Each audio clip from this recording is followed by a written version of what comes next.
The National Broadcasting Company presents The Adventures of Sam Spade, Detective.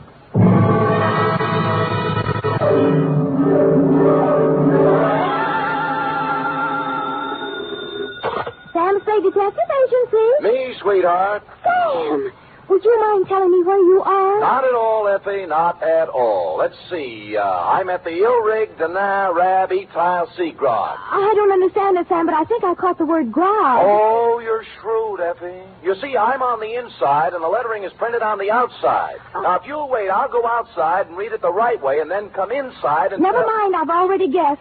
You're at George's Elite Bar and Grill. Trapped. Sam, answer me. You promised me you wouldn't.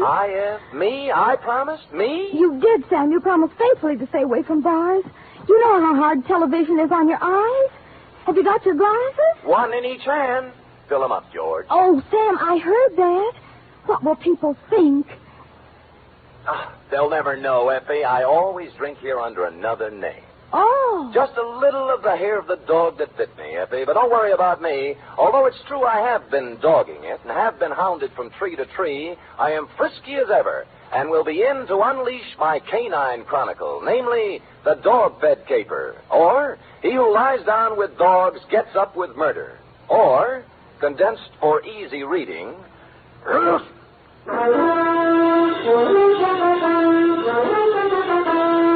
For NBC, William Spear, radio's outstanding producer-director of mystery and crime drama, brings you the greatest private detective of them all in The Adventures of Sam Spade. Effie? Here I am, Sam. Here I am, Sam. Effie, did you ever write poetry in school? Well, I was known as Emily Dickinson of Central High. I thought you had a touch of internal rhyme scheme there. I doodled a little poem about you today. Really? Well, redoodle. There was a detective named Spade with oodles of brains in his head. Clever. But when he took up drinking, he forgot about thinking. Now give me the punchline. And Effie has stayed quite unpaid. Well, a little rough, but cute. Did you get the idea, Sam? Never could make any sense out of poetry. Ready? It's getting close to Christmas, Sam, and Pencil I've point. used my last pencil, and I don't really have enough money to buy Please, Effie, I have no head for figures. All right, I give up. From Samuel Spade, license number 137596. Subject, the dog bed caper. Oh, Sam, I hope this is going to be all about dogs. I belong to the tail waggers, you know. Yeah. And I've read all the books by Jack London. Yeah. I just think... Down, Effie. Strangely enough, you will not meet a single dog in this story. Actually, this narrative has little indeed to do with our four-footed friends or their beds. And I'd change the title now, except that it's already gone out for publicity. Dear Dundee, it all started with a phone call to my secretary, Miss Effie Perrine, a doll, requesting my inimitable services at the investment counseling firm of Cameron Incorporated. Clearing everything off my desk, 2 shoes with feet in them, my own, I went over.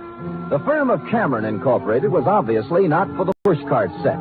It was plush, ankle-deep rugs, imported drapes, and the receptionist. She had a plushness all of her own. I said hello in my plushiest voice, and she liked it. She said so. Oh, I like the way you said that. Say it again. Life is too short to go back even for a moment. The past is a dead thing, the present dying, only the future alive and vibrant. However, hello. Is there something? There is. Could I ask a question? Why not? I will rephrase the question. What time do you stop working this evening? Around 6. Care to have... Why not? There's a little bar around the corner, okay? Why not? Why not, indeed? Bring your own money? Well, come anyway. Your name? Celeste. Mine's Sam Spade. Who's Mr. Briggs? He called me. Major Briggs? Why, he's our chief accountant. I just happened to have my door open. Did I hear someone inquiring about me? This is Mr. Spade, Major Briggs. How do you do, Major? It's a pleasure to meet you in person, Mr. Spade. I'm the man who called you, you know. I'm grateful, sir. Now, what is it I can do for you and Mr. Cameron? Oh, it's not for me that I called. I haven't a worry in the world, and it's Miss Cameron. Oh. Old Cameron's been dead for many years now. I see. Whatever she wants, Mr. Spade, do a good job. We are all counting on you. Will you please announce Mr. Spade, Miss Roberts? Certainly, Major. If you'd excuse me. Nice to have met you, Major. Miss Cameron? Yes? Miss Spade's here. Send him in, please. Go on, Sam. Have fun. Think I might? Why not?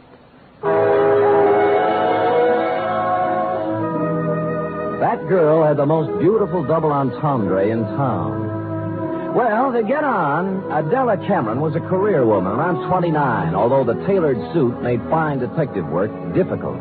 No makeup, severe hairdo, and in spite of all this, chic.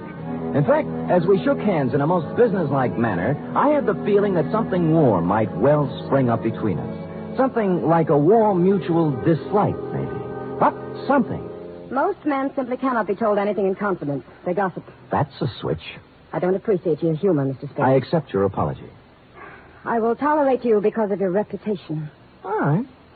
I'm going to give you a very difficult job to do. Miss Cameron. What is it, Major? I'm sorry to interrupt you, but Courtney Pierce is on the phone. Mr. Spade, this is Major Briggs, our chief accountant. We've already met. Mr. Spade. Now, Adela, Pierce wants us to unload his short-term governments and buy American cattle. He's dividend crazy. AMCAT's declaring one in January, and he wants it. Well, let him do it. Well, I just want to protect your interests. You know what will happen to AMCAT after February. They'll drop 10 points, and he'll blame us. I went through this with your father when you and Greg were... That's right, Major. Well, tell him we advise against it. But if he persists, ask him for a release in writing. That's what I thought you'd do. That's the way your father would have handled it. I just want to protect your interests, my dear, that's all. Major, I know. I just want to protect your interests. Well, don't worry about it. You know, we're not children anymore. All right, my dear. Where were we? Oh, you were giving me a difficult job. Oh, yes. Here is the business address of Mr. I.J. Barco. He's a wealthy manufacturer, a client of ours. I want you to find out everything about him, especially anything unsavory. Sorry, I don't do divorce or blackmail cases. Mr. Spade, this is not a divorce investigation. All right, what is it then? Why do we want a client shadowed, I believe is the expression? That's it. I believe he is investing money through us for some racketeers. If that were true, we would, of course, have to drop him. But we don't want to lose his business just on suspicion. I see. Find out anything you can about him. I'll give you $50 a day in expenses, 1 week guarantee. Will you consider the job? I have considered and taken the job. By the time I'd reached the door, she had already forgotten me and was hard at work on some papers. Outside, I planned to dally a few moments in idle chit-chat with Celeste. But before I had the chance, I was accosted by a husky young chap whom I'm afraid was a Princeton man. What were you talking about in there, Spade? Oh, you have the advantage, sir. Who are you? Gregory Cameron.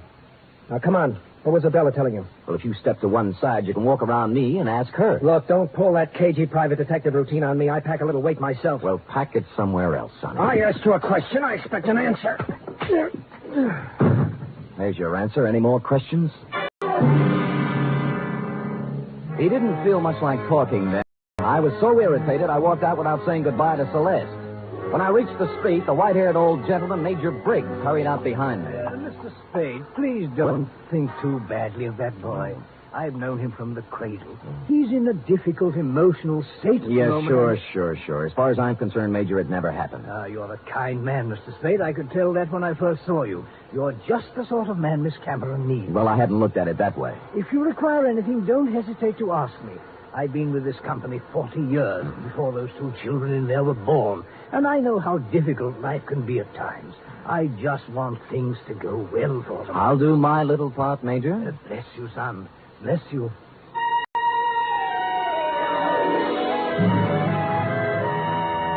I started to work. The card Adela Cameron had given me revealed that my quarry, Mr. I.J. Barco, was of all things a manufacturer of dog beds.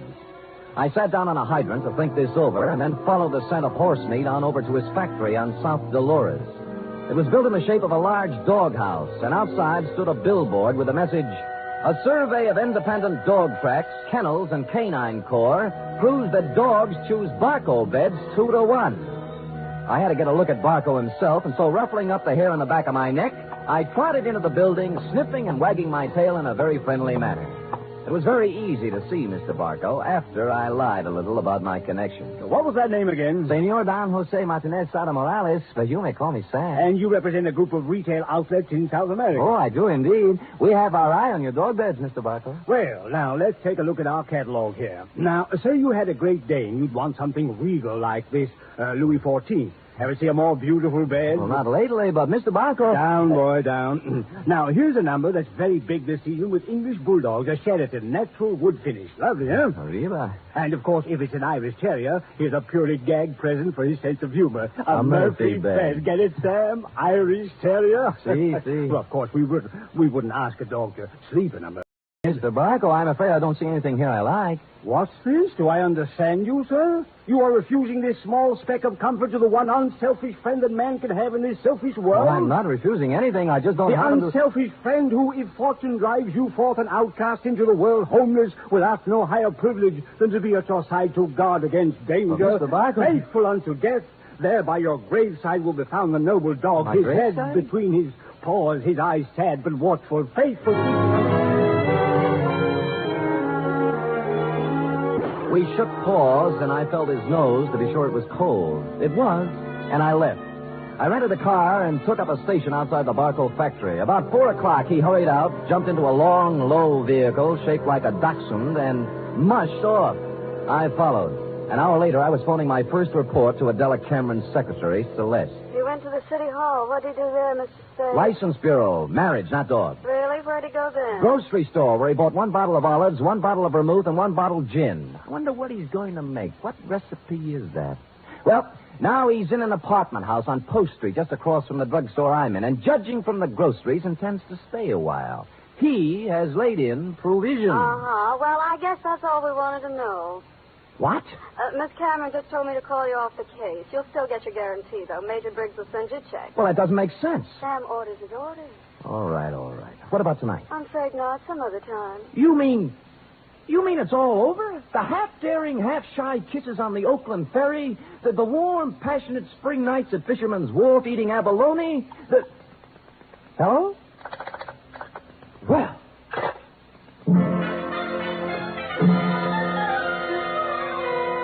Puzzled, as who wouldn't be, I walked slowly back to my car. But before I had a chance to get in, I saw I.J. Barco hurry out of his apartment house. But he didn't enter his car. He came right for me. Spade! Just a minute, Spade. So sorry, my name is Don Jose Martinez Sada Morales yet. Don't kid me, Spade. I'm not as stupid as I acted today. Huh. Look, I know why Adela Cameron is following me, and you don't.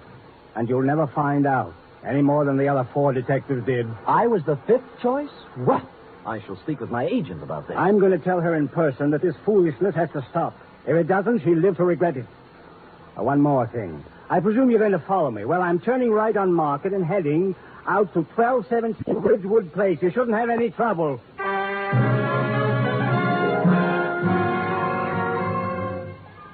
And with that, he spun on one heel and trotted to his car. He took off, but when I went to my car, it wouldn't turn over.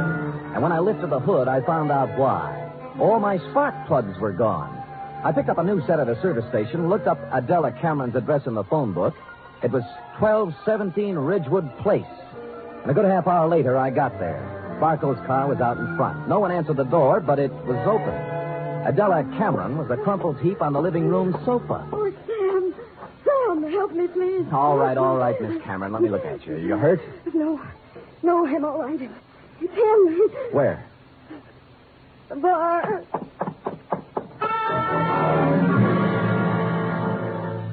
I hurried into the bar and was a strong odor of scotch. A bottle of it had been broken, and holding the neck of the bottle in one hand was I.J. Barco. He was on the floor, his hand slowly opened. The glass rolled out, and he died.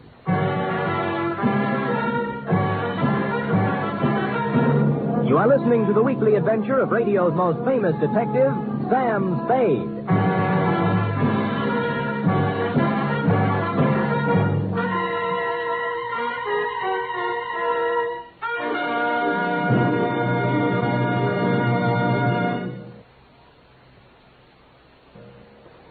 Act 2 of tonight's Sam Spade in just a moment. Meanwhile, here's news of other goings-on on NBC. There's no doubt about it, it's the big show. Not just any big show, but the big show. Brought to you every Sunday night over most of these NBC stations. An hour and a half of the very best in comedy, music, and drama.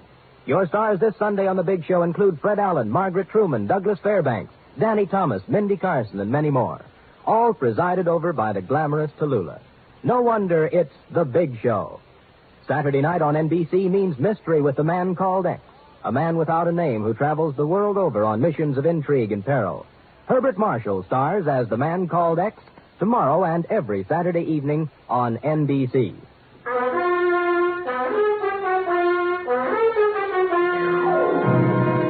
And now back to the Dog Bed Caper, tonight's adventure with Sam Spade.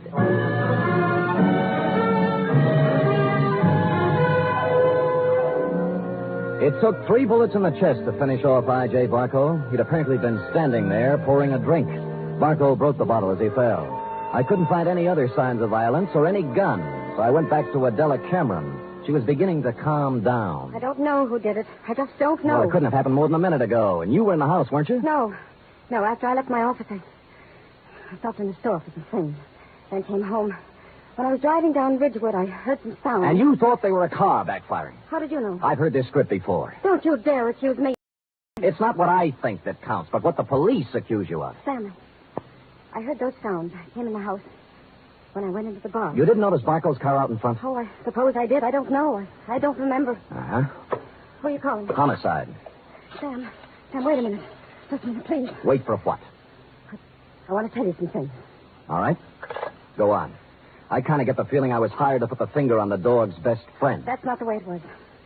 The last thing in the world I wanted was for him to be killed. Oh, murdered, I mean. All right, what did you want? I'll tell you the truth. Why I really had you watching Barco. I'd be curious. We handled his investment account. My brother Gregory... We ran into each other. I heard. Well, Greg took $150,000 of Barco's money and invested it, without my knowledge, in a television company. I hear that medium's making money. But it turned out this company was just a front for some men who wanted to build a gambling syndicate up north. You mean your brother didn't know that? He knew, but there was supposed to be big money in it. He was going to give Barco a good profit and take the rest for himself. And Barco found out and threatened suit or something. He never would have known, but the deal fell through and the gambler said the money was gone. Then he asked about the investment. What could Gregory and I tell him? What did you? Unfortunately, the truth. We said we'd make up the money with interest, but he only gave us 90 days. We couldn't get it by then. So you didn't shoot him, your brother did, eh? No, Sam, no, he couldn't have. I know Greg. He'd have more sense. In my brief meeting with him, I didn't think he had any sense. Just one more thing before I call the police. And don't call them. Help me get him out of here. Somewhere. No dice. Sam, don't let my whole life be Stop it. You set me on Barco to find some blackmailing material, yes? Yes. And then why did you suddenly call me off the job tonight? I didn't. Your secretary said you did. I didn't tell her anything of the sort. Can I have that phone now?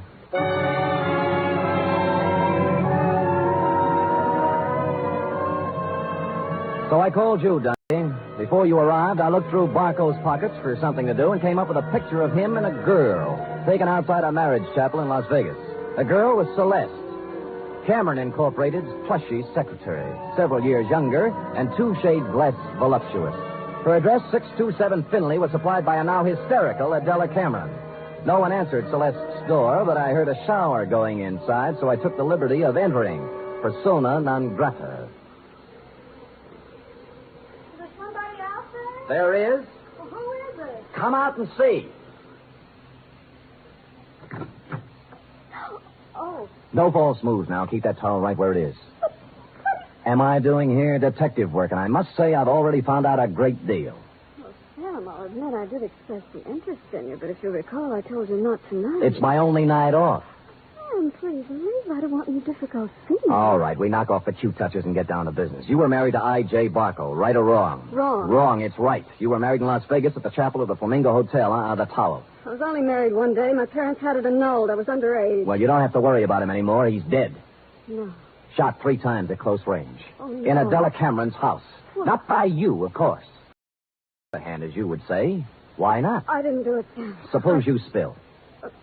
He wanted me to marry him again. Why? Well, I know all about the money the Camerons misused. he found out Greg and I were in love. I should have known. He said he'd forget about the entire $150,000 if I'd marry him for 6 years. $25,000 a year. That's a good price. How can you talk like that? Practice, I guess. So, Gregory had another good reason for killing him. He didn't, Sam. I know he didn't. Anything that would stand up in court?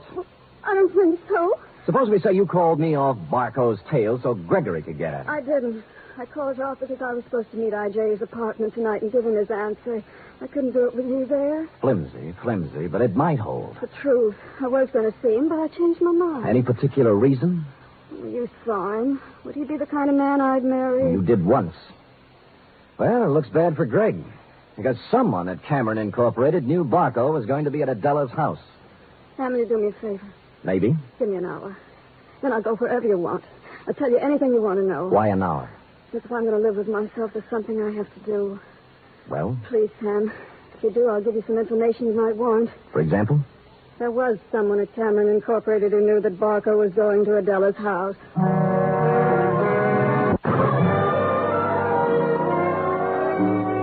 She must have known I was going to wait outside and tail her, but she didn't, because without once looking over her shoulder, she emerged from her apartment house, slithered into her car, and led me directly down to the railroad station. She met a man in the waiting room, threw her arms around him, whispered something in his ear, and they hurried out to track 7.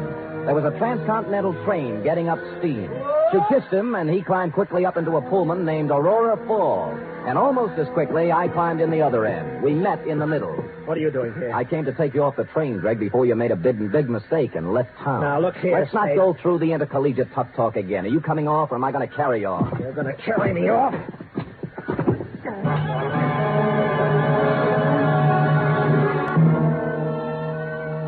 And I did.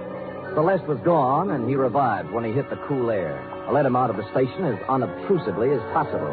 Then we went down a side where my car was parked. That's where he began to show signs of life. Spade, look. You're all wrong. Guy's got a right to leave town when he wants to. I'm going to sue you from here to the city hall and back. Shut up and get in the car. Celeste just told me about Barco. You don't think I did that, do you? As I get it, you and Celeste were leaving town together, right? Yeah, she told me to go on and she'd come later. That was unwise of both of you. Come on, get in. Spade, I didn't kill Barco. Nobody said you did. Now, if you'll kindly get in the car and give me an address I want, and you know, we'll go see who did kill I.J. Barco.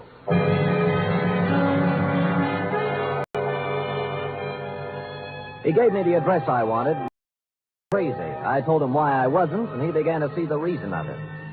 Never have I gone to pick up a murderer with more distaste. When we knocked at the door, I had a gun in my hand, but it wasn't necessary. Oh, come in, Mr. Spade. I knew you'd be along sooner or later. I don't like what I have to do, Major. Major, it can't be true. It just can't be. Come in, Gregory, my boy. Come in. A little Madeira first before we start to talk. Madeira?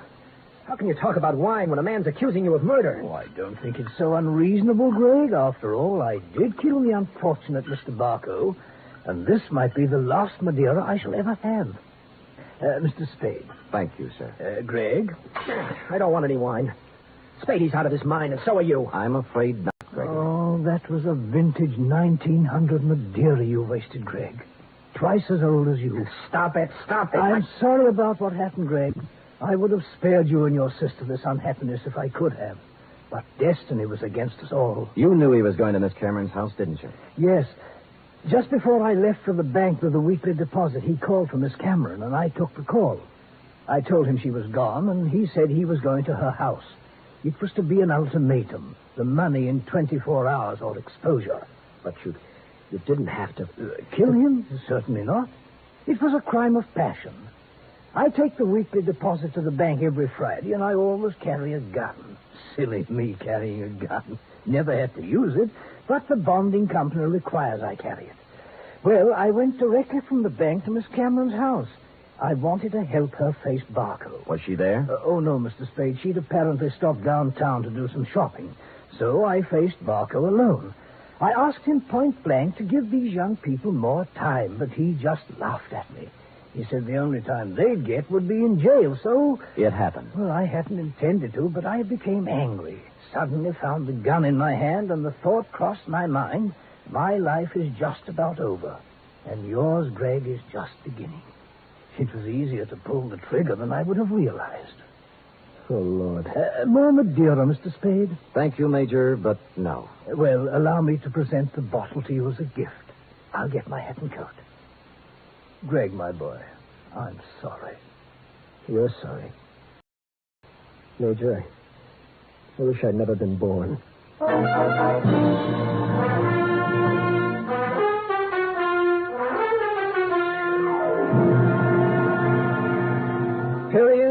report. Oh, Sam. I wish I hadn't either. Hadn't what? Been born.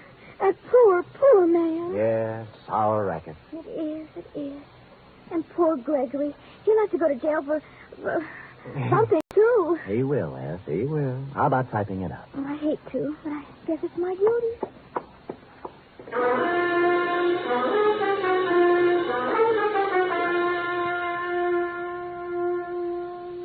Three chimes mean good times on NBC.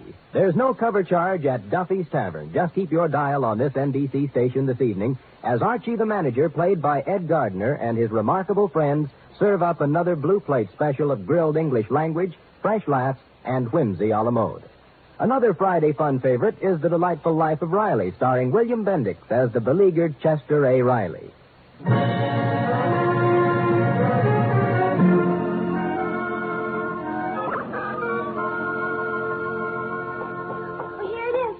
Now, let me see. Uh-huh. Murder's all in place. Gunshots indicated. Dundee's grammar edited. My astuteness emphasized. Yeah, you've learned your job well, Effie. Oh, I'm glad you're pleased, Sam. Wait a minute. What's this? What? P.S. Dundee, hands off Celeste Roberts. She's mine. Effie, what's the meaning of that? Well, you are going back to see her, aren't you? After the way she threw herself at you, no? Do you think she's my type of woman? Oh, Sam, I think every woman's your type. Every woman but me. Now, Effie, come here. Would I have you working in this office if you weren't my type? Guess not. Well, then let that thought be your comfort. The world can have all the Celeste Roberts it wants as far as... Oh, I can't go through with it. You see, Sam, you can have her if you want to.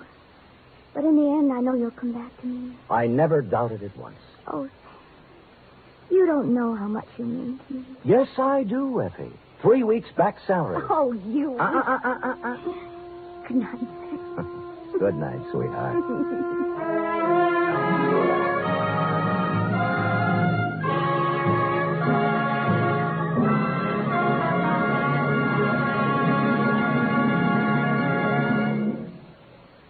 The Adventures of Sam Spade are produced, edited, and directed by William Spear. Sam Spade was played by Stephen Dunn. Lorene Tuttle is Effie. Script for tonight's adventure by John Michael Hayes and Dick Powell. Musical scoring by Lud Gluskin, conducted by Robert Armbruster.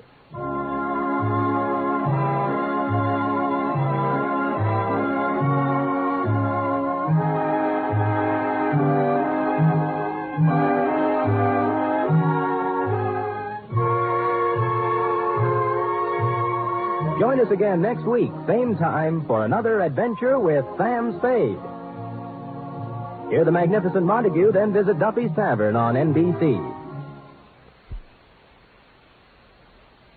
The National Broadcasting Company presents The Adventures of Sam Spade, Detective.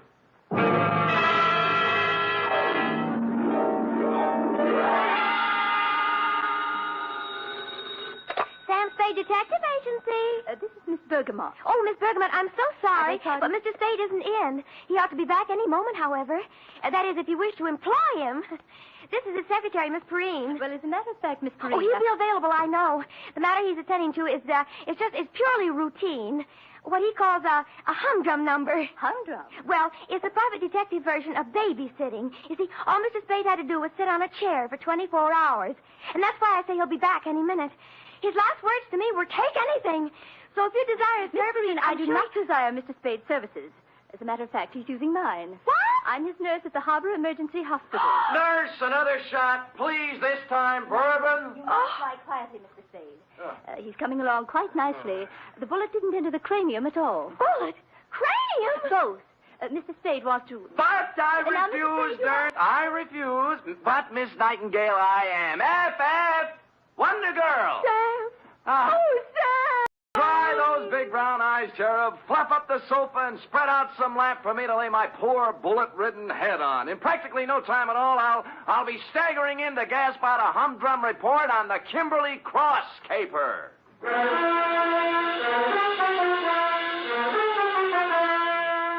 For NBC, William William Spear, radio's outstanding producer, director of mystery and crime drama, brings you the greatest private detective of them all in The Adventures of Sam Spade.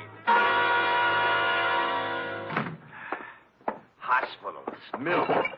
Enough to break down your whole constitution, give you fits. Sam?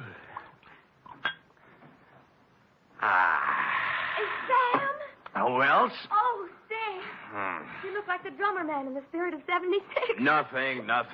As you know, Angel, no profession is without its hazards, least of all this tawdry one of ours.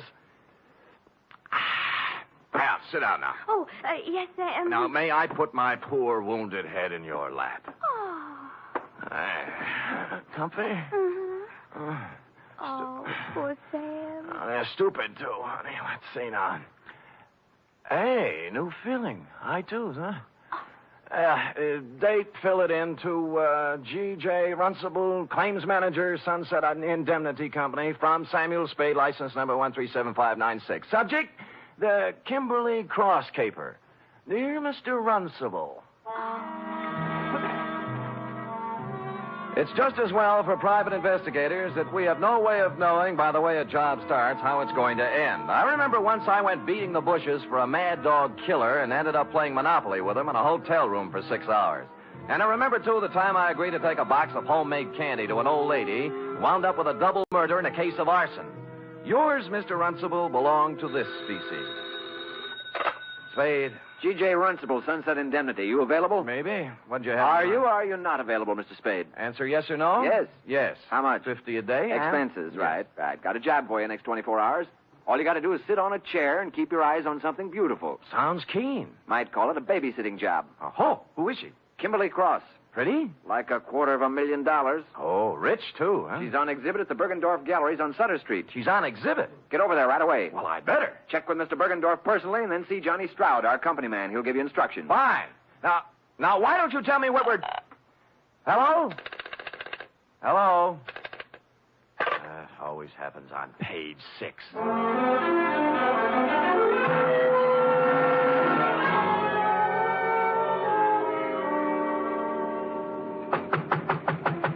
Mr. Bergendorf! Mr. Bergendorf, you!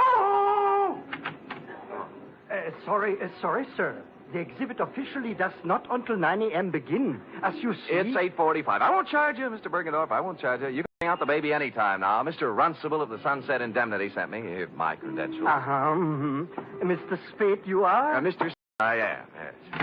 Now, what's with this Kimberly Cross? To a single-horse gallery such as mine comes such an honor only once. Yeah. Today only Bergendorf's is with Tiffany's in the same class. Mm-hmm. Here. Huh? Is picture of Kimberly Cross. Yeah? 14 stones, all blue-white. 8 down, 6 across. Total, $268,000 plus 20% tax. Oh, jewelry. To call this jewelry is to call Elizabeth Taylor a garden variety tomato. Yeah. Is a crown jewel from Thuringia, Mr. Spade. Really? Is part of estate of a dead duke. Is price tag $268,000 plus 20%. Yeah. Where is it? Involved. Time lock. Comes 9 o'clock on the nose, she opens. Then... Yeah, the exhibit begins. Yeah, there's a company man here from the insurance outfit, isn't there? Johnny Stroud. Oh, where is he? He's working concealed. Oh? This man Stroud undercover. Clever stuff, huh? You see, parked at curb across the street, one autobus. Oh, yeah. Department of Public Health, City and County of San Francisco. What, Anti-tuberculosis campaign. Pardon? Is giving to public for free gratis 1 X-ray per citizen for chest cavity. Oh, chest X-ray. Handily parking opposite the Bergendorf Gallery, so inside Mr. Stroud can take for himself a plant. Get it? Clever. The free gratis autobus for chest X-rays was a square-in job, complete with reception compartment, X-ray machine, and attendant. The latter a sincere type with horn-rimmed glasses and white-starched blouse. I use the word sincere advisedly, since he was at the moment doing a selling job on Johnny Stroud. You know what I always say, Stroud? What do you always say, George? You never can tell about a call. You never know. Yeah, you see? You see, right there. I got a cold. Maybe. 8 to 5, it's only a cold. But 5 to 8, oh, let me take the picture now. No charge, no pain. No dice. Go away. Oh, Spade? Yeah. Good.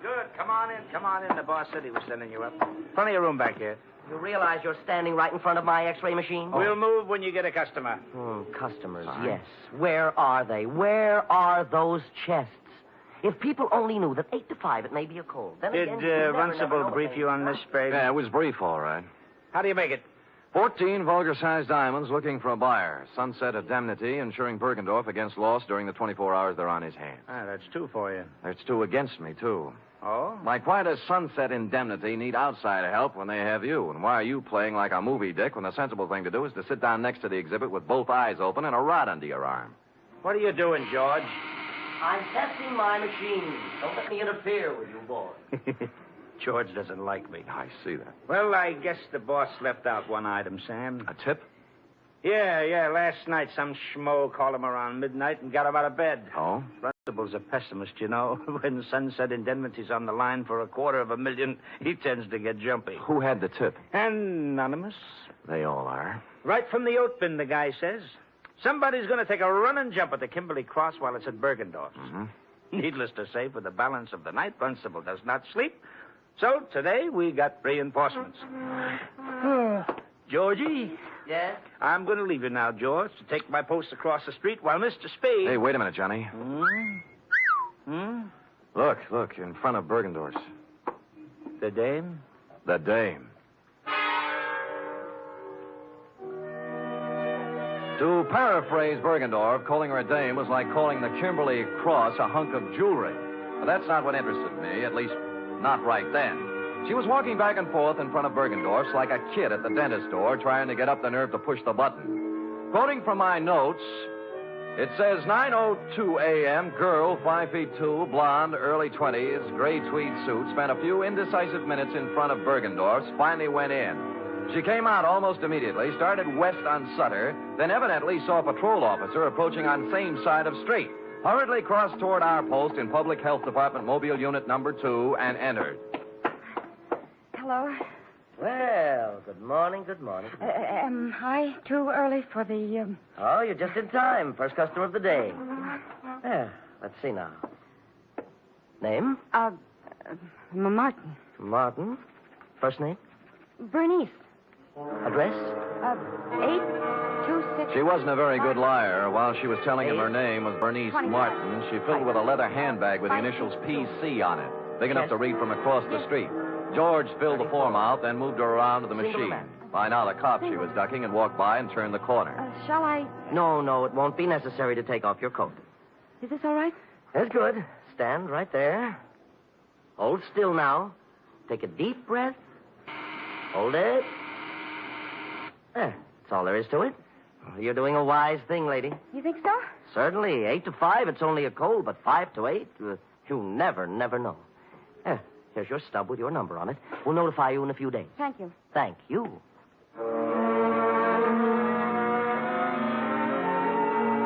Whereupon Miss P.C. hustled down to the corner and into a drugstore.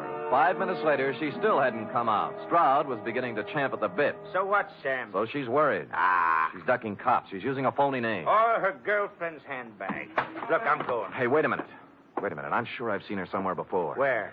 I don't know, but I think it was around headquarters. Now who's playing movie dick? Look, it's 10 after 9. I'll go over and settle down next to the vulgar diamonds, and you make yourself comfy with Georgie. If I get busy, out you go, Keep pal. your eyes on the customers going in and out. There's a good loud burglar alarm over the door there. You can hear it a block away. You see what I mean? It's good and loud. Holy cow. Stroud took the gallery, and I set sail for the corner drugstore, pulling up in 20 seconds flat. She was gone, of course. The druggist was at the fountain, mixing a Coke, which he spilled when I reached across and grabbed him by the lapels. Blonde, you say? Yeah, young, gray suit. I told you, Jack, she just came in here. I know. What do you want to know about her? What'd she do, telephone? No, she was just like you. Asked me about a guy. What guy? Larry Galliano, his name is. Wanted to know if I'd seen him come by this morning. Who's he? I don't know. Did she describe him? Didn't have to. His picture's on page 1 of the morning paper. Here, take a look.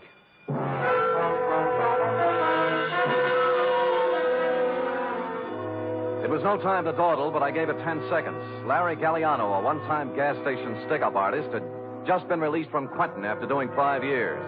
On the way across the street to Bergendorf's, it came back to me where I'd seen her, standing outside the courtroom, crying when they sentenced him 5 years ago. Over here, Sam. Yeah. Oh, no. Bergendorf, huh? Yeah? Yeah, shot from behind. The stones, needless to say. Sure. Maybe you were right about that date. No, she didn't have time. Someone was hiding in here waiting for Bergendorf's to open up this morning. How'd you get out? Well, there must be a back door in this joint. I'll check it. The phone's on the desk. Wake up Lieutenant Dendy, huh? Right. How he'll love it, too. 2 of us holding hands across the street while... Stroud! Johnny Stroud! Look, it's me, Bergendorf, Sam Spade. Stroud! He's checking the back door. Who did it? Oh, double-crossed me. Wanted it all. Who? Who you talking about?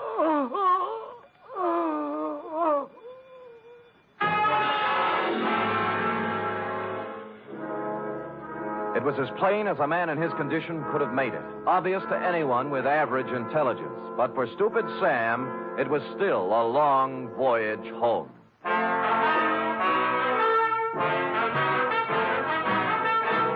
You are listening to the weekly adventure of radio's most famous detective, Sam Spade.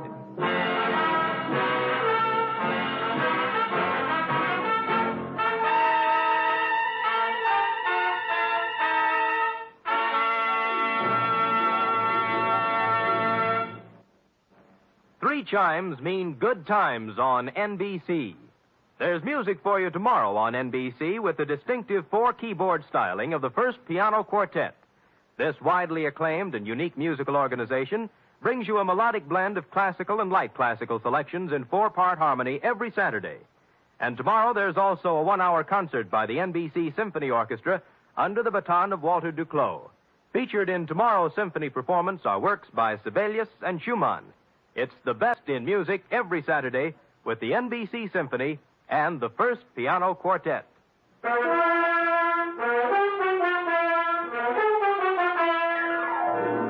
And now back to the Kimberly Cross caper, tonight's adventure with Sam Spade.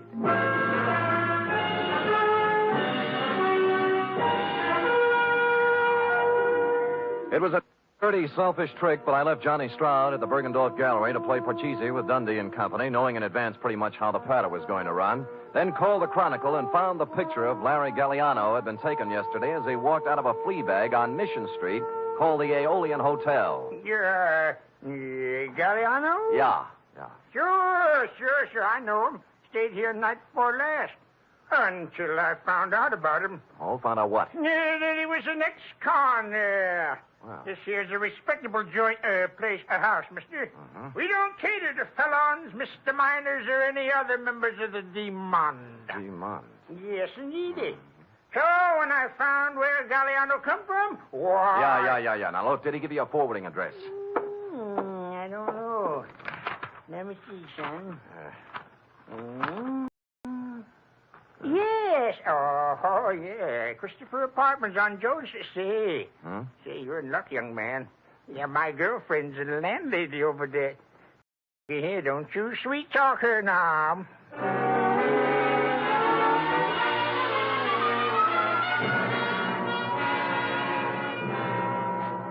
Out of the way, boy. Out of the way. Look, all I want, madam, is one moment of your time. I already told you, boy, I don't know no Galliano. Yeah. Never heard of him. Pull up, so I don't want to hear from him. Yeah, well, wait a minute. Just take a Not look one side, boy, one side. I got 4 more right there. Sweet. I had no time for Well, it. Mrs. Landlady, I'm afraid you've lost out. What? Yeah, you were in line to win a bagless vacuum cleaner, you know. Wait a minute, Curly. Wait a minute. What you want to know, bud? Yes. Well, this Galliano just might be using another name. Now, this is his picture right here. Oh. Yes. Now, I will rephrase my question. Has he been around? Nope. I see, landlady. Well, do I win? Oh, I am sorry, but stand by for the giant jackpot. Is it electric?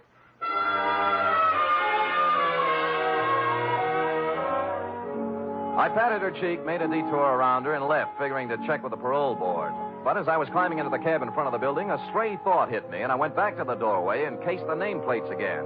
This time for someone with the initials I'd remembered seeing on the blonde's handbag, PC. I did better. Patricia Conroy was living in apartment 402. I buzzed 4 times, then tried the door. It was open. I gave the living room and bedroom a fast toss, moved on to the kitchen, and cased a hamper full of laundry on the back porch. Result, nil. I'd about decided I was in the wrong apartment when I noticed something that changed my mind. A crumpled up envelope in a wastepaper basket in the living room with today's date on it, marked Western Airlines, Flight 6 to Los Angeles, passenger L.P. Galliano. I had the phone in one hand and a finger on the dial when... Put it down. Huh? Oh. Are you going to put the phone down, or do I have to shoot? You mean there's no third choice? Put it down. Sure. Now what? Sit down. You'll be here for a while. Oh? His plane lands at Burbank in a half hour. If you have any dates between now and 4:30, forget them. Mm-hmm. Mind if I smoke? Go ahead. Oh. You know, this is pretty heavy-handed stuff for an know. I've grown up a lot in the last 2 days. Not enough, honey. Or if you wouldn't be stooging for Galliano. He can't run away from this kind of a rap, 48 hours. Hmm? That's how long Larry's been out of the pen. Well, he didn't waste any time getting back in stride. Look, what's your name? Spade. Spade, what if I told you Larry Galliano had nothing to do with it? I might give you quite an argument. And I don't feel like arguing, so I'll just tell you. Good. Someone offered him the job at Bergendorf's the day he got out. Larry thought it was legitimate until he heard a couple of things by accident. Like what? Like getting hired to play fall guy in a phony robbery. You mean Bergendorf was in? Sure, till this morning. Uh-huh. They figured Larry'd be a handy guy to have hanging around with his big, fat prison record when the diamonds disappeared. That's what he told me, and I believe him. I love him. Whether or not you believe or love me or him, I do not care. I also do not care what kind of a rap you pin on me when this is all over. All I want is time, enough to do a couple of errands. Now, hoist it out of that chair and put it down in the closet there. You hear what I said? Yes, ma'am.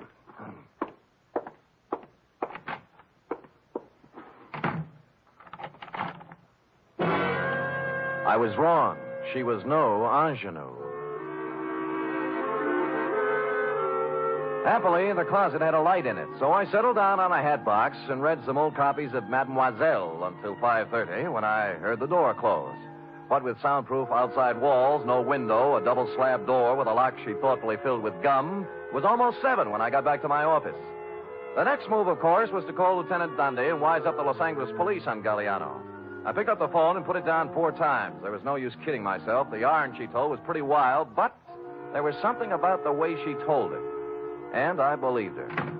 Spade. In here. Mr. Spade. Yeah. You remember me this morning, huh? Oh, George, yeah. the technician from the X-ray mobile unit? Yeah, George. What's on your mind? Funny thing. That girl, 34 chest, you remember the blonde? Oh, yeah, I remember her very well, George. What about the blonde? Well, I tried to call her. Operator says there's no such number, and the company has no record of a Bernice. She was using a phony moniker, George. Her name's Patricia Conroy. Oh, now why would she do that? Well, a girl's got to be careful, you know. She does, for sure. How come? How come? I kind of took an interest in her case, you know. I rushed the pictures through as soon as we closed up tonight. She's an incipient case. Oh? Yes. I wanted to wise her up right away. You see, here. Oh. This is... No, this one's Johnny Stroud. I took it when he wasn't looking. Told him I was testing. He was right at that. Nothing wrong with him. But I always say you never... Yeah. How about the girl? How about the girl? Cold. Oh, yes. Yes. Here, now, look. You see this shadowy part here? Yeah? Hey, wait a minute. I wasn't looking at the shadow part. I was looking at something at the left side of the picture, right where the inside coat pocket would be. The clear black outline of the Kimberly cross. You mean she had the thing? Yeah. Give me the phone. Well, I thought it was one of those clip gimmicks the girls wear on the phone. Oh. Spade? Johnny Stroud. Look, I got news for you. I got news for you, too. I spotted that blonde again. Where? In the bar on Kearney Street. Talking to guess who? You mean Galliano? Who's he? Never mind. Who was she drinking with? Papadopoulos, the biggest jewelry fence on the coast. Where are you now? Outside her apartment. Jones near Post. I think the number's... I'll be up in 5 minutes. Look,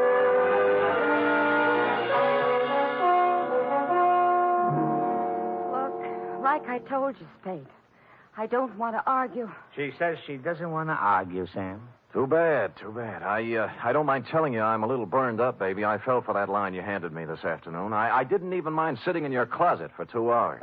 What's that? Sure, she's got a .32 tucked away here somewhere. Had me looking up the barrel while she dished out a lot of... Who's got the cross, honey, you or Galliano? We don't know anything about it. Then what were you doing in that bar with Papadopoulos? Larry said whoever had it would try to move it through him. I thought I could get to him, but I was wrong. How does that sound? What do you think? Look, I walked into Bergendorf's this morning. Why'd you run out? The vault was open. Furniture was overturned, and Bergendorf didn't answer when I called. I figured it was a setup for Larry to check in, and he was on his way, so...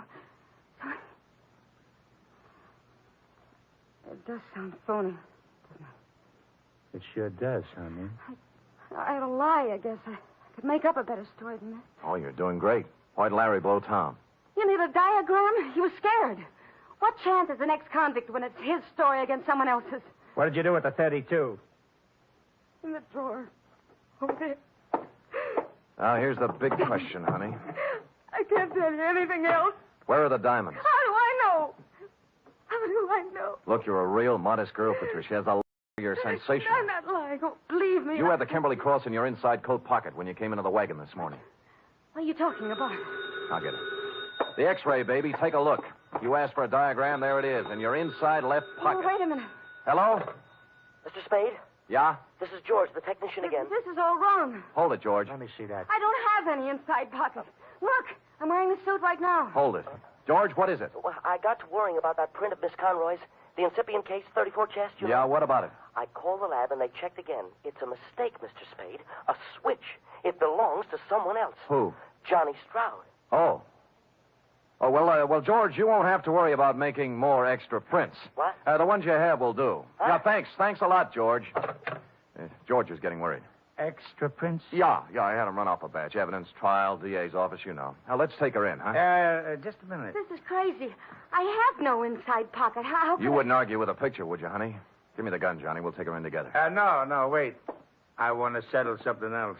Johnny, you're pointing that thing at me. It might go off. Yeah, it might have that. What's eating you, Johnny? I know what's eating him. He's... Shut up. You aren't a very good liar either, are you, Sam? There aren't any extra prints. Well, there's always George. In a couple of hours, there won't be any. George! No, you don't.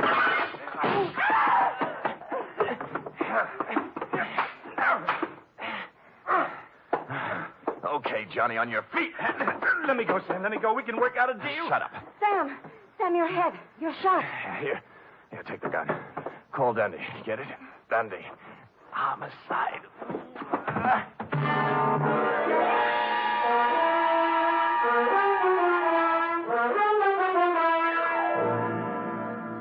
And the next voice I heard belonged to cool, brisk Miss Bergamot of the Harbor Emergency Hospital. Period. End of babysitting session. How intrepid, Sam. But your wound... Nothing, sweetheart, nothing. As Hopalong Cassidy always says in Reel 6, don't worry, honey, it was only a scratch.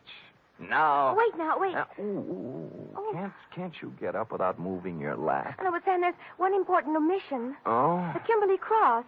What did Stroud do with it? That cherub is an intramural affair between Stroud and Mr. Runcible. While, as you know, this report is an affair between you and the portable. Oh. Scoot.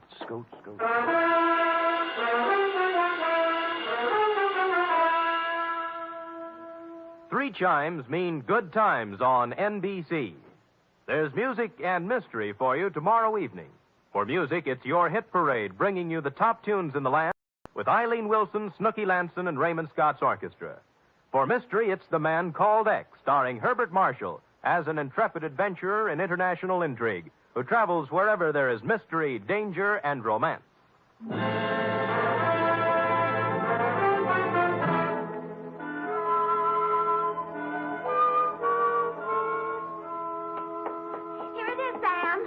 brisk, efficient Miss Perrine. You may lay it on my desk and restore your lap to its original position. Oh, yes, sir. Ooh. Comfortable, Sam? Loving every minute. Sam, Yeah? a girl can't help wondering sometimes. About what? Well, the way you described the blonde in your report. Glamorous, like the Kimberly Cross and all. You like that? Oh, I just wish sometimes someone else could be your secretary. And I'd be the one you'd meet in a room with velvet draperies and a long cigarette holder and slanting glasses and a black lace negligee. Hold it, girl, hold it. You've gone quite far enough. I know, but it's only natural for a girl to want to be glamorous, Sam. Pardon me. You show up with any of those props, and I'll turn you over my knee. You like me the way I am, Sam? Yep. Why is it always this way? Just when I think I'm getting somewhere, I find myself saying, "Good night, Sam." My sweetheart.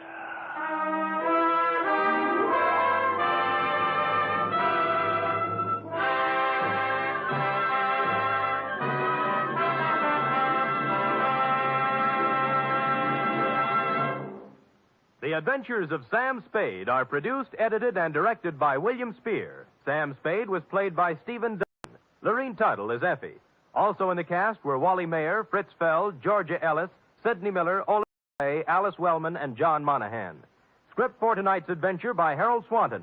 Musical scoring by Lud Gluskin, conducted by Robert Armbruster.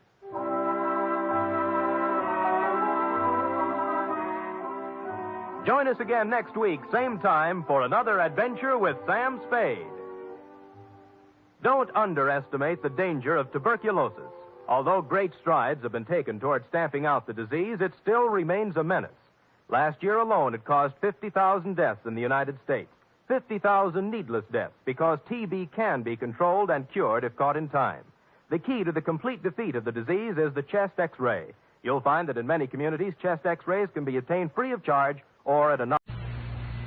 The Adventures of Sam Spade, Detective. Brought to you by Wild Root Cream Oil Hair Tonic. The non-alcoholic hair tonic contains lanolin. Wild Root Cream Oil.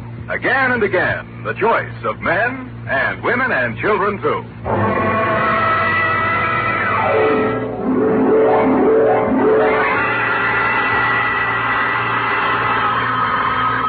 Sam Spade Detective Agency. Me, sweetheart. Oh, Sam! It must be telepathy. I was just thinking of you. You know, sometimes I think I can tell what you're thinking. That's an invasion of my privacy. Oh, when two people are as close as you and I think that often you can almost read one another's minds. Well, you may be right. I can see what you're doing all the way from here. What? Put those paper clips back where you found them. Oh, certainly, Sam. Own up, Eb. You purloined pencils, absconded with erasers, pilfered stationery, filched stamps for your personal use. I only write to Mother when there's nothing else to do around the office. Besides making unit phone calls and charging them to me, you've tapped the petty cash drawer for lunch money. And you've been filling your pen with company ink. I didn't think you'd mind, Sam. I'll pay it all back. But I have a big heart and boundless compassion. Stay where you are, sweetheart. I'll be down on my unlimited generosity with back salary. And 2 tickets for us to go to the fight tonight, and dinner. And last, but by no means least, my stirring and vivid report on the prodigal daughter caper.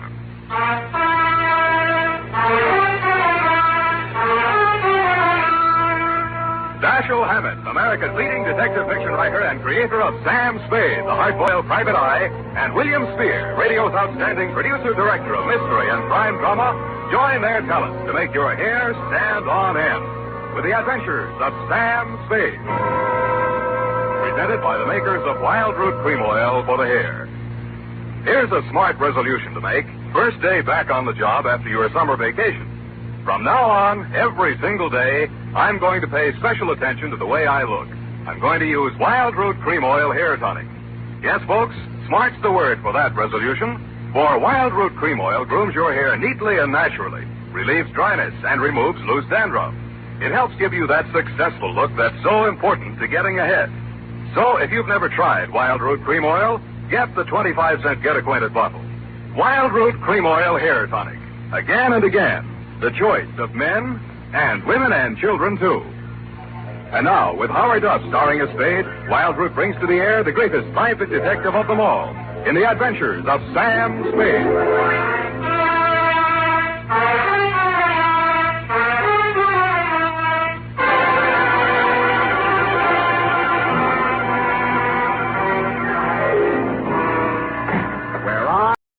Now that I need you. Effie! Oh, hi, Sam. Hiya, Sam. Come on. Bring your book. Got a pencil? We gotta hurry if we're gonna make the fight, you know. Well, I've got one of the new reflector kind of pencils. Well, get the lead out. Are you really going off the post, Sam? It's Man McShelly versus Cluck-Faced Duffy in the main event. Ready? McDuffie. Sounds like an MP. McShelly. What? Aim and fire, Sam. PBX. F, you've been out with somebody else. A military man. Well, how did you ever know? Date, August 28, 1949. I don't know whether we'll go out or not. You're clairvoyant. To Dr. Albert Kensington from Samuel Spade. I only had a coat with him, Sam. He was on furlough, and we... And license number 137596. Subject? And he was from Elkhart, Indiana. And I used to live in Pleasant Lake, and... Down it. Subject, Helen Scully of the Prodigal Daughter. A coat yet. Dear Doctor, everyone in San Francisco knows the castle-type hill house that Casper Scully lived in, even if they didn't know him. When I got there was an all-black 49 convertible in the driveway, and slightly smaller, same color, a Russian wolfhound wearing a spiked collar and expression to match. He broke his chain when he saw me and ran in the back of the house. That should have told me something, but I plunged the doorbell and was admitted by a butler named Stanley, who left me standing in a draft in the library looking at a cold television set. I pulled up my coat collar, took a plant in front of the fireplace, and lit a cigarette. Pretty soon, things started. A blonde girl in a yellow suit was having a one-sided argument with a gray-haired man in a gray suit. Nobody paid any attention to me. Stuff about how you forbid it and it can't go on. Well, let me tell you, it can go on just as long as I want it to. And there's nothing you can do about it, so don't, whatever you do, try to interfere. Oh, stop it. That hurt look again. Seen it too often, and I'm sick of it. Do you hear me? I'm sick of it.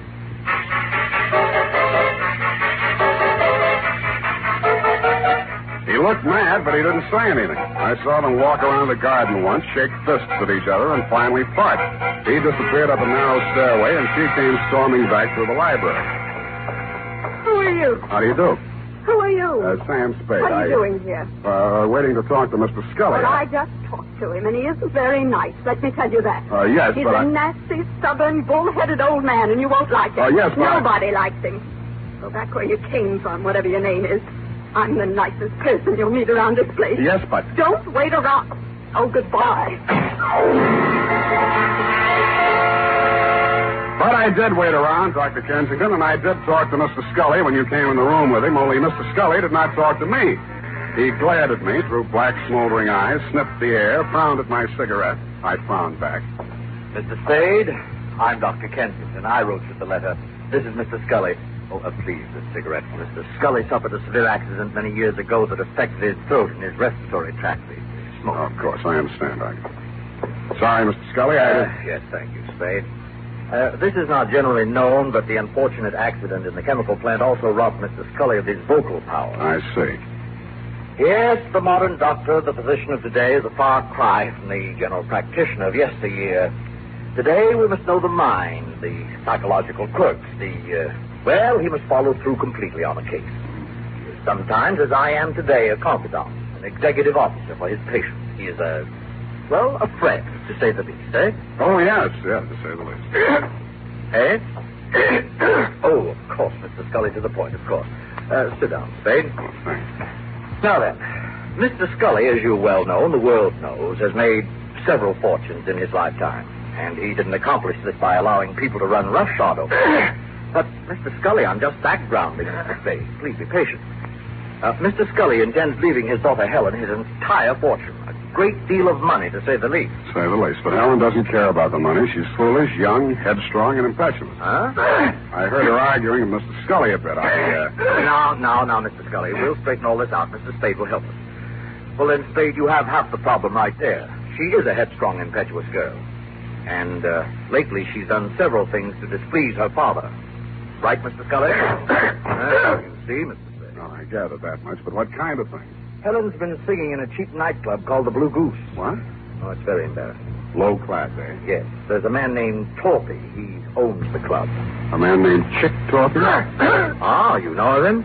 I've heard of him. Contrary to all her father's wishes, Helen insists on seeing this man Torpy. How old is she? Well, that's beside the point, Mr. Spade. But a sordid affair now might rob her of a future of wealth and security. Mr. Scully's at the point of exasperation. He might well change his will over this matter. Correct, Mr. Scully? At best, this is an embarrassing situation, and most indiscreet of Helen to have brought it about. So, I'm supposed to go talk to Chick Torpy, is that it? In a word, yes. Mm-hmm. Well, you sound rather reluctant, Mr. Spade. Chick Torpy's a little too old for the Boy Scouts. Well, we want you to see him. Find out how much you'll take to stop seeing Helen. Tell me, what happens if Torpy isn't for sale? Oh, everyone has a price, Mr. Spade. Matter of character. You get paid for work like this, that's your price. Yeah, that reminds me. $50 a day and expenses. 5 days guaranteed, to say the least. Of course, to say the least. And, Mr. Scully, I happen to have a standard client's contract with me here. If you'll just sign on both pages, I'm sure... Never mind, Spade, not now. Mr. Scully will mail it to you later on today. Ah, dear, Mr. Scully's fatigued. Well, you contact me as soon as you have any information for us. I said I would. Mr. Scully sounded a final cough, and I left the two of you in the library.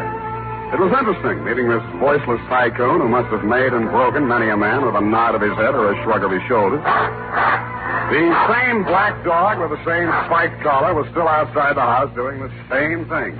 Ah, Spade. Mr. Spade? But something new had been added. A pair of well-tailored shoulders, diamond stick pin, and a gray felt hat with a snap brim. Hello, Spade. You don't know me. Now, wait a minute. There's something about a guy in a lineup. You're Dapper Danny Cavillo. When'd you get our frozen, Danny? A while back.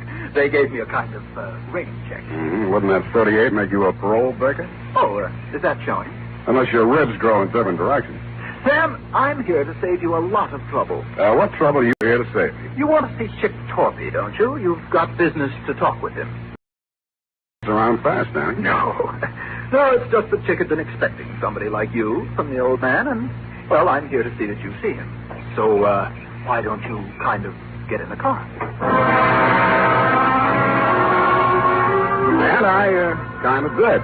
Danny smiled, lit a cigarette, shifted his shoulder holster so I could shift gears better, and drove me back across town to an apartment house on LaSalle, the Metropolitan. A good-looking guy who stood about 6'4", black hair, answered the knock. Hello, Chick. May I present Sam Spade? Sam Spade, meet Chick Torpy. That'll do it, Danny, thanks. Hello, Spade. Come on in. See you, gentlemen. Danny's Gabby. Hello, Chick. Your taxi service always free? Just when I'm in a hurry to get things settled, soldier. You saw the old man today, huh? I saw him and talked to his doctor, Kensington. All right. You're here to tell me how worried the old man is, right? If you're talking about Helen and you, yes. You're bad company. Yeah. What else? He wants you to stop seeing her. Well, suppose I don't want to stop seeing her. Suppose I told you I love her. Let's see. She comes with $3 million when he kicks. You love her. I'd be crazy if I didn't. I wonder what she'd say if she heard you say that. Why don't you ask her, Spade? Helen? Hello, Mr. Spade. Told you to leave my house today, but you didn't listen. Then, Spade? Well, I'm wondering, anyway. Maybe this will help. When you get back to my father, tell him I think Chick would be a fool to brush me off. Tell him that someday I expect to inherit all of that wonderful money he spent a lifetime making. Tell him that Chick's tired of working. Got all that? Yep. How do you feel, Spade? Like I'm earning my fee. Oh, you've already earned it, Spade. There's no use trying. I've told her myself, now you can tell him. She's not for sale, and I'm not for sale. Got it? You got it. All right, then you're finished here. Hello. Oh, you. Well, I'm not sure I want to talk to him. Give him a pill. And it was on that happy note, Doctor, that I went downstairs, found a drugstore, and tried to phone you and tell you what Torpy had said. Your line was busy, and while I was waiting for it to get unbusy, I spotted Chick Torpy out in front. He looked madder than when I'd left him, and there was a bulge in his coat that hadn't been there before. He got into a black sedan near the curb, and I hailed a cab and followed him across town up to Nob Hill. A half a block from the Scully residence, I left my taxi and took the rest on foot. He was still a couple of 100 feet ahead of me as he disappeared into the garden entrance. I heard a cry for help, and then...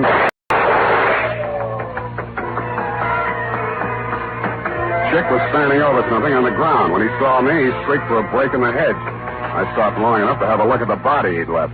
My client. He still had gray hair, and he was still wearing the gray suit, but half his face had been shot away.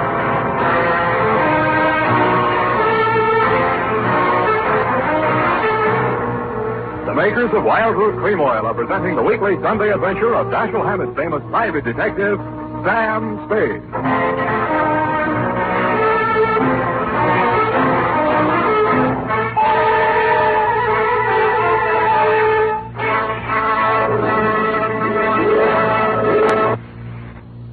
Remember, non-alcoholic Wild Root Cream Oil contains lanolin. It grooms the hair naturally, relieves dryness, and removes loose, ugly dandruff. So if you want your hair to be more attractive than ever before, get the generous new 25-cent size of Wild Root Cream Oil, America's leading hair tonic, on sale at all drug and toilet goods counters. It's also available in larger economy bottles and the handy new tube. By the way, smart girls use Wild Root Cream Oil, too, and mothers say it's grand for children's hair. Get Wild Root Cream Oil. Again and again, the choice of men and women and children, too.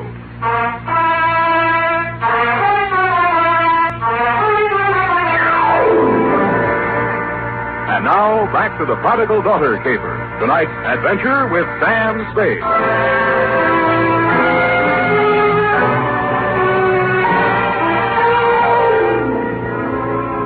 My 5-day contract arrived in the morning mail signed by Casper Scully.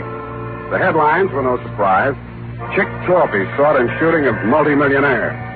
Item: ballistics matched up slugs taken from body with weapon owned and licensed to one Chick Torpy. And item: because of a city ordinance regarding disposition, the body of Casper Scully, found off the immediate premises of his home, had been removed to the city morgue and would remain there until claimed by nearest of kin.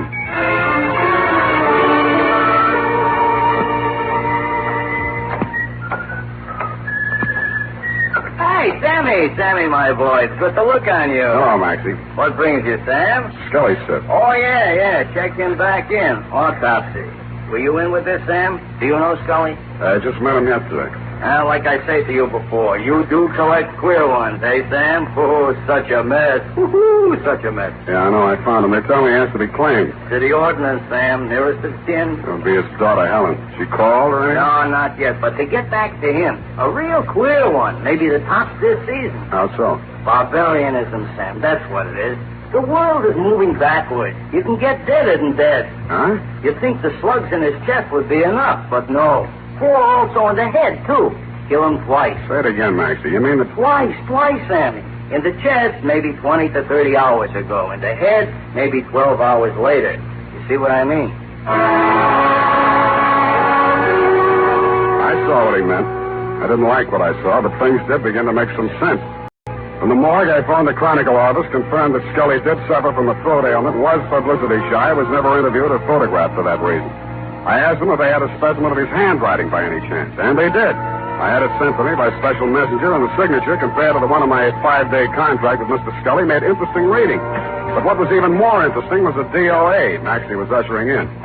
As I was saying, Sam, it's awful the way these homicides are turning up nowadays. In gray suits, it's fashionable now. Hey. What's the matter, Sam? You know him? Yeah, I know him. What's it say? The toe tag says unidentified, accidental drowning. Found off Pier 14, time 8:15 this a.m. Accidental drowning. You don't think so? Why do you think he's dead? I think he's dead because he didn't cough when the doctor asked him to. I left Maxie to his newest customer and looked up the police officer who had found the unidentified man. All they had on him was New York clothing labels and a silver identification bracelet with name Julio engraved on it between 2 small indentations of the comedy tragedy drama mask. It wasn't much, but it took me to a theater on Post Street featuring a special company of Spanish actors on tour. I am the manager of the company. What is it, Prince? I'm sorry to trouble you. I'm trying to locate a certain man. I have good reason to believe he's with your company. We are a small group. His name, Prince? One name might be Julio. Ah, Julio de Vaca. Yes. Gray-haired, medium build? You are from the police? No. If you are looking for Julio de Vaca, why are you not from the police? 2 days ago, Julio, who does not speak any English, is asked of all things to appear on the television program. Here is his line. I am proud. But yesterday morning, a man on the telephone, they speak, and Julio goes out with no word. I, too, am looking for him. He missed his performance the afternoon. I see. He drinks too much sometimes, I know, and he missed the evening. Where he is, this I do not know. But if you find him... I have found him. You have found him? Does he have a wife? I am the Senora de Vaca. What is it, senor? What has happened to my husband? You better get your coat, Mrs. Sadabaca.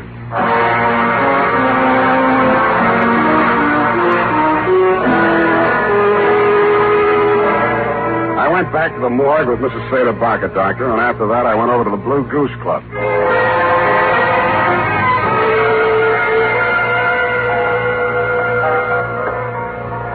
Oh, you Spade?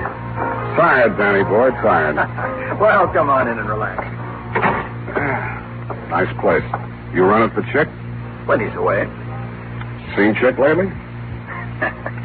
2 sets of cops, 3 reporters have been here asking the same question already this morning. What are you trying to prove? Chick's in trouble. You're his partner. No, he got himself into this one, Spade. Look, we make a nice dollar running this place. It's legitimate. And no cop's going to raid us or close us up.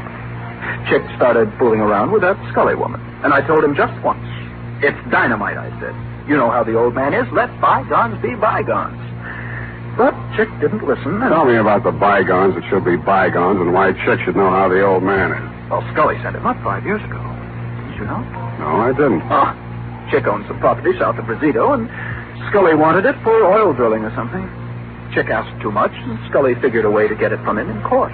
Had it condemned or something. Mm-hmm. Well, Chick got kind of sorry. Met the old man on the street one day, and, well, they convicted Chick of attempted murder. 2.5 years. And Chick looked up Scully's daughter when he got out of prison and started making love to her to get even. Why, yes, Spade, that's just the way it started. Only Chick was the sucker after all. He really went for the creature. He married her 3 weeks ago in Reno, the poor sap. Anybody else know about that part of it? Only me. I was best man. By the way, Danny, did you rap Julio Sadabaca over the head last night and toss him in the bay? Who's Julio, whatever his name is? An actor who happened to look something like old man Scully. Enough like him to keep his mouth closed when I was there, but who might want to open it later. I don't know what you're talking about, Spade. Didn't think you would. But I don't like it. Yeah, boy. Timmy? Joe? Yeah. Throw this phone off. I'm sick of looking at it.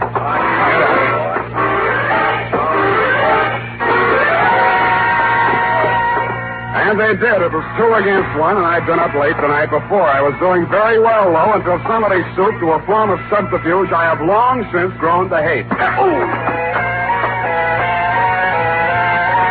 was borne on 2 swarthy shoulders out of the club and into the open air. I was on a balcony, and a good stiff sea breeze was blowing. I didn't enjoy it long. 1, 2, 3, cheers!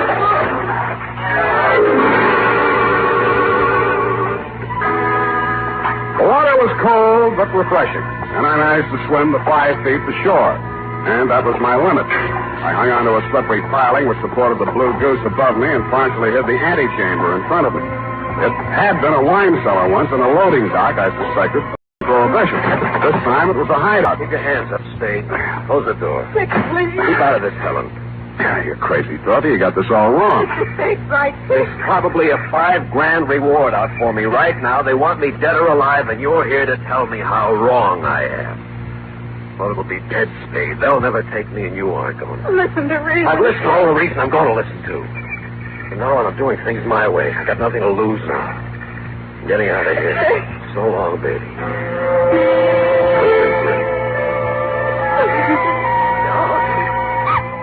leaned over to kiss her goodbye, and that is when I rediscovered that my wet revolver, even though it wouldn't fire, still had plenty of power left. Mrs. Spade, thanks for doing that.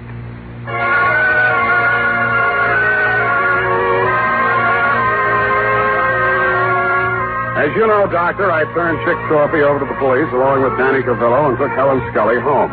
She ran upstairs with many tears, and I met you in the library. You seemed relieved when you heard that Torpy had been apprehended. However, I had some other questions to ask. You answered. All right, Spade, all right. I suppose it'll all come out anyway. 2 nights ago, Chick Torpy came to the house to have it out with Mr. Scully.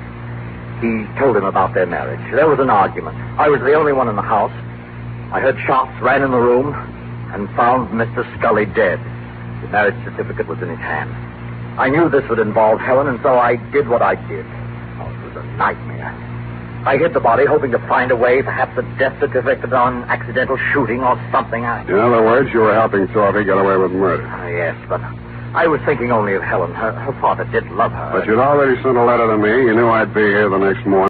An actor on a television program. He resembled Scully. You hired him for a job. You told Helen that Chick had killed her father and told her what kind of acting she had to do. Oh, it was crude, perhaps, but I didn't want you to become suspicious when a death report did show up. I intended to hire you and fire you. Only it didn't work out. I followed Torpy here and found the body. Oh, I've been such a fool, Spade. Helping a man get away with murder, I want to confess it all. I suppose this will make me an accessory to murder. Not exactly. You mean there's a way out? There's a way out, and you were going to take it. What? I was over to your apartment before I came here. You're all moved out. The doorman tells me your luggage has been at the station all morning.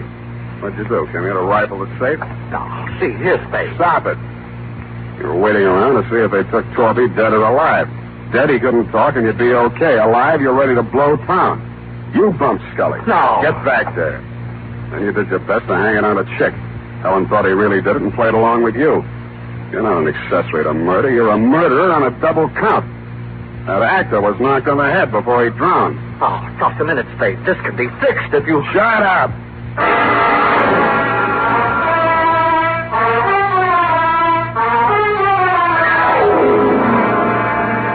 Period. End of report. Sam, I don't understand. What, Angel? I don't understand, Sam. What? Well, you say you turned Chick Torpy over to the police, yet Dr. Kensington was the murderer. A formality, yes. He will be released and cleared in short order. Anything else? Well, yes. What about Danny Cavillo? An innocent bystander. But he had you beat off and knocked on the head. And he has already made amends with those tickets for the fight. No more questions, Ev. Pipe this up and I'll give you a happy ending.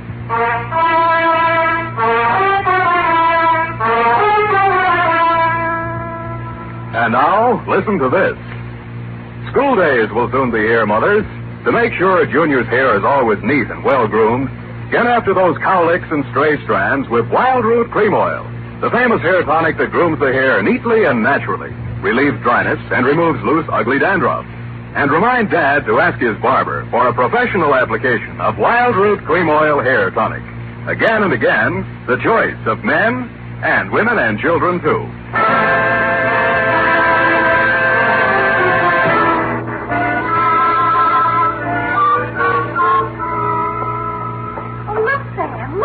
What is it? Look, Sam, look. What is it? Look, Sam, look. All right, I shall rephrase the question. What? Oh, I see. You mean the magazine look, huh? They said an advance copy. It's not even out till next Tuesday. What's it doing here? Oh, look at them. CDs. Who are these people here? That's Sam Spade. What? On the radio. You know, Howard Duff. He plays you on the radio. Howard Duff. Why don't I play it on the radio? You're not the type, I guess. Look here, Sam Spade dictating to Effie. Hey, she's not bad, not bad. Oh, really? That accuracy, I thought. What is it? Levine Tuttle. The name is so artistic. As Bill Spear, Spade producer, gives final instructions. Look at him, he has 9 o'clock shadow. Well, come on, let's get out of here. Go to the fight. Oh, Sam. Then I can't say it. Say what? Well, if you're taking me to the I can't very well leave and say goodnight, Sam, can I? Well, you can try. It's expected, you know. All right. Good night, Sam. Good night, sweetheart.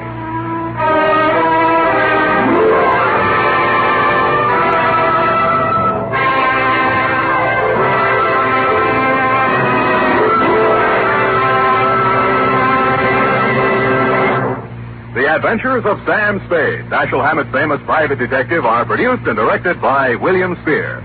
Sam Spade is played by Howard Duff. Maureen Tuttle is Effie.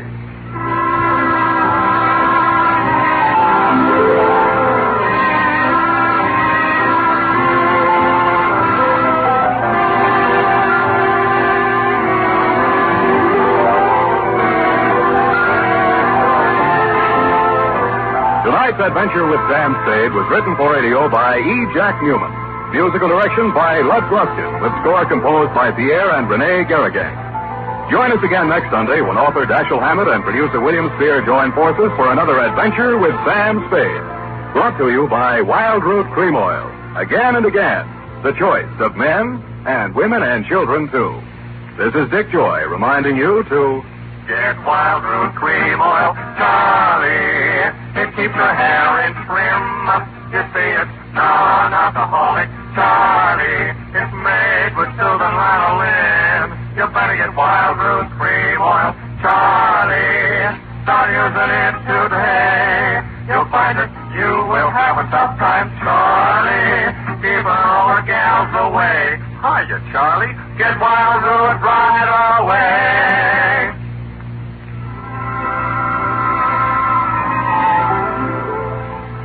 This is CBS, the Columbia Broadcasting System. The Adventures of Sam Spade, Detective, brought to you by Wild Root Cream Oil Hair Tonic, the non-alcoholic hair tonic that contains lanolin. Wild Root Cream Oil, again and again, the choice of men who put good grooming first.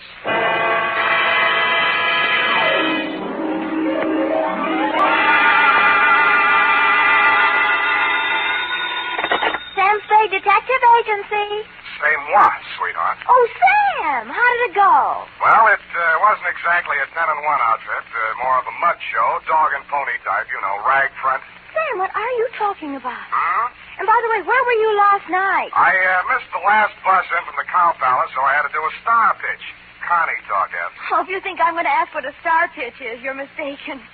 What were you doing at the Cow Palace? Oh, just fooling around. Oh. Sam? Yes? Sam? Yes? Sam... You ask too many questions. Sweetheart, in the patois of the carnival, I'll be right down to pitch my spiel my pitch, and make with the canvas on the Bluebeard caper.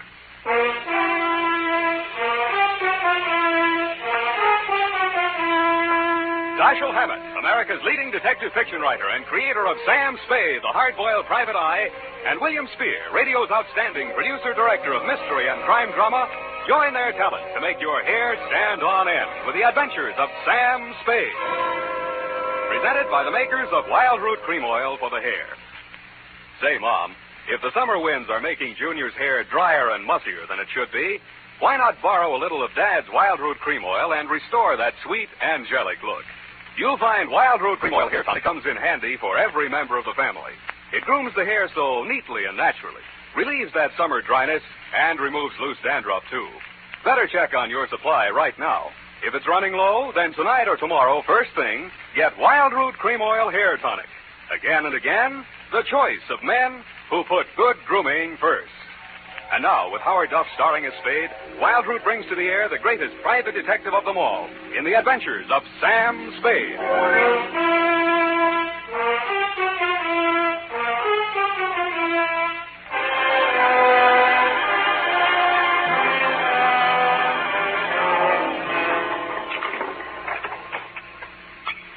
Ready, Effie? Yes, Sam. Hey, what is a star pitch? Hmm? Oh, your clothes. You look as if you'd slept on the ground. That's what it is.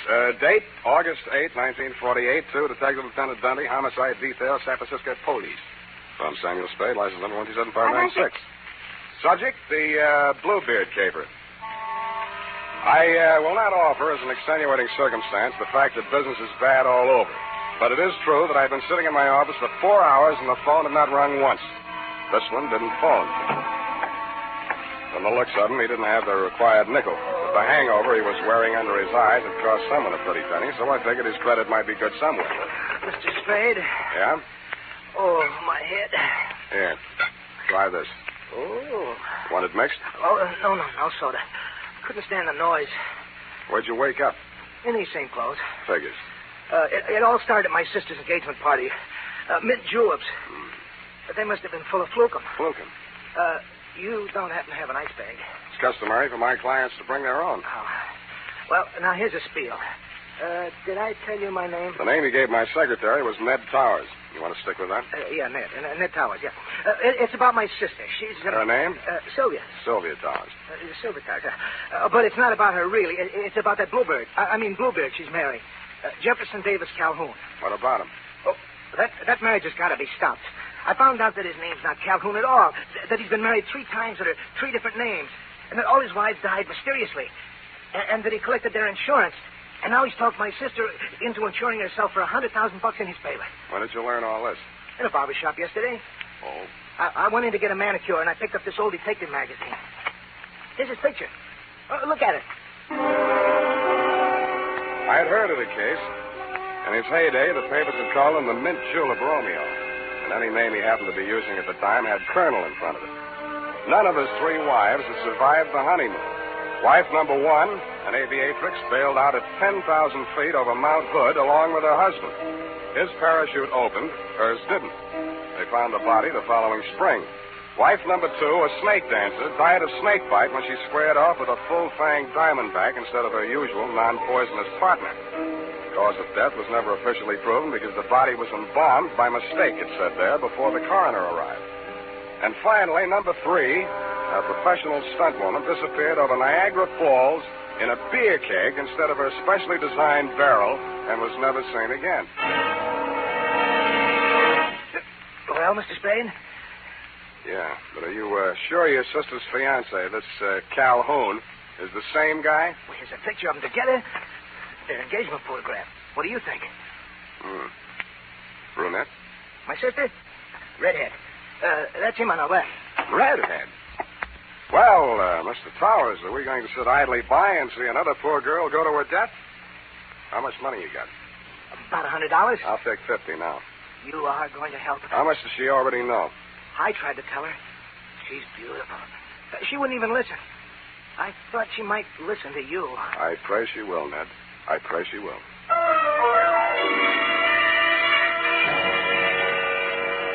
There were 2 aspects of the case that I wanted to look over more closely. A, Sylvia's red hair, and B, the red splotches on my client's face.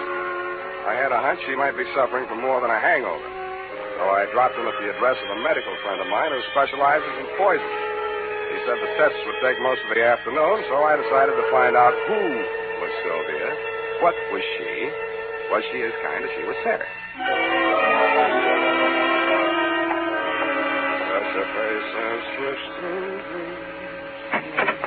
Yes?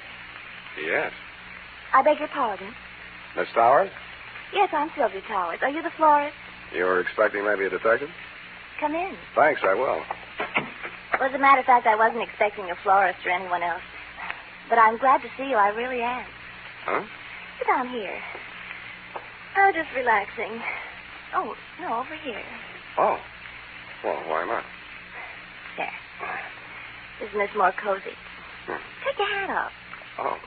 You'll have me believing you really are a detective. What do I look like? Well, I'll have to mull it over. Now, don't tell me. Let me dream. Look, Sylvia, Miss Powers, I mean. Oh, Sylvia. I like the way you dress. Nice and casual. Oh, you do? But, you really should wear a handkerchief. Hey. You're ticklish. Now, look, if you want to frisk me, get it over with. It's your apartment. You got a right to. Well, isn't this way nice? Sure, it's fine. It's just that, I just didn't expect. Just didn't expect. Well, what do you want, a butterfly act? No, it's just that my feelings have hurt you. I am. What I'm doing here.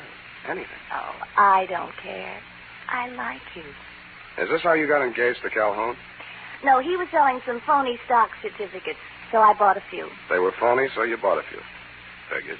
He'd had bad luck with marriage. It was the only way I could force the issue. You're forcing him into marrying you? Darling, don't be so critical. I did it very nicely. I'm sure you did, but why? Oh, I don't know. He's so courtly. A real Southern gentleman. How real? Hand me that cushion, darling. Oh. Oh, no, here, behind my head.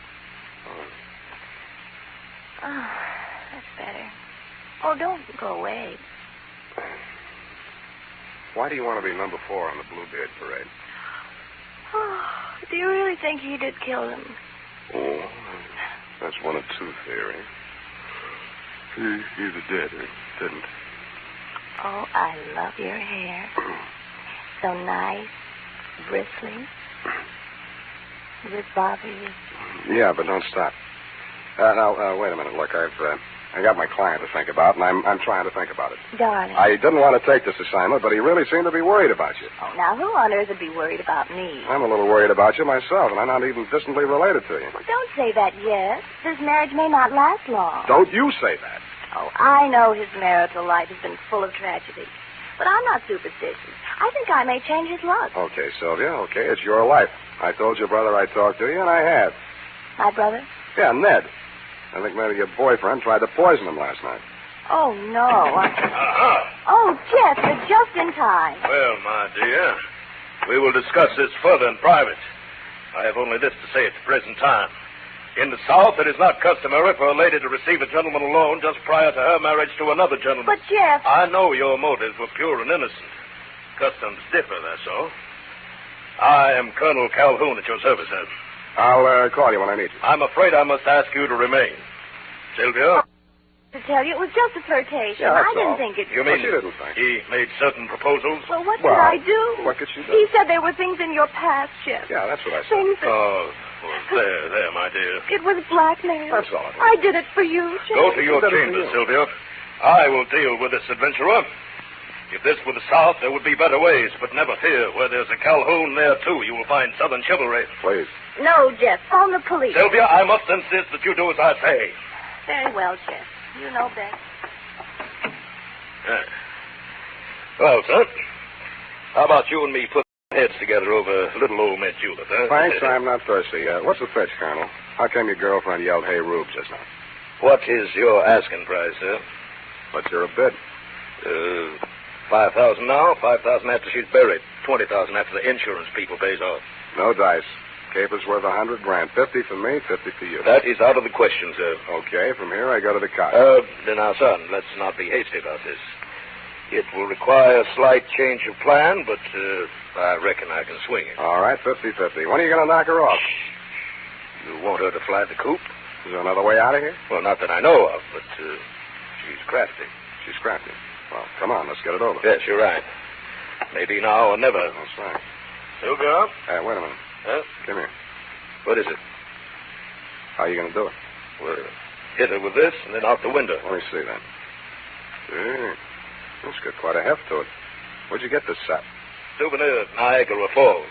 Know where you're going to get it? Well, you Yankee!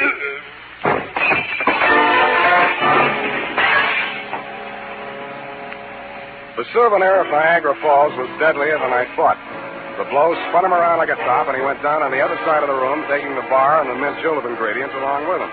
I headed for the room Sylvia had disappeared into. But she had already disappeared out of it. I looked in the closets, the bathroom, under the bed, tapped the walls for secret panels, and then forced myself to look out the only possible exit, the open window. 10 stories, sheer drop to the street. 2 stories, sheer unclimbable masonry to the roof. Now get this, Dundee. No other exit, no horizontal ledges, drain pipes, niches, cornices, not even a helicopter landing. I asked myself, who is Sylvia? What is she?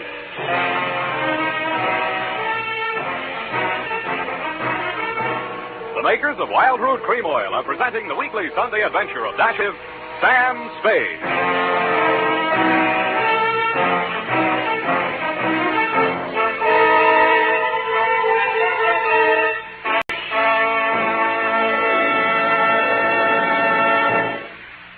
If you want the well-groomed look that helps you get ahead, socially and on the job, listen. Recently, thousands of people from coast to coast who bought Wild Root Cream Oil for the first time were asked, how does Wild Root Cream Oil compare with the hair tonic you previously used? Better than 4 out of 5 who replied said they preferred Wild Root Cream Oil. And no wonder. Wild Root Cream Oil grooms the hair neatly and naturally, relieves annoying dryness, and removes loose dandruff. What's more, non-alcoholic Wild Root Cream Oil is the only leading hair tonic that contains soothing lanolin. So ask for Wild Root Cream Oil Hair Tonic. Again and again, the choice of men who put good grooming first. By the way, smart girls use Wild Root Cream Oil, too. And mothers say it's grand for training children's hair.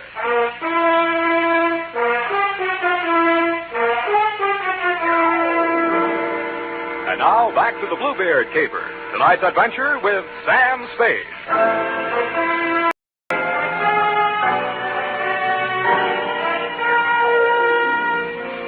There was no use wasting any time trying to figure out how Sylvia had done whatever she had done to escape from that escape-proof room. There was nothing of interest in it but a diving helmet, deep sea type, and the current issue of Billboard, a magazine which records the movements of show people. Under carnivals and tent shows, an item was circled. Colonel Carlisle's Colossal Carnival and Tent Show, which was currently playing San Francisco out by the Cow Palace. That reminded me of the Colonel in the next room. I went in to hit him again, but somehow his not being there didn't surprise me a bit. What I found on the roof did surprise me a little. It was a rope and grappling hook, human fly type, which fitted with the circusy aspect the caper was beginning to take on. But I'd never have taken Sylvia for a stunt woman. I did a deep knee bend to get in condition for what lay ahead, slid down the banister to the top floor, somersaulted into an elevator, and rode it down to the lobby, no hands. Pausing only to acknowledge the applause of the scrub woman, I skated on over to the phone booth. Sylvia's hands like the night. Dr. Mandel's office. Bernie, Sam Spade. Oh, say, I'm glad you called, Sam. That patient you brought in here, Ned Coward? Yeah, what about him? Well, your hunch was right. There was enough poison in him to kill him twice. And that ain't all. He dead? No. Then what's all? Well, his stomach had enough foreign objects in it to keep all the newspapers in town in Monday morning feature stories for the rest of the year. What type foreign objects? Oh, glassware, spoons, hunting knives. Well, nothing valuable. Where'd you send him? Oh, he wasn't a hospital case, Sam. Enough poison to kill him twice, glassware, spoons, hunting knives, and not a hospital case, huh? The poison, he's developed an immunity. The other stuff, it's harmless. Harmless? Do you want me to send you the complete report? No. Forget it, Bernie. You've given me enough. Thanks.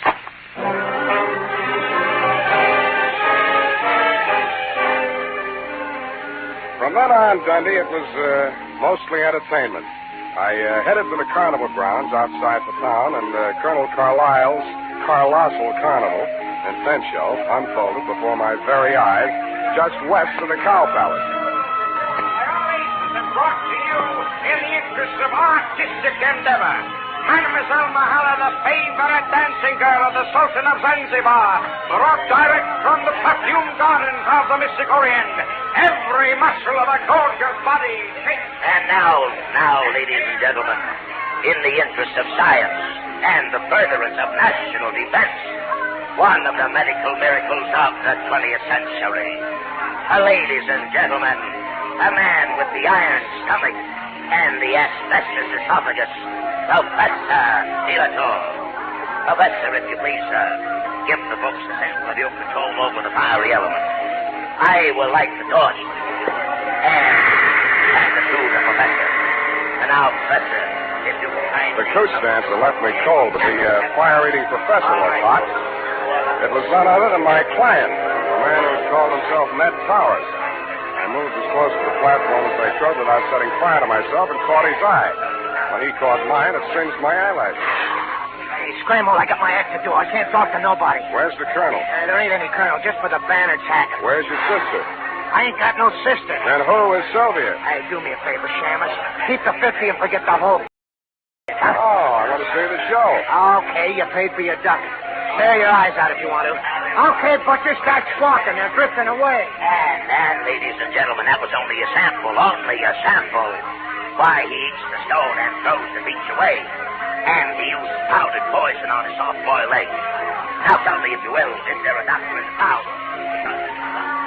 I drifted on down the midway.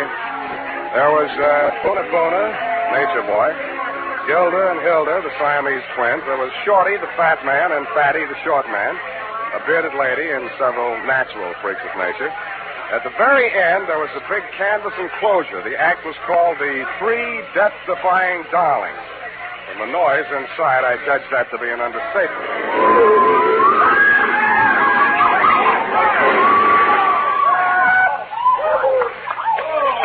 I bought a ticket and got inside just in time to see a trim, energetic blonde in tailored coveralls crawl out of the twisted wreckage of the car she'd just driven point blank into a concrete wall at an advertised speed of 80 miles an hour.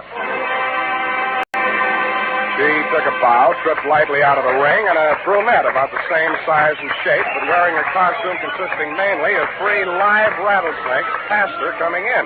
I swear she did.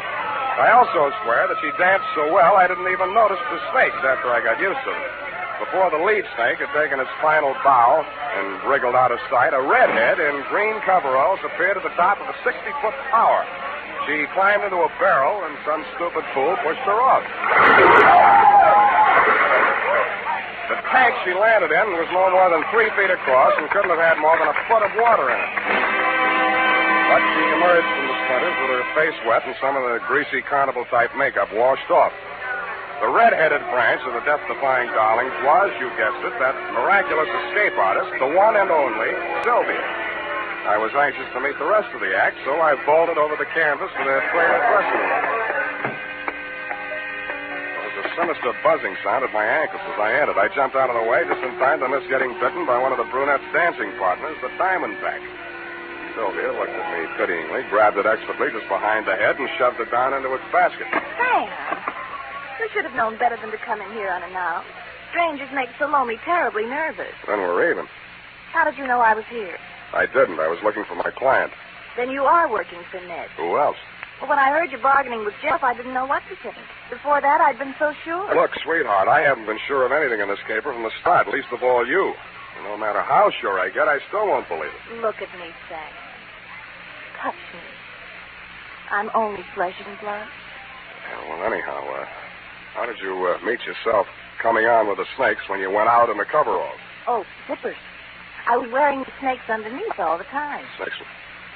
Doesn't the auto crash make them nervous? Oh, no. They're used to it. Mother trained them.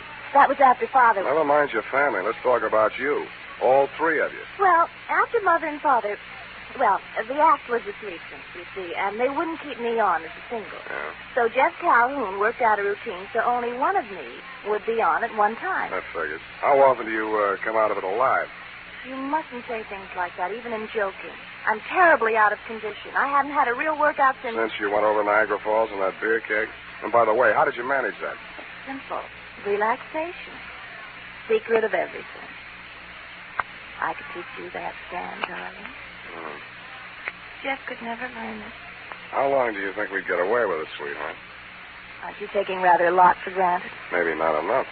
So far as I know, you've only been killed and resurrected 3 times. Darling, if it frightens you, I promise I'll never do it again.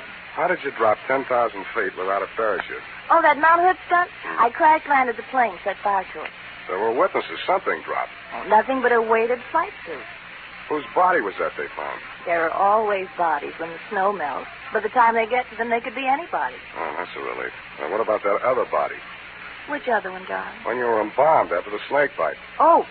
Well, Jeff just claimed somebody from the morgue that nobody else wanted. Don't be so critical, darling. We didn't hurt anybody. Better not try to tell that to those insurance companies. Well, they should be happy. Jeff says it helps them with their taxes. Does it make you happy? Dying and being dug up every year or so? Well, it's better than doing it every night. But I couldn't go back to Jeff. He lost his nerve after Ned found out. You see, Ned's the only one left who knew me in the old days. If I were dead, he couldn't prove anything. Jeff really meant to kill me this time. What was Ned after? Blackmail? Oh, no, he wanted me back with the show. He hired you to frighten Jeff into letting me go. After all, I am the best threesome in the business. Well, anyway, in the stunt field. Did you see my review in Billboard? I saw for myself. You know something? I was thinking. With all you know about crime... Don't say it. Darling, it's so easy, and we could have a honeymoon every time I came back and we got married again. Thanks for the offer, but if I get married, I want my wife to stay alive every night. But I wouldn't really be dead. Only legally, for the insurance. Only legally, Sam. Come here. Sam, darling. Look, sweetheart, let's not relax. You're not safe. Not as long as that insurance policy's floating around with Jeff's name on it as beneficiary. He'd never think of looking for me here. Well, the same. You better take that policy into town in the morning and make some changes. Where is it? Oh, it's in my safe. You got a safe here in this trailer? Well, it's just a secret safe. I only call it a safe. But it is safe. Yeah, I thought I'd find you here. But I hardly expected to see Mr. Spade. You don't surprise me a bit, Bluebeard. Hello, Jeff. Sit down, stop waving that revolver. What do you want? That policy. I heard every word you two have been saying. Not that that piece of paper means anything. You won't even be around when the bank's open. But having the original policy in my hand will save a lot of delay, red tape. Of course, Jeff. Where is it? Oh, what's the use? It's in the basket, right by the side of your chair.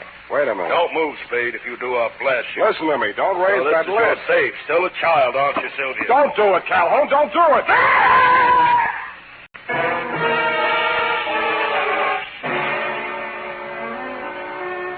And that, Lieutenant dear, took the lid right off of the caper. Due to my Boy Scout training, my split-second timing, and the fact that Salome's fang missed an artery by a 30th of an inch, I understand Calhoun will live long enough, which, as far as I'm concerned, is any length of time you care to name. About Sylvia, I really don't know how to advise you there, but if you're planning on charging her with attempted homicide, you'll find that there are 3 Darling sisters listed as U.S. citizens and residents of California.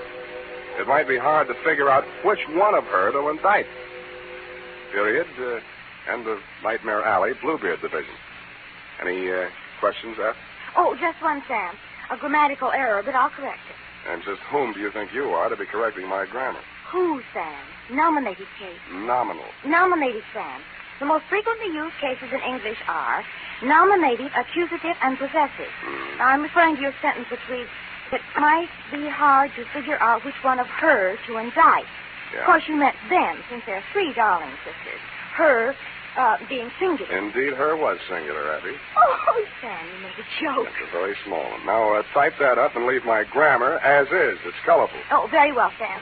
I'll just fix the syntax as I go along. Syntax? In California?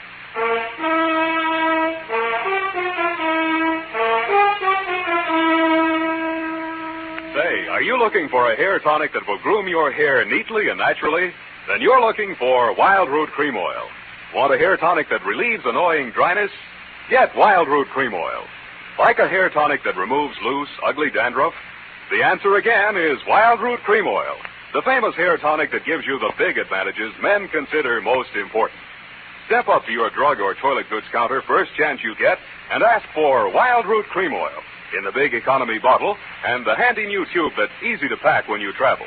Also, ask your barber for a professional application of Wild Root Cream Oil Hair Tonic. Again and again, the choice of men who put good grooming first.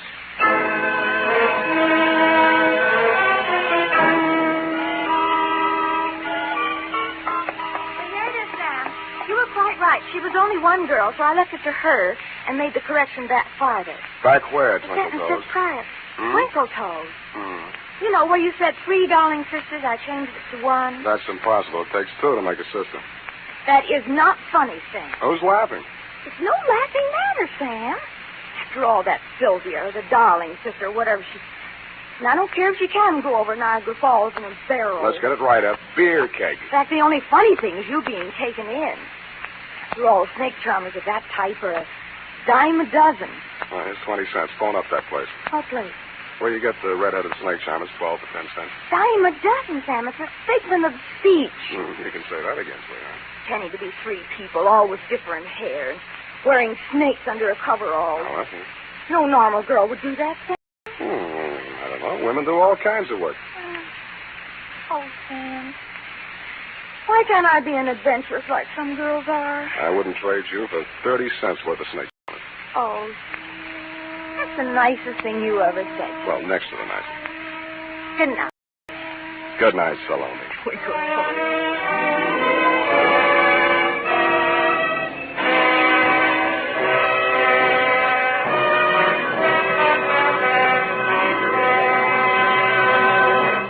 The Adventures of Sam Spade, Dashiell Hammett's famous private detective, are produced and directed by William Spear. Sam Spade is played by Howard Dove. Lorene Tuttle is Effie.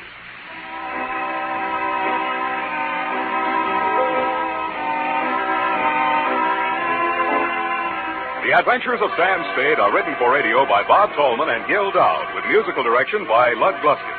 Join us again next Sunday when author Dashiell Hammett and producer William Spear join forces for another adventure with Sam Spade. Brought to you by Wild Root Cream Oil.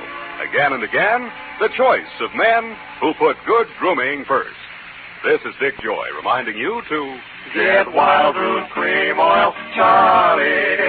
It keeps your hair in trim. You see, it's non-alcoholic, Charlie. It's made with soothing lanolin. You better get Wild Root Cream Oil, Charlie. Start using it today. You'll find that you will have a tough time, Charlie. Keeping all the gals away. Hiya, Baldy. Get Wild Root right away.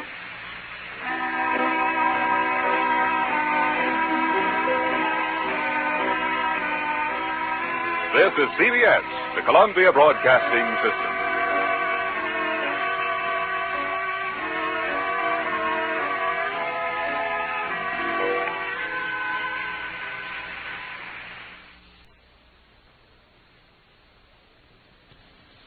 The hair-raising adventures of Sam Spade, Detective.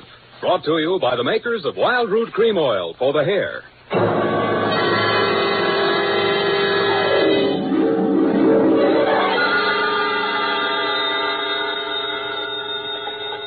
Sam Spade Detective Agency. It's me, Effie. Oh, Sam, I've been worried about you. Sid Weiss was just on the phone, and he says digging up a corpse without a permit is against the law. It's all right, Effie. I just dug him up to say hello and put him back again. Oh, Sam. I'll be down in a couple of minutes to dictate my report, sweetheart. If I get lost on the way, you'll find me in City Hospital, the Sicko ward, third straitjacket from the left.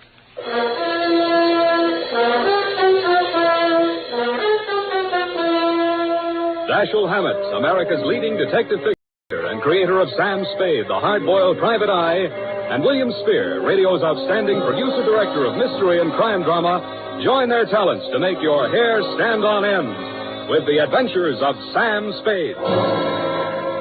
Presented each week by Wild Root Cream Oil, the non-alcoholic hair tonic that will put your hair back in place again, grooming it neatly, naturally, the way you want it. Fellows, if a girl can spend half an hour under a hot dryer in a beauty parlor to look her best for you, certainly you can spend half a minute sprucing up with Wild Root Cream Oil hair tonic to look your best for her. That's all it takes, and Wild Root Cream Oil grooms your hair neatly and naturally, the way girls like to see it. Besides, it relieves dryness and removes loose dandruff. There's not a drop of alcohol in Wild Root Cream Oil. It contains lanolin. So get the big economy-size bottle at your drug or toilet goods counter. And now, Wild Root brings to the air the greatest private detective of them all in The Adventures of Sam Spade.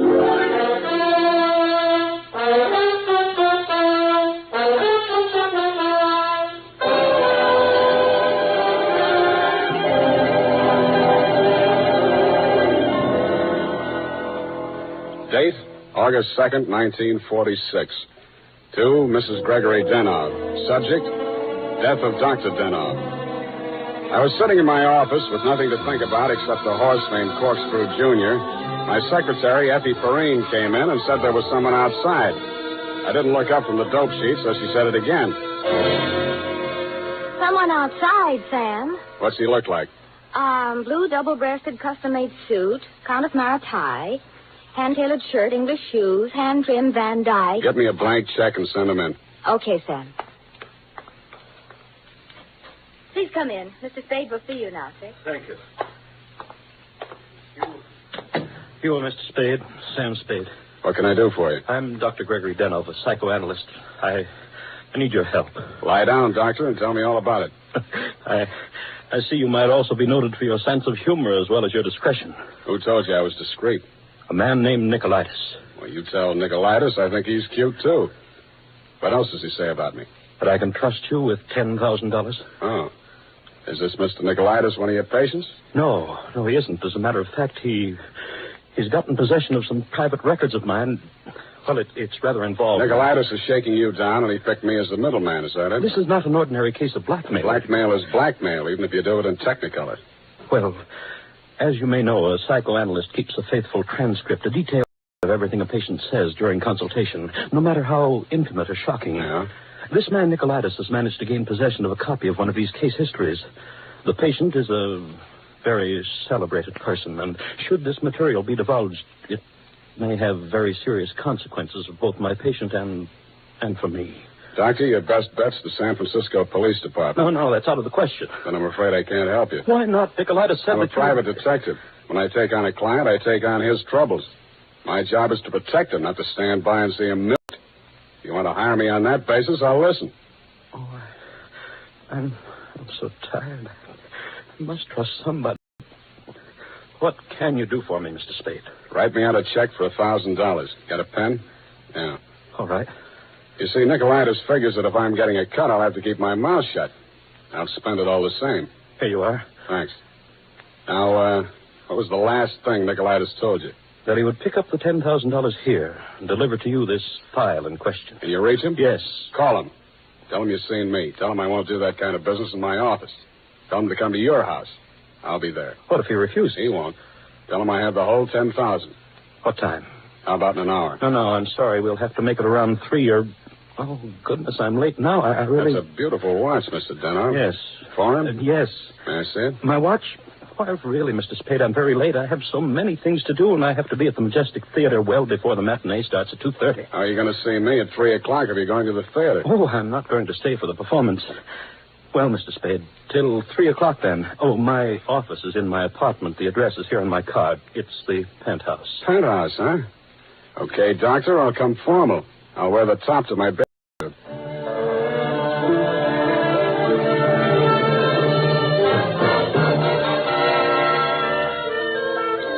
I left my office around 2:30 and started walking up Nob Hill. The Versailles Apartments, where Denhov's place was, took up the whole 300 block, so I didn't have any trouble finding it. I stopped across the street for a minute to get my breath after the uphill climb, mopped my face, and started across. Just as I got to the middle of the street...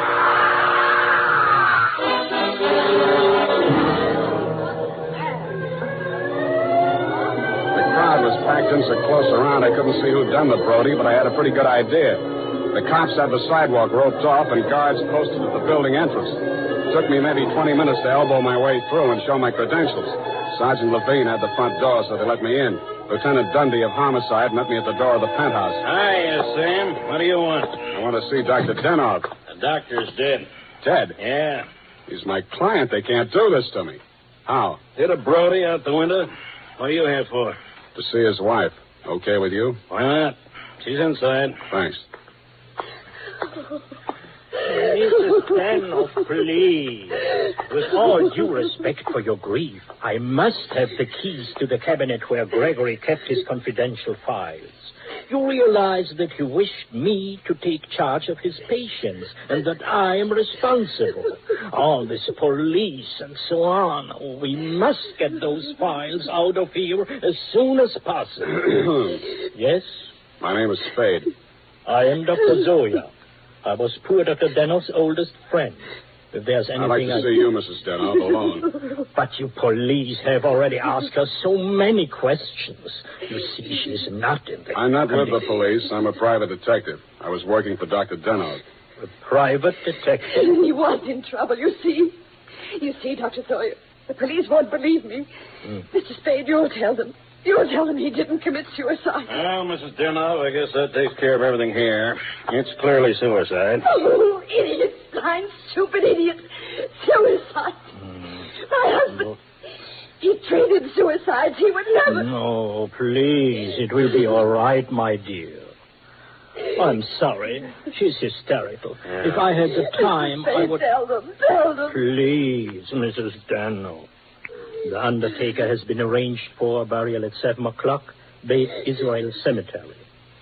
Now, please, the key to Gregory's files. Here, take it and go. Go ahead, all of you. Okay, we'll call you now. Oh, I'm so sorry, gentlemen. This hysteria, a simple traumatic condition. If I only had the time. Who can I turn to? Who'll help me? You think it's pleasant? You think my husband would rest if they said I committed suicide? What shall I do? What shall I do? What shall I do? Oh, you... Dr. Zoya didn't have the time, neither have I. You think it's murder? Who do you think killed your husband? To name someone... That's a very serious charge, Mr. Spade. Goodbye, Mrs. Denov. Constance Brent. You mean Constance Brent, the actress? Yes. Yes, she was his last patient this morning. She had threatened to kill him before. How do you know? My husband said so. To you? Well, he'd written it down on his notes on her case. Once before, she'd almost pushed him from that same window. How about your husband and Miss Brent? Oh, I knew she was falling in love with my husband. That always happens. They call it a transference. But in this Your case... husband told me Miss Brent was acting in a play this afternoon over at the Majestic. Yes, Midsummer Night's Dream. But she was here. I know she was here. Miss Ray, the receptionist, was coming back from lunch when she heard voices arguing inside. And she was sure it was Miss Brent's voice. Show me the doctor's case history on Miss Brent. I can't. It's missing. As soon as it happened, I went to the files. I meant to show it to the police. Who could have taken it? Constance Brent was the last one in that room before he died. Yeah. When did you see Nicolaitis last? Nick, who? Skip it. Where can I reach you in case... For the next couple of hours, I'll be at the Majestic Theater. I want to see how good an actress this Constance Brent is.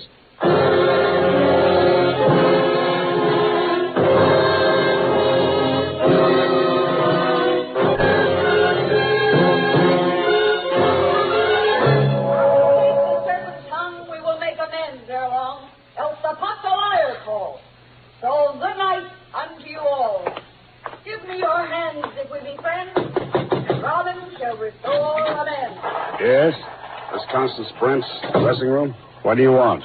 I want to talk to Miss Brent. Well, you can talk to me. I'm her husband. So you're Mr. Brent. I'm Jonathan Wallace. She's Mrs. Wallace.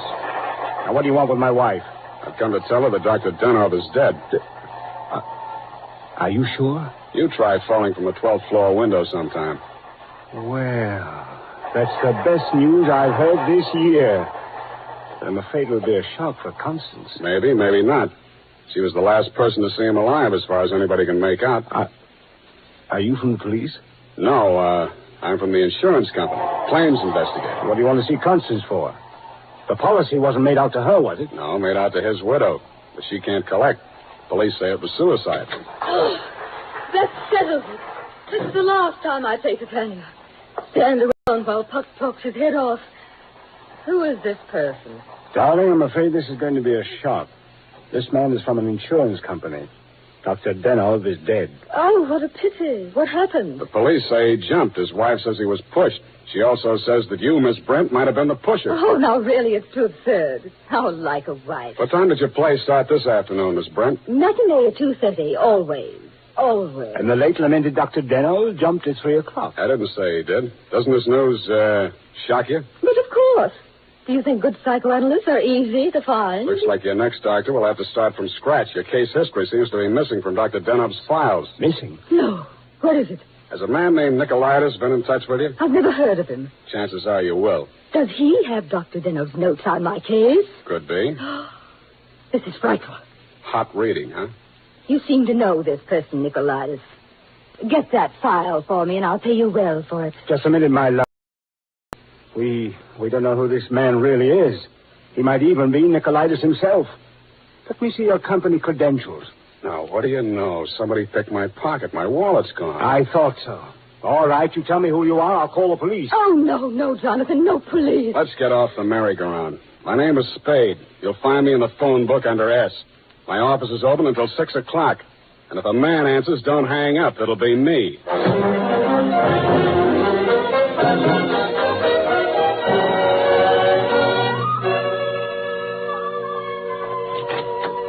Hello, Effie. You found a Nicolaitis yet? Not one. I even tried spelling it backwards. Nobody ever heard of a man named Nicolaitis. I'm beginning to think there ain't no such person. Pardon me, do I hear my name mentioned? I'm Nicolaitis. Sam, I still think you're right. Come all the way in, Mr. Nicolaitis. Sit down. Oh, thank you. If you need me, Sam, just scream. What can I do for you? Oh, I've come for my money. What money? Oh, the $10,000. You remember the $10,000? Refresh my memory. Oh, Dr. Denov, the gentleman who visited you this morning? Oh, that $10,000. Oh, you remember now. Yeah, it all comes back to me now. You were supposed to deliver something for the money. Since Dr. Denov is dead, that is no longer important. You will give me the money, please, and I will not disturb your afternoon any further. Suppose I refuse? Oh, that would grieve me. In my grief, there is no telling what I might do. Dr. Denoff's dead. There's nothing more you can do to hurt him. Oh, never would I attempt to hurt poor Dr. Denoff, but in my sorrow, it would be so great if I should be forced to hurt the woman he loved. After all, as Titania says, these are the forgeries of jealousy. Titania, huh? Ah, yes. Midsummer Night's Dream. Act 1, Scene 18. I'm a little rusty on my Shakespeare. Oh, you are indeed, Mr. Spade. Titania doesn't appear until well into Act 2. She doesn't, huh? Yeah. Yeah, that's right. Yeah. I guess she isn't on for 40 minutes or so. Yes, indeed, Mr. Spade, but I didn't come here to discuss drama. What else have you got to discuss?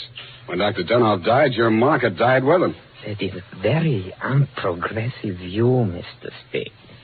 There's always a gentleman named Jonathan Noir. Why, you fiend. You don't mean you've sold to both of us. Mr. Spade, how can you have such a low opinion of me? I will prove my integrity. I will give you the material. You give me the money. Hand it over. In the Levant, Mr. Spade, we have a saying. He who goes too close to the bear soon loses his beard. I have left my beard at home. Okay, I'll meet you anywhere you say, anytime you say. Excellent. At 7 in your apartment? Won't that be walking into the bear's cave? In the Levant, Mr. Spade, we have a saying. Private dicks do not kill people in their own apartment.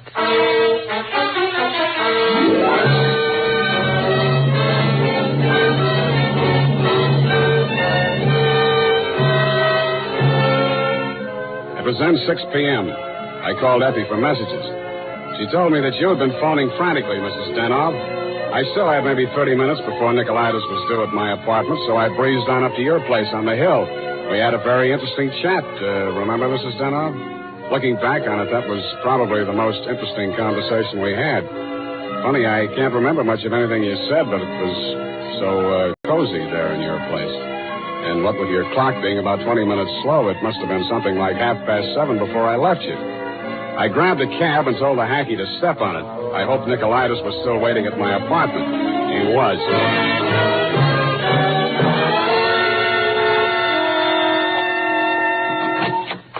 Mr. Nicolaitis, I'm sorry to be late.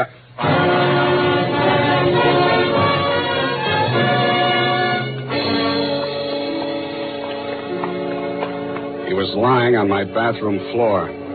The little guy was looking just about as natty as when he'd been in my office, except that the beautiful silk scarf he'd been wearing was twisted into a tight noose around his neck.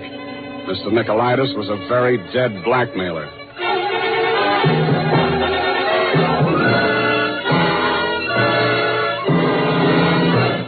The makers of Wild Root Cream Oil are presenting the fourth in a new series of programs bringing to the air for the first time the adventures of Dashiell Hammett's famous private detective, Sam Spade.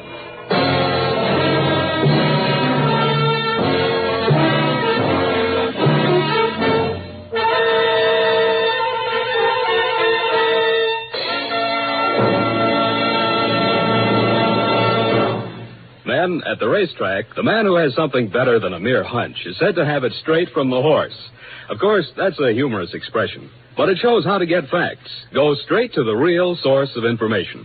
And that's why we went straight to hundreds of men in metropolitan New York to find out what men really want in a hair tonic. And their answers show that Wild Root Cream Oil has all 5 advantages chosen by this impartial consumer jury of men. 1, Wild Root Cream Oil grooms your hair neatly and naturally, never leaves it sticky or greasy. 2, Wild Root Cream Oil relieves annoying dryness. 3, it removes loose dandruff. 4, it's non-alcoholic.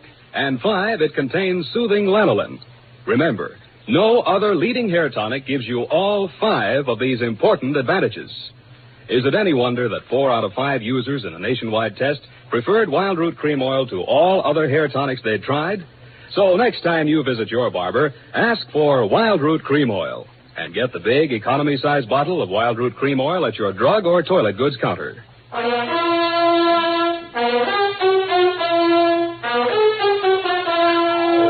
now back to Sam and Psyche. Tonight's adventure with Sam Spade.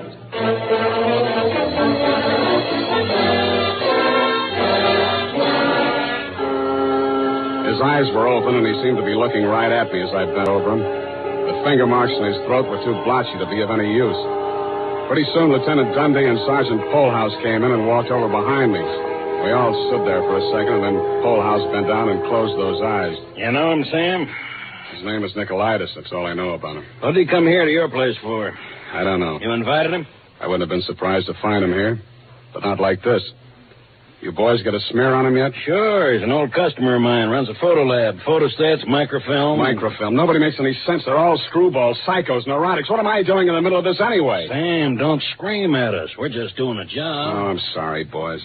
Dr. Denov was my client. Mental expert. That Denov probably had a screw loose somewhere and needed a psychoanalyst himself. Say, maybe he was... Yeah. Hey, look, Dundee. I'm going out of here now. Do I call Sid Weiss and we go through all that again, or are you going to let me walk? Why, Sam, you can go. I know where you sleep. I'll wake you when I'm ready for you.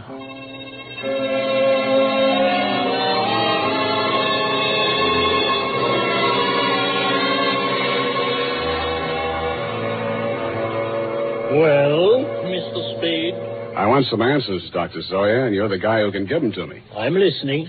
Just let the questions flow into your mind and do not try to repress any of them. Speak instantly, whatever... Okay, question number one, without thinking. Do you think Dr. Denov was a suicide? Well, I had not seen Dr. Denov for many years. He had been my student in Vienna. I was his analyst, in fact. That's all very interesting, Doctor, but my question... Yes. Did poor Dr. Denov commit suicide?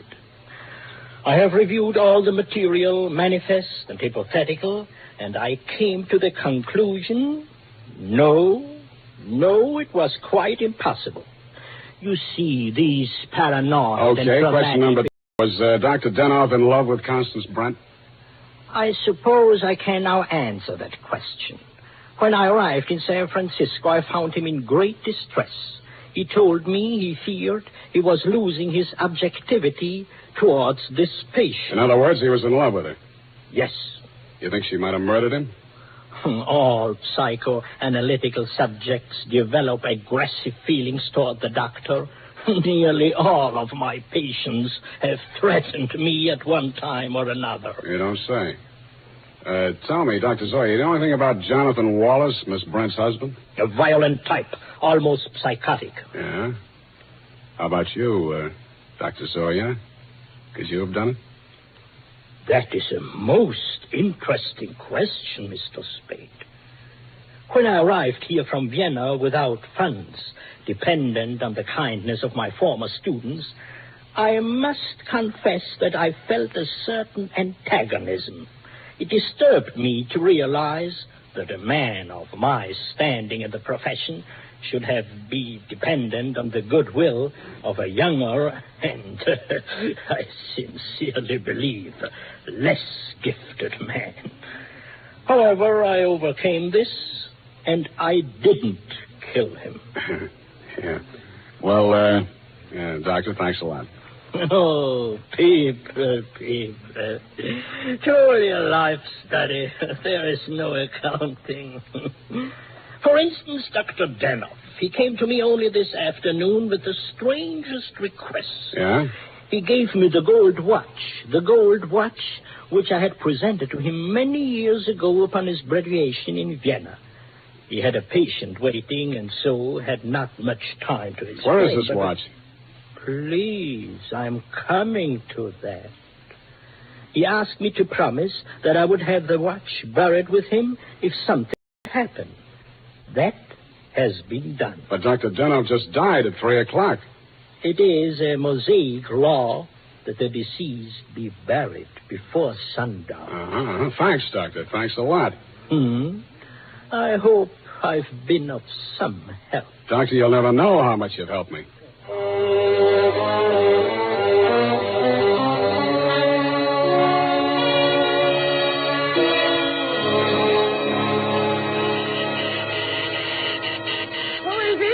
Spade. Oh, what's happened? I think I got the answers, Mrs. Denov. That file on Constance Brent. Your husband knew that you'd been going through it. Mr. Spade. Shut up and listen to me. He took it out of the files, had it microfilmed for his own private records, and destroyed the original. Really? The man who did the microfilming was Nicolaitis. He delivered one print to your husband and kept another for himself. He was murdered in my apartment for the copy he used to shake down your husband. The killer now has that copy, if it hasn't already been destroyed. But we can still put our hands on the first strip of microfilm, which you delivered to your husband. This is astonishing. How? It's in the gold watch, which was buried with him. Oh, the watch that Dr. Zoe... That's right. Denov made up his mind that whatever he knew about Constance Brent was going to go to the grave with him. What are you doing tonight? Nothing. And we got a date, sweetheart, you and I. I'll be back toward the wee hours. All paths lead to the grave. Ophelia, Act 6. Gregory's grave? But shouldn't we get a court order and have it done properly? The courts don't open until 10 in the morning, sweetheart, and Lieutenant Dundee's going to start asking me some questions about that stiff in my apartment before then. You see, baby, I can't wait.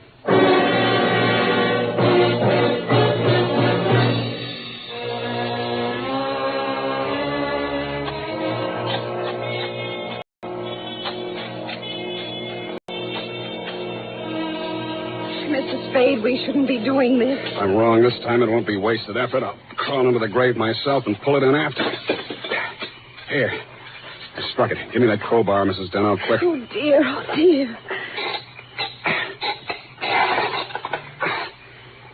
Put that flashlight in here, sweetheart. You look the other way. Yeah, here it is. Look. What, Mr. Spade? What have you got? The watch. Here, put the flash on it while I open it. Here's my nail file. Pry off the back. Thanks. That does it. Here's the film. All right, Mr. Spade. Give me that film. Well, if it isn't the second gravedigger from Hamlet, Mr. Constance Brent. Stop clowning and hand it up to me. You better do as he says, Mr. Spade. We've both got guns. I was expecting that. It took you a long time to get here, Mr. Wallace. How did dear Constance make out as Lady Macbeth? Just give me that film. Stop being an idiot, Wallace. The cemetery is crawling with cops. Put that gun away before you drop it and break your foot. Come up out of that grave, Spade, or you'll stay there forever. Okay, Dundee. All right. Get those hands up, everybody. Go ahead, Dundee. Make the pinch. Okay. Sam Spade, I arrest you for body snatching, violation of graves under the Civil Code number... No, you fool. You're supposed to arrest Mrs. Gregory Denov and Jonathan Wallace for the murder of Gregory Denov and Pericles Nicolaitis. But I... Oh, yeah. No, you don't.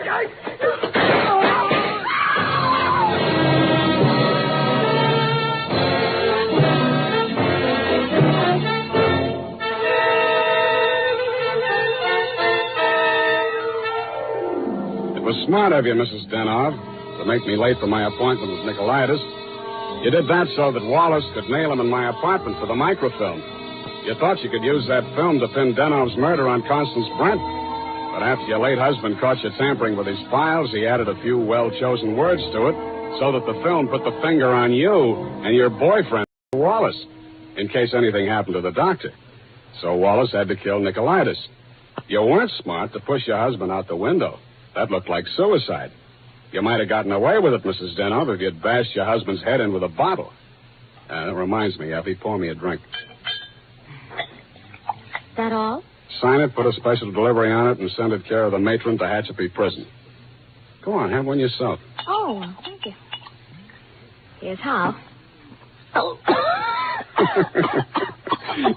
You'll get used to it. Good night, Sam. Good night, sweetheart.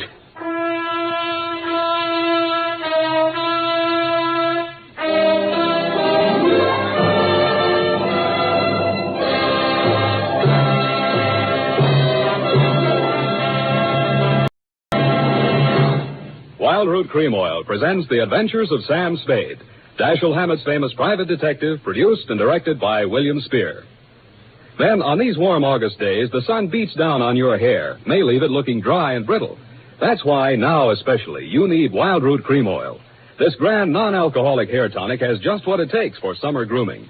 It contains lanolin, the soothing oil that's so much like the oil of your skin. Wild Root Cream Oil keeps your hair neatly in place, gives it the handsome, successful look that helps you get ahead on the job. And Wild Root Cream Oil removes loose, ugly dandruff and actually relieves annoying dryness. So tonight, take the famous FN test. Check your scalp. Signs of dryness or loose dandruff tell you need Wild Root Cream Oil right away. Sam Spade is played by Howard Duff. Fred Essler was Dr. Zoya. Lorene Tuttle is Effie. Don't forget, next Friday, the three masters of the art of hair-raising, Dashiell Hammett, William Spear, and Wild Root Cream Oil, join forces to bring you another hair-raising adventure with Sam Spade. Smart girls use Wild Root Cream Oil, too, for quick, good grooming and to relieve dryness between permanents. Mothers say it's grand for training children's hair. Dick Joy speaking. This is ABC, the American Broadcasting Company.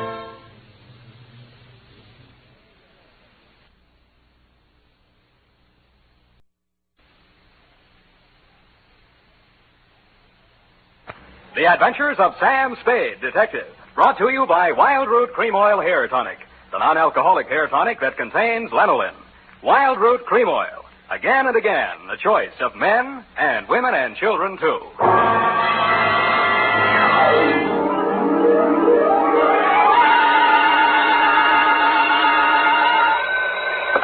Sam Spade Detective Agency? Hey, sweetheart. Oh, Sam, I'm so glad you called. Why? I don't know. I always am. Was it a good case, Sam? I didn't like it. Where are you?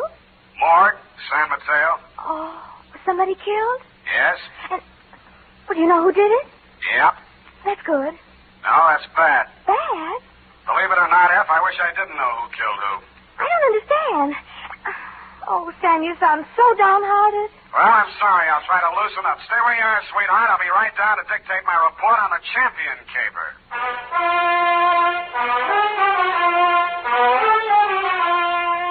Dashiell Hammett, America's leading detective fiction writer and creator of Sam Spade, the hard-boiled private eye, and William Spear, radio's outstanding producer-director of mystery and crime drama, join their talents to make your hair stand on end with the adventures of Sam Spade. Presented by the makers of Wild Root Cream Oil for the hair. Before bringing you tonight's mystery, I'm going to take 28 seconds to tell you something that isn't a mystery. It's no mystery why so many millions of men, women, and children have well-groomed hair these days when America's favorite hair tonic, Wild Root Cream Oil, costs so little. Just 25 cents will buy you a get-acquainted bottle and show you how neatly and naturally Wild Root Cream Oil grooms your hair, how it relieves annoying dryness and removes loose, ugly dandruff. Get Wild Root Cream Oil Hair Tonic. Again and again, the choice of men and women and children, too. And now, with Howard Duff starring as Spade, Wild Root brings to the air the greatest private detective of them all in the adventures of Sam Spade.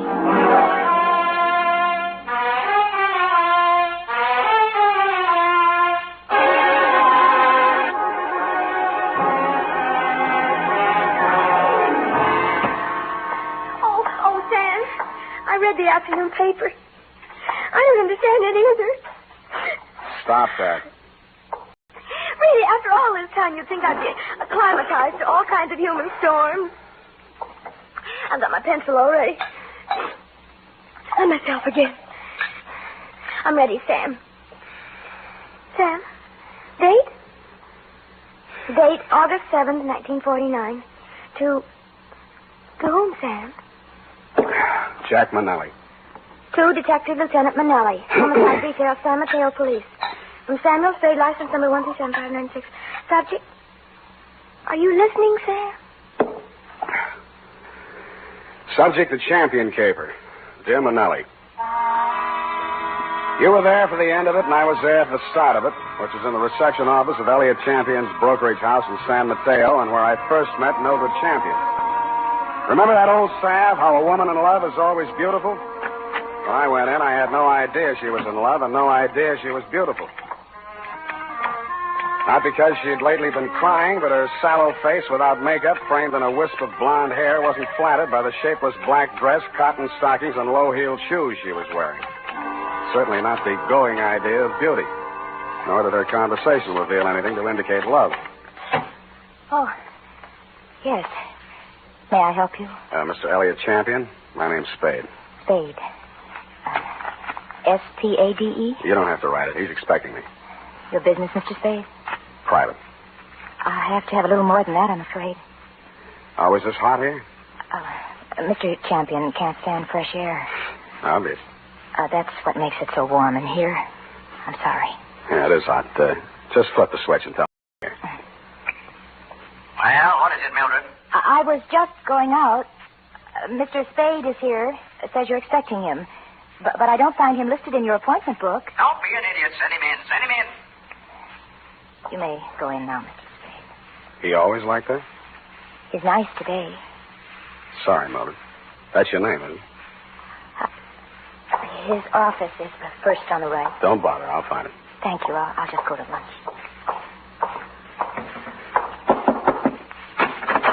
Mr. Champion? Well, don't just stand there. Come in and shut the door. What I have to discuss with you is private. I don't want that snoopy niece of mine listening to our conversation. She's out to lunch now. But does she listen in often? All the time. Why? She didn't know who I was. I outsmarted her there. I called you from the drugstore on the corner. I don't want anyone to know who you are, why you're here. Oh, now, where did I put that lighter? Behind the inkwell. Oh, yeah. I'm a dangerous man to play games with. Joseph's found that out once, and if he keeps this business up, he's going to find it out again. No games? You're dangerous.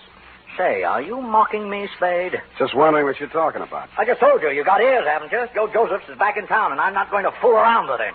Mildred told me you were nice today. Oh, she did she? Well, Mildred talks too much. That's what's the matter with her. She talks too much. And you'd fire her, only she's your niece, and you'd have to pay somebody else 3 times what you pay her to take everything she has to take. Get out of my office. Oh, no. Wait a minute, Spade. Oh, it's just hot, I guess. Who has turned on the heat? It's Joe Josephs. He was released from San Quentin this week. And I've been receiving telephone calls from him telling me to beware and to watch out and a lot of other nonsense. What was he doing at San Quentin? 2 to 5 on an embezzling count. He's an ungrateful scoundrel, that's what he is. Why, I took him into my office as a junior executive, and 6 months later... He got tired of the $20 a week you were probably paying him and decided to dip into the bin. Only he did a bad job, got caught, you testified against him, now he's out and he's sore, and he's threatening you. And every time you yell cop around this town, there's always some snoopy reporter hanging around the sergeant's desk. Ain't that the truth? Listen, Spade, I've got $500,000 tied up in this business, and I don't want anybody thinking I might get knocked over by some loony with a grudge. And that's why you didn't tell the police?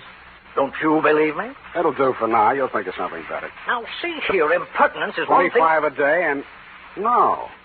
That'll be 45 a day in expenses. I want you to find Joe Josephs and bring him to me. Nuisance warrant? More than that. I've got enough stuff in that desk drawer to send him back to Quentin if I have to. Oh, what kind of stuff?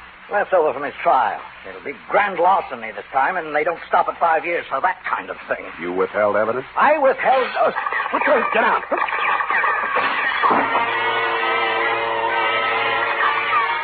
My back was only 8 feet from the window, and it came through from the other building across the court. The silencer either ruined the marksman's aim, or he was just a bad shot, because out of 6 tries, he didn't connect with a thing but the desk lamp and a wastebasket. By that time, Champion and I were both on the floor, Champion on top of me. I kicked out to get loose, and he kicked me back. I gave that up and twisted around for my gun.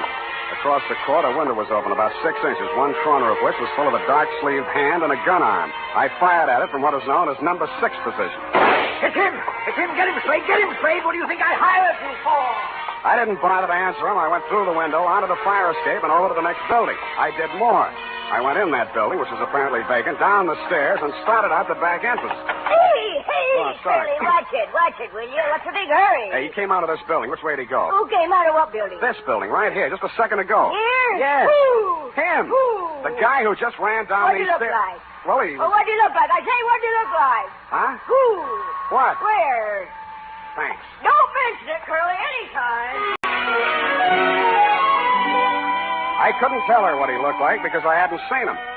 After a careful search of the building, which revealed nothing, I decided my suspect had eluded me for good, and I returned to the office of Elliot Champion.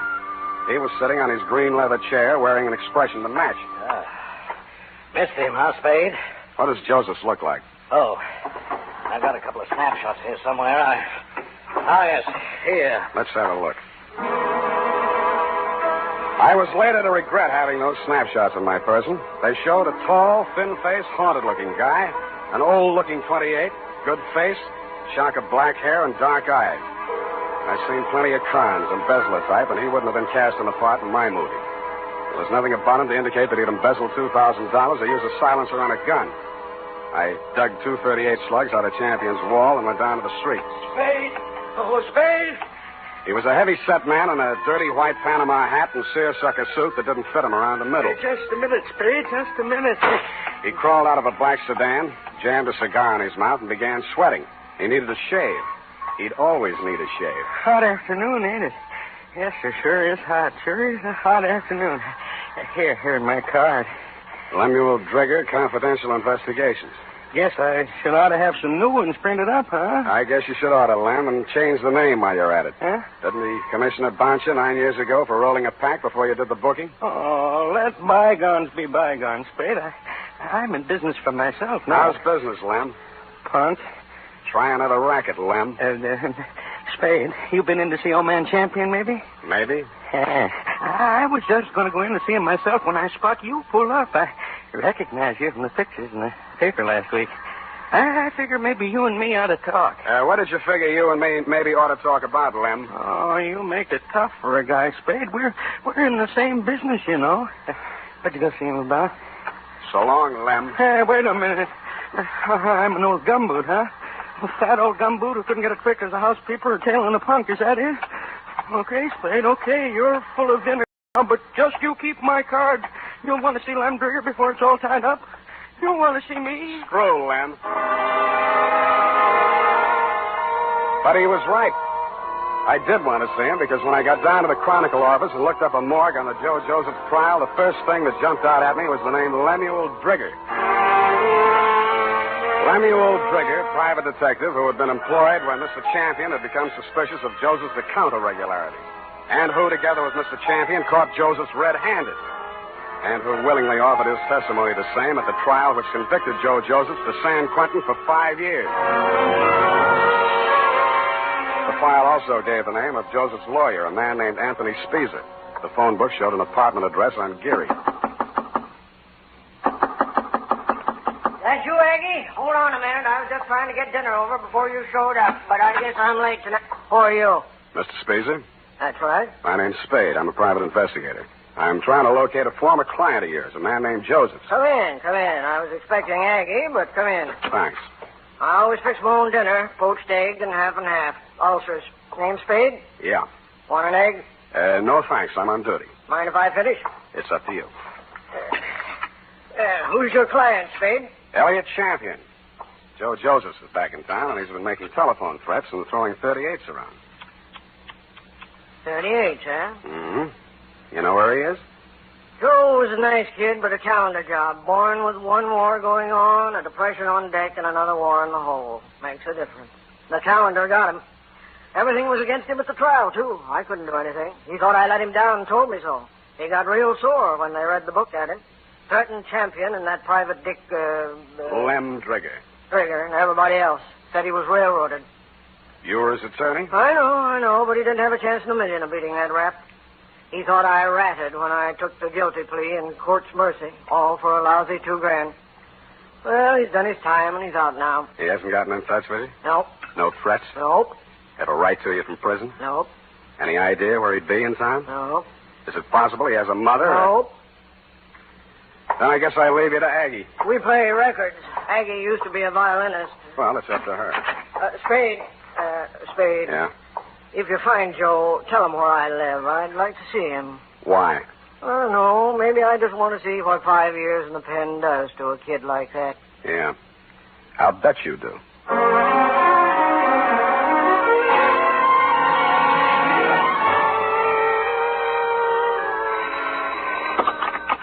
Yeah? Is this you, Mr. Spade? Who's this? This is Mildred Champion. Remember me in my uncle's office? I remember. Mr. Spade, you're looking for Joe, aren't you? Oh, I know you are. You don't have to answer me. I think I can help you find him. I must talk to you right away before something terrible happens. Please come out to the house before something terrible happens. It's right in the corner.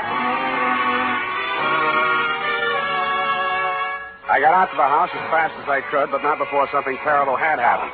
Hey. The front door was open and all the lights were on, and Elliot Champion was lying at the foot of the stairs in the front hall, holding his lapel as if it would get away from him. Hey, don't touch me.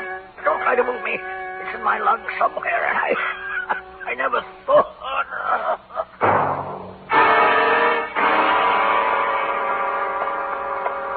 It didn't look like there'd be much use, but I beat it up the stairs to the hall phone to call emergency ambulance. Hello? What the? This is Joe. So you hired a private eye to look me up, huh? Well, he'll never find me, but I'll find you. Yeah, Mr. Champion, I'll be seeing you real soon. I didn't get it then, but I got it a second later. I grabbed for the banister, missed, and hit the top railing. A pair of hands held me up long enough to go through my pockets and then let me go, and that's the last thing I remember.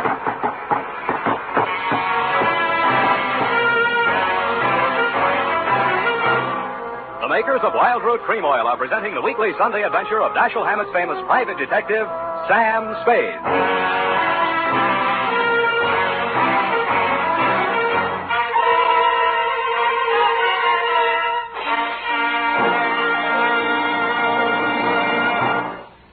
Now, here's important news on good grooming. If you want the well-groomed look that helps you get ahead, socially and on the job, listen. Recently, thousands of people from coast to coast who bought Wild Root Cream Oil for the first time were asked, how does Wild Root Cream Oil compare with the hair tonic you previously used? The results were amazing. Better than 4 out of 5 who replied said they preferred Wild Root Cream Oil. Remember, non-alcoholic Wild Root Cream Oil contains lanolin. It grooms the hair naturally, relieves dryness, and removes loose, ugly dandruff. So if you want your hair to be more attractive than ever before, get the generous new 25-cent size of Wild Root Cream Oil, America's leading hair tonic, on sale at all drug and toilet goods counters. It's also available in larger economy bottles and the handy new tube.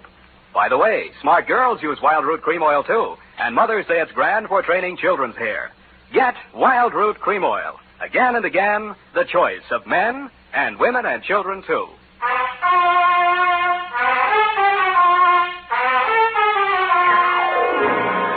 And now, back to the champion caper. Tonight's adventure with Sam Spade.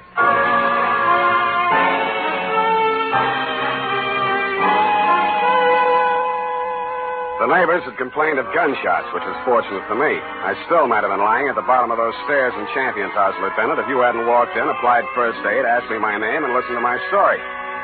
You considered the threatening phone call after my client's death as a cover-up and promptly sent out a general alarm on Joe Joseph. I took an aspirin and a taxicab for home.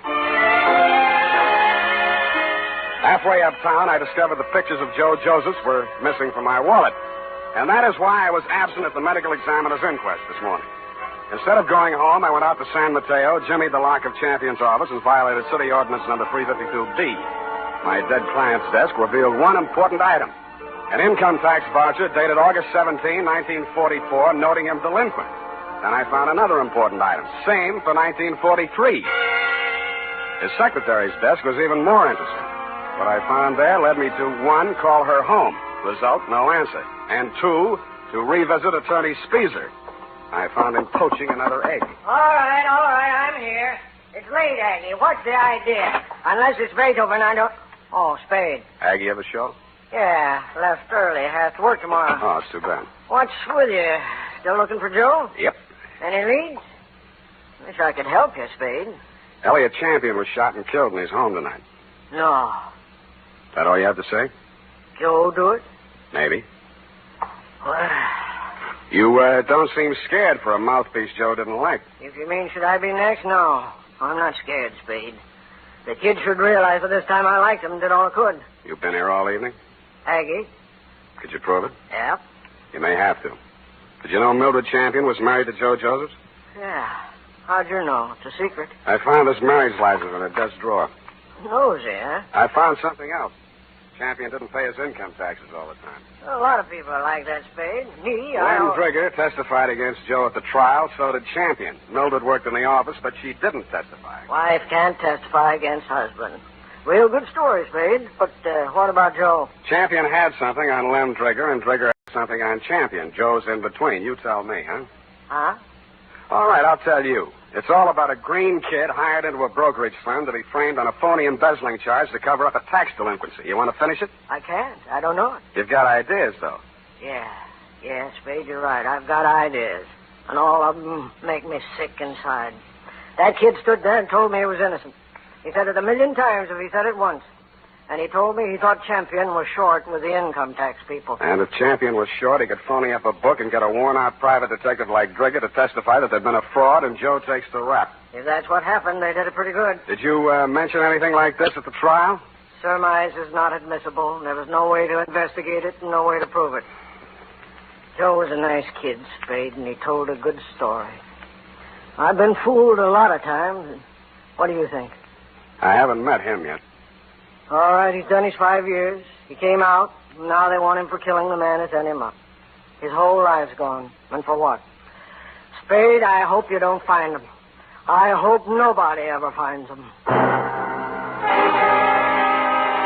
But we did find Joe Joseph, Lieutenant. He was right under our noses all the time. When I called you, you told me to come on down to the morgue at the county hospital. We both stood and looked at Joe Joseph's. It's a funny thing, Sam. We had an alarm out for an hour on this guy. We've been looking all over for him, and he turns up right here. Only he's dead. He's been dead since last night about 7. 7? Same time Champion was killed. TB. Just got the whole story. Had it awful bad in prison on the sick ward his last 2 years. Mm-hmm. Wanted out awful bad. When his time was up last week, he made him release him. But he wound up here, died in the hospital. He looks awful young to be a con and all. I don't know, Sam. He's just a kid, isn't he? Up until then, you had some kind of case against Joe Joseph. But when the medical examiner reported that my client had been shot with a .32, the rest of it began to fall into place. Lem Trigger's office was a dirty room over a shoe repair shop on Mission Street. The glass on the door hadn't been washed in 5 years, and neither had anything else. You could hardly tell where the office left off and Lem began. Oh, hello, Spade. I've been waiting for you. I thought you'd get over for some talk. What made you think that, Lem? Well, you're here, ain't you? All right, let's make talk. Did the silencer ruin your gun? Huh? Come on, I want it all. Hey, you phoned tonight after Champion was killed. You've been phoning him right along saying it was Joe. No, just a minute, Spade. We're in the same racket. You shot at him with a silencer on your .38 this afternoon to make it look real good. You can't prove anything. I didn't kill him. One slug out of your gun will match that up. Every cop carries a .38. You were a cop once. Now, Spade, you got this all wrong. Because you thought he'd called you in for protection. He called you in once on another job. Listen, I know what you're thinking, and but business was so bad you had to drum it up, didn't you? Joseph was released from prison and it was a natural, only it didn't work. Champion called me instead, and you tried to shake me down. Well, I only thought we could kind of work together. Make it a good thing. I told you once you should try another racket. But you didn't take my advice. Now you're going to have to. What do you mean? Because your license will be revoked pretty quick. You got into a lot of trouble about 2 minutes from now. I did? I was right here. What are you trying to do? I swore out a complaint on you for assault and battery. Hey, wait a minute. I ain't done nothing to you. Champion's dead, and yes, I tell you did, Lem. You tried to strike me, and I had to defend myself. And I did make out a complaint, Lieutenant. I phoned your office, and 2 of your men were on the way out to pick him up when I heard a footstep outside the door. I knew who was there and what she was there for, and I did the only thing I could think of at the moment. And it was lucky I did it. Her own .32 was in her hand when she came in the door. She looked at me, and Lem's smoking gun in my hand, looked at him stretched out on the floor, then she looked back at me, and the gun fell from her hand, and she began to cry. Hello, Mildred. I wanted to do it. I came here to do it. I know. Why? Why did you? To stop you. Why? My bullets went into the ceiling. He's just knocked out. No, he ought to be dead. Dead. No. Not anymore, Mildred. You tricked me. You knew I was coming here. And you know he should die. You know it. That won't bring Joe back. How many real tramps have you met in your life, Mr. Spade? Lots. And some who just thought they were. Well, you met the genuine product yesterday. My uncle, for example. He stole money from himself and made it look like Joe did it. I know about that. And this one? Why didn't you let me kill him, too? Why? Easy. When I went over to see him in the hospital the first time, I knew he was dying. He had that look in his eyes. Helpless. And he knew what they'd done to him.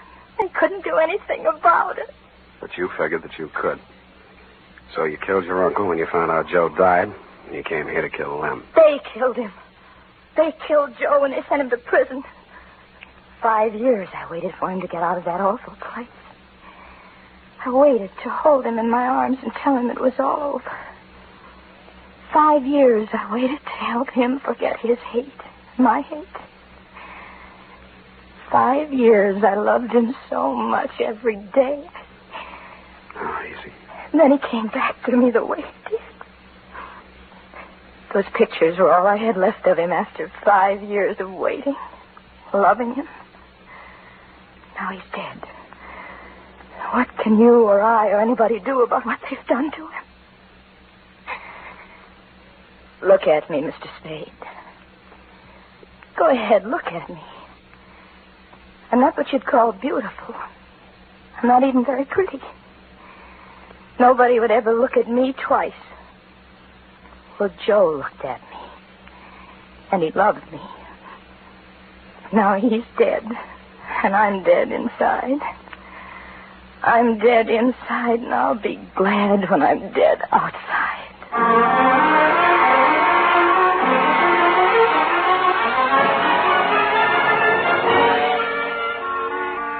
Period, and a report. Oh, Sam, they were so unhappy. Yeah. Add a notation that I won't be around for the coroner's inquest. But, Sam, you can't do This that. report, when duly notarized, should be admissible as testimony. I want to get out of town for a few days. Sour ragged. And now, listen to this. Later this evening, if you happen to stroll down to the corner for cigarettes or ice cream, why not also pick up some Wild Root Cream Oil Hair Tonic?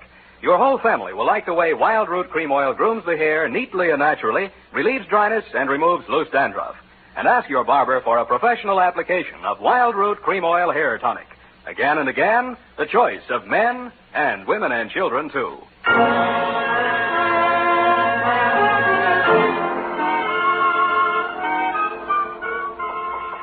Sam. Didn't make any mistakes. Of course you didn't.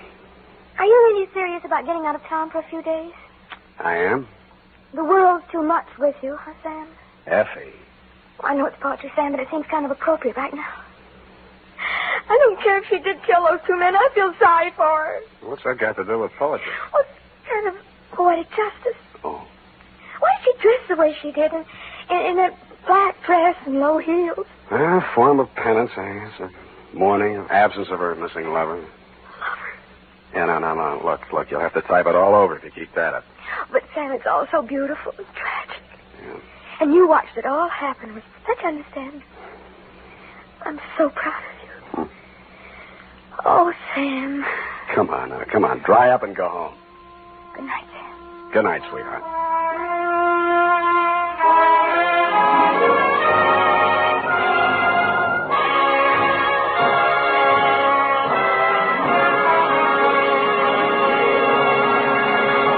The Adventures of Sam Spade, Dashiell Hammett's famous private detective, are produced and directed by William Spear. Sam Spade is played by Howard Duff. Lorene Tuttle is Effie. Tonight's adventure with Sam Spade was written for radio by E. Jack Newman. Music was directed by Lud Gluskin, with score composed by Renee and Pierre Garrigan. Join us again next Sunday when author Dashiell Hammett and producer William Spear join forces for another adventure with Sam Spade. Brought to you by Wild Root Cream Oil. Again and again, the choice of men and women and children, too. This is Dick Joy reminding you to get Wild Root Cream Oil, Charlie. It keeps your hair in trim. You see, it's non-alcoholic, Charlie. It's made with soothing lanolin. You better get Wild Root Cream Oil, Charlie. Start using it today. You'll find that you will have a tough time, Charlie, keeping all the gals away. Hiya, Charlie. Get Wild Root right away. This is CBS, the Columbia Broadcasting System.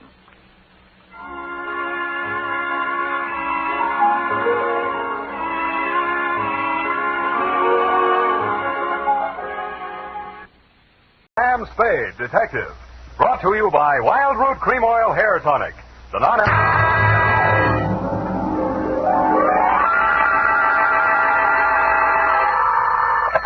Sam Spade Detective Agency. This is Mad Scientific Detective number 137596. Sam, no matter what anyone says, I'll stand by you. You're nothing of the sort. Not scientific? Of course not. You're two-fisted. Well, thanks, Effie. And that ain't all, Effie. I was actually mistaken for a convolutional melancholiac. Oh, Sam, are you all right now? Wrong diagnosis, Angel. It turned out to be melancholia catatonica. Oh, you poor darling. What is that? Well, it's a thing where you lie motionless and silent with fixed eyes and indifference to surroundings. Unquote. Sam, what happened to you? What hospital are you in?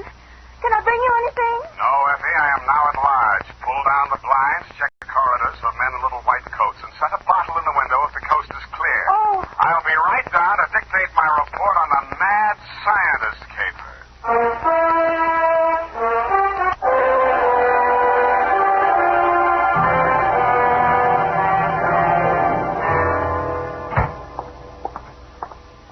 Effie! Come in, Sam. The coast is clear. Where so dark in here? Well, I had to put the lights out. The blind stuck. I couldn't get it down. The heat's off, Effie. Let there be light. Oh, I'm so glad. Let me look at you. Don't look at me like that and stop whispering. Oh, Sam. Did you get me all upset like that just for a joke? It's no joke, sweetheart. You really sick? Yeah, just sick of some of the types I made in this business. Oh, Date July 25, 1948, to Detective Lieutenant Dundee, Homicide Detail, San Francisco Police, from Samuel Spade, license number 137596. Subject, the mad scientist caper. I worry so. Dear Dundee, he looked like a mad scientist, and that's exactly what he was. His eyes had a wild gleam in them, his hair was a wild tangle, and he was wearing a wild assortment of clothing that looked as if they'd been slept in shifts. He leaned across the desk at me and said, "They have stolen my secret formula." "They have? Gee, that's too bad." "Oh, you think I'm crazy?" "I don't know yet. I just met you." "My name is Raymond Fox. Does that mean anything to you?" "Raymond Fox. Yeah, I think it does, but I don't quite remember what." "I invented the helioscope." "Helioscope? No, that wasn't it." "I also synthesized hydroxylamophotochronaton."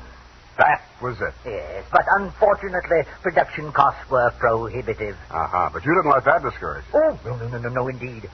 See, after a brief illness, I was back in my laboratory, perfecting my greatest contribution to science, what may prove to be the greatest contribution of science to humanity.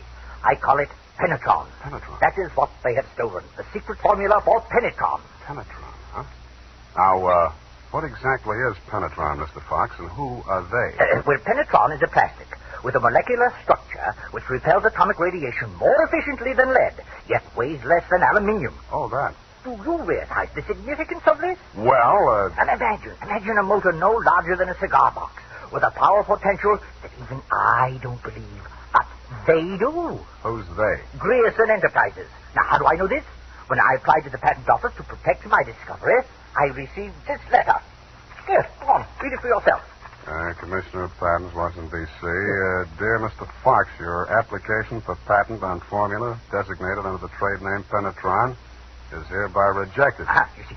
Both formula and trade name, together with descriptive material identical to yours, have been registered by Mr. Albert Grierson, Grierson Enterprises, San Francisco. Very truly yours, George Sherman, Acting Deputy Assistant Commissioner. There. You see? Yes. You don't need a detective, Mr. Fox. What you need is a good patent lawyer. Lawyer? I have one. A legal ball of fire named Roscoe Manning. You know this scoundrel? Yeah? He's got an okay reputation. And I am paying for it. $3,000 in retainers.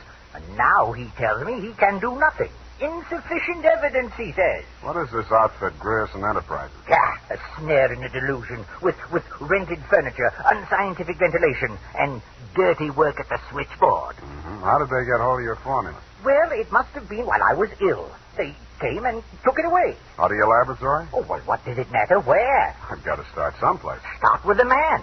I promise you he's a crook. If he steals from me, he's stolen from others. If we can prove that, then I have a case. Well, I can't promise you anything, Mr. Fox, but I'll see what I can do. Will $100 be enough for your retainer? Too much. 25 now, and the balance if I can do anything for you.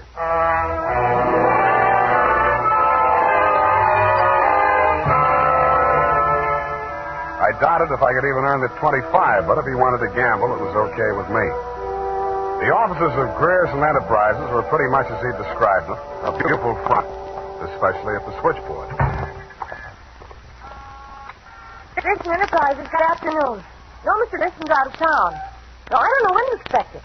I'll be right with you. That's good news. Grierson Enterprises? No, he is not. No, I do not, and he doesn't want to talk to you in any case, Mr. Manning. Oh, if it would just stop. Can't you shut it off? I might as well. Nobody seems to believe me anyway. You aren't looking for him, too, I hope. Oh, please, just tell me you're selling a magazine with a collecting salvage or just anything. My card. Oh, Detective, Mr. Grierson hasn't done anything, has he? That's what I want to find out. My client says he swiped the secret formula. Oh, not that maniac. You don't look the type. You know he's mad, don't you? Maybe yes, maybe no. Certainly, I'm crazy about money. Mad money, pin money, or dirty money. Your employer didn't happen to leave any lying around, did he? No, but I charge to come to the bar downstairs in the building. It's nearly 5 o'clock. Could you cross-examine me there? I thanked her as promptly as I could under the circumstances. She said, wait here, I won't be a minute. And while she was gone, I made a quick frisk of the office. The file cabinet was empty. Ryerson's desk contained nothing but 2 unsharpened pence tobacco crumbs, a rubber band, some rusty paper clips, an old gas bill, a glass ampule, broken, labeled sodium denadrine for intravenous injection, and a business card from one Roscoe Manning, attorney at law. I stuck the card in my pocket, went back to the switchboard, and in less time than it takes to tell, I was calling her Lois, and she was calling me Sam over cocktails for 2. That's all I know about it. I didn't think anything about you taking his correspondence out of files. He often come with it. Mm-hmm. When was the last time you saw him? Oh, it's been nearly 6 weeks. You haven't heard from him in all that time? He was with Mr. Fox just before he left. They had a terrible quarrel. But then Mr. Grayson managed to get him calmed down, and they left the office together. And that's the last time you saw Grayson? Yes, and it's all burning. What did that maniac tell you? That Grayson swiped his invention. Do you believe that? I didn't even believe in the invention. Now I'm beginning to think it was worth stealing. Oh, Mr. Grayson wouldn't. He's a brilliant man, you know. What else has he invented? Well, I don't know. He always had a lot of projects, but of course he never took me into his confidence. Just exactly what is your job? Oh, it's quite simple, really. I just tell people he's an end. Yeah. Look, sweetheart, you really mean to tell me it never occurred to you that there might be something slightly fishy about Grayson Enterprises? I know. Why should it? Because there's a smell of red herring up there. It's in the air. You mean Mr. Grayson the cook? Well, what does that make me? Worry that out on his time. Drink up.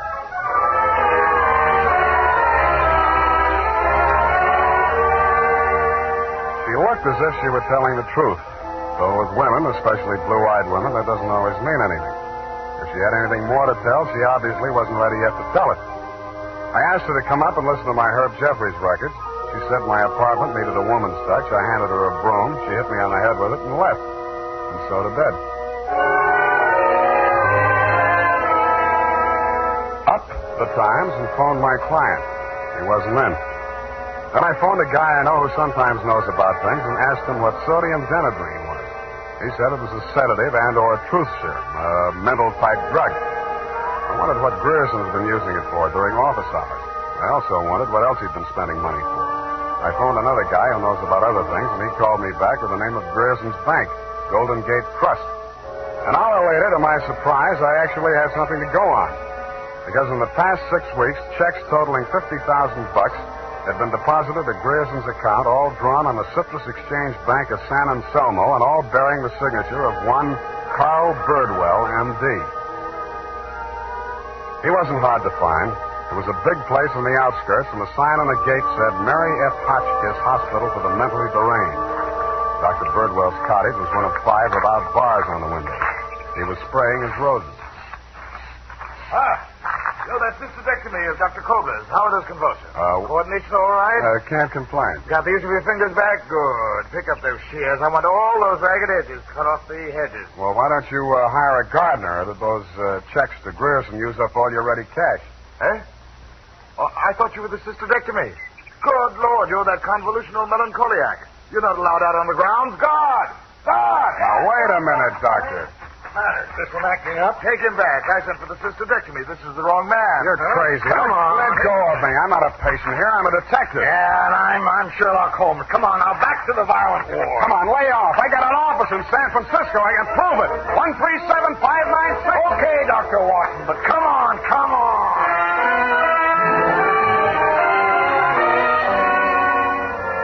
And in more time than it takes to tell, due to the guard's jiu-jitsu, I was disrobed, straitjacketed, and rolled into a wet sheet. A full-fledged inmate of the Mary F. Hotchkiss Hospital for the Mentally Deranged, which is exactly where I belong for having taken Mr. Fox's $25. The makers of Wild Root. And now, back to the Mad Scientist Caper. Tonight's adventure with Sam Spade.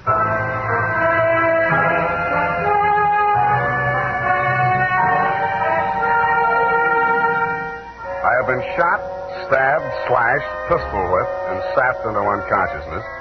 But until you have spent a night rolled up in a wet sheet, Dundee, you don't know what punishment is. You feel hot and cold at the same time, too miserable to sleep, too exhausted to stay awake, And after 4 hours of it, you just give up and join the crazies pushing up the daisies. There's only one thing I can say in favor of the Mary F. Hotchkiss Hospital for the mentally deranged. They get the patients up early. By 6:30 in the a.m., I had been rolled out of the sheet. By 6:45, I had thawed out enough to be taken out of the straitjacket by an orderly. I was glad to be out of it because it was very heavy, and that gave me an idea. I picked it up and swung it.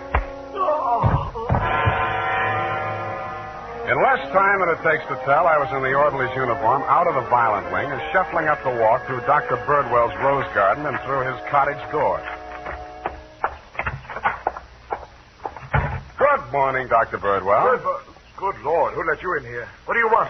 I was trying to tell you yesterday when I was so rudely interrupted. Hey? Oh, yes, the detective. Did you say Grierson sent you? I didn't say that. I'm afraid you'll have to be absolutely specific or I can't help you. All right. My client is an inventor who claims that Mr. Grierson stole a formula from him, got a patent on it, and stands to profit to the tune of about $1 million. The last two items check. I don't know whether Grierson's a crook or not. He's into you for $50,000, so you might know. This inventor, pale eyes, contracted pupils, big mop of hair. That's a fair description. Fox. Raymond Fox. He's a patient, escaped from this hospital. That man, Mr. Spade, is a homicidal maniac. If you'll jog your memory, you may recall the case. Sacramento, 1935. Wait a minute.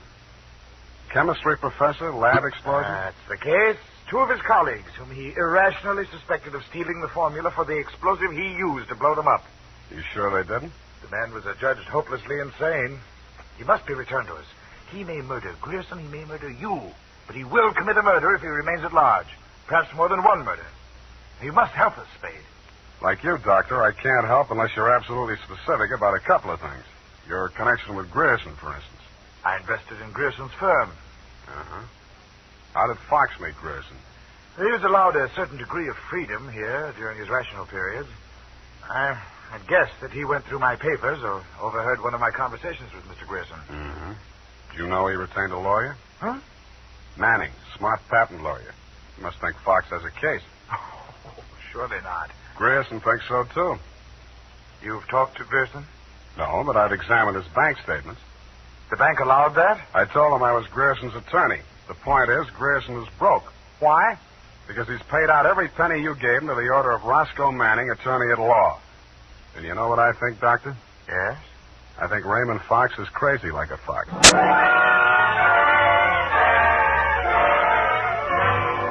I had the same idea about Dr. Birdwell, but I didn't say so. I didn't feel up to spending another night in a wet sheet.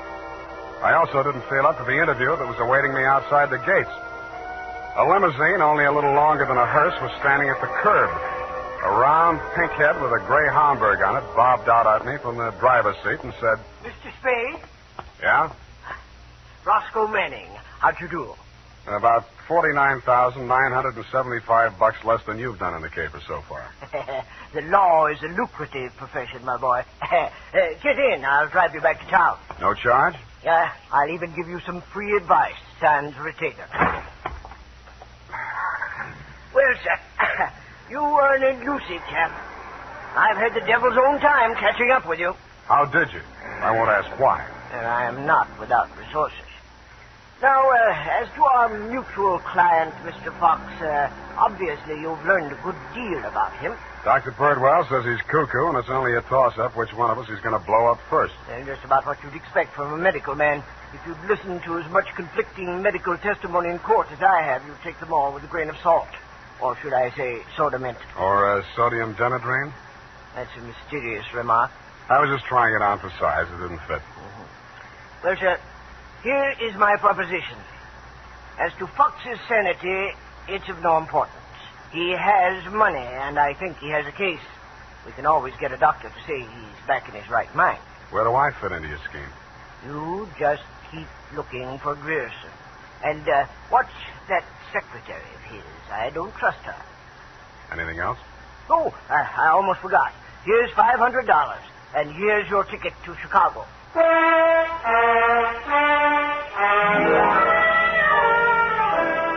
I don't know why, but somehow I got the impression that Mr. Manning was trying to get rid of me.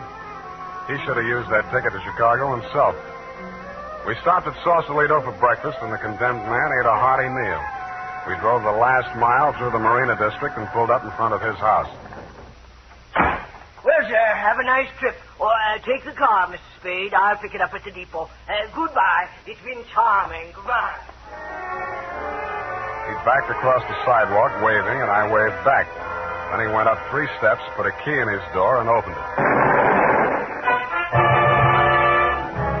It didn't do much damage to the house, but all the king's horses and all the king's men couldn't put Roscoe Manning back together again. I got out of the car and just made it up the steps when it happened again. I hated the look, but I did. For the limousine had been parked with me in it was a smoking heap of scrap metal. I then headed for the nearest phone booth and, pausing only to inspect it for mines and booby traps, dialed the number of Greer Enterprises.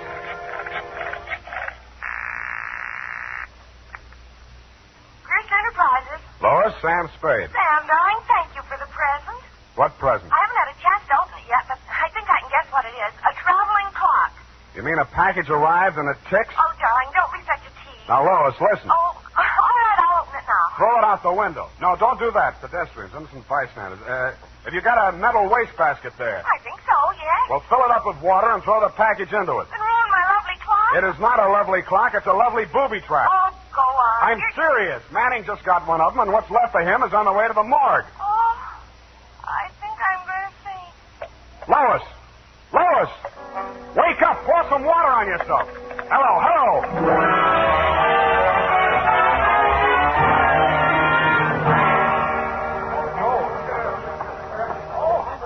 Let me through here. Come on, let me through. Lois. Oh, you're okay. Glad of that. All right, she's all right now, you people. Come on, get out of here. She's all right. Come on, get up. You're not hurt. What happened? It exploded in the water. At least you had sense enough to do what I told you to. Oh, this is a new dress. Now look at it. It looks fine. Here. Put this coat around you. I don't think that was a very funny joke, Sam. Neither do I. Now, try and forget your clothes for a minute. And try and answer a few questions for me. There isn't much time. Sam, what is it? I want you to be very sure of this, Lois. Try and remember accurately. How many people has Grierson seen since he opened this office? Well, not very many. It was hardly ever in. It's strange. Now that I think of it, I can only remember 2. Mr. Manning and that mad scientist man, Mr. Fox. Yeah, did you hear any of the conversation between Grierson and Fox? He just screamed at Mr. Grierson about how his invention had been stolen from him. Then it sounded as if they scuffled, and all of a sudden Mr. Fox calmed down. Mm-hmm. When they came out, his eyes looked funny, as if he'd been hypnotized. Yeah. What does Grierson look like? Oh, he must have been quite handsome at one time. He's sort of like Gregory Peck with a mustache, only fatter and balder and older. Mm-hmm. I wouldn't have put it exactly like that, but I can see what you mean. But you've never seen him. Don't make book on it, but I think I have.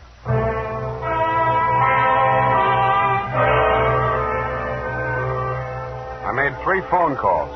One to a crime reporter I don't like very well, giving him a false story on the death of Lois, Grierson's secretary. Another to my client, the mad scientist, alias Raymond Fox.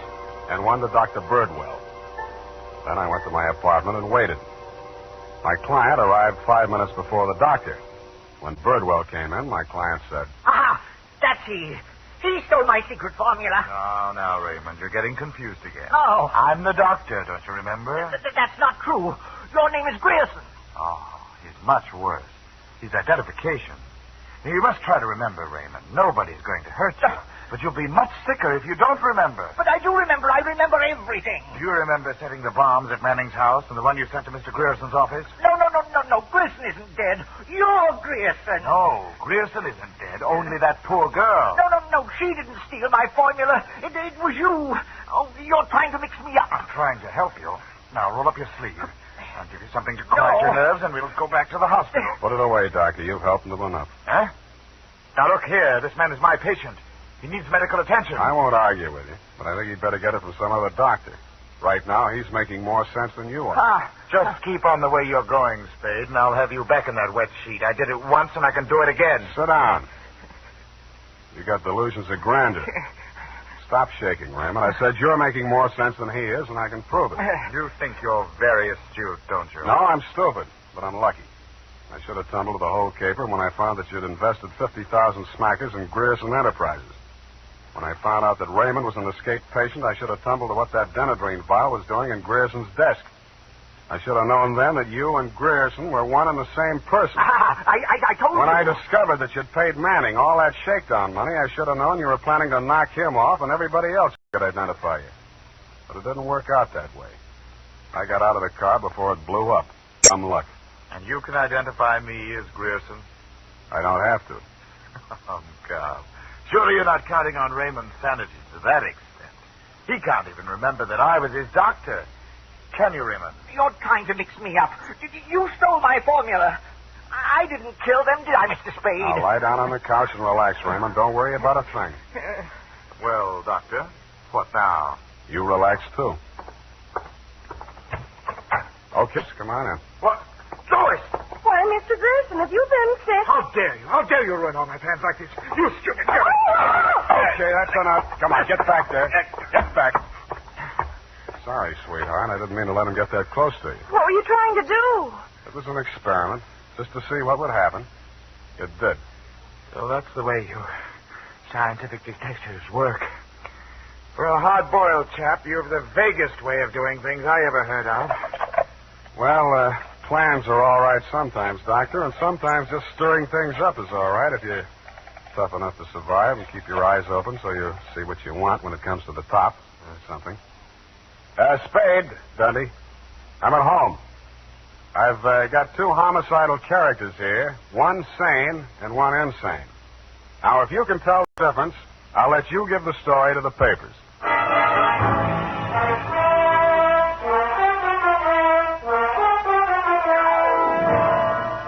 And that, Lieutenant D, is the crop. You picked the wrong one. Figures. It's as simple as this. Raymond Fox was the loony, but Birdwell, alias Grierson, conceived and executed the whole scheme, including the explosions. Don't worry about Fox. He's now back at the hospital working on a new secret formula. I don't know what it is, but it might be an anti-truth serum, because that's how Birdwell got the Penetron formula, by using truth serum on the mad scientist to make him talk. Anyway you figure it, he's crazy like a fox. His enemies are all dead or on their way, and he's as snug as a rug in a bug house. Period. End of Looney Tunes. Well, of all... Well, just imagine. Well, it takes all sorts to make a world, I guess. Well, I guess you never spoke a truer word, Effie, but don't forget a stitch in time saves 9. Don't feel too badly about it, Sam. Better late than never. You took the words right out of the horse's mouth, but it's later than you think, Angel. Type that up, Angel, and while you're at it, see if you can think up a way to teach an old dog new tricks. Well, here it is, Sam. And I've been thinking over what you said. Which? About teaching an old dog new tricks. Mm-hmm. You're only as old as you feel, Sam. Then send in the application for my old age pension. Oh, Sam, I won't let you talk that way now. You're just tired and nervous and run down. Yeah, backaches, stay up nights, sour racket. You're just feeling sorry for that Mr. Fox. I wouldn't worry about him. As you pointed out, he's safer where he is for all concerned. Mm-hmm. And after all, necessity is the mother of invention. What's that got to do with anything? Well, he's an inventor, isn't he? Oh, that. You see? All's well that ends well. Good night, Sam. Good night, Pollyanna. Pollyanna. Oh, she's the glad girl. Oh, no, Sam, that's Shakespeare, that old... You know best. All ashore that's going ashore. Good night, sweetheart.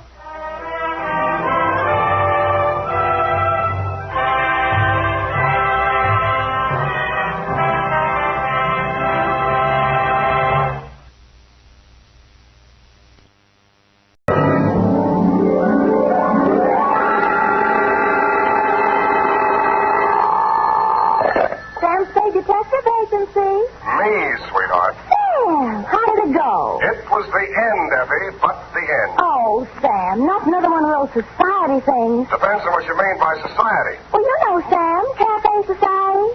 Cocktails for two, hands across the table, making another old-fashioned play. Let's not lose our head, Effie. Nothing but double martinis, very dry, with 2 olives, sweetheart. 2 olives? Mm-hmm. Oh, Sam, isn't that overdoing it? It was all overdone, sweetheart. That's what cracked it. Now, stay right where you are. I'll be right down to mix up my report on the dry martini caper. Get it?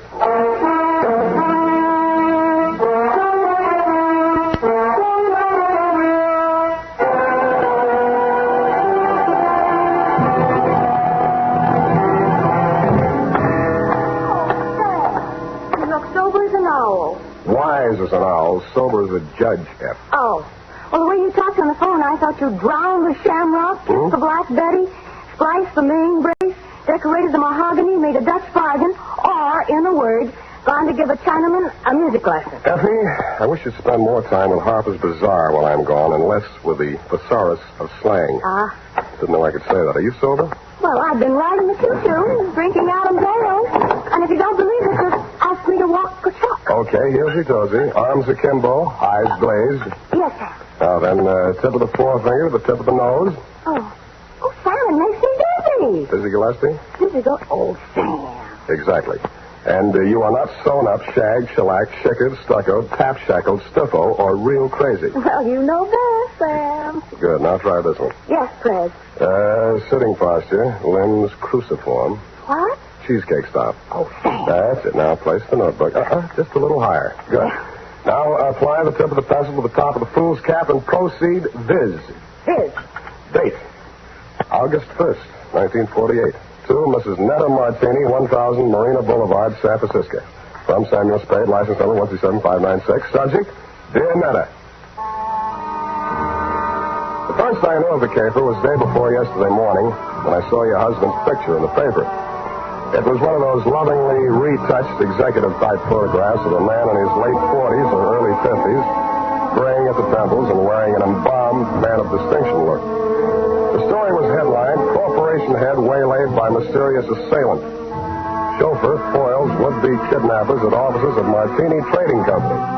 The item under it wasn't as thrilling as the headline. Sounded as if he'd been knocked down for his wallet and the attempted kidnapping had been dreamed up by a bored city news reporter. I tossed it into the wastebasket along with my morning mail and went back to the Police Gazette. On page 3, the phone rang. Unique Garage, Harry speaking. Mrs. Spade? One moment. Who's calling? Gordon Martini. Not Gordon Martini, the corporation head, waylaid by mysterious assailant. Chairman of the board, and there's nothing mysterious about it. Then what are you doing on this phone? I can't talk on the phone. Where are you? In a hospital? I left that pest house this morning. I'm at my residence, 1000 Marina Boulevard. Mm-hmm. It will take you exactly 20 minutes by cab. You will meet me in front of the building, and we'll have our conference in my car en route to the office. Where's your office? Downtown Post Street. Well, why don't I meet you there? I'm a busy man. I have a full calendar. I'm already late due to all that hospital red tape. But I can fit you into my schedule if you hurry. Now, live alive, man. Well, it's a little early in the morning, but I'm trying hard. Good. What will you want for a retainer? I'll let you know if I decide to take the job. Fair enough. 20 minutes. I'll expect you.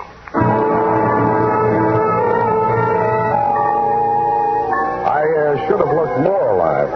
It took me 2 minutes to get out of the street, 1 minute to flag down a cab, and 18 minutes to reach your address, Netta. A total of 21 minutes.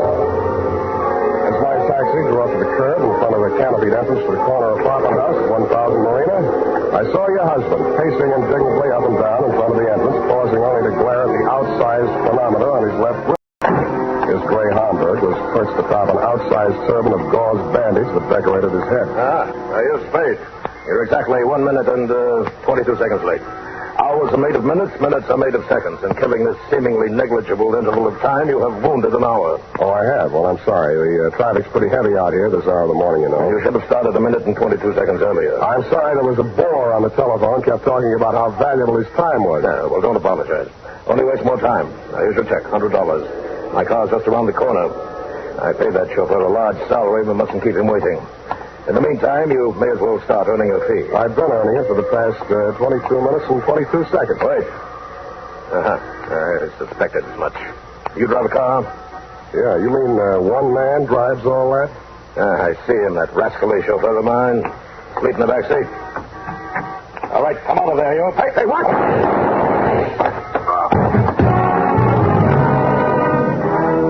I was behind him and a little to the right. The shock of the rapid-fire 30-caliber slugs lifted him off his feet and knocked him against me. I went down under his 300 pounds of dead weight. By the time I rolled him off of me and got up, the gunman had jumped out of the limousine and into a gray sedan that was double parked alongside. In the welter of traffic on the boulevard, I didn't dare risk throwing a shot after him, but I did get the first 3 numbers of the license plate before it buried itself in the heavy stream of AM commuters. That's when the air changed from exhaust fumes to something out of a Persian garden. I turned and looked for the first time into your Nile green eyes, Netta, and saw you twisting a handkerchief in your pale hands I might have loved beside the Shalimar, but on Marina Boulevard they looked like hysterics dead ahead. Who did it? You saw him. Don't lie to me. Why don't they come with me? Oh, those people standing around there staring at me. Make them go away. Make them go away. I can't stand it. Stop it, will you? That's better. Now, come on over here. Who are you, his wife? Yes. And it was all my fault. This is the end. I called Ernie out the window and asked him to come upstairs. I wanted him to return some lingerie. They sent the wrong color, Pete. Yeah. Who's Ernie? He's our chauffeur. I was looking for the exchange slip when we heard the shots. Is he dead this time? Yeah. Don't go to pieces. Poor Gordon, he had so many enemies. He didn't drink well, you know. People dropped us like flies. Well, they certainly dropped your husband. Are you a policeman? No, but I'll do until the real thing comes along, which is right now. If I were you, lady, I'd go back upstairs and relax. They'll get to you soon enough. Yes, I suppose you're right.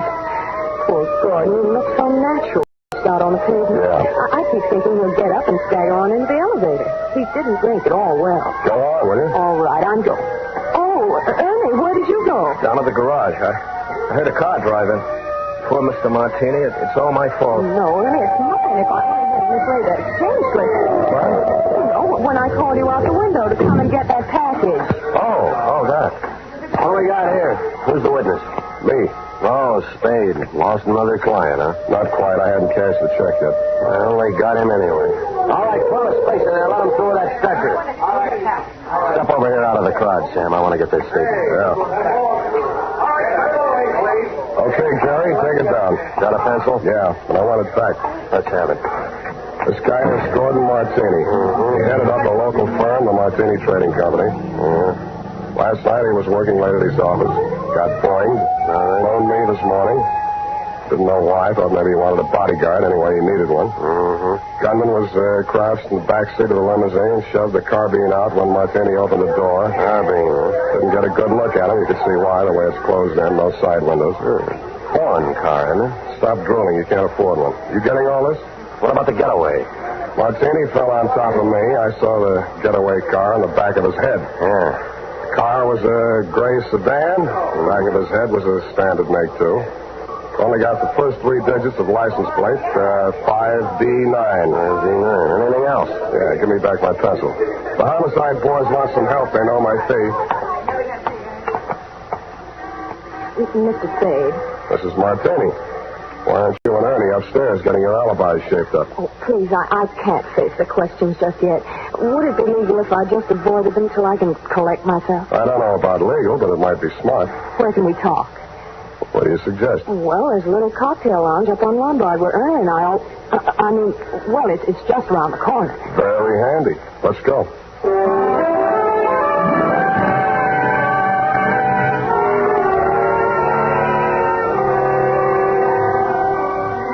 Against my mother's advice, I should have listened, but, well, that's why I married Mr. Martini. Well, that brings us up to 1943, and it's only 11:45. You're just like him, always holding a stopwatch over my head. Always? Well, he drinks, you know. You told me that. But it's much more important than you think. He often fell down and bumped his head. You mean that mysterious assailant that waylaid him last night in his office was a double Martini? 2 pitchers full before dinner. Ernie had to carry him up to his office. Well, what did he go up there for? Oh, he had an appointment with the vice president of the firm, Mr. Nesbitt. Something had come up, and he wanted Gordon to sign some papers. I don't know what. It wasn't the first time. I waited outside in the car. After Ernie had taken him upstairs, he came back to the car, and we talked. Ernie has alibis upstairs, downstairs, and all around the house. Well, then when the others came out and Gordon didn't, Ernie went upstairs to see why. Others? Mr. Nesbitt and who else? Mary Callahan. Secretary? No, she's an attorney.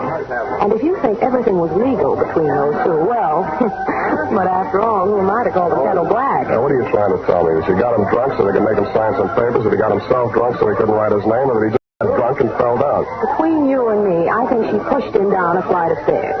In his condition, he never remembered. Why are you putting a finger on the Callahan dame? Well, what would you think? He was the last one out of the building. Why didn't you want to tell all this to the police? Well, I didn't want to talk about his drinking. Things were bad enough already. That would have been the end. Well, that's as good an answer as any. What do you want me to do for you? Prove that she did it and Ernie didn't. I'll let you take care of Ernie. Oh, no. I don't want to alibi him unless I have to. He might get the wrong idea. You mean I've got the wrong idea? He might think it meant I still care for him, and I don't. I can't stand him anymore. The way he chews those toothpicks. And besides, if his alibi is too good, I might have trouble about that carbine in the back seat of my car. Pardon me. It sounded as if you said you might have trouble about a car being in the back seat of your car. That's what I said. Where is your car? In the garage. But somebody had it out this morning. They scraped the fender coming back in, and they ran into the wall. They must have been in an awful hurry. Tell me, this car of yours, it wouldn't be a gray sedan? Yes. License number? Oh, wait a minute. It's on my keyring. Here, 5D9. That's enough. Why didn't you tell me this before? Well, I couldn't get up the nerve. After I heard you tell that policeman the gun that killed Gordon was a carbine, and the gray sedan and all that, well, it's the end.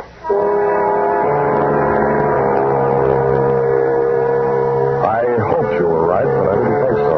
When I went to look at the gray sedan in your garage, I knew you were wrong, dead wrong. It was the getaway car, all right, and the carbine, as you know, was proven later to be the one that killed your husband. But Ernie had turned into a very poor suspect indeed. He was hugging the carpet between the front and rear seats, and when I nudged him, he didn't move.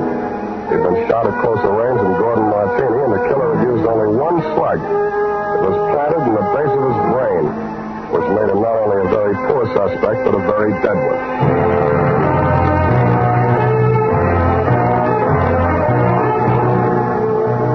The makers of Wild Root Cream Oil are presenting the weekly Sunday adventure of Dashiell Hammett's famous private detective, Sam Spade.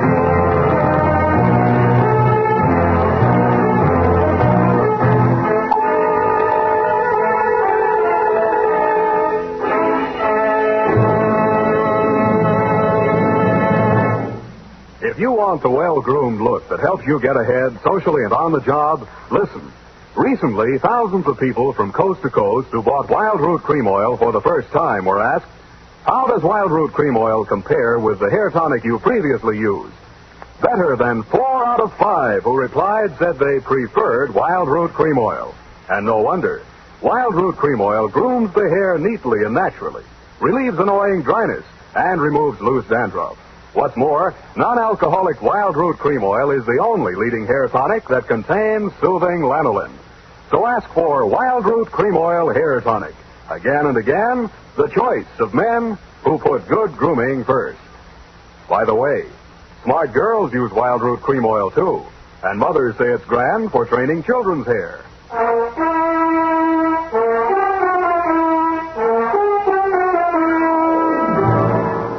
And now, back to the Dry Martini Caper. Tonight's adventure with Sam Spade.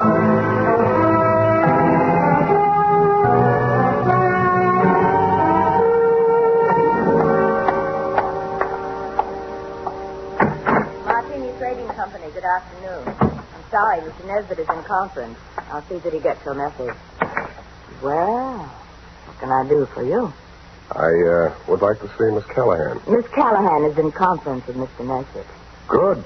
I would like to see them both. But I have orders not to disturb them. You do not have to. I will. Just a minute. You can't go crazy and like that. Yes, and I'll tell you something else. He won't ever get away with it. Why, everyone in this town knows about your underworld connection. Why, you doddering old fool, when I get through with you, if you don't go to the gas chamber for Gordon Martini's murder, you'll wish you had. If I go to the gas chamber, it'll be for killing you, not Gordon. Oh, you said it. Oh, why didn't I have witnesses here?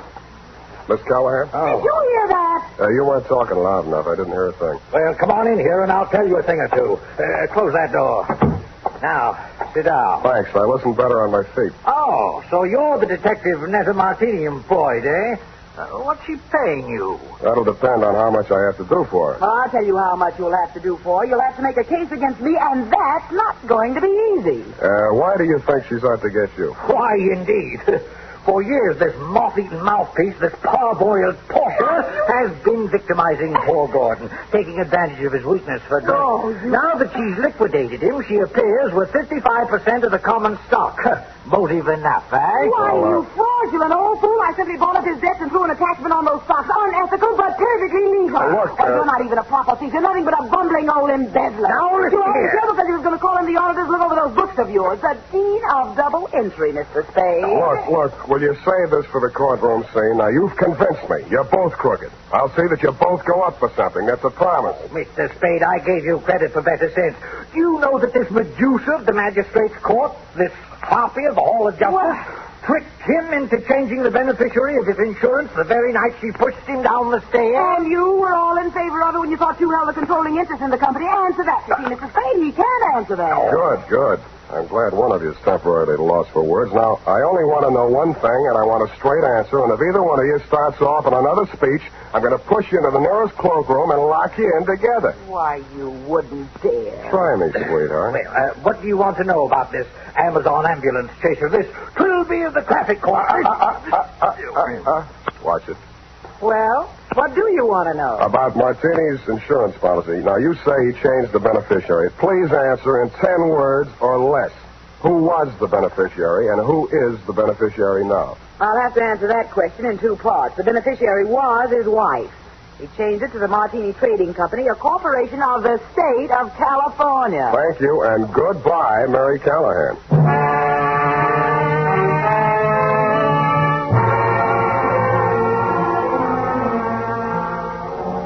And that matter took the heat off of you for the time being, which made things tough for me. Because Callahan and Nesbitt were so horrible, I never wanted to see them again, even to testify against them in court. I was sure of one thing. None of you had pulled the trigger of that carbine.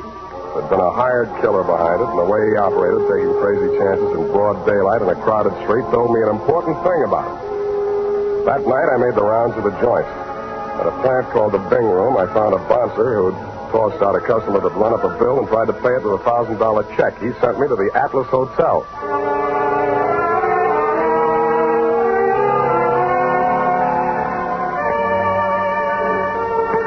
The Atlas Hotel is off of 3rd Street down near the railroad yard.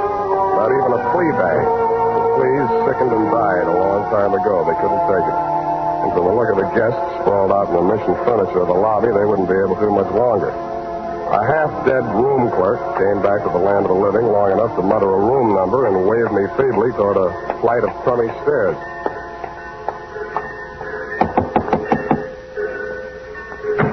Yeah, what do you want? You, Hack Hartman? Hey, got anything for me, huh? Yeah, I got news for you. Get back in the room. I'll tell you all about it. Yeah. Well, come on in. Drop the shiv. Yeah, I'll drop it. I'll fix you. I'll cut you good. I'll cut you.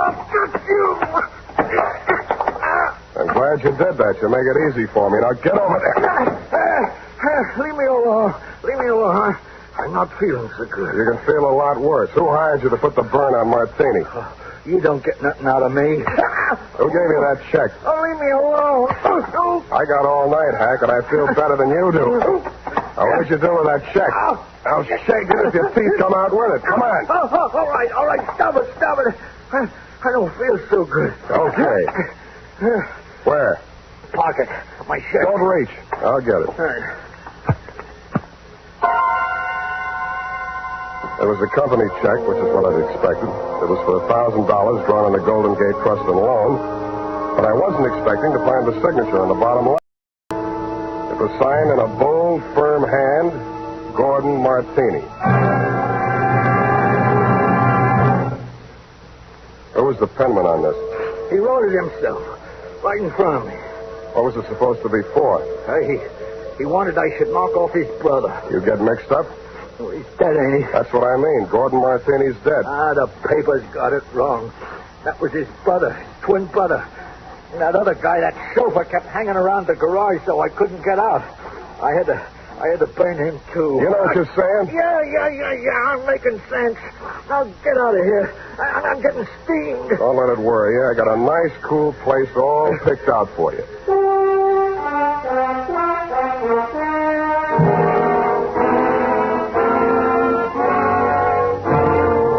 After I turned Hack over to the cops, I did what checking I could on my own at that time of night. As nearly as I could learn, Gordon Martini could never have had a brother, twin or otherwise. He was a first child. His mother died in childbirth, and his father died 1 month later. So I went back to the offices of the Martini Trading Company, glass-keyed my way in, and made a quick frisk of it. There I learned that the signature on the check was indeed Gordon's, but that he had closed out his account at that bank the day he wrote it. I thought about that on the way out to your apartment.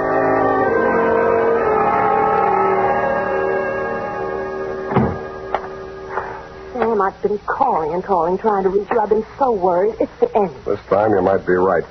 Fix me a drink. Well, there's nothing in the house but those prepared martinis Gordon used to drink. Is that all right? No, but fix me one anyway. Never mind the ice. It's not morning yet, but I hate myself already. Why don't you just relax and let me get it for you? I'll relax. You get the martini. What happened? What'd you think of Mary Callahan? Isn't she the end? She's cute. You're all cute. All of me? How nice. I put ice in anyway. It's nasty without. It's nasty anyway. I hope it doesn't make you fall down the way it did poor Gordon. Thanks. What's the matter? Too dry? You open this bottle fresh? Why, yes. What's the matter? Where are they? The rest of the bottles. Oh, yeah. More of the same. Is this all your husband ever drank? Yes, gallons of it. It's a special brand. He even took it with him to bars and people's houses. He'd sit and drink them right out of the bottle like a little child. Then he'd be falling down drunk, of course. And that's how we lost so many friends. They dropped us like... Like flies. Yeah, it was the end. Who's your phone? City. Maxie, Sam Spade. Sammy, what can I do on you? On Martini, Maxie, they got around to the autopsy yet? Yeah, they rushed him through. Got the report handy? Right in front of me. Funny thing, Sam. The doc said they should have saved themselves the trouble. He'd have been dead in a week or two without no help. What from? Brain tumor. Malignant, it says here. Any alcohol in them? None from drinking, Sammy. What about the head wounds? Accidental fall due to periodic fainting spells. Part of his condition. Thanks, Maxie.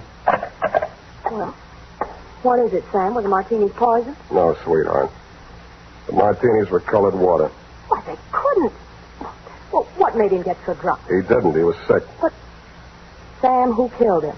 Killed himself. But he couldn't have. He hired a gunman to do it. He planned his own murder. But that... What? Well, why didn't he leave a note or something? He could have ruined us all. Come here, sweetheart. Put your little head on Uncle Sam's shoulder. Why, Sam... That's, just what he wanted you to do. He wanted to ruin you. He let Mary Callahan fleece him out of his interest in the company. He let Nesbitt juggle the books. He let you go your way with Ernie. He let all three of you fix yourselves up with as nice a set of motives for murder as a jury could ask for. Couldn't have... The real joker was the check he used to pay off the man he hired to kill him. It bounced. It also proved he'd planned his own murder. But he still has his revenge. Because the insurance that would have kept the corporation from going broke won't be paid off on account of the self-liquidating cause. Oh, Sam, darling, what's going to become of us all? Well, Callahan and Nesbitt will probably sue each other to death. You might have to go to work and earn a living. Well, I have $500. I might invest it in something. You already have. Here's my bill. But, Sam, you didn't help me. What? This is the end. No, it isn't, sweetheart. This is the beginning. Come here.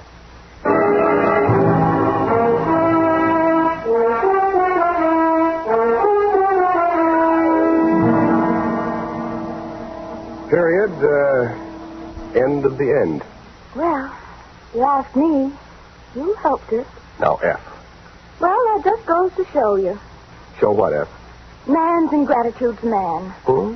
But what did Mr. Martini have against you? Why, nothing, sweetheart. He just needed a smart operator like, Johnny Madero was on Sam. Hmm? Have you cashed that check Mr. Martini gave you? Well, not yet. Sam, any bartender would know better than to take a check from a man who drinks that much. F, you haven't been paying attention. He didn't drink. He didn't. I was able to establish that later on. You haven't Well, been at the listening. time, Sam, for all anybody knew, he was a hopeless drunk. He was, Sam. Oh, you're so wonderful and trusting. But I do wish that you'd understand this. He was a hopeless drunk. For the last time, Effie, he didn't really drink. I'll just type this up, Sam, while you call the bank. I'll do that.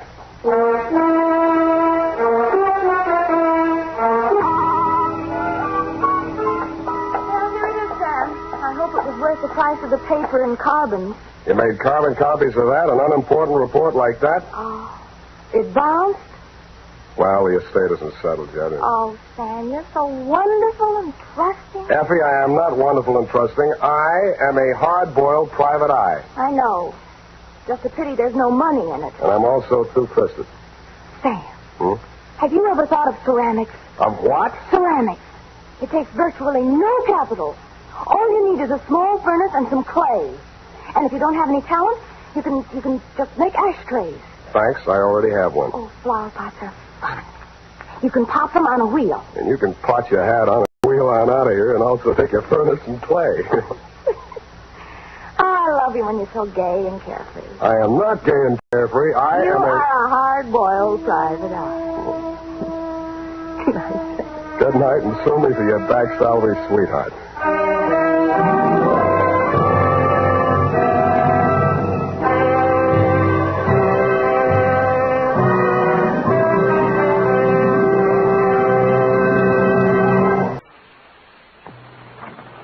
The National Broadcasting Company presents The Adventures of Sam Spade, Detective.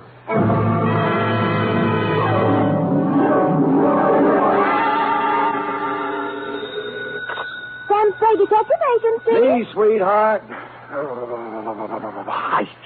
What was that last? Nothing. That was my teeth chattering. Oh, is it cold out? Out where I was, Effie, I've been swimming. In December? Oh, Sam, you caught a chill. That's true, Eff. I caught a real Russian chill. They're not keeping San Francisco Bay as well heated as they might. The bay? Sam, you were swimming in the... Where else, Eff? But... Oh, Sam, drinking. Only brine, Angel, and what kelp juice I could scavenge. Kelp juice? Oh, it was a taxing experience, Eff. A lesser man couldn't have come through it. Lay out some dry clothes for me, mix me a hot grog, get out your pencil that writes underwater, and prepare to take down a narrative of international intrigue and espionage, which we will call, let's see, the 25123569 caper. What? Or the Russian's number is up.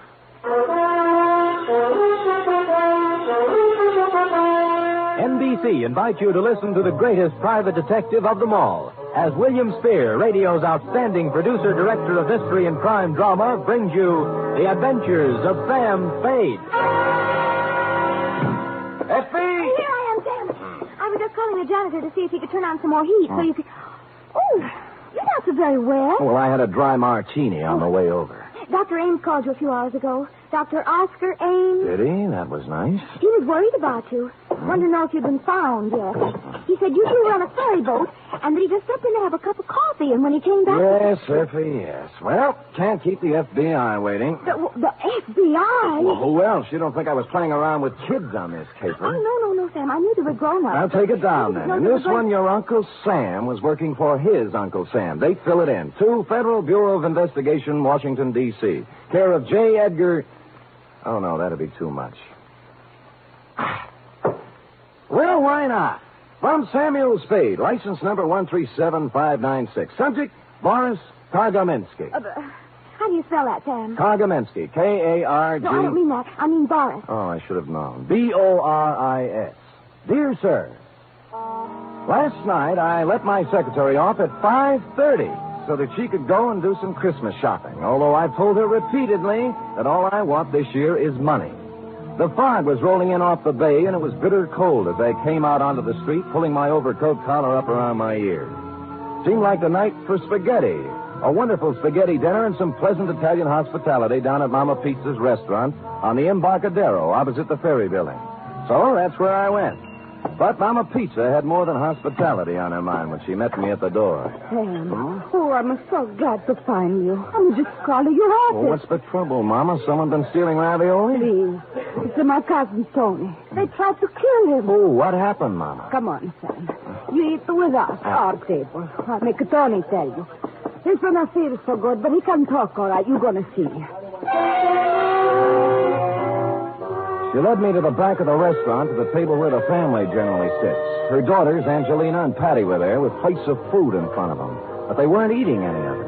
They were staring in awe at the man who sat next to him.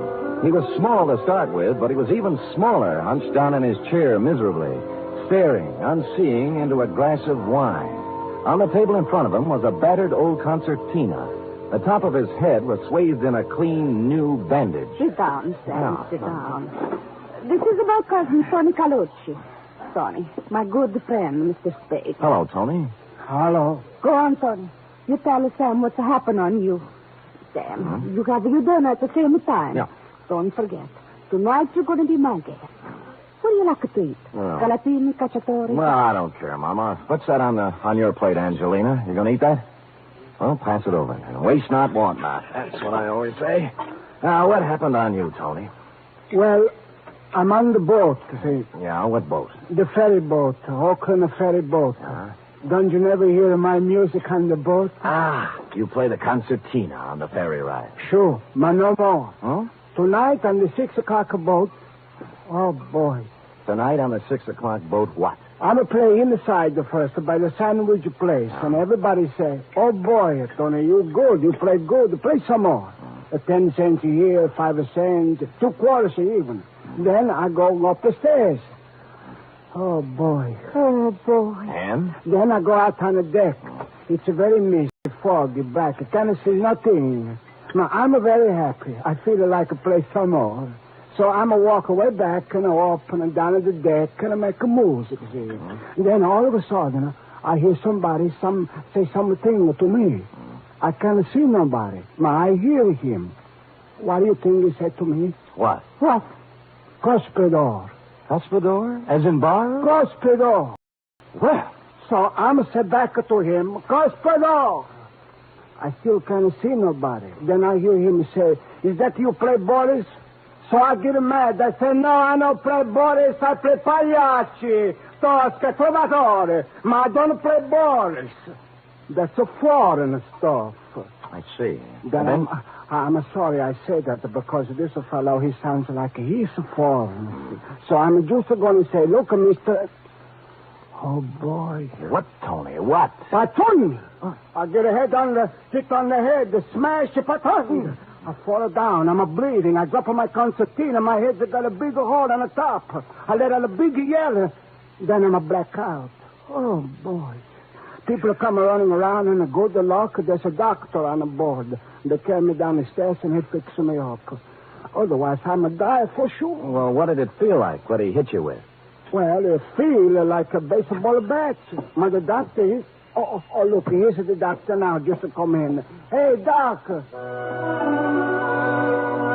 The doctor looked in our direction when Tony called and strode over to the table. A big 6'3" blonde guy in the Joel McRae, Gary Cooper tradition. You had to like him right away. No bedside manner to this doctor, although he could have had as much of it as he liked. He was all business and no kidding. I thought I told you to go to bed and stay there. Well, Doc, I just You want may to... have a concussion, Tony.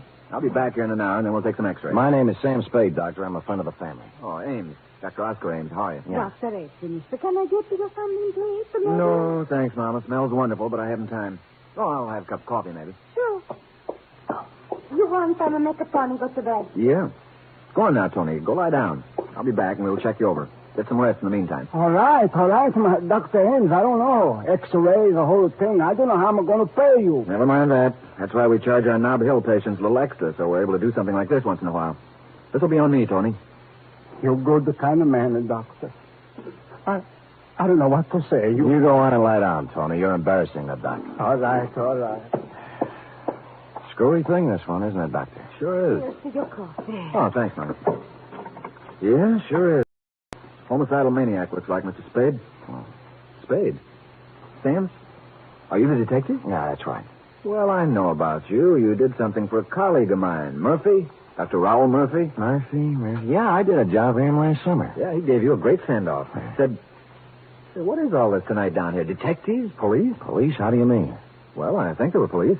5 or 6 plainclothes guys. They were waiting here on this side when the ferry pulled into the slip. They're still there holding the boat. I just left them. Well, what were they doing? Talked to all the passengers as they came off. Asked us for identification. Mm-hmm. Hey, what do they think about Tony's little experience getting knocked on the head? Oh, they were mighty interested, naturally. Especially when I told them how I thought the wound had been inflicted. Which was? Gun butt. Gun butt, eh? Wow. I'd say so. Lord knows I saw enough of those in the war. The Russians used to club prisoners over the head that way to save ammunition. And then fling the guys into the river. Oh, hey, I've got to go. Take that dreary ride again. What, the ferry? Yeah, I've got a patient over in Oakland. Had to come back over here to pick up some serum. Phoned my nurse, and she met me just out here. Well, nice to see you, Sam. Oh, tell, what's his name, Tony. Hey, wait a minute, Doc. I've got nothing to do. I'll ride over with you. A little air won't do this dinner any harm. We crossed the street, went into the ferry building. Everything was normal enough for the main waiting room where I stopped to buy cigarettes and a pocket flashlight. But outside on the dock where the Oakland boat was waiting to take off, there were a number of extra characters whom you wouldn't think would have chosen a dismal, chilly night like this for waterfront lounging. There wasn't anybody I knew, and in any gathering of plainclothesmen, local variety, I generally spot one or two familiar faces. Dr. Ames and I got aboard, followed by three of these gentlemen. The broadest one, who was built for endurance, exchanged pleasantries with us as the boat moved out into the water. Hello, Dr. Ames. I see you didn't miss the boat, like the old saying. No. Oh, you're one of the fellows I talked to before when we landed. Yeah, that's right. I don't think I got your name. Connolly. Oh, Connolly, this is Mr. Spade. Yeah? Would that be Lieutenant Connolly or Sergeant, maybe? That's Connolly. No special title. How's the little fella doing, Doctor? Colucci? Tony? He's under care. He, talk anymore? Say anything interesting? I didn't talk to him. Mr. Spade here did. Oh. Really? Really. What do you have to say? Well, you see, I'm an old friend of his family. What he told me was in confidence, and I'd really have to know a little more about who I'm telling his secrets to. I see. Spade, your name was? Still is. Nice to meet you, Gospodin. Gospodin? Means nothing to you, huh? Well, it might. Gospodin sounds like another word. Somebody might think you said cuspidor. That's very funny. Hey, are you going to stay out here on deck? We haven't made up our minds. Is that okay? Ought to go inside, have a little coffee at the snack bar. It's comfortable. Ride's over before you know it. Out here, it's foggy, wet, and miserable. Well, I'm going in. I'll see you later. Goodbye, Doc. Well, maybe he's right, although I must say he's not my favorite man in the world, Mr. Connolly. It is strictly pneumonia weather out here on deck. Shall we go in? Not just yet for me, Doctor. I think I'll stretch my legs a little. Doc, tell me, where was it that Tony got caught? On the upper deck, I know, but which side? We're turned around now. Starboard. Just about directly above where we're standing. Yeah, right. Don't point, Doc. Our friend Connolly and his boys are on their way out to sea. No, they went back in. Do you think they're as mysterious as they seem? Oh, definitely that. You know what made them back just now? Decided it wasn't necessary to check whether we were still here? No, what? They can't make us out here. It's too dark. But they can see two lighted cigarettes. Sam Spade, detective. Mm-hmm. Look, even in the face of pneumonia, you want to get up there and look around where Tony was, don't you? I do. Well, then hand me your cigarette, and I'll smoke them both a yard apart, and we'll both be here. Except you. Oscar Ames, M.D. Masterful thinking, Doc. Go ahead, I'll be here.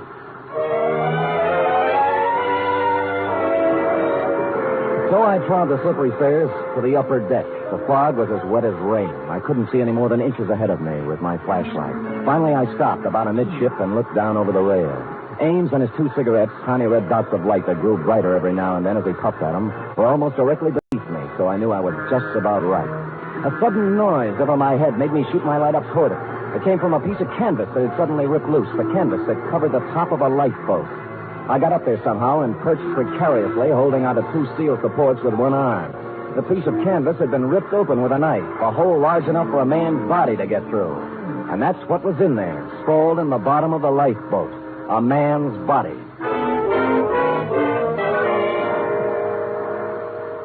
He'd been stabbed in the neck. This was the man who had slugged Tony. Or so it seemed, because the gun was still clenched in his right hand, barrel reversed. There was nothing in his pockets, just a handkerchief and $2 in change. But my flash caught a speck of something white in one of his shoes. It was a bit of paper with two typewritten lines on it. I let myself down to the deck, rubbed the circulation back into my arm where I'd been holding on, and prepared to read the note. And that's when my flashlight went dead. I groped about, cursing them for not checking their batteries, until I found a faint, ghostly glimmer of light overhead, out over the edge of the ship on the outside of the rail. I climbed over, steadied myself against lurching, and lit a couple of matches. It said, International Postcard Shop, Geary Street, SF. Greeting card for Boris. I put the bit of paper in my pocket and turned to climb back over the rail. And then something came at me from the flat. It caught me full in the center of the forehead. And as I staggered, came again like a block of wood right on the top of my head. It made it burn with sudden fire. Tiny points of light glittered in the blackness, came rushing toward me and grew larger, and I fell crashing over the side.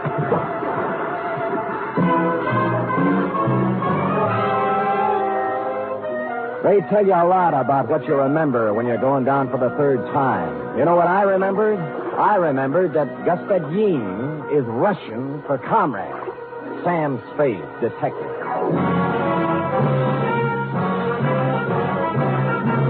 You You are listening to the weekly adventure of radio's most famous detective, Sam Spade.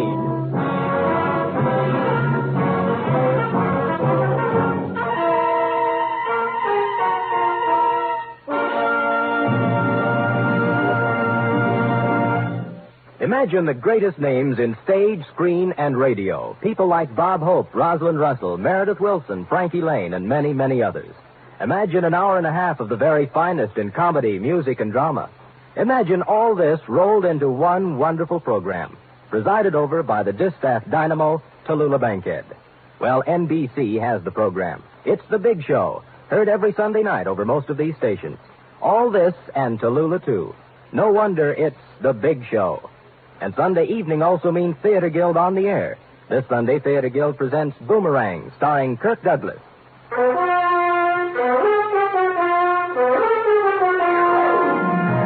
And now back to the 251235679 caper. Tonight's adventure with Sam Spade.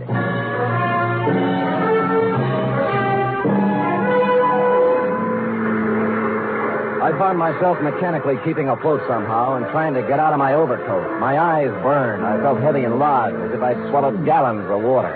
My head began to clear a little, but with returning consciousness came increased pain. Pretty bad, too. From out of the misty blanket, from every direction, in a dozen different keys, from near and far, foghorns sounded. I knew that by now the current had swept me out of the path of the Oakland ferries. The water was chilling me, and I turned over and began swimming, just hard enough to keep the blood circulating. The lights of a boat came into sight suddenly, and I threw back my head and yelled. But the horn crying its warning drowned me out, and the boat went on, and the fog closed in behind me.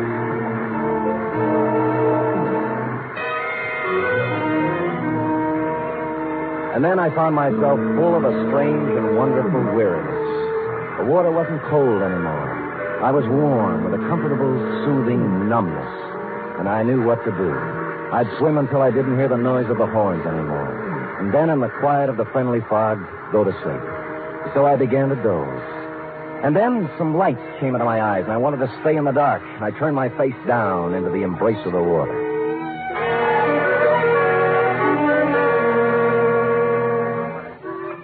And then I wasn't where you'd expect at all. I was lying on a baggage truck that was moving. People were crowding around, walking beside the truck, staring at me. The guy in uniform, wheeling me, noticed I had my eyes open. Well, hello, pal. Welcome back to the United States. Hello, what part of the United States? Just landing in Sausalito. Lay still. We'll take you over to the hospital. Sausalito. How long before this boat gets back to San Francisco? Leave right away. Well, I'll tell you, I'm going with... Hey, wait, sir. You ain't in no condition. Thanks, I'll be okay.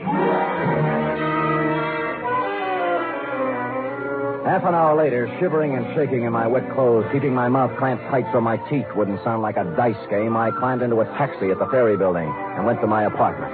There I swallowed half a pint of whiskey and rubbed myself with a coarse towel until my skin was sore. Then I looked in the pocket of the soggy suit I'd hung up to dry. It was still there.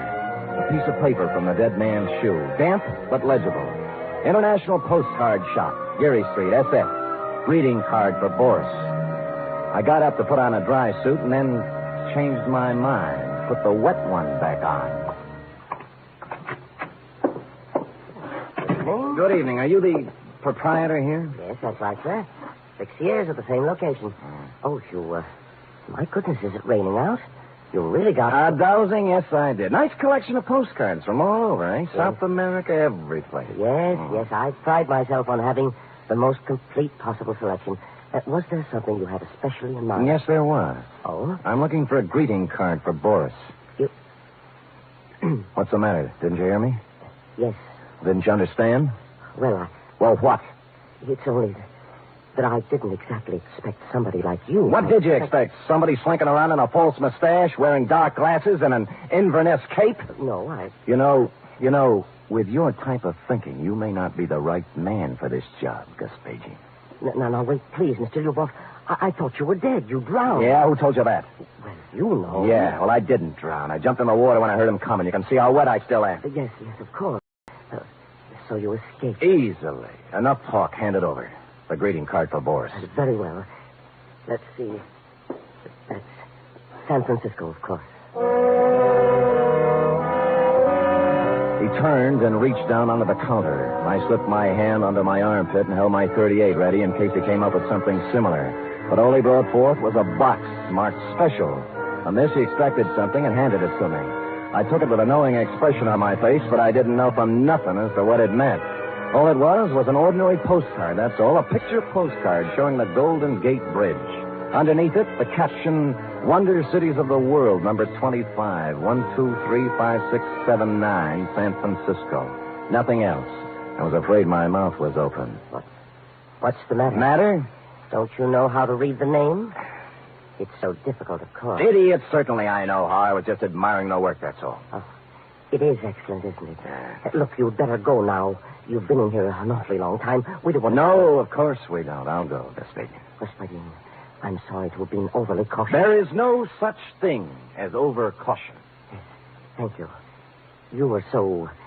Well, you seem like an American. So do you. I strode out onto the street clutching my postcard, but I shoved it inside my sleeve a moment later because who I saw standing under the mystic glimmer of a streetlight waiting for me was my heavy-set, mysterious friend from the ferry boat, Connolly. I turned my head around and glanced down the other end of the block behind me. Two other guys were there, sure enough. And they advanced slowly toward me with their hands raised, palms out, as if they were showing me they weren't carrying guns. I reached my hand inside for mine all the same, but I never got to use it because Connolly rushed me from the other side. I caught him on the chin and he went down, clattering into an ash can. The other two boys grabbed me and held my arms behind me. Connolly got up, rubbing his face, and I waited to get murdered. But no. All right, Joe Lewis. Bring it along.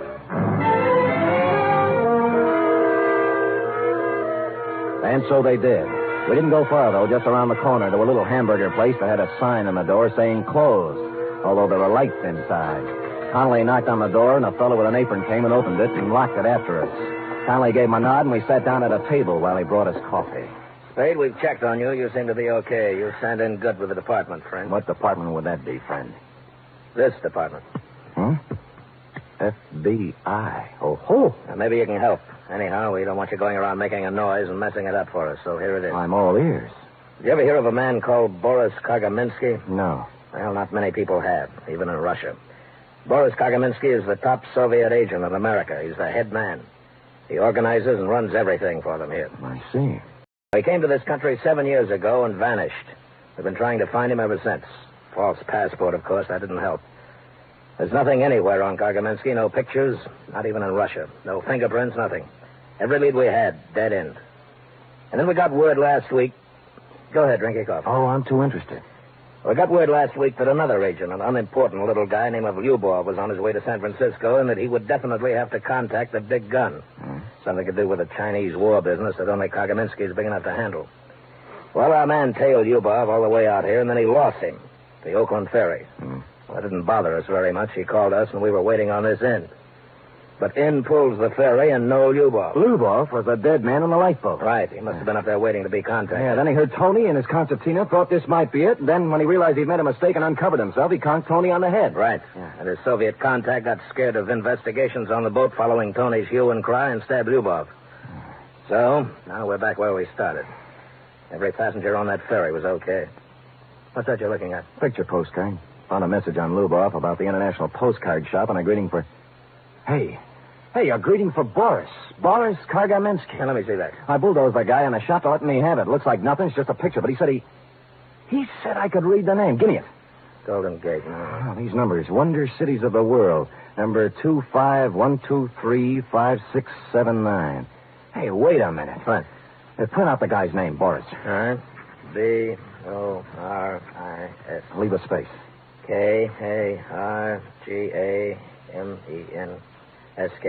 Now, put numbers, wait a minute. The top number is 9. Yeah. All right, put 1, 2, 3, 4, 5 over Boris, and then start again. 1, 2, 3, up to 9 over Kagaminsky. Yeah. So? All right, now let's get the postcard. 2, 5, 1, 2, 3, 5, 6, 7, 9.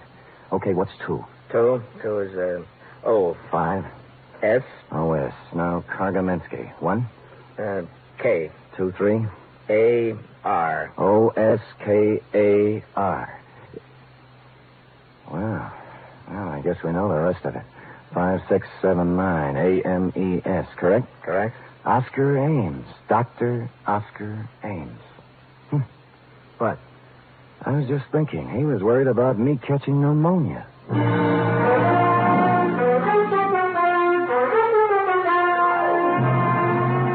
I called Mama Pizza, and from what she said, we knew where to go. We picked him up at the emergency hospital. He was just finishing the operation on Tony's head.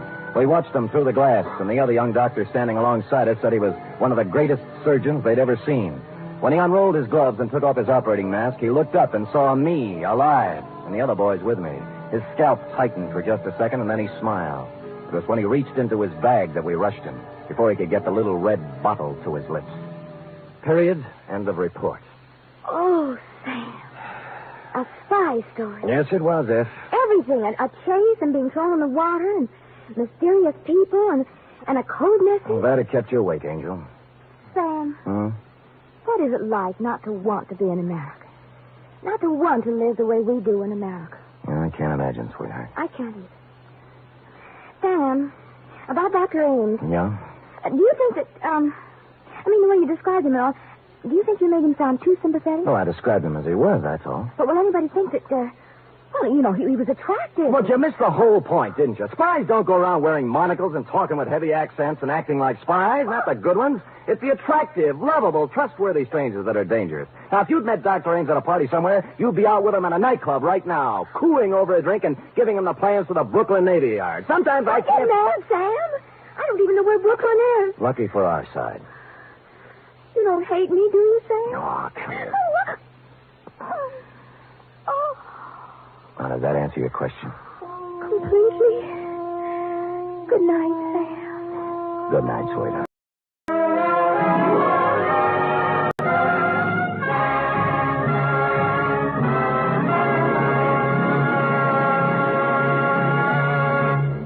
The Adventures of Sam Spade are produced, edited, and directed by William Spear. Sam Spade was played by Stephen Dunn. Lorene Tuttle is Effie. Script for tonight's adventure by William Spear. Musical scoring by Lud Gluskin, conducted by Robert Armbruster. 3 chimes mean good times on NBC. There's no cover charge at Duffy's Tavern. Just keep your dial tuned to NBC later as Archie the manager and his delightful friends cook up another mad and merry session at that remarkable restaurant, Duffy's Tavern. This Sunday, The Big Show comes your way on NBC again, an hour and a half of the best in comedy, music, and drama, with guests Bob Hope, Martin and Lewis, Rosalind Russell, Frankie Lane, and unpredictable Tallulah as MC. Go ahead, tell them about The Thing. Oh, yes, Sam Spade and Effie asked me to remind you about The Thing. The Thing for kids for Christmas. You know, The Thing can be anything you think an underprivileged child would like for Christmas. In your town, there are civic groups who are cooperating with this Thing for Kids campaign. Send your new or used toys to the collection centers in your town and help make some child's Christmas brighter. It'll make you happier, too. Thank you.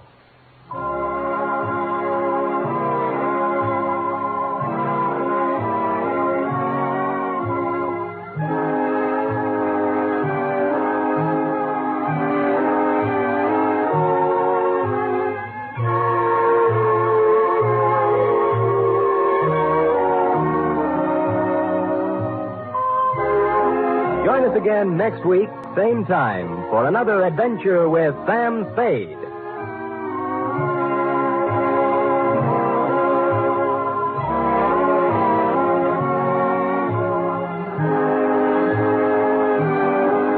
Enjoy the magnificent Montague, then it's Duffy's Tavern on NBC.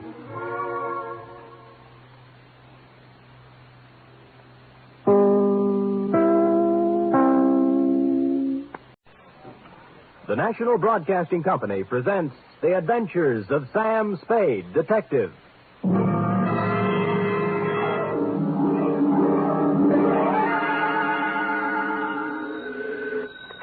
Sam Spade Detective Agency? Miss Perrine? Who did you think it was, Sam? Not a Harry? You don't know what a hot guess that is, Cherub. Really, Sam? Mm-hmm. You think I'm the femme fatale type? In a black velvet gown with a veil? What chance would I have? Sam, you've given me new heart. Deservedly so, Wonder Girl. And in femme fatale, you have hit upon what might be called the keynote of the saga, which even now I am itching to tell you. A saga? More, a tale, Effie, well calculated to keep you in... Oh, no, we better put that another way. But while I mull a subtitle for this Oriental tapestry... Find yourself a copy of something by Eric Ambler or E. Phillips Oppenheim and bone up on the ground rules of international intrigue. Ooh, international? Ooh, yes. The next 39 steps you hear will be me walking up to the door in my black Homburg and velvet collar, with my pockets bulging with plans for submarines, supersonic airplanes, and secret fortifications, and my tongue a wag with a report which will echo around the embassies of the world as the Cloak and Dagger Caper.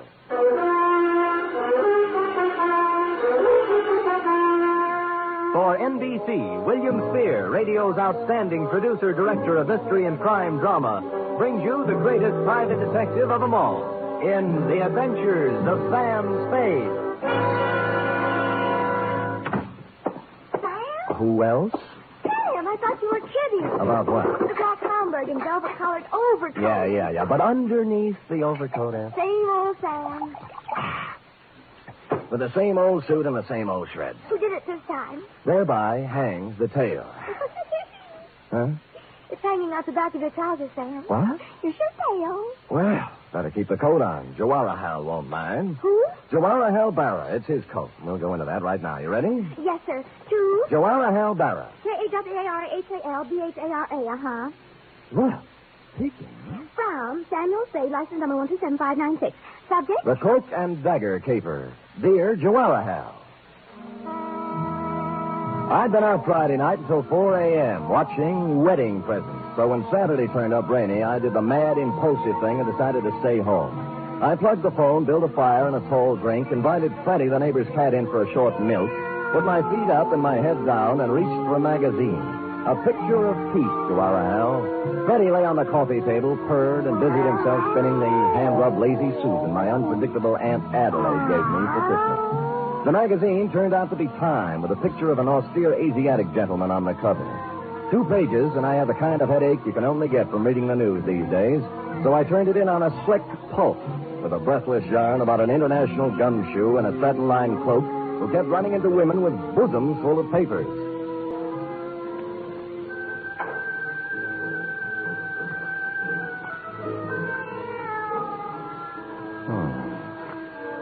She gazed up at him, her eyes smoldering, heavy-lidded.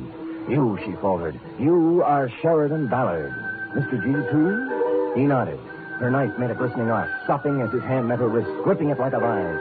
You liar, she hissed. With the other hand, he ripped away her veil, smothered her lips in hot, fierce kisses, felt her go limp in his arms. Now, Zelda, my girl, he whispered, let's have the plans for that plutonium-powered rocket ship. Veil lady. Mr. Spade? Huh? Well. What can I do for you, Veil Lady? You do not mind that I come in so? How did you come in so? The door is open. I see sitting in chair an attractive man. So? You are perhaps working on a remake of The Thief of Baghdad for television? Black tube, of course. Oh, you mean this what I have on? Also this what you haven't on. You keep out of this, Freddie. I saw her first. So, you just happened to be wandering past my door and popped in, is that it? Miss, You may call me Shalimar. No, I do not just pop in. I come by design. Well, just what kind of designs do you have in mind? Mr. Spade, you are Private Eyes? Shalimar, I am Private Eyes. You got troubles? Much. How much? I am beloved of Ahmed. Well, that's nice for Ahmed. Ahmed who? McClatchy. Ahmed McClatchy? How do you explain that? He has 2 American names. Oh, figure. You are a friend of Ahmed, too? Never heard of him. Oh, perhaps, Mr. Spade, perhaps you forget. Ahmed McClatchy? No. No? Never forget a face. What's the matter with Ahmed? Hashish. Dope? Much. He has the wild dream, the night horse, the what you call hallucination. You have told others of Ahmed's visit to you? I have told no one of Ahmed's visit to me for the simple reason that he... Oh. Huh? Do not pile upon one falsehood another. Ahmed has to you paid a visit, this I know. Oh? Now, if you will be so kindly, I will join you in drink. Now, wait a minute. Why don't we... Sure. You do not want to talk with Shalimar? Well, I just think we ought to clear up this misunderstanding. Now? What do you have?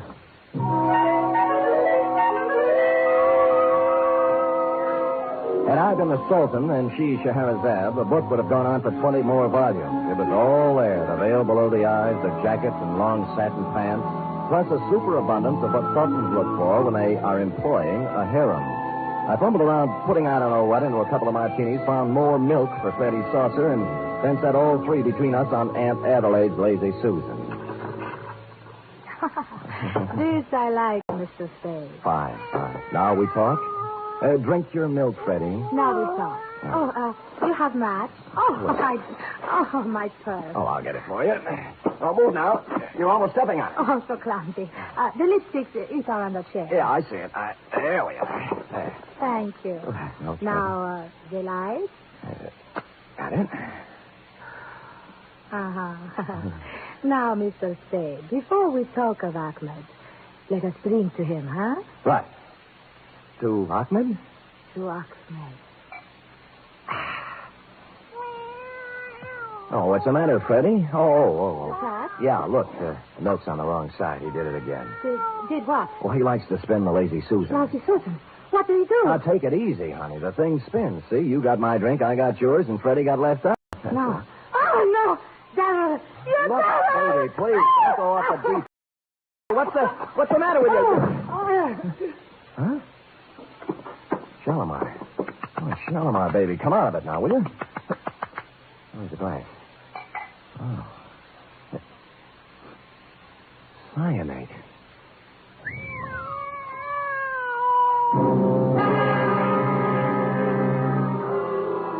So that took care of Shalimar.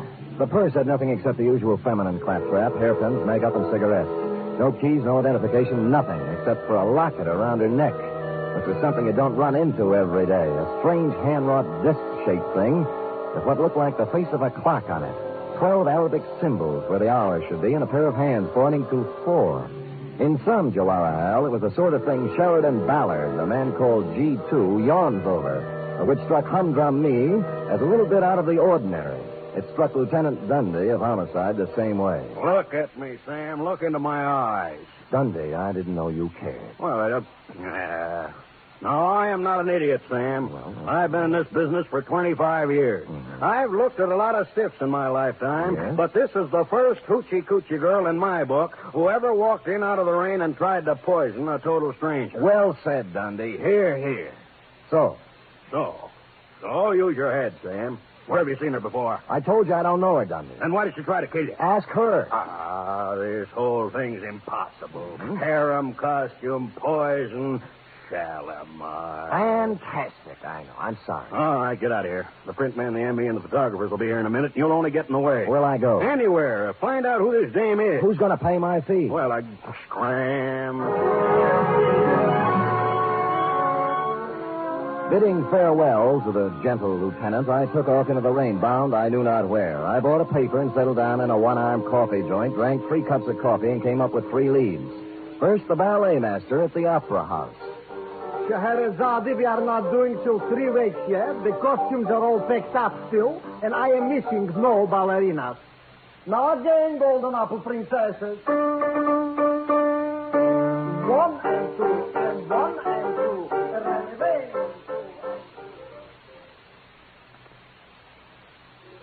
Yes, she wiggles and waggles, she shimmies and shakes. You never saw anything like this, folks. So hurry. Direct from a Turkish harem, little Fatima, the girl with the double-jointed... Jack. Yeah, Jack? You sure she's in there, Jack? Wait a minute, Jack. Yeah, she's in there, man. Thanks, man. All right, folks, step in a little closer. She shakes. Sorry, but I can't help you a bit. This here Turkish bat is 100% tagged. Homeward bound, I was walking down Grant Avenue when I passed a little shop near Pine Street. Gold lettering on one corner of the window spelled out, Hachadurian J. Pappas, importer, curios. How do you do, sir? Hachadurian J. Pappas? You get the pleasure. What's the J for? Never mind, kiddo. You can pronounce it. I accept your apology. Now, will you take a look at this? Huh? Oh, locket, huh? Uh-huh. Yes, locket it is. Where do you get this locket, sir? I found it. I You might recognize it. Hey, I think I do. Good. You know, it's strange you should have come here. And yet not so strange either, if you want to look on it. Well, which is it? Sure. You know, I'm perhaps the only fellow in town who might have dealt in this kind of stuff, yes? He's quite genuine. Oh, you mean you sold this? Probably. Sure. Who to? I'm trying to remember. A girl? A girl. Or was it a fella? A young fella? Or old fella? Well, that leaves only one more category. Huh? An old woman. Oh, you know her then? No, I don't know her, no. You know, I wish I could remember to whom I sold it to. Yes. It's been such a long time, you know. Of course, I can look it up and call you, Sport. Good. Here's my card. Oh, Sam Sport. Huh? Well, if you want to look at it. You said it's genuine, huh? Oh, sure. Secret Society medallion. 16th century. It's from the Indian state of Kashmir. Kashmir? Sure, kiddo. Kashmir. What's the matter with you? Don't you understand English?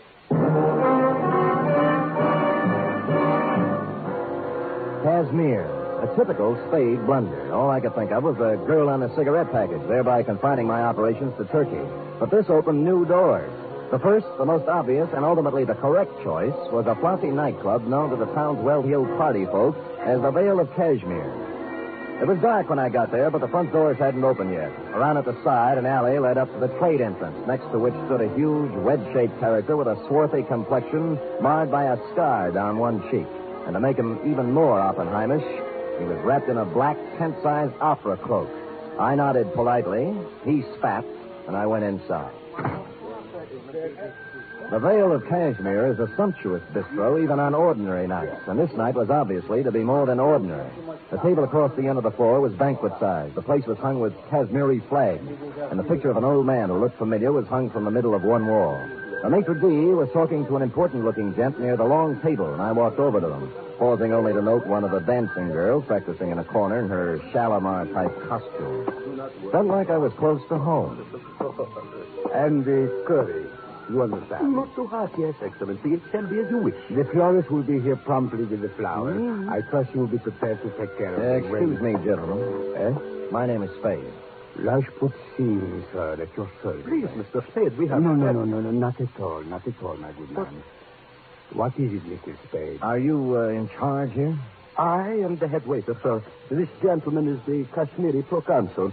Oh, forgive me, Your Excellency, but... Yeah, sorry. Not at all. Do you have a dancing girl here named Shalimar? Shalimar? No, what? Probably use another name. How about Ahmed? McClatchy. Right, where is he? A former employee as of this afternoon is Ahmed McClatchy. Who is he? My chef. Today, of all times, he does not show up. You know where he lives? Oh, I can look it up, but... Please, sir, the proconsul and I, in the banquet tonight, the arrangements, the Prime Minister himself. Sure. Just one more thing. A proconsul. Have you ever seen one of these before? What is it? A secret society medallion, they tell me. Who tells you this? Dr. Durian Poppet runs a little curio store on Grant Avenue. Know anything about it? Secret society is right. The circle of 12. You see here? The hands point to 4. Yes, the fourth member, this means. The hand straight up is the leader. You seem to know what you are talking about, head waiter. Kashmiri culture is a hobby of mine, Excellency. This is an ancient, subversive organization dating from the time of the Mughal conquest of the 16th century. Very interesting. But of little significance now. The Circle of 12 has been dead for 3 centuries.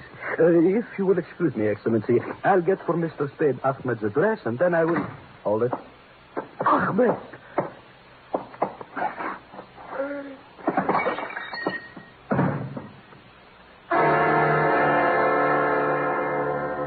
Just made it to the table, swept the sugar bowl off it, and followed it to the deck. When I saw the dagger in his back, I grabbed my gun and set sail for the alley, looking for the cloak that went with it, but he was gone.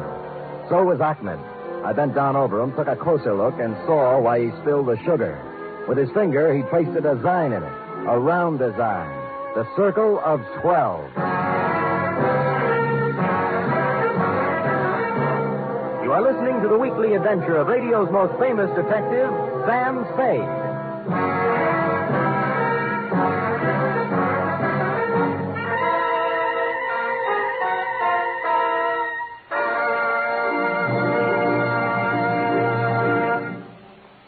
There's a bright newcomer to your NBC Sunday lineup starting this Sunday.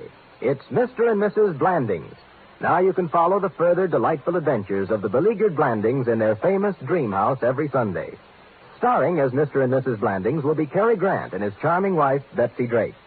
Mr. and Mrs. Blandings is followed over most of these NBC stations by The Big Show. And this Sunday, hostess Tallulah Bankhead will present such bright stars as Fred Allen, Judy Holliday, Patrice Munsell, Gypsy Rose Lee, Vaughn Monroe, and many, many more. The chimes are your invitation.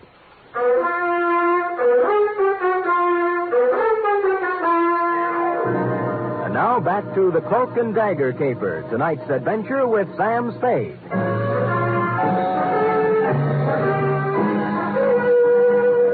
Well, Joanna, all the ingredients of a first-class international goulash were here. The cloak, the dagger, the man with a scar on his face, the lady with a veil over hers, and 2 corpses. By now, Dundee had completed activities with corpse number 1 at my apartment, so I hustled him down to the Vale of Cashmere and put him to work on number 2. Then I hustled back to my office. The big question had yet to be answered. Now, another. Oh, Sam. You always have your phone. I've been trying to call you for hours. About Ahmed McClatchy, right? And the girl with the veil. Shalimar. Is that her name? Probably, but it doesn't matter to her now. What about Ahmed? Oh, he was frightened out of his wits.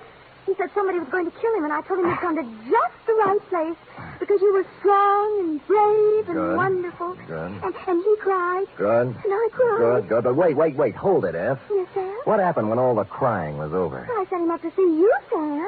I couldn't He call. just told you somebody was going to kill him, that's all? Yes, Sam. That's why he was crying? Oh, no, Sam, no.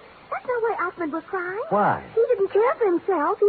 He's a selfless, generous type. Angel child, who was Ahmed crying over? The man in the paper. What paper? It's in all the papers, Sam. The Chronicle and the Examiner and the Call and even on the cover of Time this week. You see? A banquet. That's whose picture it was. Sir Jawahar Hall Bara, the Prime Minister of Kashmir. Look at the small print underneath, Sam. On him, the hopes of Asia. You see, that's what hurt Ahmed, Sam. Not for himself. He said they're going to kill Sir Jawahar Hall.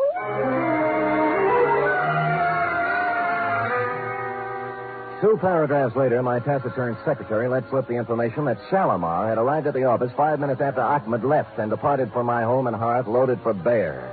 The hullabaloo over you, Jawahar Hall, was due to the fact that you were at this moment arriving on the steamer Pacifica, en route to Washington with, as the article put it, the destiny of the Middle East in your briefcase. 10 minutes later, I was fighting my way through the mob at Pier 42.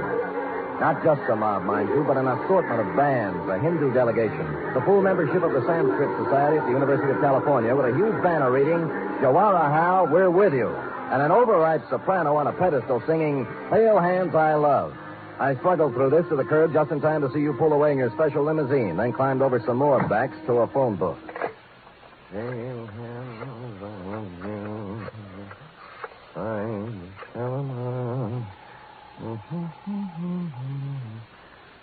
Kashmiri consulate. Rajput Singh speaks. Look, this is Sam Spade, Mr. Singh. Oh, yes. Has the Prime Minister arrived there yet? He's due any minute. Why? Well, you better call out the guard. They're going to try to assassinate him tonight. My good man, do you realize My good man, I know whereof I speak. The cook at the restaurant. Ahmed. That is what... Yes, you're getting the idea, all right. It's the old Circle of 12 with a brand new paint job. Now get on it. My next move may sound to you like a combination of negligence, indolence, and ennui, Jawahar Hal, but I must remind you that I was not employed on this caper, was receiving no stipend for risking my ever-loving neck, and had added up the figures in the problem of primary interest to me, namely, the lady who tried to kill me on page 2. I therefore entrusted responsibility for your health and that of the Middle East to the proconsul, made my way home, put on my slippers, and set the lazy Susan on the floor this time for Freddie to play with. Where was I? Oh, yeah. Now, Zelda, my girl, he whispered, let's have the plans for that plutonium-powered rocket ship. Somehow, this all seems logical now. Never, she breathed. Rather death, Mr. G2, than to betray my country. Quiet, Freddie. Oh, no, not the buzzing now. Oh, no. Mr. Spade. Oh, hello, proconsul. May I? Do. I have taken every precaution. The Prime Minister, he's on his way to the banquet now. Good. There's one thing I must ask of you. Oh? Absolute secrecy. Yeah. The mere knowledge of that such an organization as this... Circle of 12? Yes, exists would give added strength to a disloyal opposition in our country that may express itself in a manner disastrous to our purposes in sending Jawaharlal to Washington. You understand? Well, it's taken me a while to learn the ground rules in the International League, but I get the general idea. You have spoken of this to Noir. No? Oh, excuse me. Hello? This is Hatchadurian the Papa, sir. Oh, yes. It took me a great deal of long time to check my records, Mr. Spade, but I finally found it. Oh, what's that? The gentleman who bought the set of 12 Kashmiri medallions, like the one you saw me in my shop. Oh, yes. Yeah, his name is Rajput Singh. A foreigner fella, I think. He's the Kashmiri pro-consul here. Oh, well, gosh, thanks, Dorothy. This is Hatchadurian the Papa, sir. I found it just now. Look, Dorothy, after all you've done for Alice, the least she could do is thank you. And you can tell her that for me. Now, bye, honey. So long, kiddo. Silly kid. Silly. Let's see now, where were we? You had just given me your assurance you would maintain strictest secrecy in this unfortunate matter. Oh, yes, sir. Now, I must go. They're expecting me at the banquet. Thank you again, sir. Not at all. Your service to our country and the world will find expression, I hope, on some later day. Good night. Good night. Freddie, please, not now. Down the phone. Well, cloak and dagger in the flesh. Going modern on me with that gun, Put down the phone. What if I told you I'd already made... I say you were lying. The line is tapped outside. You figure the angle, Testy. In my business, I have to. When's it coming off? For the Prime Minister, any minute. For you, right now. Oh. He's got you fooled, too, huh? They're right there.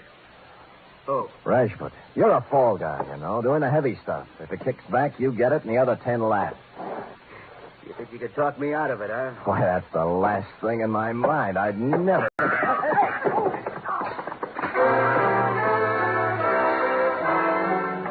Everything happened at once. As near as I can recall, it began when Cloak and Dagger backed onto Freddie's tail. Freddie yowls, spun like a top, and C&D off balance, put his other foot on Aunt Adelaide's Lazy Susan. Hardly a place for a big off-balance man to place his only remaining foot. About then, I kicked him in the stomach, grabbed at the gun, which skidded into a corner, and we went over and over for a while. C&D tore at my suit with his claws and teeth. I beat his head with an ashtray, and Freddie sat quietly in the corner and washed himself. At length, tiring of the ashtray, I beat his head on the radiator. And dear Cloak and Dagger gave it up with a long, unhappy sigh.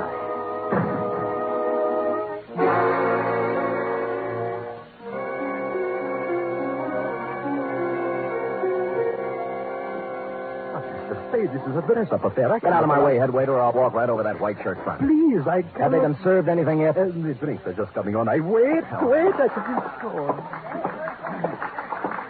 And now, my countrymen, before we introduce our guest of honor, Sir Jawaharlal Bara, our beloved Prime Minister, I suggest we rise and toast our country.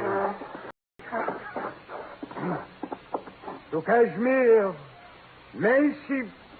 Go ahead, Pro-Consul. Don't let me interrupt. Please, not here. The standard remark is, what is the meaning of this? Aren't you going to ask me? I'm supposed to be dead. Is that what's throwing you? Mr. Spade, please, a toast is about to be drunk. Where's my drink, Pro-Consul? Gentlemen, there was at one time a custom in our country for the host to exchange glasses with the guest of honor. Permit me, Jawaharlal. To Kashmir.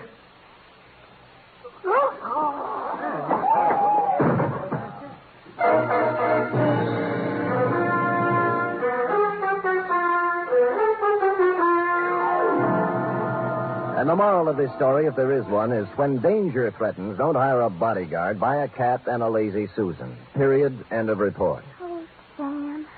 Why do people do these things? Oh, we all have different loyalties, different ideas about duty. Yes? My duty, for instance, is to pick up a knot in my head and a suit full of holes once a week, while your duty You don't is need to draw a diagram, Sam. I can take a hint. Scoot?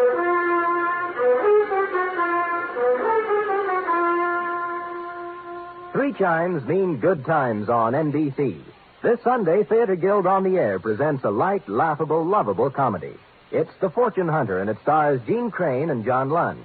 You're invited Sunday to another outstanding one-hour production by Theater Guild on the Air. And a reminder, there's a bright newcomer to your big Sunday lineup on NBC. Mr. and Mrs. Blanding, starring Cary Grant and Betsy Drake.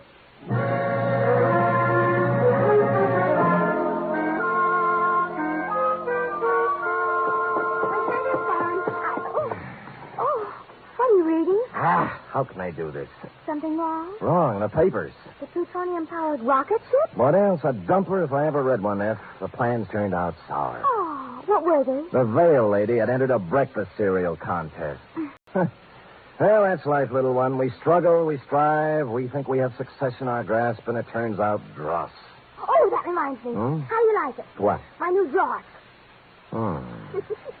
And that concludes the dialogue for tonight. Except for one thing, of course. Oh, I'm ready, Sam. Who wants to be the man called X? He has a different one every week. I am the man called Spade. Constant, faithful, semper fidelis. That's me.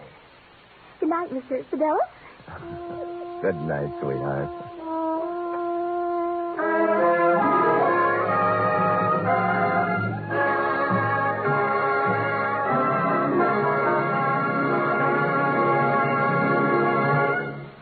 The Adventures of Sam Spade are produced, edited, and directed by William Spear. Sam Spade was played by Stephen Dunn.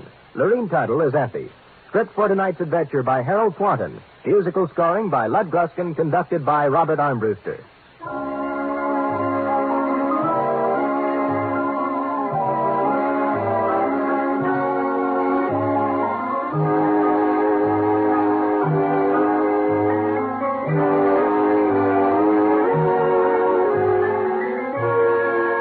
Join us again next week, same time, for another adventure with Sam Spade. The Magnificent Montague next, then it's Duffy's Tavern on NBC.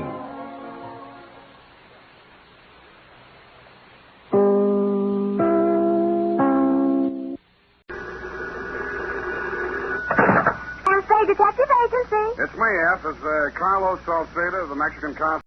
No, Sam. Well, he will. Tell him it's not what we thought it was. To hold everything, I'll get to him as soon as I can. Yes, Sam, you sound so tired. Are you all right? I am, and I'm not. There were too many windmills chased, too much language I didn't understand, and much too much venganza, which is Spanish for vendetta, which is English for vengeance. In any language, it's dynamite with a short fuse. Then you knew what it was all about all along, Sam. It was revenge. It was, and it wasn't. Oh, I'm afraid I don't understand. The girl, is she all right? She is, and she isn't. I am confused. Exactly par for the course. But don't worry, F. It'll straighten out like starch spaghetti when I come down to say it with flowers, dictating, as I will, my report of fury and ferment on the red amapola caper. Amapola, my pretty little poppy. Oh, Sam. That's as off key as I'll be today. Mr. Salcido called. I told him what you told me to tell him. For more I couldn't ask, yes? He understood what you meant perfectly. I don't understand a thing. You will. You know, I may have to trade this stuff in for tequila. No messing around there, straight to the point. A virtue some people might do well to cultivate. Just tell me one thing, Sam. Was it a sour cake? Let's not tarry F to the point, remember? Pad ready. Oh, pencil poised, knees crossed. Yes, Sam. Skirt a little bit higher. Oh. But all I want to know is... All right. Date, fill it in. To Detective Lieutenant Kelsey, Homicide Detail, San Francisco Police, from Samuel Spade, license number 17596. Subject, the red amapola caper. The following is, as you requested, a detailed account of the 31 hours, 16 minutes I spent on the case of Armando Rios and daughter. I trust it will answer all your questions, solve your commissioner problems, and enable you to speedily dispatch your duty as one of the city's finest. May heaven help our city. So come back with me to 3 p.m. yesterday. The approximate time I stepped into my office and saw, standing nervously by the window, a Mexican girl in her early 20s. Her clothes, though neat and clean, were rummage sale specials which had seen better days. Her bare legs were too thin, her features too drawn. But the midnight color of her hair and the largeness of her eyes told me she could have been beautiful if things had gone another way. I'm glad you have come. I couldn't have waited much longer. Oh, I'm sorry. I didn't know you were here. My name is Andrea Rios. I would like to hire you. Mm-hmm. But I do not have much money. Well, much money may not be needed, Miss Rios. What is it you want? Your time, Mr. Spade. You see, if you accept this job, I must have all of your time from now until tomorrow morning. If you cannot accept, you must tell me now so I can get someone else. I see. I can only pay $30. I know it is much to ask for $30, but... You can ask for more for less. The job may be difficult for you. You will not be able to sleep. Well, I can make that up on somebody else's time. Then you will help. Yes, I think so. I would like to hear more about it. We will go to my father. You will learn more there.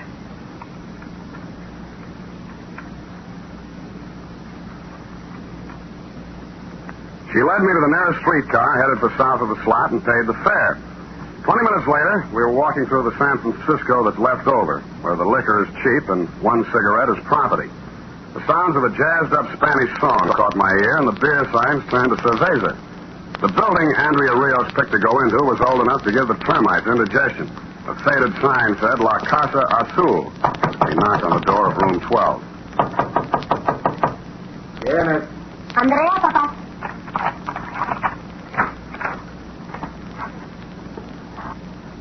The weather-beaten face that stood in the doorway figured to be 60, but the age should have come from concern. He wore a black sweatshirt, pants to match, and a dirty white sailor's cap. Inside on the table sat a bottle of high-octane joy juice, that witch hazel with a misnomer, tequila. The lemon and salt stood alongside. On the bed lay a duffel bag with the block letters Santa Susana. Está este el hombre, papá. ¿Cómo se llama? Señor Spade, el detectivo. My father speaks no English. I see. ¿Tienes confianza en él? ¿Es honrado?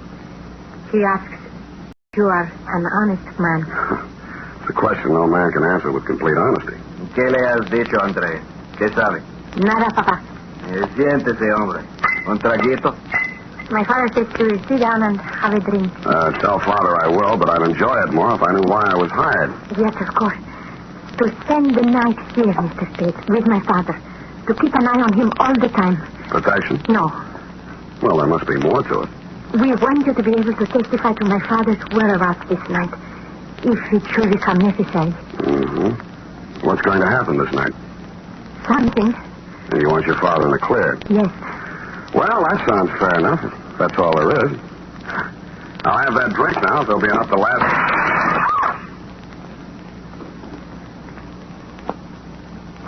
The window pane came flying in, and the ugly muzzle of a .45 silencer attached stuck through. I yelled, so did Andrea. But the gun yelled louder and with more effect. The bullet hit Andrea in the side. She lurched crazily, then folded in her father's arms. She began to mumble her name and cry. I jumped to the window. Pulling away was a black Buick sedan with driver unidentifiable. So were the license plates. They were covered tightly with a cloth. It was a pro job from beginning to end, and a clean getaway.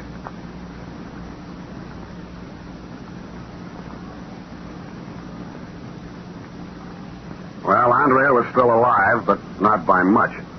I turned up a phone in the lobby. One nickel got me to the emergency hospital. The other brought me homicide. When I got back to the room, Andrea was still lying there, but she was alone. Armando Rios, her father, had gone. And I thought I knew why.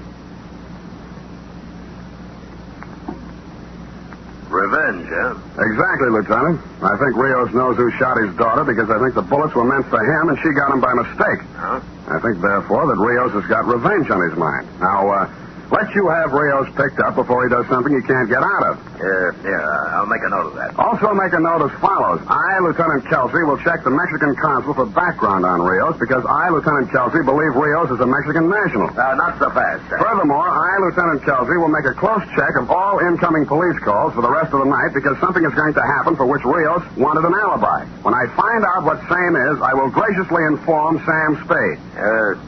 Sam, how do you spell graciously?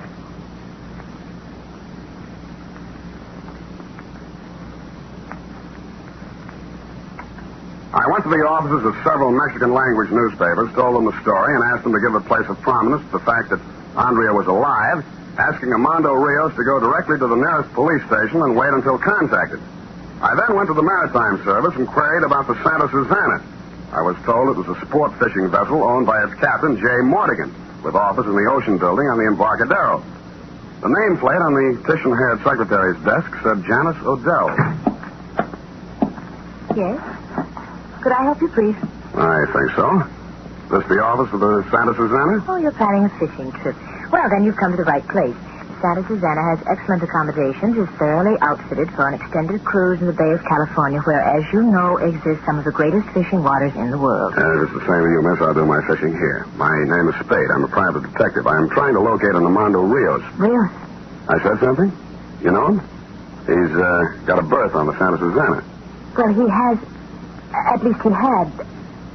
What's he done, Mr. Spade? Well, it's what he will do that bothers me. You say he had a berth. Would you explain, please?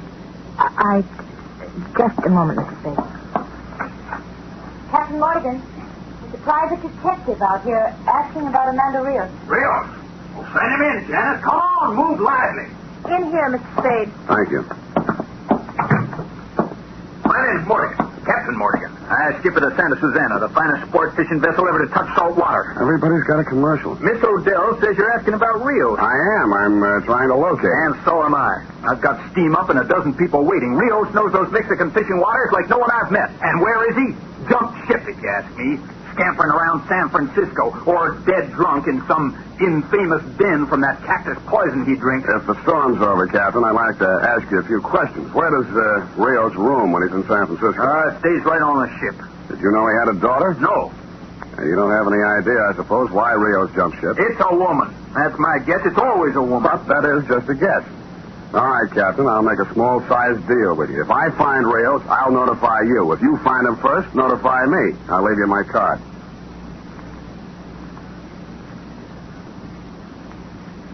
Morgan agreed, and I left, pausing only long enough in the front office to give Janice Odell my phone number in case she saw Rios. She gave me her phone number, and it was a fair exchange. 20 minutes later, Lieutenant, I was meeting with Carlos Salcido of the Mexican consul's office. A wire he had sent to Mexico City had brought results.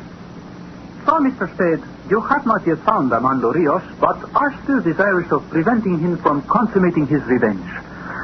I fear perhaps you are too late. What information have you got, Mr. Salcido? First, Armando Rios was arrested in the Mexican state of Sinaloa for the growing of the red amapola.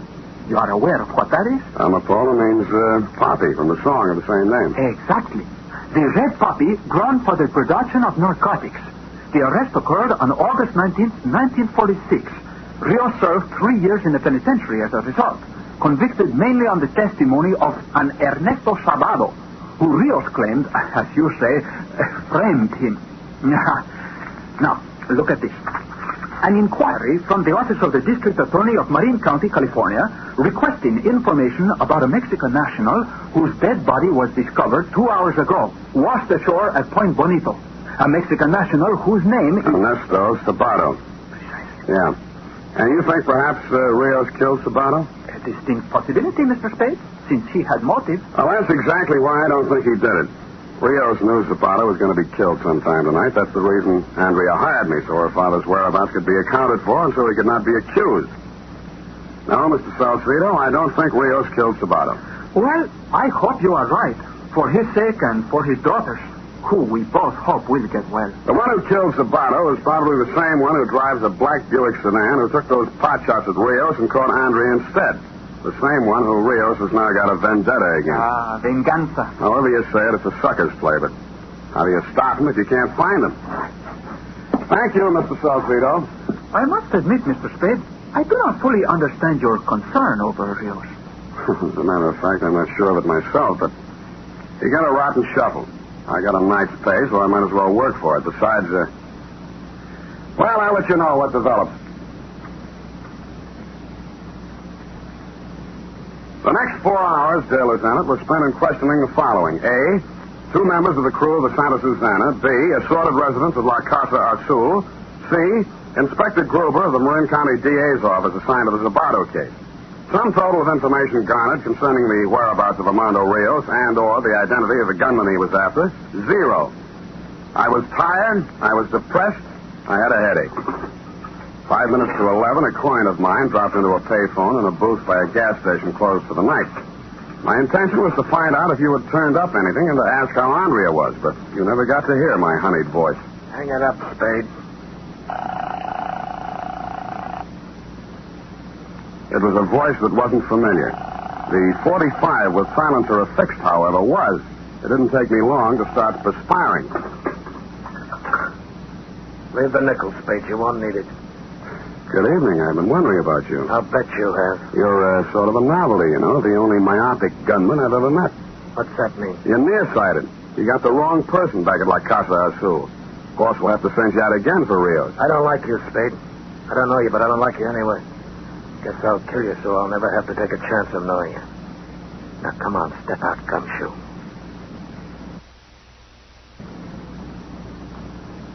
He urged me out of the phone booth up the street a few paces to the head of an alley with a blind end.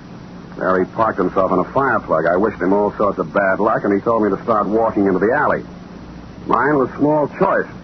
But as I moved away from the Gunsel toward the alley's end, my eyes searched for means of escape. All right, Spade. That's far enough. Now I'm going to pick your eyes out. Turn around.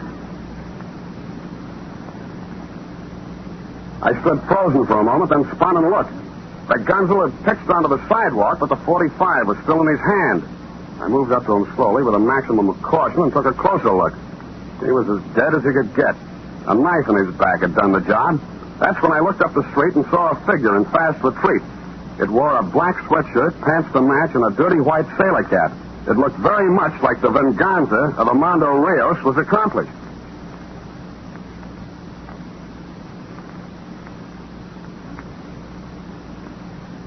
You arrived at the scene of the crime, Lieutenant, where you took over in your own masterly way. By the adroit maneuver of looking into the dead man's wallet, you uncovered the fact that he was a Los Angeles import named Max Rapper. You then examined the knife in his back and discovered, as I had previously, the initials AR for Armando Rios cut into the handle. That, plus the fact that I and other witness had seen Armando Rios flee the scene, made it open and shut. Rios was now wanted for murder. When we got to your office, a message had been received by Sergeant Polehouse from Dr. Pennington of General Hospital. It said, 1, Andrea Rios was going to live. 2, she wanted to see Sam Spade. Was it all right? You had no objection, but I had a problem. What to say to her? Could I say it was nice she was going to get well, and, oh, by the way, your father just killed Max Rapper, and the state will do likewise to him, or what? My mind still hadn't lit on anything it liked when Pennington walked me down the hospital corridor toward her room. She's a lucky girl, Mr. Spade. Could have gone the other way. Yeah, would have been unlucky. I'll wait outside. Don't stay too long. The jet black of her hair gave contrast to the whiteness of the room. Her face had lost much of its color, but none of the anxiety had gone out of her eyes. We talked chit-chat for a while. It was easy to see she had a question she wanted to ask, but had trouble getting it out. Finally, it came. Mr. Spade, have you heard... is there any news of the death of a man called Ernesto Savaro? Yes, the police found his body washed ashore some hours ago. My father is not killing him. No, he's clear on that.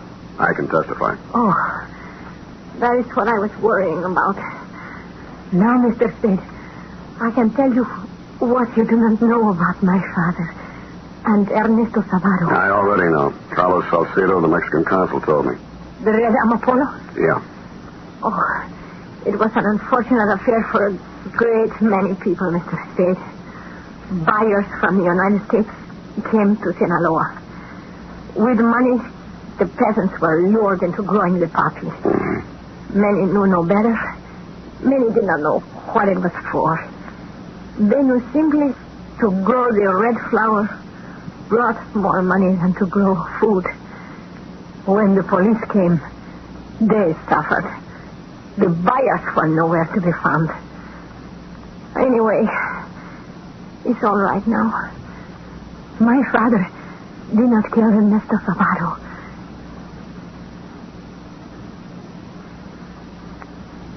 No, Lieutenant, she did not learn about Max Rapper's killing from me, or that her father was now a fugitive wanted for murder. I also didn't ask her some questions I could have asked, like, how did she know Zapata was going to be killed? Did Rapper do it, and why? Somehow it didn't matter. It had turned sour all the way down the line. And besides, Zapata was Inspector Gruber's problem, not mine. 20 minutes later, I walked into my apartment, uncorked a live one, and started at the top. 4 fingers down, the phone began to ring, but I didn't pay any attention. The sky was just beginning to light up with morning, and I remember saying to myself I was still technically on the Rios case, but actually there was no case to be on. When I couldn't stand the phone rings any longer, I lifted the receiver off the hook. Sam? Sam? Hello? Sam, this is Janice Adele. I just saw Rios. Well, He's going to kill Captain Mortigan. Mortigan? Why I Mortigan? went to the Santa Susana after him. Pier 32. Rios is wild. Stop him, Sam. Why call me? Call a cop. Hello? Hello?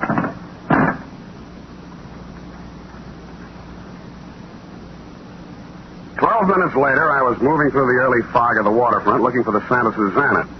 Black letters on a bobbing white bow led me to it, but no signs of life came from aboard ship.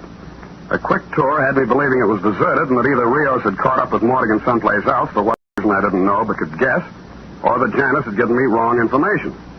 Moments later, however, in the boiler room, it was clear she hadn't. The furnace was open, coals were spread on the floor, and so was a dead Captain Mortigan. Slouched in a chair with his eyes closed and a daze was a worn-out Armando Rios. He should have been. He'd had a busy night. Rios? Se murió. Wake up, Rios. Se murió. El capitán se murió, señor Spade. In any language, he's dead, if that's what you mean. You couldn't be any clearer. Es él.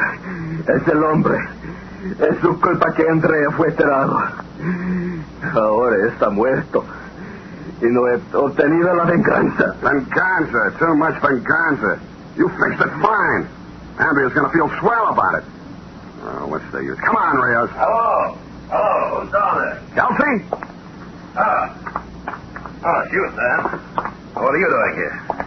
Got a call from a girl named Belle or something. Odell. Oh, yeah. Is this Rios? Well, what have you got to say for yourself? You ready to sign a statement? He doesn't understand, Kelsey. Oh, dummying up, huh? He doesn't speak English. Well, he won't get off that easily. We'll sweat it out of him. No lo hice. No lo maté al capitán. Yeah, that's what they all say. Wow. Look at this. He's carrying a gun. Gun? Why would he use a knife if he had a gun? Don't ask me. I don't speak Spanish. Say, what's all this coal doing on the floor? It's messy. Looks bad in photographs. Yeah, well, wait a minute. Lieutenant, you've done it again. I picked up a lump of the coal. There was a small hole bored into the center. Examination of others revealed the same thing. Curious, you'd say? Not so when you start thinking about 1, the red amapola, 2, the fact that Zabato's killing still remained unexplained, and 3, and bingo, narcotic smuggling. A phone book gave me an address on Jackson, and a rap on a door got me a quick reply. Oh, Sam. Mm-hmm. Good morning, Janice. I didn't wake you up, did I? Well, If so, you must sleep in your clothes, and that suitcase on the bed must make it kind of cramped. what are you doing here, Sam? Heavy, all packed. Just going on a little vacation for a few days. Where to? Well, About a plane ticket on the dresser? Las Vegas. Hot there this time of the year. Of course, it's hot here, too, for some of us. I want you to open your suitcase. I won't do it. Then I will. Sam, don't do it. Well, what's this, Janice? No, I've already guessed. How much worth? Zabato was killed by Rapper on Captain Mortigan's orders because he knew this was coming in on the Santa Susana and probably wanted a cut to keep his mouth shut. Rapper and Mortigan got theirs, not by Rios, but by you, so you could fall heir to this. Poor old Rios, old and wanted. He might have muffed his revenge, so you took no chances. Did them in yourself with Rios, you nice, fat, convenient pigeon. Sam. But the police are going to find it harder and harder to get a case against Rios, and easier to get one against you. These narcotics in your possession will go a long way. Sam, listen to me. As long as I've got a gun in my hand, I'll listen to you, baby. There's over $100,000 worth here, and I know where to unload it. Mm-hmm. And what's in it for me? Half. And something else. Yeah? Me. Uh-huh. That would seem to be worth considering, wouldn't it? Sam, a chance to make something out of yourself and not grub around for a few lousy bucks all your life. You're going to turn me over to the cops? Not just any old cop, Janice. I want something befitting your character. I'm going to turn you over to Lieutenant Kelsey. And that, Lieutenant, brings you up to date. Period. End of report. Oh, that awful girl. We'll talk about it later, F. But... Later. Go type it up.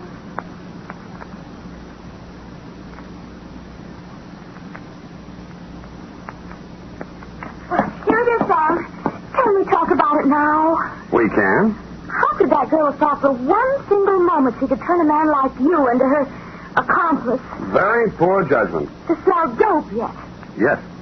Do I look the type? I should say not.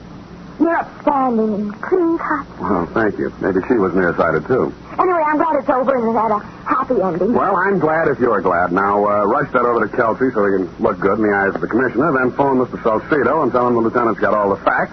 And one thing more. Yes, sir? Have the florist send a bouquet of flowers to Andrea at the hospital. Oh, Sam, that's very nice of you. Think so? One thing still more. Close your eyes and have the florist send a bouquet of flowers to you, too. Sam! Easy, Ed. How do you know it's not coming out of your salary? That's true, too. Good night, Sam. Good night, sweetheart.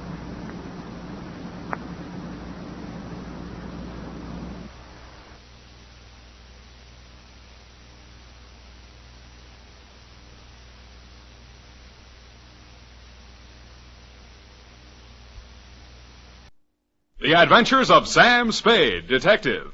Brought to you by Wild Root Cream Oil Hair Tonic, the non-alcoholic hair tonic that contains lanolin. Wild Root Cream Oil. Again and again, the choice of men who put good grooming first.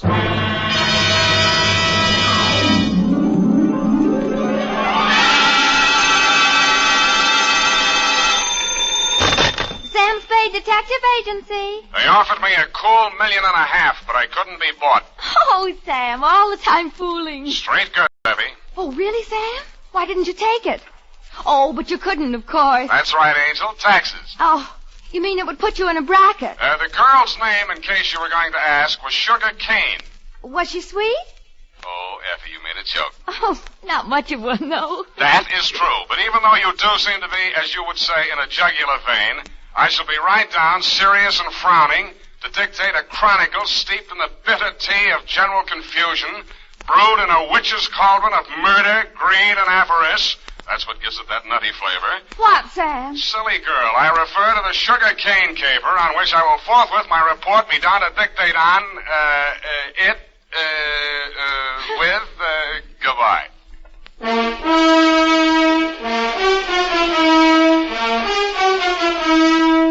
Dashiell Hammett, America's leading detective fiction writer and creator of Sam Spade, the hard-boiled private eye, and William Spear, radio's outstanding producer-director of mystery and crime drama, join their talents to make your hair stand on end with the adventures of Sam Spade. Presented by the makers of Wild Root Cream Oil for the hair. Want to look better on the job? Get Wild Root Cream Oil. Want to look better to that gal of yours? Get Wild Root Cream Oil. Wild Root Cream Oil Hair Tonic improves your entire appearance by grooming your hair neatly and naturally, relieving dryness, removing loose dandruff. If your family hasn't yet enjoyed the benefits of America's leading hair tonic, here's what to do about it. Ask at your drug or toilet goods counter for the new 25-cent get-acquainted bottle of Wild Root Cream Oil Hair Tonic. Again and again, the choice of men and women and children, too.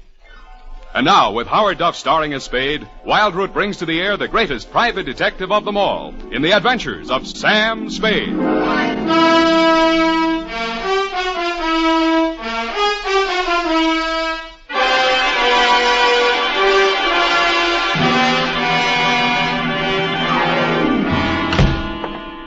Hello, Sam. How are you, Sam? You were so lugubrious over the phone. Sometimes you're so bucolic, but tonight... What am I? When? Lugubrious tonight. Just bubbling over. Do you possibly mean I'm being lush with my verbiage? There, you see? Well, that's because I've been at work in the environs of Snob Hill, where they never use one word if 12 will do. Are you ready for the dictation, I guess it is? I plan to be most amusing tonight. Already I am, yet. Look, I haven't even started. Oh. Really, I haven't. All right. Now, pencil. Date. Alan should have such an audience. Date. October 3rd, 1948, to Clifton Cavanaugh, Esquire. Down, Effie. From Samuel Spade, license number 137596. Subject, the Sugar Cane Caper. On Thursday last, at 11 a.m., as I waited for the traffic signal so that I might legally cross Powell Street in order to board a cable car, a cat rubbed up against my leg. I leaned over to stroke it and noticed that it had 6 toes. I wondered if that meant anything. It didn't. Most Nob Hill addresses don't mean much anymore, but yours still does. The house was big, hideous, and reassuring.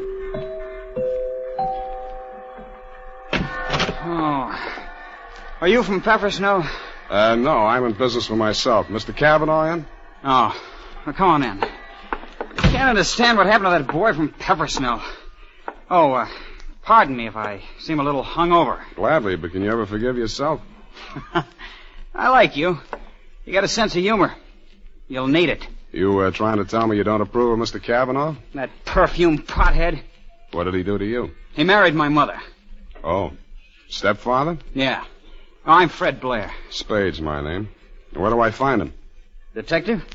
Check. I'll give you a clue.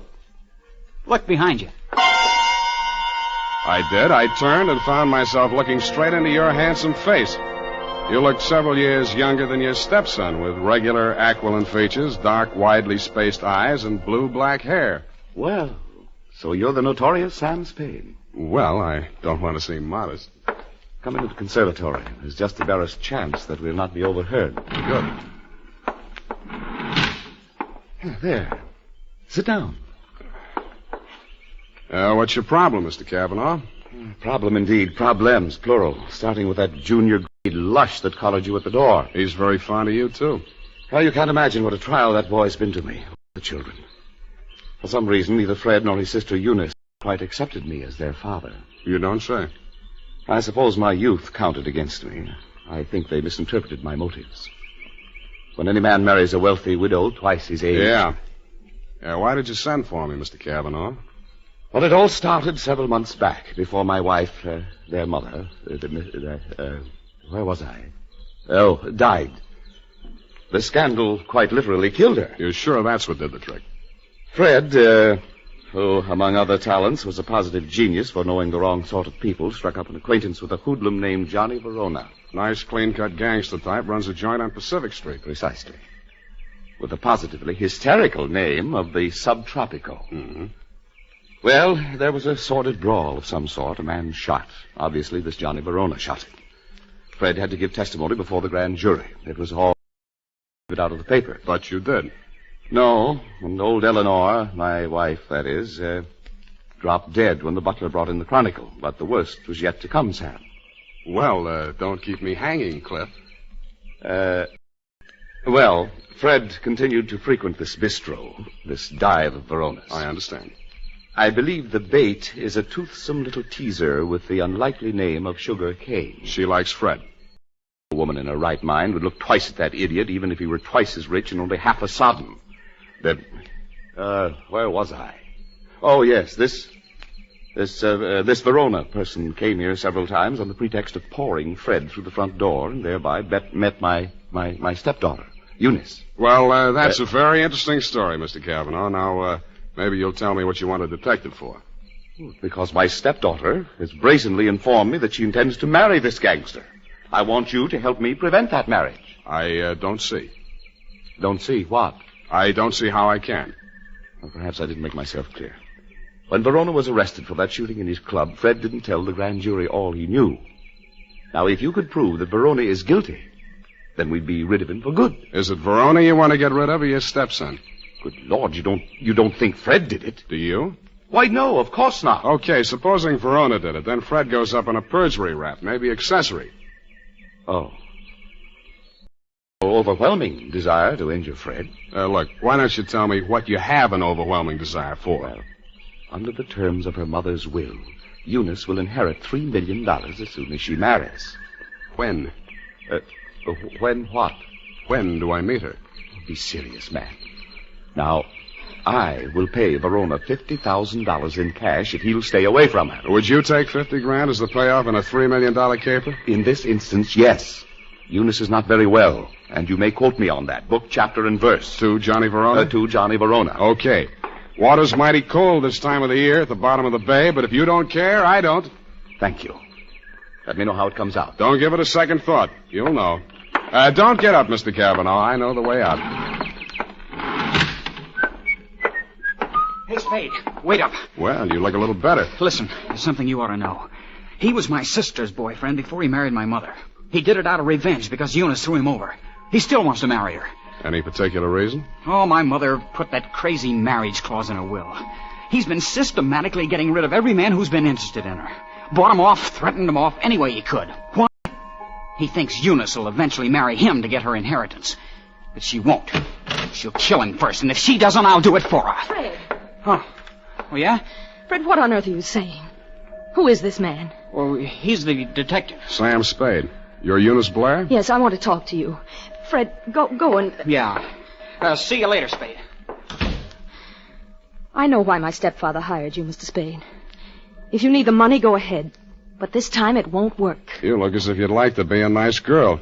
How did you happen to settle for a cheap grifter like Johnny Verona? Because we understand each other, and he can't be scared off. Any message I can take him from you? Tell Johnny I'll meet him at the usual place. And tell him I still like my coffee black. No sugar.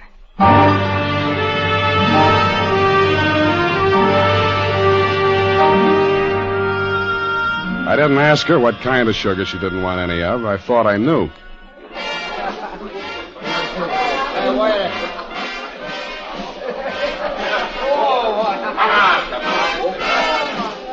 The only thing wrong with Sugar Cane's dance was her dancing, but the customers didn't seem to mind, and I didn't either. It was a pleasure to size her up carefully, as I would have felt obliged to do anyway in my professional capacity. She was a black-haired number with aquiline features and widely spaced dark eyes. It was a beautiful combination, and I wondered where I'd seen it before quite recently. I decided to find out.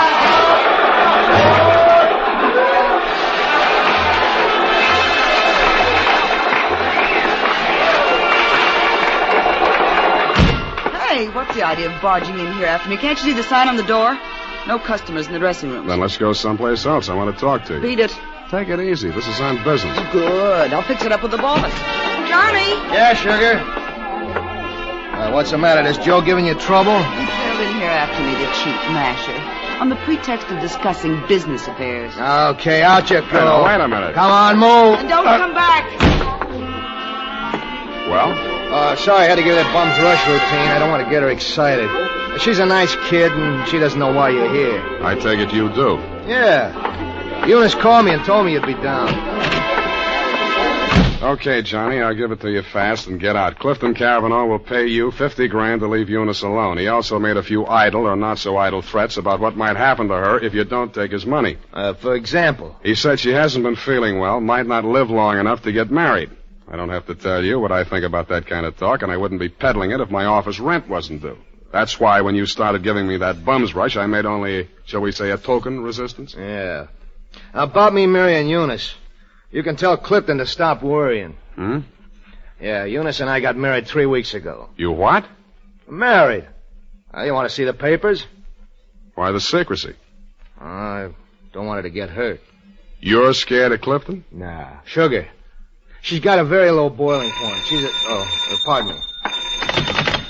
Yeah. Yeah, Nick. What is?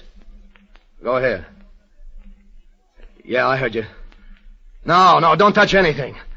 Don't let anybody in. I'll be right over. Bad news? Yeah, Eunice. She's dead. How? One of my boys found her in my apartment. She was supposed to wait for me there. How did it happen? He's not sure. He thinks she took poison. I had to give Johnny Verona one thing. He didn't make any pretense about being grief-stricken. But after all, he just inherited $3 million. Sugar Cane took it standing up, too, but she just lost a rival and got her man back $3 million richer. I wasn't with you when you got the news, Mr. Cavanaugh. But the one I really wondered about was Eunice's brother, Fred. What brought that on was something I picked up in Johnny Verona's apartment where we found Eunice's body sprawled out over a tray of coffee things. It was a medicine bottle with a doctor's prescription number on the label. The name of the druggist that had put it up was... I remembered what Fred had said to me when he admitted me to your house that afternoon. Quote, "Are you the man from Pfefferschnell's?" I wondered if I'd answered yes, would Eunice still be alive?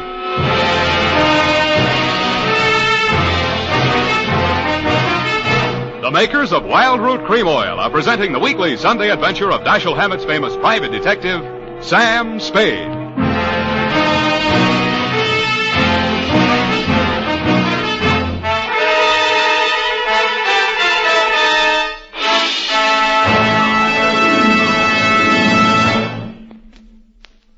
Now, here's important news on good grooming. If you want the well-groomed look that helps you get ahead, socially and on the job, listen. Recently, thousands of people from coast to coast who bought Wild Root Cream Oil for the first time were asked, how does Wild Root Cream Oil compare with the hair tonic you previously used? The results were amazing. Better than 4 out of 5 who replied said they preferred Wild Root Cream Oil. Remember, non-alcoholic Wild Root Cream Oil contains lanolin. It grooms the hair naturally, relieves dryness, and removes loose, ugly dandruff. So if you want your hair to be more attractive than ever before, get the generous new 25-cent size of Wild Root Cream Oil, America's leading hair tonic, on sale at all drug and toilet goods counters. It's also available in larger economy bottles and the handy new tube. Get Wild Root Cream Oil. Again and again, the choice of men who put good grooming first. By the way, smart girls use Wild Root Cream Oil, too, and mothers say it's grand for training children's hair.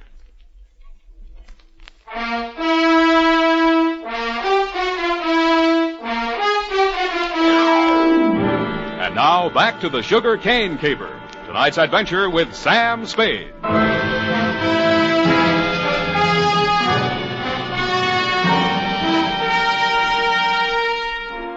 The morning papers didn't carry anything new on Eunice's death. Cause was put down to an overdose of a toxic drug. The doctor who prescribed it said she'd requested it for migraine headaches, which he suggested might have driven her to suicide.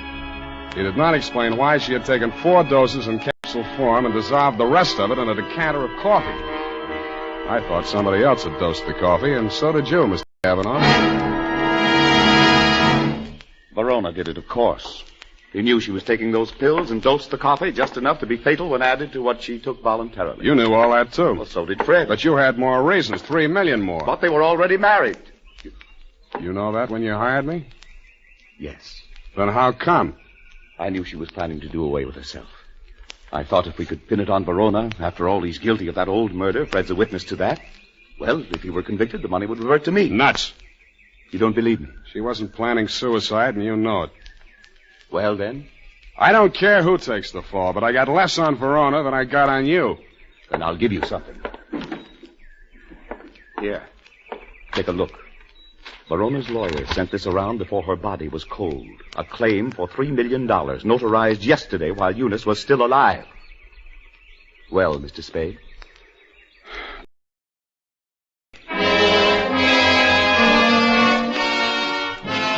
You did and waited hopefully, but I managed to stay on my feet. I even managed to make it down the hall to the bar where I found your stepson ambushed behind a row of empty bottles. Fine detective you turn out to be. I warned you. Stand up like a man. That's all right. I'll take on both of you. Come on, sober up. Makes sense. Where's my drink?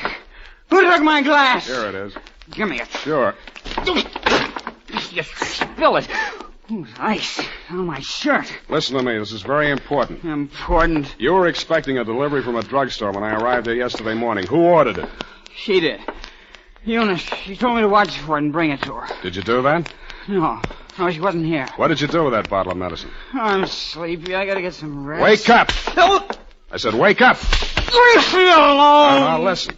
You took that when you went out. Where did you take it? I tell you when you let me go to sleep. You took that bottle with you, didn't you? You're guessing. I know you're third degree. You went to Verona's apartment, didn't you? Two gentlemen of Verona. Willie Shakespeare. You doped that coffee, didn't you, with the poison that killed your sister? I didn't mean it for her. I didn't know she was going there. Go on talking. I want a lawyer. I know my rights. Listen, I'm not a cop. I'm not taking a statement. You're too drunk for it to hold anyway, so you can tell me. Okay. Here's how it happened. She took her 4 pills and went to bed. Yeah? I sneaked a bottle out of the medicine chest and I went over to his place. His boy Nick was there making coffee for the boss, he said, when he got home. I hung around talking for a while and I slipped some of the stuff in the percolator while he was getting out the cups. And that's all. Why did you want to kill Johnny Verona? So Eunice wouldn't have to marry him. What do you mean, have to? Well, she was doing it for me, so he'd keep quiet. About that brawl in the club, that old killing they tried to nail Johnny for? Yeah, that's it. The gun that did it. He got rid of it before the cops arrived. That was my gun. Fred, straighten up. Look, Yeah. Johnny dictated the story you told the grand jury. How do I know he didn't dictate the one you're telling me now? Who are you covering for? I didn't say anything. I didn't tell you anything. Get out of here! What's the matter with you? Get out the window! The revolver barrel that crashed through the darkened window pane behind the bar spoke twice. I answered it. I looked out into the darkness, making myself a good enough target to draw some fire. I fired back at the flashes. I was depending more on luck than aim, and luck was what I wasn't having much of. I went back to the place where Fred had fallen. The shots that had dropped him were luckier. He'd been dead before he hit the floor. What is it? What's happened here? See for yourself. Who? Shot through the window. Couldn't see anything but the gun muzzle. Looked like a .45. Johnny Verona, he packs a .45. Who told you that? It came out of that investigation. One of the reasons they couldn't indict for that old shooting. There were a lot of reasons they couldn't get that indictment. What are you driving at? Neither one of the leading suspects was guilty. I don't follow you. Sugar Cane did that job. Well, that's wild. What if I told you Fred made a statement to that effect before he was shot? You're lying. He confessed. Did I tell you that? Well, he must have. He always talked about it when he was drunk. All right. I was bluffing. Why? Just a crazy hunch. I thought there might be something between you and Sugar. Now I'm sure there isn't. Of course not. Should have spotted it before. You're too much the same type. Even look alike. I can't make you out. Well, don't try. It's not worth it. You better call homicide about Fred here. Tell Lieutenant Dundee if he wants my statement, I'll be at my apartment.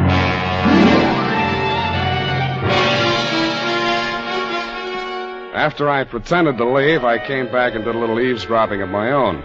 You didn't phone homicide, but you did spend an hour filing out the barrel of a .45 automatic. Then you went out. I tailed you to an address on Sloat Boulevard. A short time after you went in, Sugar Cane came out alone. I followed her to, you know the answer, my apartment. I went in the back way via the fire escape and arrived in time to answer her buzz. Oh, Mr. Spade, thank heaven I found you at home. So am I. Come in. I know it's terribly late. Forget it. Won't you take off your coat or something? Can't stay very long. It's not safe. I may have been followed here. Oh, surely not. Sam, you don't mind if I call you Sam? No. I'm so frightened. It's about Johnny Verona. I don't know what he may do. He's convinced that Fred killed Eunice, and he's out gunning for him right now. We've got to stop him before he does anything rash. You come to the wrong party, Sugar. I'm working for the enemy. Enemy? Kavanaugh. Oh. It's no skin off his nose if Johnny Verona drops Fred Blair or if you all drop. All he does is sit back and collect. Oh, he can't be as cynical as that. You ought to know. Has he told you anything about me? I'd rather hear it from you. Maybe sit down. Well, there's not much to tell. I played along with Johnny for one reason and one reason alone. To save Fred from that old murder rap. Were you figuring on marrying into that family, too? Oh, Sam. A regular pincers movement, wasn't it? Johnny and Eunice, you and Fred. All right. It's true I wasn't in love with Fred, but it wasn't all the money. I was sorry for him. Money's not what I really want. I know that now. What do you want? Someone. Someone I can trust. Me too, Sugar. Oh, Sam, you're what I want. Say you want me to. Please say it.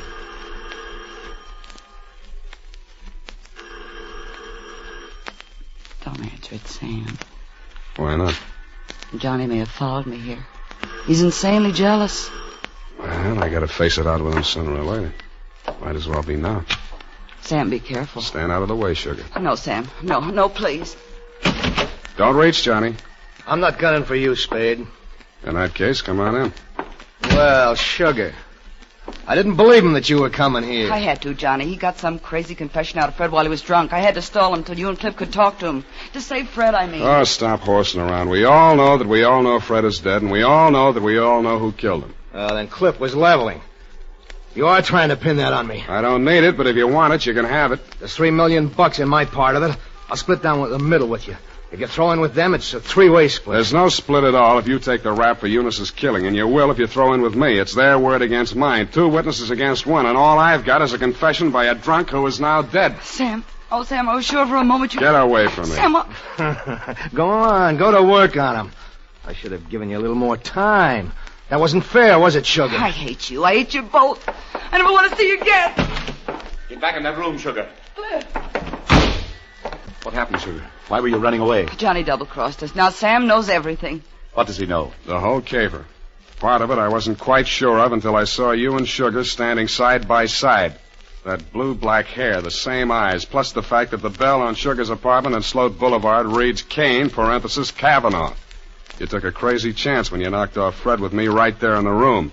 The kind of a crazy chance a brother would take to keep his sister clear. I could have told you that. It would have helped a lot, Johnny, but you didn't. When a man lets his sister go on dancing in a joint like yours after he's in the chips and she goes on liking it, you can be sure they're both playing for big stakes and for nobody but themselves. Where do you think you were supposed to wind up, Johnny? I'll tell you. Drinking that poison coffee that Eunice got hold of by mistake. That isn't true, Johnny. I never told Fred a thing. He thought you really loved Eunice. I don't know how he found out you were forcing her into that marriage. Did you also neglect to tell him that he was innocent? That you pulled the trigger in that old killing and shoved a gun into his hand when he was too drunk to know what he was doing? I've heard enough. Watch it, Johnny. No!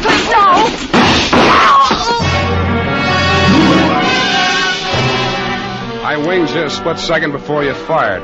Your aim went wild. All I saw at first was that it missed Johnny. Then I saw him move forward in her direction. She was leaning against the wall, a puzzled expression on her face, her hand plucking nervously at a spot of red that was spreading against the white of her dress. He caught her as she pitched forward and carried her over to a couch. She didn't speak again. You and Johnny knelt beside her until the cops arrived. If you were aware of each other's presence, neither of you showed it. Period. End of report. That was a sad ending, Sam. Yes, it is. I'm sorry it ended so sadly. Well, it was bound to, one way or the other. There wasn't anybody in the whole gallery that thought about anybody but himself. Except poor Fred, I guess, and his only friends arrived in bottles and left in the ash can. All those millions and millions.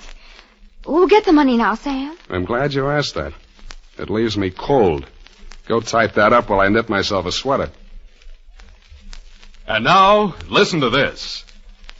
It's the smart mother who sees to it that Wild Root Cream Oil is always kept handy around the house. For she knows that Wild Root Cream Oil grooms her family's hair neatly and naturally, relieves dryness, removes loose dandruff. Get acquainted by asking for the new 25-cent bottle. Also, ask your barber for a professional application of Wild Root Cream Oil Hair Tonic. Again and again, the choice of men and women and children, too.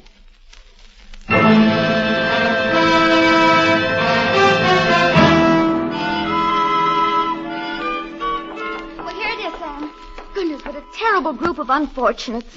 As you say, it just had to end badly. If you hope to get back in my good graces by quoting me, trick me into agreeing with you, you have succeeded. There you go, Sam. So lugubrious. Effie, what is this? What means lugubrious? Oh, Sam, it's wonderful. It's my new habit. Oh? Every time I read a book now, and like you read a book and there's a word you don't know what it means or you're not sure. Yeah. Well, I make it a practice now to write down and learn 3 new words per day. Well. And learn the definitions to use them in conversation. Like desultory. And lugubrious? Yes, that's one of my 3 for today. You see? Lugubrious, right here it is. To talk a great deal. Bucolic, state of being sorrowful. And verbose, to be out in the country. I see. Very praiseworthy. Enlarging your vocabulary. Yes, love it. I am. But I don't expect to be really lugubrious for the nonsense. Look, Effie, why don't you go verbose for the weekend? It's the best cure for the bucolic. Oh, Sam, look what I've done. What have you done? I've clipped the wrong definitions to the right words. Well. For instance, lugubrious, well, it isn't that at all. And bucolic, let me see. Oh, Sam, I've learned them wrong. I wasn't going to tell you, Effie. It's better to find out for yourself. It's more, efficacious. My new habit. Oh. Good night, Sam. Good night, sweetheart.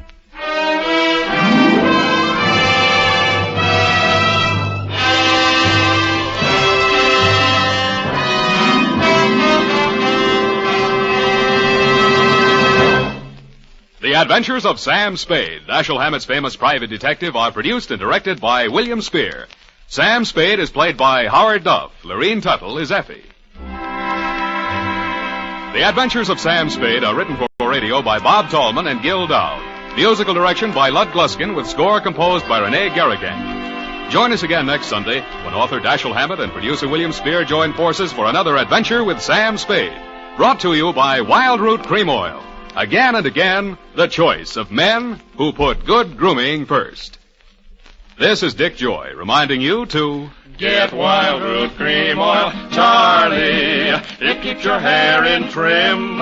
You see, it's non-alcoholic, Charlie. It's made with soothing lanolin. You better get Wild Root Cream Oil, Charlie. Start using it today. You'll find that you will have a tough time, Charlie, keeping all the gals away. Hiya, Baldy. Get Wild Root right away.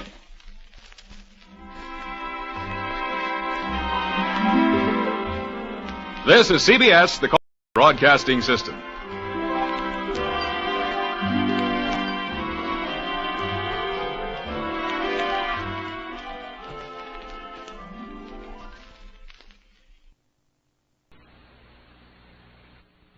By transcription. The Adventures of Sam Spade, Detective, brought to you by Wild Root Cream Oil Hair Tonic, the non-alcoholic hair tonic that contains lanolin. Wild Root Cream Oil. Again and again, the choice of men and women and children, too.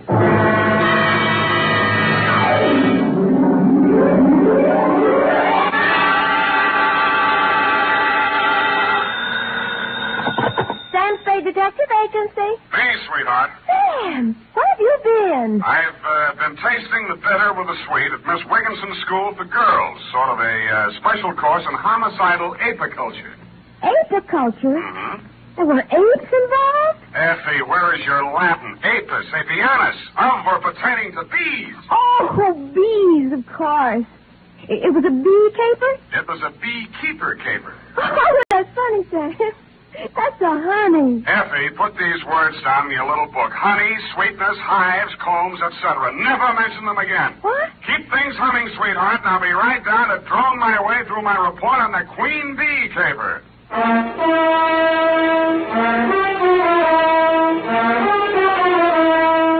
Dashiell Hammett, America's leading detective fiction writer and creator of Sam Spade, the hard-boiled private eye, and William Spear, radio's outstanding producer-director of mystery and crime drama, join their talent to make your hair stand on end with the adventures of Sam Spade.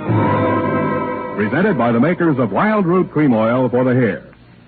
You know, during the summer, when you spend so much of your time out of doors, it's important to pay special attention to the care of your hair.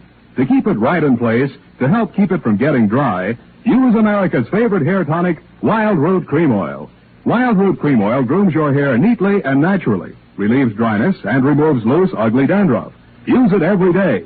If you've never tried it, ask for it in the 25-cent Get Acquainted bottle, and ask for it by name. Wild Root Cream Oil Hair Tonic. Again and again, the choice of men and women and children, too.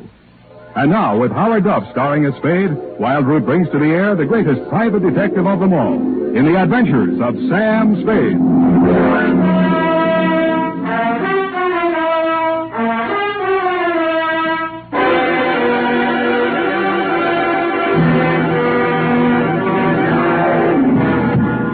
To be or not to be? Hello, Sam. Hiya, Sam.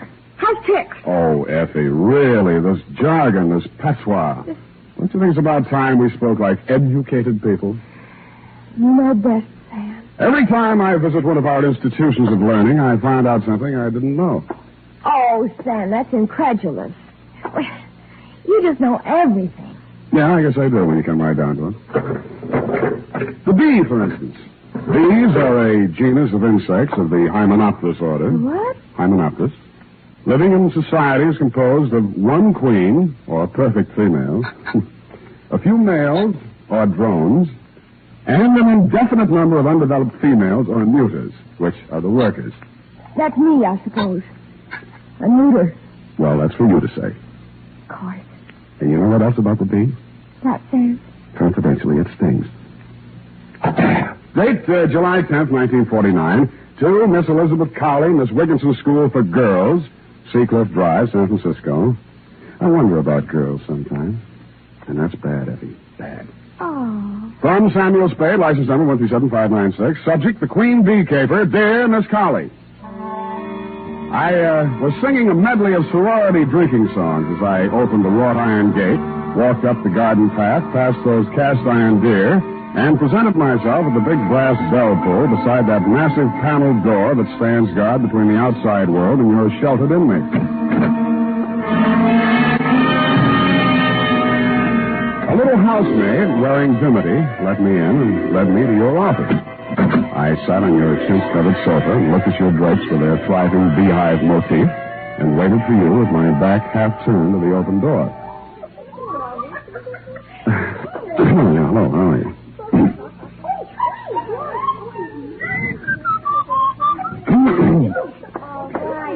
All right, girls, break it up now. Go on. Haven't you ever seen a man before? Run along now. You'll be late for physical ed. Go on, quick. Miss Cowley? No, I'm not Miss Cowley. Oh, no, of course not. No, I was just hoping. You're Mrs. Spade, aren't you? Laurie Thomas. I'm Miss Cowley's assistant. Nice day. Yes. Mm-hmm. Don't bother to move. I'll lean over you. Mm-hmm. Put this report on the desk. Sure. Miss Cowley will be here in just a minute. Thanks. It's so warm in here. Next time, wear a mailman's uniform and a 50-year-old stoop. You'll find the temperature's exactly right. Yeah. I mean, yes, ma'am. See that you do, then. Oh, Dory, there seems to have been a misplacement of some variety. Would you check on it, please? Oh, surely. Nice to meet you, Mrs. Spade. I'm Elizabeth Cowley. You may sit down. Yes, ma'am. Mr. Spade, I'll be painfully frank with you. A thief is at large in my school. Oh? Well, you probably have a good answer, but I'll ask it anyway. Why not call in the police? I have a good answer, Mr. Spade. My girls come from San Francisco's finest and wealthiest families. Mm-hmm. Miss Wigginson's has had an untarnished reputation for more than 3 generations. I'm sure. As headmistress, I must handle this matter with the utmost discretion. Frankly, I already know the thief. Are there any questions? Well, only one timid one. Who is it? I regret to say a faculty member is to blame. Glory Thomas. She was in here a minute or two ago. Oh, really? Well, why, Miss Thomas, you find any of the loot stashed away in her room? Well, no, not exactly. I haven't recovered any of the stolen articles, but I'm sure Glory's responsible. I'm certain she's the thief. You're just sure? I thought perhaps you might establish definite proof against Glory. You mean you want me to frame her? Oh, no, Mr. Spade. You misunderstand me. I don't think so, Miss Cowley.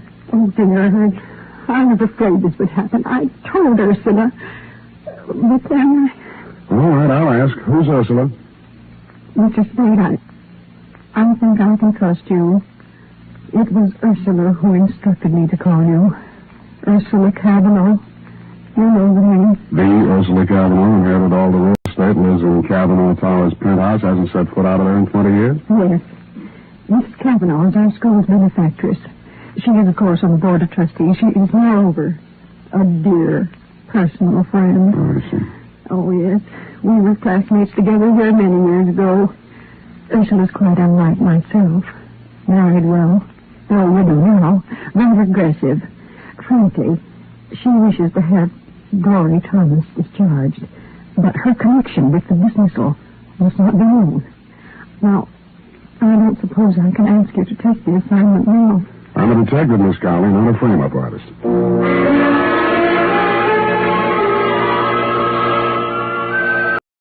I had to have my name called up in the lobby, and then 2 elevator trips later, I faced her on her penthouse terrace.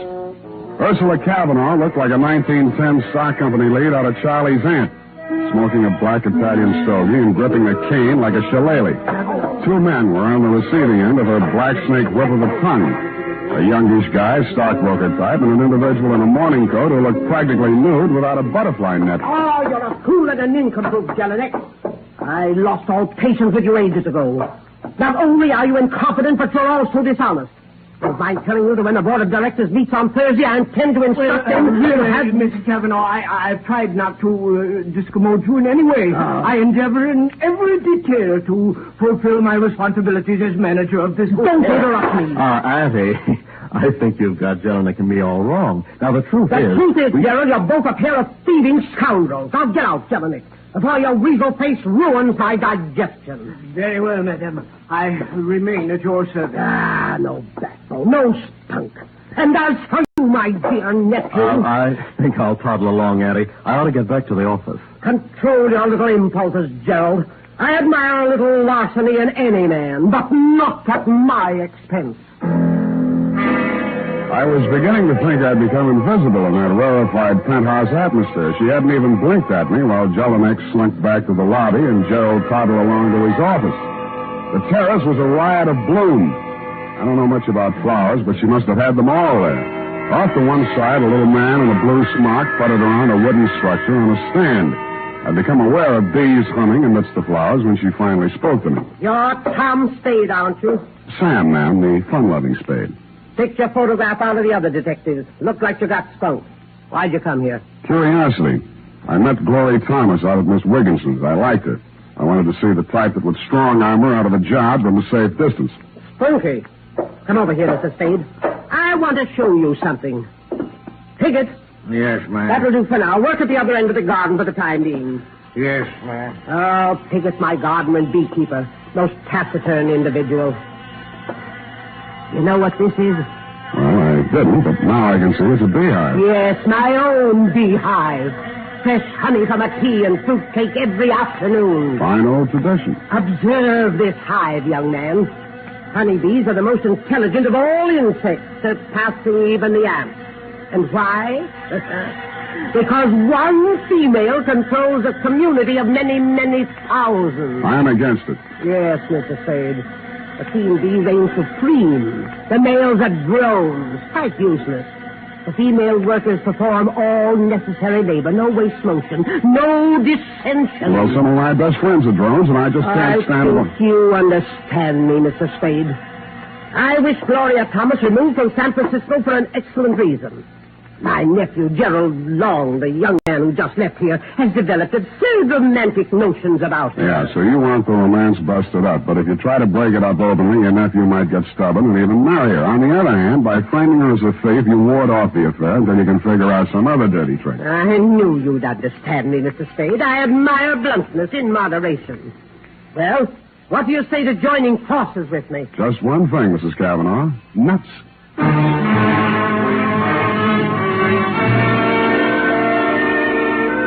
Next morning, I put through a call to Miss Wigginson's School for Girls. It had been my intent to talk to you, Miss Colley, to tell you I'd left my hat in your office, but somehow I found myself talking to Glory Thomas. And somehow our talk resulted in a cocktail date at the 10 o'clock Scholar Bar and Lounge. I shouldn't have come, of course. Oh, exam papers to grade, no doubt? Stacks and stacks? Soft velvet-type hands. Well, what's this on them? Stain. I teach our girls chemistry, among other things. I'll be taking on a night school class for the other thing.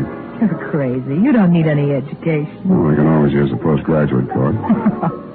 You're really crazy, Sam. I needed this. We'll make a night of it. Maybe. Gerald won't object, huh? What's that mean? Who have you been talking to? That hateful old woman? Mrs. Cavanaugh wants to put the boots to you, Glory. She called me in to frame you. I could kill her. Oh, easy now, Glory. Don't talk to me. I thought I could take it. I thought I could be patient and wait while Jerry ironed everything out. But not now, though. I hate that selfish, domineering old woman. I hate her nephew, and I hate you. Well, that'll do to start with, honey. Now let's go down my list. I hate... Oh, let me go. I've had all I can take for one night. Wait a minute, Glory. Hey, you forgot your bag. Hey!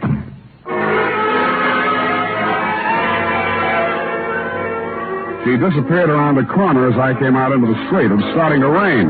As I stepped off the curb, I slipped and turned my ankle. As I limped onto Montgomery Street, I saw her disappearing into one of the tall buildings on my side of the street. It could have been the Cavanaugh Towers. I step and a half into the lobby thereof a few minutes later. As I came in, Jelinek, the manager, was getting off the elevator. He swatted himself several times in the neck and then went into a door marked private. No trace of Glory in the lobby. I looked in the bar. She wasn't there, but Albert Piggott, the beekeeper, was having a stinger. Oop. Now I'm beginning to feel good. Hey, who's this? I know that. Why, it's Mr. Spade. Sit down, Mr. I don't have time just now, Mr. Piggott. Tell me... Sit down. Sit down. Easy. I'm fired. Have you heard? I'm fired. Just a worker out of work. Turned out by the queen bee. Well, I'm sorry, Mr. Piggott. I imagine Mrs. Cavanaugh wasn't too easy to work for. I told her to keep away from the bees when I wasn't there. Well, She's gone and disobeyed me. One of the workers must have stung her. She's got a temper, you know. Ooh, my. Must have smashed the eye with her stick. Bees were all over. And then she fired me. When was this, and why did she fire you? Oh, about, just now, maybe half an hour ago. I knocked, and then there wasn't any answer, and then I let myself in. It was all dark. I couldn't even see her. Heard the bees, of course, but couldn't... Ooh, sorry. And I said, Mrs. Colorado, you disobeyed me. And in this voice, this awful voice, she says, Mr. Piggott, you're fired. Get out. This awful voice from the dark. And Mr. Piggott, mind you. Never before just Piggott this and Piggott that. And hey, where are you going? Hey! I didn't bother to stop at the desk to get myself announced. I took the passenger elevator, then operated the penthouse elevator myself. No hands. Nobody answered my ring. The door was unlocked. I went inside. Crossed through the empty apartment to the terrace. The rain had just stopped, and the sunset cut a sudden shaft.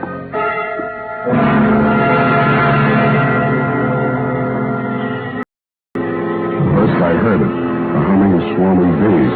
Then I saw the overturned beehive. And I saw Ursula Cavanaugh sprawled back in her chair, her sick and Italian stogie on the floor, while the bees rustled greedily over the fruit cake and honey set out on the table. I wondered if those most intelligent of all insects had the answer to Shakespeare's question, "O death, where is thy sting?"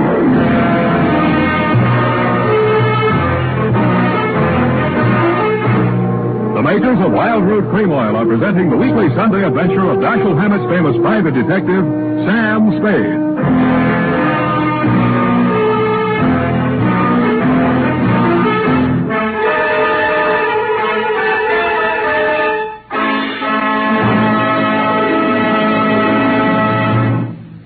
Now, here's important news on good grooming. If you want the well-groomed look that helps you get ahead, socially and on the job, listen. Recently, thousands of people from coast to coast who bought Wild Root Cream Oil for the first time were asked, how does Wild Root Cream Oil compare with the hair tonic you previously used? The results were amazing. Better than 4 out of 5 who replied said they preferred Wild Root Cream Oil. Remember, non-alcoholic Wild Root Cream Oil contains lanolin. It grooms the hair naturally, relieves dryness, and removes loose, ugly dandruff. So if you want your hair to be more attractive than ever before, get the generous new 25-cent size of Wild Root Cream Oil, America's leading hair tonic, on sale at all drug and toilet goods counters.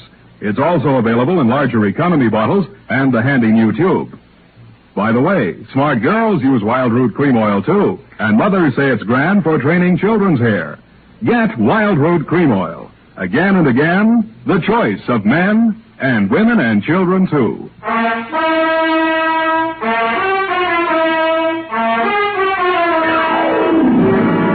And now back to the Queen Bee Caper. Tonight's adventure with Sam Spade.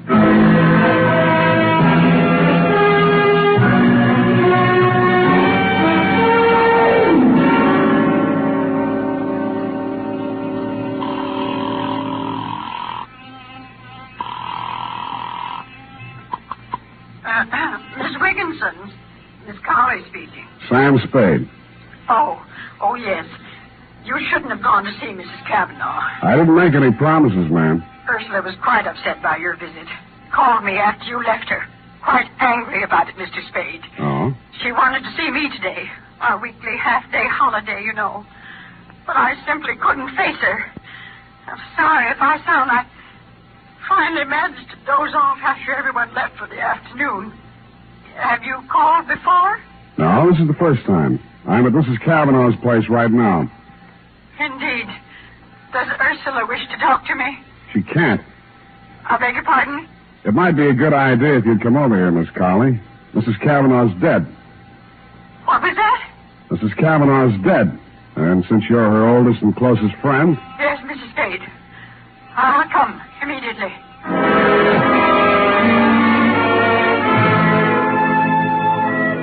Well, you came on over, Miss Carley, but meanwhile nephew Gerald Long arrived, also Piggott, whom I called down at the bar, and who sobered up with remarkable rapidity on hearing the news. Gerald was shaken up by his great aunt's demise. We waited for the family doctor to arrive and watched Piggott entice the bees back into the hive. You turned up soon after and tried to soothe Gerald's nerves. The hotel manager, Jelinek, also flooded in. The doctor diagnosed cause of death as shock from formic acid, the secretion bees inject into the bloodstream with their stingers. We all stood around thinking our various thoughts as the doc voiced the verdict. Piggott was the one who voiced an epitaph. She really knew nothing about bees, you know. The queen bee was all important, she thought. But there's always a rebel in every hive. The queen bee is always deposed sooner or later. The worker bees go on and on, but the queen bee can't reign forever. After that, we all left and went our various ways. Poor old Piggott shouldn't have said that, but he must have been a lot drunker than he seemed, because he was found next morning in his garden in Marin County beside his overturned beehive, a victim like his late employer of fatal bee stings. That'll make you a fool if you think you'll get away with this. Don't threaten me, Mr. Long. I've been bullied long enough. I don't intend to lose my position here now Mrs. Kavanaugh's gone. I've taken all I could stand from her, and I don't intend to let you walk all over me. I'll do whatever I think needs to be done, Jelinek. So if you're trying to insinuate I that can cause you as much trouble as you caused me, maybe more. With what I found out about you now. Now, dear. Go on, beat it before I break. How did you get in here, Spade? Door was open. Well, if you're here to collect any kind of bill, I want to know what services you rendered. Nothing's rendered yet. But I figured you might like to know that Aunt Ursula was murdered. Murdered? Oh, you can't say that. Not my hotel. Shut up, Jelinek. You need proof to back that up, Spade. I've got it. What? Piggott's dead. How do you know? His doctor just called me. Yeah. Well, that's why I know your aunt was murdered. I've just been out to Marin. Had quite a session with that doctor. Well, where's your proof, man? Who'd want to kill her? Well, oh, stop it. Practically everybody who knew her. Really, now, I must protest this disrespect to the memory Shut of up. Go on, Spade. Go on. Start getting specific. Well, specifically, Piggott's doctor, because of what I suggested, examined the dead man again, found the mark of a hypodermic, plus the fact that a concentrated solution of formic acid killed Piggott. Piggott's next-door neighbor said he'd been stung as often as 10 and 12 times a day. That meant he'd built up a certain immunization to bee stings. Are you suggesting that someone murdered him with an injection of commercial formic acid? I thought I'd made that fairly clear. And what would the motive be? To keep him from talking about his employer's murder. I see. Well, is that all? Yeah, except that his neighbor told me somebody answering your description called on him this afternoon. Mike. Oh. Well, yes, but Spade, look here, I can explain that. Oh, me. Hello. Joe, hello, darling. I'll be through in about an hour. Just got to check supplies in the chem lab, and then I'll be home and show you what a cook I am. You better be pretty I'm sorry, just a second. Here's Gerald. For you, Gerald, your wife. Oh. Hold on a second, honey. Spade, look here now. You can't drag her into this thing. When did you get married? Yesterday afternoon. Husband and wife. No testifying, huh? Well, I don't think I'll need your testimony.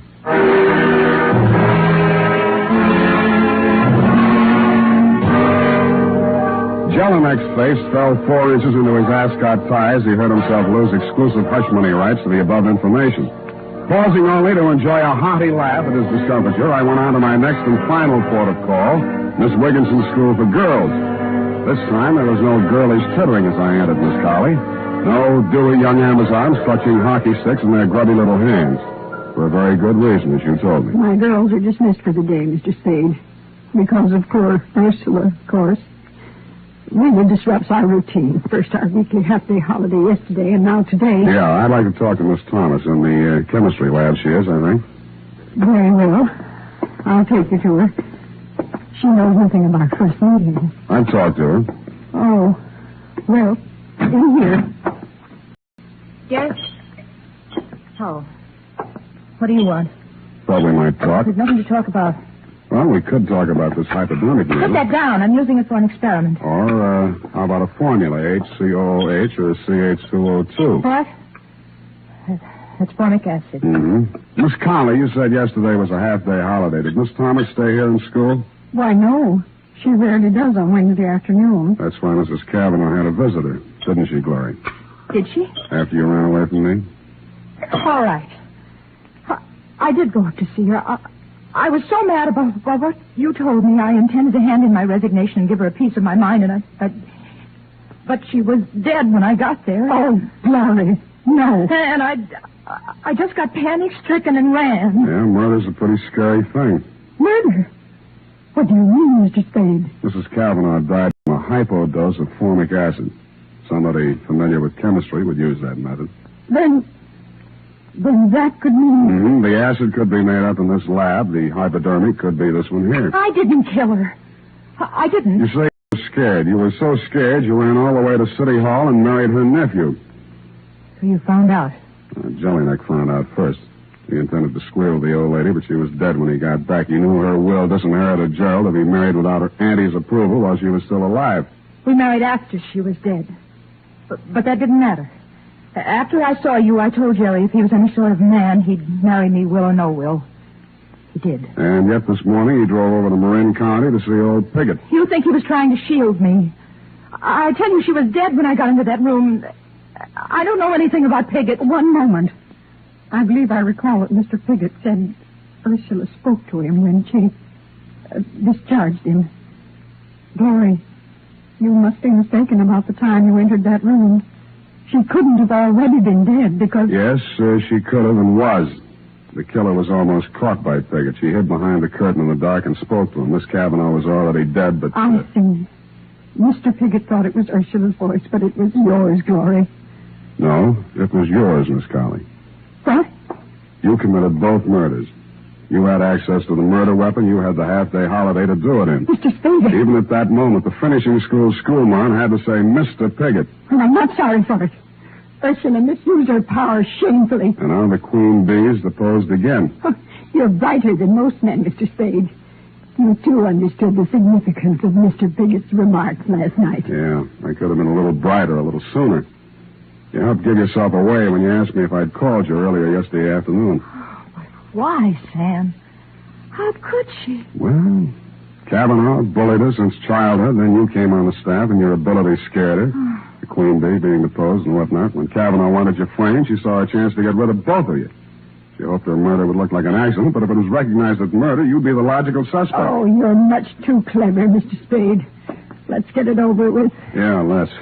It's up to those drones at homicide from here on in.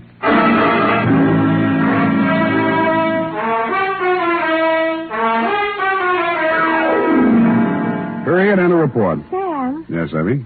How come Gerald went out to see Mr. Piggott? Well, Gerald didn't care about the will, but he didn't want to boot a fortune out the window either. Glory hadn't told him she'd seen his aunt, so he called on Piggott to find out when Piggott last saw Auntie alive. Go type that up. I am completely well, and when you return, we shall Indian wrestle. Certainly, Sam. And now, listen to this. Shopping note. Tonight or tomorrow, get a family-sized bottle or handy tube of Wild Root Cream Oil, America's favorite hair tonic. Good night, sweetheart.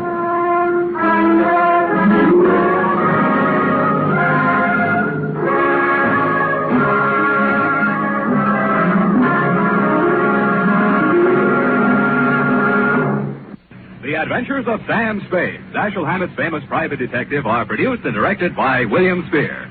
Sam Spade is played by Howard Duff. Lorene Tuttle is Effie. The Adventures of Sam Spade are written for radio by Bob Tallman and Gil Dowd. Musical direction by Lud Gluskin, with score composed by Renee and Pierre Garrigank. Join us again next Sunday when author Dashiell Hammett and producer William Spear join forces for another adventure with Sam Spade. Brought to you transcribed by Wild Root Cream Oil. Again and again, the choice of men and women and children, too. This is Dick Joy.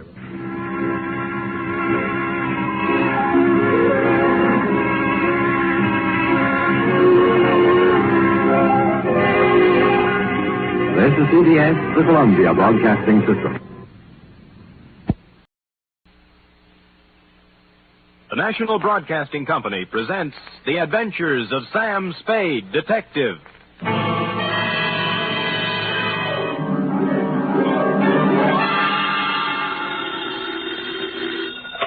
Sam Spade Detective Agency. Me, sweetheart. Merry 29th of December. You too, Sam.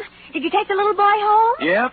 straight home? Well, not exactly, F. Had to make a couple of emergency stops, but we got there. What do you mean, Sam? Well, I got my weekly knot on the head, for one thing. Sam, just taking the little boy home? Like I said, F, we were derailed. There was a dash of poison, for instance. A couple of pounds of $1,000 notes.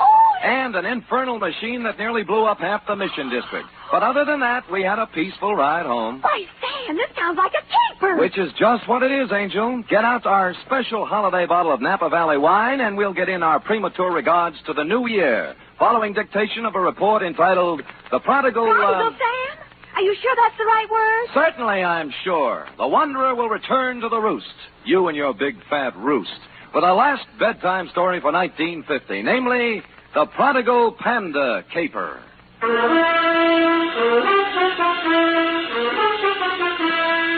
For NBC, William Spear, radio's outstanding producer-director of mystery and crime drama, brings you the greatest private detective of them all in The Adventures of Sam Spade. Effie? Miss Perrine? Coming, Sam, coming. I've been looking in the dictionary. Huh? Sam, you've fallen into the trap. Again? Prodigal. Here, now, see? Prodigal.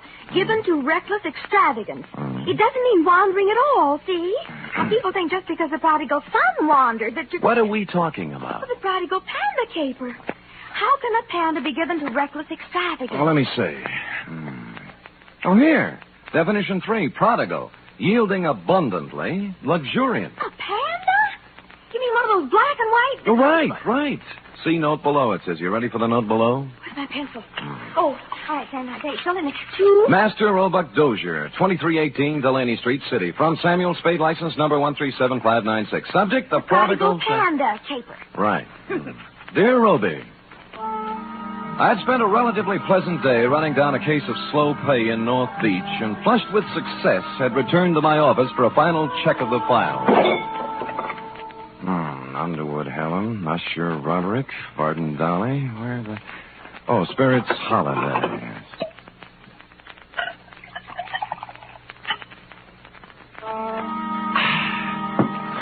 I sat down, put my hat and my feet on the desk, and was loosening my collar when I noticed just to the right of my off ankle one large bag of jelly beans. Sighting it, I saw in the corner chair an open copy of a magazine featuring on the cover a blonde in a low-cut dress taking a .38 slug from a slack-jawed thug in the background under big red letters spelling out Thrilling Crime Comics. And behind all this, sound asleep, was you. Hey, Sonny. Hey, wake up, will you? Come on, Revelie's blowing. Huh? Oh. Hi. How long you been here? Oh, a long time, I guess. What's your name? Roby, short for Roebuck. Well, what can I do for you, Roby? I've been to the police. They wouldn't do anything. They said I should come to you. You mean you got a job for me? Yeah. Dangerous? Yeah. A hoist. You mean a heist? What was it? My panda bear. Oh, someone stole it? Yeah. It's not mine, really. I bought it for my little brother, Barney. Mm-hmm. He's 5 and he's always wanted one. So when I got the junk money, I went... money? Oh, bottles and papers and stuff. Oh. I collected it from the neighbors and earned $6.15. And Barney wanted the panda bear, so I bought it at Lacey's department store today, and they stole it. Who stole it? Well, there was this man in the checkered coat and the lady in the red silk dress, just like the story in the comic here. Oh. The man looked like that, but the lady looked different. Mm-hmm. She had black hair and a red dress, and her eyebrows went up this way instead of sideways. Oh.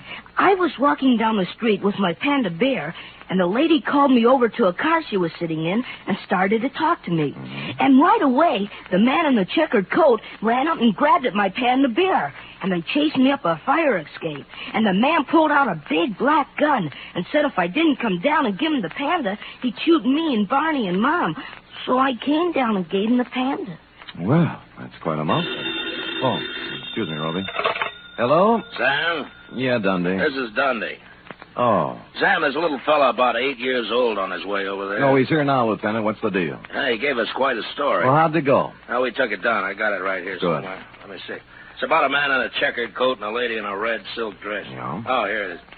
Quote, I was walking down the street with my panda bear, and the lady called me over to her car. Okay, Dundee. He hasn't changed it any. Yeah, we got hold of his mother. Runs an elevator in the Russ building. Good. She says he reads too many comic books. You better send him home. Okay, Lieutenant, thanks. Come on, Ruby. You're going to send me home? Lieutenant Dundee called your mother, old man, and You don't believe me either. Oh, it's not that, Ruby. It's just But I can't go home without the panda bear. What do I tell Barney? I promised him.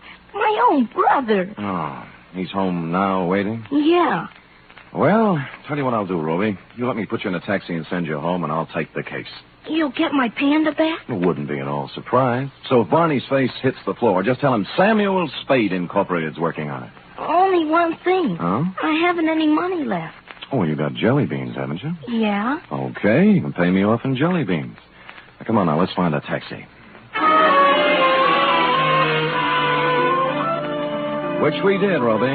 Like the psychology books said, I didn't discourage the child imagination, but I did try to tout you off thrilling crime comics and onto Alice in Wonderland. This, I could see, would take some doing. It was almost closing time when I got to Lacey's, but I talked my way past the man at the door and hustled up to the 6th floor and the toy department.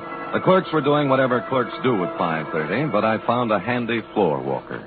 Dear me, Mr. Spade, I just don't know. I just don't know. You mean you counted your cash and everything, but you can't... It's not that, Mr. Spade. Oh. I am perfectly willing to stretch a point to please the little fellow. We like to think we're human here, you know. Well, that's nice. That you like to think so, I mean. But you see, something very strange happened this afternoon.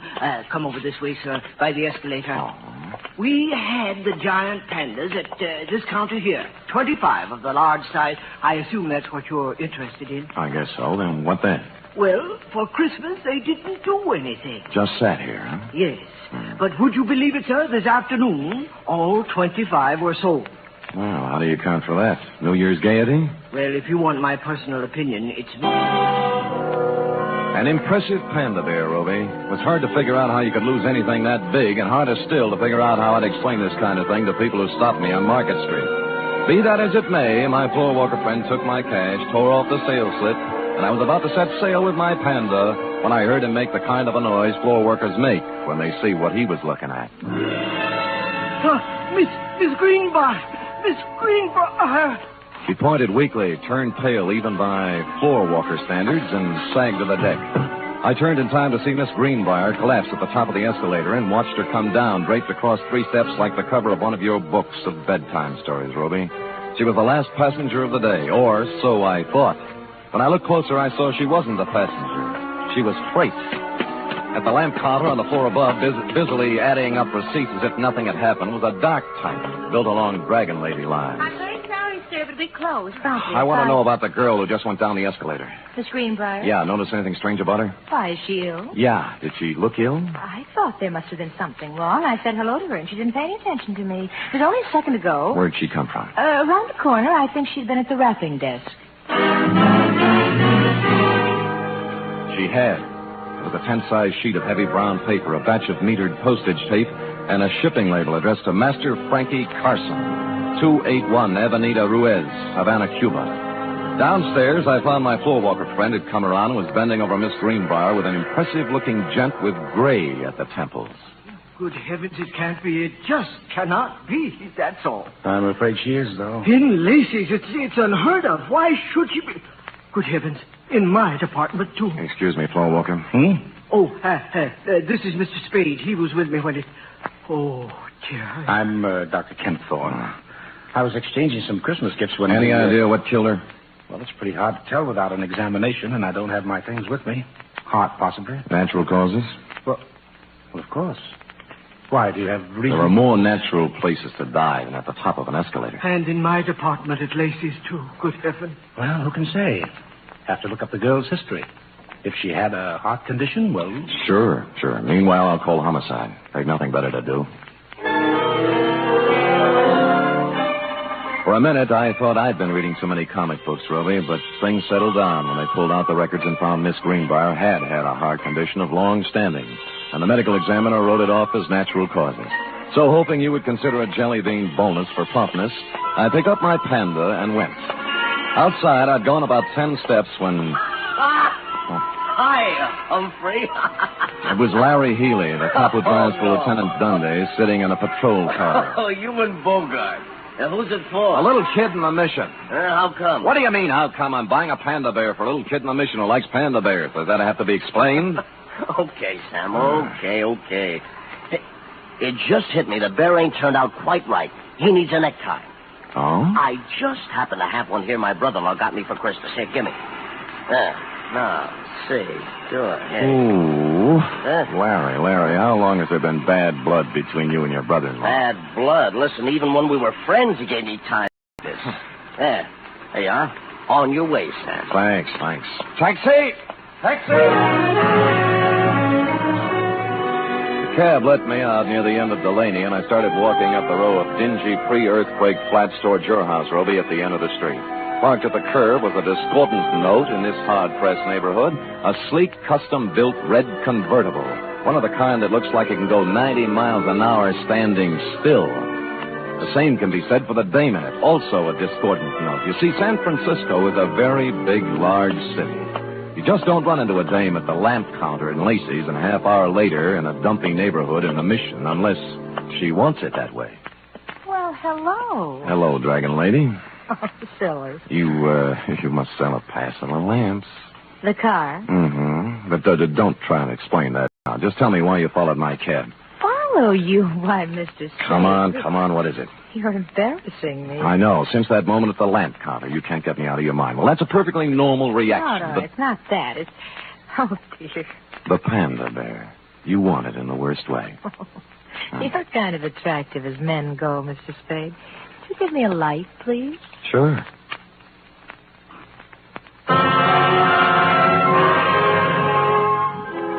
Holding the match up to her cigarette, three things hit me. The black hair, the red dress, and eyebrows that went up instead of sideways.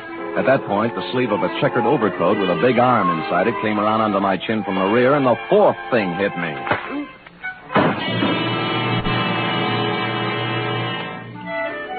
How long I dwelled in Panda Land, I don't know, but it was real nice while it lasted. I was a panda, too, I remember, and I was going somewhere with a big overstuffed private detective under my arm when a lady panda batted her big brown eyes at me and began pulling my nose. She seemed to have a very, very high voice. Wake up, Mr. Spade. Reveling's blowing. Oh. I call Lieutenant Dunley, Mr. Spade. He's on his way. Looky. Over here. Good, Christopher, Sam. What happened? Well, it was this way, Dundee. I was walking down the street with my panda bear, and the lady called me over to the car she was sitting in and started to talk to me. And right away, the man in the checkered coat up and whack.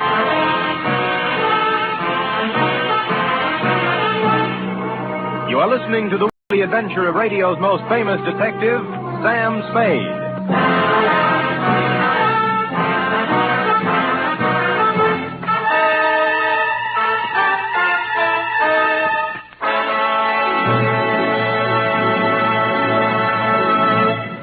Van Heflin stars this Sunday in State Fair, another outstanding 60-minute production by Theater Guild on the air. Co-starring in this exciting broadcast is one of the leading families in show business, Jean Lockhart, Kathleen Lockhart, and daughter June. It's a gala New Year's Eve broadcast when Theater Guild presents State Fair.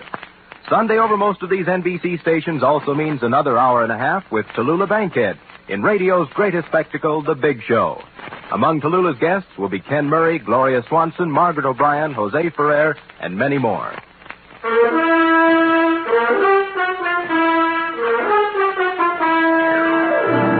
Now back to the Prodigal Panda Caper, tonight's adventure with Sam Spade.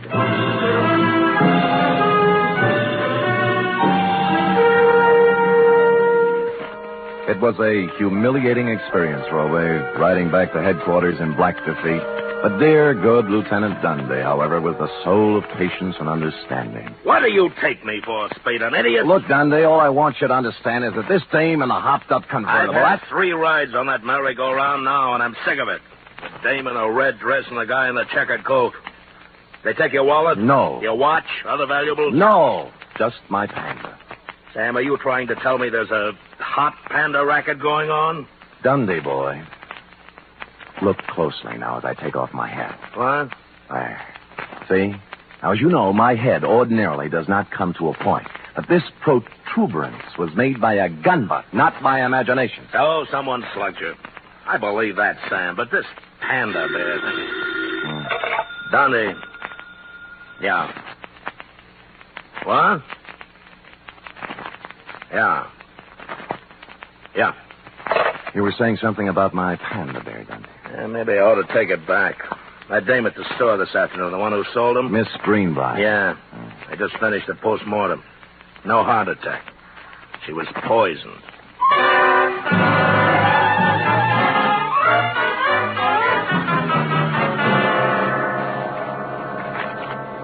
It's a strange thing, Mr. Spade, very strange. I leave my business thoughts at the store. Floor Walker, just try and remember the Dragon Lady's name, huh? Dragon Lady. My good gracious, I can't remember my own name. I'm so upset. Oh, now concentrate. Now, look, dark hair, up-tilted eyebrows, red silk dress. Works in lamp department on 7th floor. I can picture her so plainly. Dark hair, Floor Walker. Dark hair. Upshot eyebrows. Eyebrows and the red dress. Yes. Red. Scarlet. Scarlet, that's it. Easy now. I got a list of employees right here. I'll tell you. Scarlet Townsend. Scarlet Townsend, that's the dame. Floor Walker.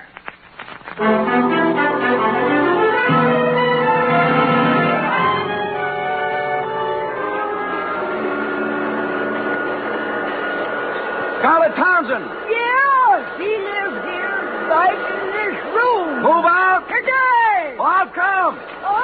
I said, how come, landlady? Why'd she move? Me. Oh. I tried to keep her on the right track, but at her age, you can't tell them nothing.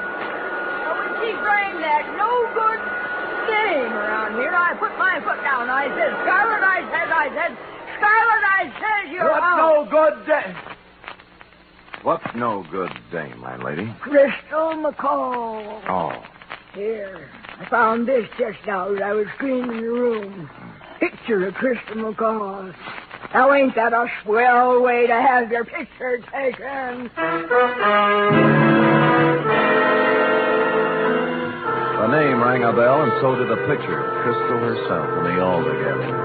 When I got around to the place, I made a startling discovery. Crystal was also the late Miss Greenbrier. Well, don't look at it all day, young man. When'd you see this girl last, landlady? This morning, she and a fella in a checkered coat come around to pick up Scarlet in a big red open car. Know the fella? Nope, never saw him before. But I'd sure know that car. Oh, you ought to see it. You're not telling me a thing, landlady. I have.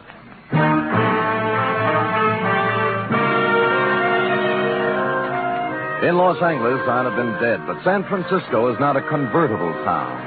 I found a free phone and began calling the dealers, figuring a bright red custom-built convertible is something you remember, whether you see it or sell it. An hour of this got me nowhere, and I'd begun to wonder if the car had been smuggled up from the unmentionable side of the Tehachapi when the wind changed. Sold the yellow one a while back. Thanks, but near misses don't count, friend. But the buyer had it painted red. Special job. Well, you're improving. Who's the buyer? Kim Thorne. Dr. Kim Thorne? Right, Dr. Jules Kim Thorne. Lives on Motley Drive in Burlingame. That's the only red one I know. Great. That's the only red one I need.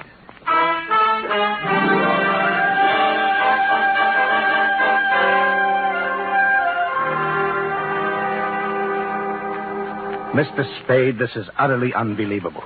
And I certainly don't intend to stand here all night discussing the pros and cons of panda bears. All right, Kim Thorne, let's slide over into your field. Meaning what? The sweet young thing at the store. It turned out dirty. The heart attack? The poison attack. Well, suicide, you suppose? What do you suppose? Well, I'm sure I don't know. Look, why don't we hold hands and tell the truth, huh? You'd better run along, Spade. I've had about all of this that I intended. Look, the dead dame was Crystal McCall. Does that mean anything to you? No. The same Crystal McCall who was running around with a hood named Frankie Casella, formerly of New York, now of Havana, by Department of Justice request. This is all very interesting. What has it to do with me? She was riding around in your red convertible this morning, for one thing. That's a hot car, you know. I took a close look at it 2 hours ago and got slugged. I don't know how you score these things, Kim Thorne, but in my book, this calls for a couple of answers. You're right. You're right, it does. Where's the car? It's gone. Who has it? My chauffeur. This is the last straw, I guess. There's no point in covering up for him any longer. Who is he? Lenny Flegel. Oh, an ex-con, isn't he? Yes. I thought I could straighten him out. He's been missing for 2 days this time. He just took the car and left. I knew he had something to do with that girl in the toy department at Lacey's, so I went there today. I guess I was too late. You think Flegel killed her? I don't know. Where did you see the car? Near the end of Delaney Street. What's the license number? 49H822. Oh. I'd better report it stolen. If you need me to testify, please... Feel free to call. That I will, Dr. Kempthorne. Bye.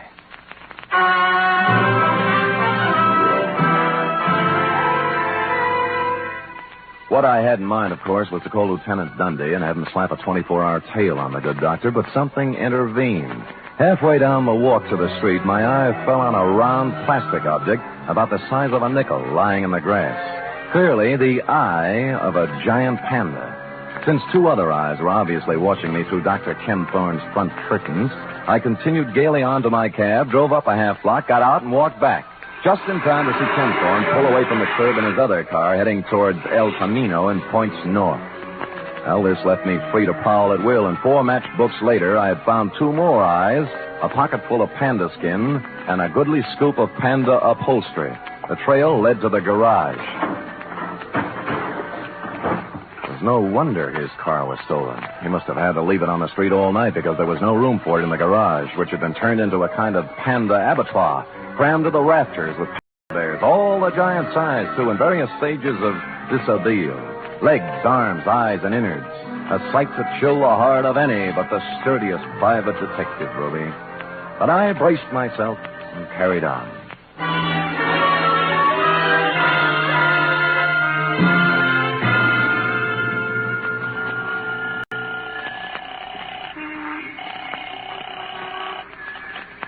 Homicide, Dundee. This is Sam, Dundee. Sam, where you calling from? Phone booth in a drive-in on El Camino. Listen, the license number on the red custom job is 49H822. And the guy driving it is Lenny Flegel, an ex-con. Don't talk to me about that car. Larry Healy picked it up tonight going 90 on the Bay Shore. Lousy. Why? What happened? Next time I see one of them panda bears, I'm going to spit right in its eye. So Larry pulls the guy down, and first thing he sees is the panda bear with a necktie. What about the dragon lady? She came second. All Larry can think of is the hot panda bear. Figures they stole it, so he takes it back to the patrol car to return it to the kid. No. Yeah. By the time he got the exhaust smoke out of his eyes, they were gone. Oh, what's that license number again? 49H822. You sure? Positive. I'm looking right at it. Oh, Sam. Dundee. Yeah. We're all at Anderson's drive-in on El Camino. Put it on the air.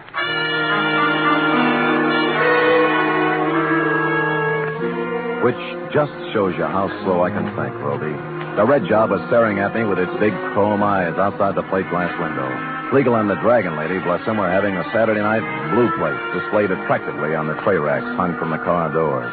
I sidled out of the phone booth and through the kitchen, thereby coming up on the car from behind. More coffee, honey? No, we better get going. Oh, plenty of time. Mind if I join you, Flegel? Huh?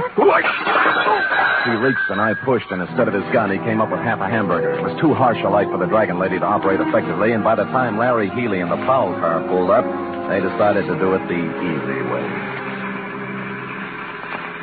You all comfy back there? Lovely, Larry. Flegel? Dragon lady? Shut up. What about the red job? What are you going to do with it? Larry?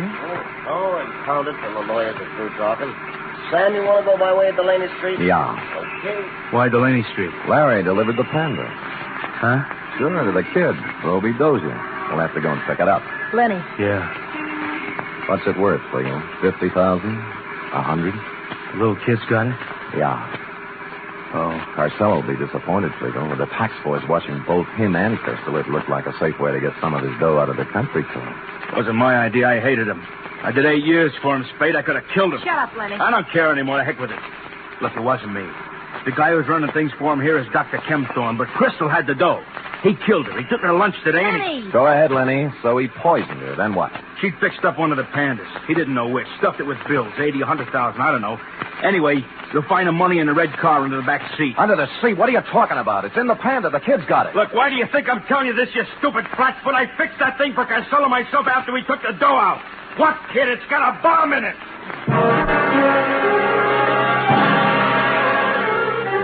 I don't remember much about the ride from then on, Ruby. All I could see was a white line unwinding in the headlights. But somehow we got to the end of Delaney Street and around that corner again. Ruby! Ruby! Over here, in the alley. Ruby, you hurt? No, just resting. Where's the panda? Well, I'm through with pandas, and so is Barney. Next junk money, I'm going to buy him an elephant. What happened? Well, a policeman brought it. Yeah? I started home with it when a car drove up, and a man with gray hair got out. Ken Thorne. What then? Same thing. He grabbed it and got in his car and drove off. He's around the corner there playing with it. Go ask him. I don't care anymore. Around the corner? You mean he...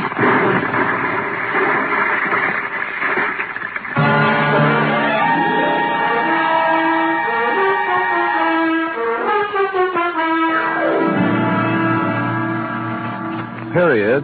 End of report. What a A hurry. highly inconsiderate thing to do to a panda. But I'll give him one thing. What thing? He had the good grace to park in front of a vacant lot before starting to tear it apart. Oh. And, of course, to coin a phrase, he saved the people some money. And now, if you're a good, efficient girl and run that through your infernal machine, who knows what I'll have in store for you when you're through. No, Jelly Bean, still work is done. Now, scoot, scoot, scoot.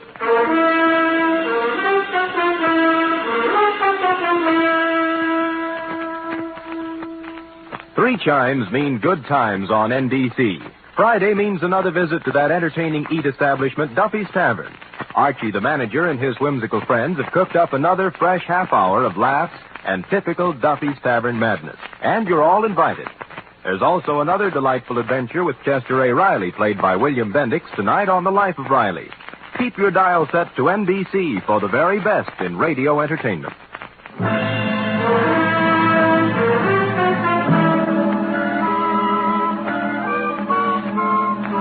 Here it is, Sam. Mm-hmm. All official? Yeah. I like the black one. Lay off. Well, you're no favorite eating all the black ones. You're my favorite still now. Master Roebuck Dozier. Very well. Sam, No? I hope Roby appreciates you. You're only just a kid. How do you appreciate me? Oh, I appreciate you, Sam. Well, I appreciate you, too, sweetheart. You're so pretty and so efficient. Am I, Sam? And so good about not kidding me all the time for your back salary. Yep. Right when I stop and think of you, I go all choked up. Me too. The black one. Come here. Huh? Angel, Yes? it's all yours, dear. The rest of the jelly beans. Happy New Year. Oh. Good night. Good night, sweetheart.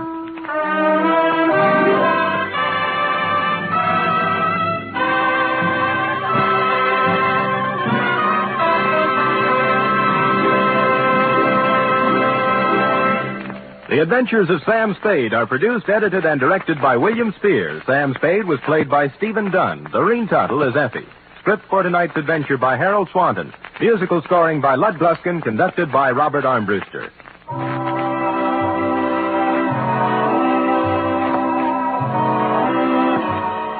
Join us again next week, same time, for another adventure with Sam Spade.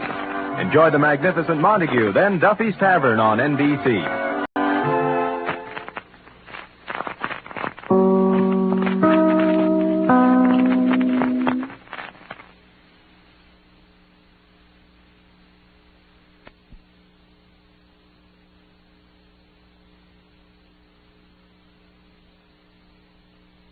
The Adventures of Sam Spade, Detective.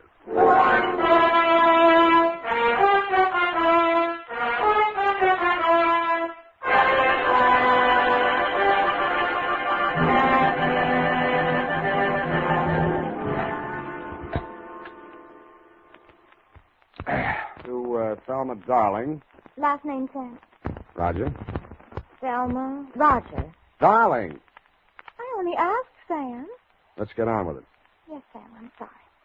From Samuel Spade, license number 1375596. Subject? Subject, the Quarter Eagle caper. Dear Thelma Darling. Sam, Yes, F? isn't that redundant? Again? The salutation, Sam. Shouldn't it be Dear Thelma or Thelma Darling? But not both? Now, get this, F. It's real deep. Her name is Thelma Darling. I have that, dear. Thelma Roger. Darling, it's a name. Her father was a darling before her. Oh, really, Sam? Can't you take a joke? On the egg type, you should paste a label, grade AA, fresh. Dear Thelma Darling. I'm stubborn.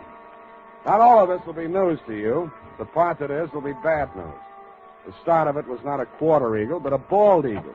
He swooped in through the door of my office, landed in front of my desk, perched on the edge of a chair, and said... My name is Eagle, Mr. Spade. Junius J. Eagle.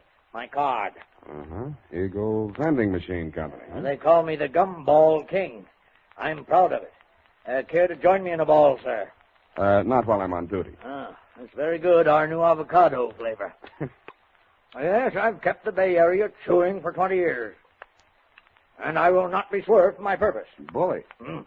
I intend to fight them tooth and nail. Hammer and tongs. To the last ditch. Bravo. But I'll need help. That's why I've come to you. My competitors, Mr. Spade, are leaving no stone unturned in their contemptible campaign to drive me out of business. Now they've resorted to outright sabotage. In short, they have hired hoodlums to destroy my gumball machines. They've already smashed 11. And they won't be content until they've demolished my entire equipment. Sounds like a police case to me, Mr. Eagle. Well, I've been to the police. No, they don't understand my problem. Gave me a lot of double talk about juvenile delinquents. Ha, my foot. Cutthroat competition. You're sure of that? Well, what would you think? If theft were their motive, they most certainly would steal the pennies from the machines, but what do they take? My gumballs. And why do they do that? I'll buy it. Oh, well, by all means. Oh, here, try this. It's our bestseller in Chinatown. We call it Subgum. Better not. I have to drive later. Now, I had the foresight to buy up a 3-year supply of chewing gum at non-inflation prices. So I see. Well, you can see with what thoroughness they encompass my ruination. They are not only smashing my machines, they're making off with my gum. And you want me to try and stop them? No, I do not. No. I want you to catch them in the act and find out who is paying them. Well, okay, Mr. Eagle. I'll see what I can do. Good. Now, in this envelope is a list of my machines and their exact locations, together with a check for your retainer. Thank you, Mr. Eagle. I'll keep in touch with you. Oh, Mr. Eagle, I meant to ask you, how many of these gum machines do you operate here in town? 300. And guard them well. 300? 300 nuts. 300 nuts, Sam? No, 300 gums. Gumball machines. Sam, isn't it wonderful you took this job? I mean, because of my penny card. I'm sorry if I wasn't listening. My penny card, Sam. My new one, that is. I've already completed my Lincoln series, and now I'm collecting Indian heads. Scalps?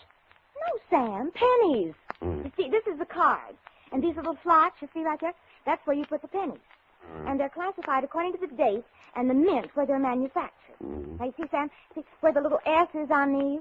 Now, that's for the San Francisco mint. And the D, that's for Denver. Figures. And the ones with nothing, that's for Washington, D.C. Yeah, well, that's a very nice hobby. Pardon me. 300 gumball machines. You see, that's what I had in mind, Sam. All those pennies. Indian head pennies are scarce, Sam. You have to go through a lot of pennies to find even one. Honestly, sometimes when I go past one of those penny machines, that's all I can do. Oh. F, this is all right between you and me, but don't ever mention your hobby to Mr. Eagle. No, I won't. Riddle me this, sweetheart. How does one detective guard 300 gumball machines scattered all over the city? Well, if they're going to smash all of them, you could just pick out one in the middle and somewhere and wait. No good. If it's an organized plan of sabotage, there might be some pattern. You seem to have given this some thought, though, Effie. How would you pick them? In the busy places where they'd have more pennies. But they're not after the pennies. They take the gum. Well, then maybe the quiet sections where they don't sell much gum. Well, they've knocked over 11 so far, here, there, and everywhere. Busy spots, dead spots. No pattern at all. You know, Effie, maybe I've bitten off more than I can chew.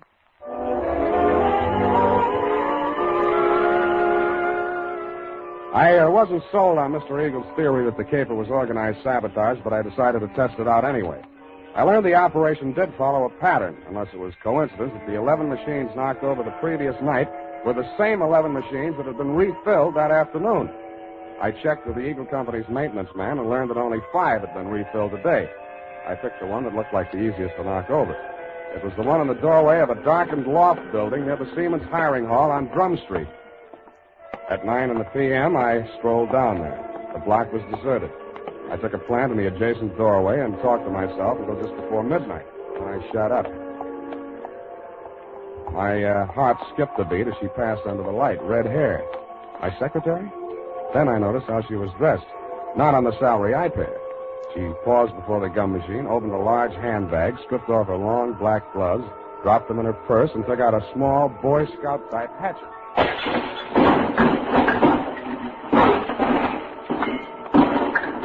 She went at it with the enthusiasm of Perry Nation busting up a saloon. I edged around the doorway as she bent over the mess of pennies and gumballs at her feet. When she reached out her hand, I took one more step, and that was all. She was up on her feet facing me, and I saw that hatchet sailing through the air straight at me. Hey!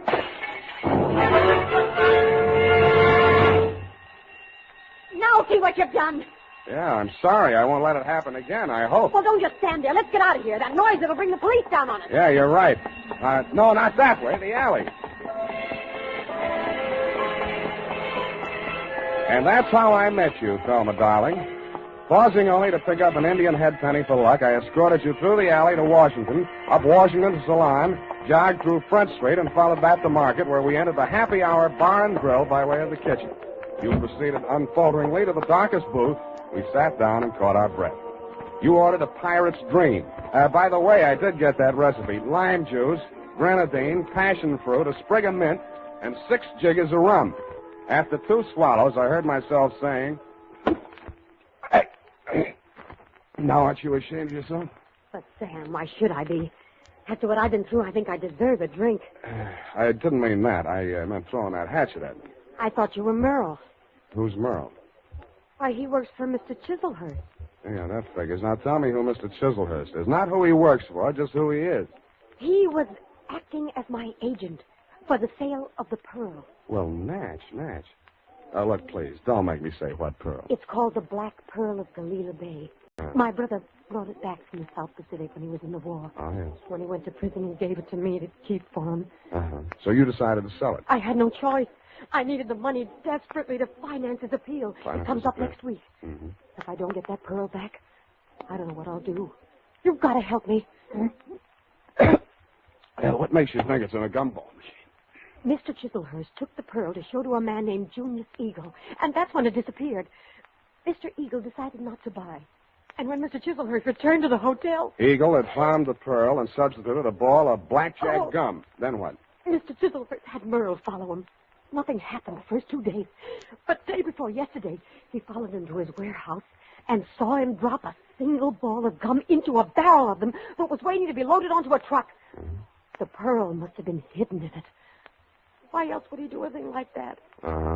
He would put a valuable pearl in a machine where anybody could buy it for a penny. I suppose it'd be safe for a few days.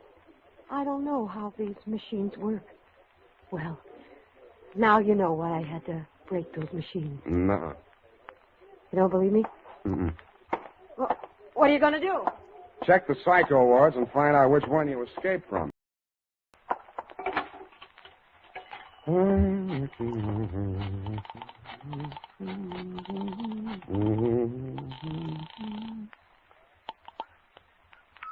Hello? Mr. Eagle? Speaking. Oh, yeah, I just got in. I've been out making my monthly collection. Mm-hmm. Hey, I want to talk to you. You're falling down on my job. Another of my machines. Yeah, I know. Drum Street. I nailed the hoodlum. Ah. Who's he working for? Let me ask you one. Did a man named Chiselhurst ever try to sell you a black pearl? Hello, you still on the line? You stopped chewing. Yes. I think you better come over to my house. Right away. Hello. Nuts.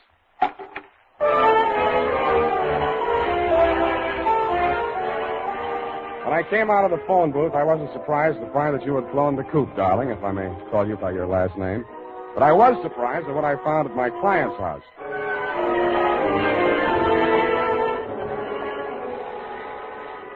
I rang the front doorbell and waited. Nothing happened. Then, through the glass door, I saw a man rush out on the landing at the top of the stairs. He half ran, half stumbled down the long flight to the entrance hall, yanked open the door, and tried to shove past me. I grabbed him. Hey, get out of my way. Wait a minute. Let go. I got to get a doctor. You're bleeding. No, not me. I've got to get a doctor. Why don't you phone? They've ripped the wires out now. Let go, or it'll be your fault if he dies. I memorized his mug, lifted his wallet as we unclinched, and let him go. On the way upstairs, I checked his ID cards. Higgins, Morris L., employer, Eagle Vending Machine Company, occupation, maintenance supervisor. On the floor of the room at the top of the stairs was quite a sight. The floor of the room was covered almost completely with pennies. In the middle of it, sprawled forward like a miser who had been attacked while counting his hoard, was Junius J. Eagle. The wound in the back of his neck could have been caused by a small hatchet. There was a bookkeeper's account sheet open across the desk, and scrawled across the neat rows of figures there were 3 words: Spade, Quarter, and Eagle.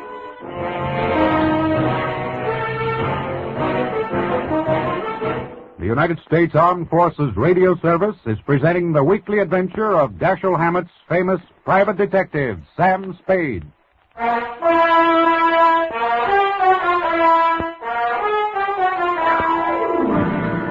And now, back to the Quarter Eagle Caper. Tonight's adventure with Sam Spade.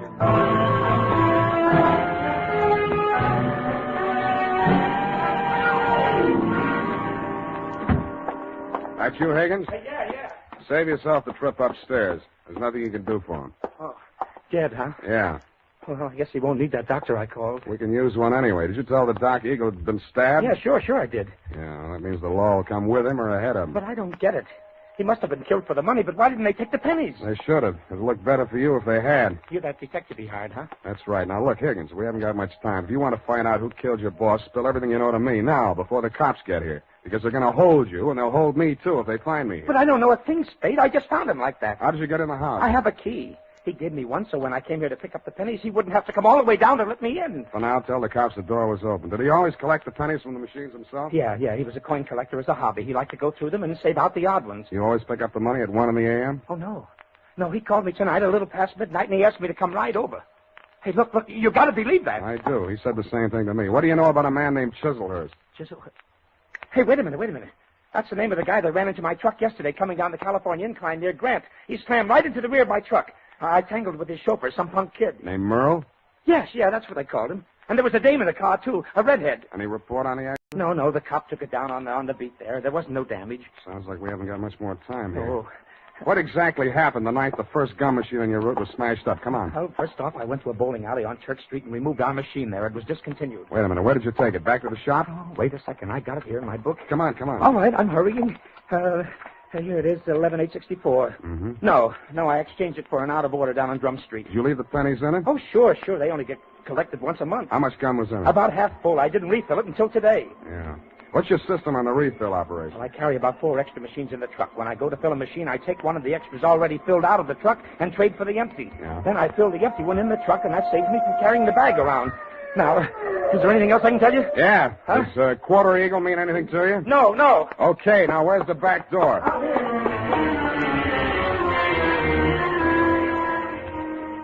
That Quarter Eagle. What was it? Was it a wrestling hole like the Half Nelson? I thought of asking Effie, but I was afraid she'd know. I was sure that if I could find Chiselhurst, I could get all the answers at once. That collision between his car and the rear end of Higgins' truck was a good lead in more ways than one. It meant that at least part of your story, darling, was true. But you neglected to tell me that you, Chiselhurst, and Merle had been tailing Higgins' appointed rounds of the gumball machine. I checked the police report on the accident. The car was registered in Great Britain. The report said transient, no local address, and so to bed.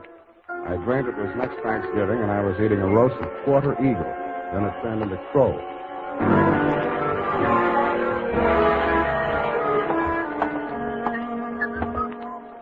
Good morning, sir. Do you wish to place a classified ad? Good morning to you, madam. Indeed, I do. Kindly write it on this blank. Kindly read it off this blank. Well, Quarter Eagle, Interested parties apply. Sutter 37596. That's right. That's 9 words, sir. I'll have to charge you for 3 lines anyway. Is there anything you'd like to add? Yes, but it's not fit to print.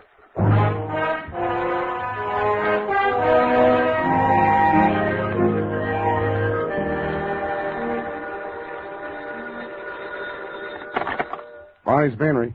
Mr. Spade? Yeah. You got it for sale at Quarter Eagle? Who's speaking? I am speaking. Sergei Zacharias. Zacharias. You are numismatist? No, this is Mr. Spade himself. Look, I'd like to talk to you personally. Where can I reach you? Oh, I am by my shop, 2 doors from Belvedere Coffee Shop on O'Farrell Street. Okay, Mr. Zacharias, I'll be right over.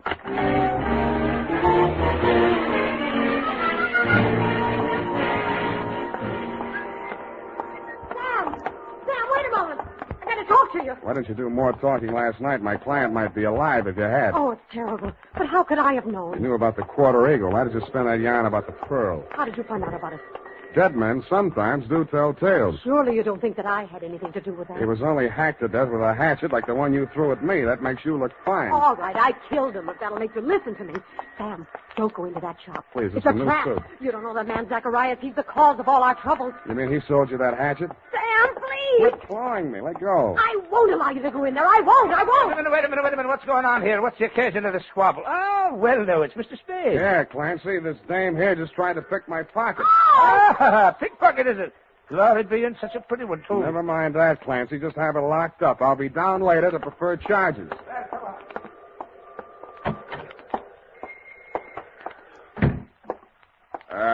Hello? Anybody home? Okay, Shums. Just keep on walking. Straight through the back room. One move and I rip you wide open. Yeah. Better not, Merle. Your boss might not like that. Smart guy. Knows everybody's name. Oh, my dear sir. A most propitious meeting. You've brought the Quarter Eagle? Where's Zacharias? He's resting at the moment in yonder closet. Oh, no, not dead. Merely under restraint. Bound and gagged. A necessary precaution. Well, shall we talk turkey, or rather, eagle? Tell your punk to take that knife out of my ribs. Who's a punk? Now, Merle. There's been quite enough violence. Check. I think I'll take that knife. Leave it there. Now, sit down. Merle. Oh, headstrong boy. Now, as to the Quarter Eagle. I'm willing to pay a reasonable reward for its recovery. But first I must tell you that Miss Darling, for whom I'm acting as agent for the sale of the coin, is indeed the legal owner, despite anything Mr. Zacharias may have told you to the contrary. What would you say to $500? I would say no dice. 1,000? I would say I'm still listening. Sir, you seem to exaggerate the value of that tiny gold piece. It was worth one human somebody. That sounds like more than $1,000 to me. You may find the market valuation of that particular mintage of the Quarter Eagle in my coin catalog, $10,000. But, sir, that valuation is based upon the mistaken belief that there were only 2 in existence. It was while rummaging in her grandmother's attic that Miss Darling came upon a third. When she brought it to me, I could scarcely credit it. It was a matter of official record that 2 specimens had been stamped out when the die broke. And then it came to me. There must have been a third. Namely, the coin which was in that rude stamping press when the die broke. Closer examination of the Quarter Eagle, now in your possession, revealed certain markings. Yeah. Some defective feathers in the war bonnet on the obverse. Uh-huh. And a cleavage in the numeral 4 of the date, 1841. Yeah, all right. So how much is it worth? Well, as I say, the price last paid was $10,000. I think we may safely assume it will bring several times that amount in today's market. But only, mind you, if but 2 specimens, not 3, are in existence. Uh-huh. So you decided it would be more profitable to clam up about it and see what the owners of the other 2 coins would pay you to keep this one off the market. Precisely, sir. How did it get in that gum machine? Therein lies the tale. Keep it short, will you? I'm getting hungry. Well, sir, I brought the Quarter Eagle to Mr. Zacharias. Yeah. Who was acting as agent for the owner of the other 2 coins. An Australian sheep herder, I believe. Retired now. Yes, I'm glad. Well, not to put too fine a point on it, Mr. Zacharias' offer was so poor that I took umbrage. Oh, you didn't? I gave him a caning and left the premises. Really? But I'd gone no farther than half a league up Turk Street when I became aware that 2 ruffians were skulking at my heels. No. Sent, I have no doubt, by Mr. Zacharias to rob me of the Quarter Eagle. Egad, sir. Precisely. Knowing full well that they would not dare to strike in a populous, well-lighted resort, Yes. I entered a bowling alley at the corner of Hyde Street. No pun intended. Thank you for that, sir. But there upon the wall, I spied a penny vending machine, and the word Eagle caught my eye. Association of ideas, no doubt. No doubt. But that, sir, is how I came to put the Quarter Eagle into Mr. Eagle's gum machine. Yes, I think I can take it from there. When you went back, the machine had been taken out by the Eagle Company's maintenance man, right? Not quite. I caught him in the very act of removing the machine and followed him out of the building. Yeah, but then you lost track of the machine. I found out why. Never mind that now. What I want to know is who followed Mr. Eagle home the night he was killed. I'd rather not say. Then all bids are off. One moment, Mr. Spade. Yeah? Am I to infer that your price for the Quarter Eagle necessarily includes bringing the murderer to justice? Just that, Mr. Chislehurst. Well, I suppose there's nothing like the supreme sacrifice. Merle. Me? You double-crossing pig? Now, Merle, you know perfectly well you did away with poor Mr. Eagle. Shut up. I'll cut you to pieces. Gross insubordination. You deliberately exceeded your instructions. I wanted you to apply only sufficient violence to recover the coin. Instead, you seized the opportunity to satisfy your nauseating bloodlust. Really, Merle? Cut you to pieces. I'll cut you to pieces. All right, ow! Drop the shiv, Merle. Knocked off, you punk. Egad, that was a near thing, sir. The base ingratitude of that boy. Oh, well, what's done is done. When may I expect delivery of the Quarter Eagle?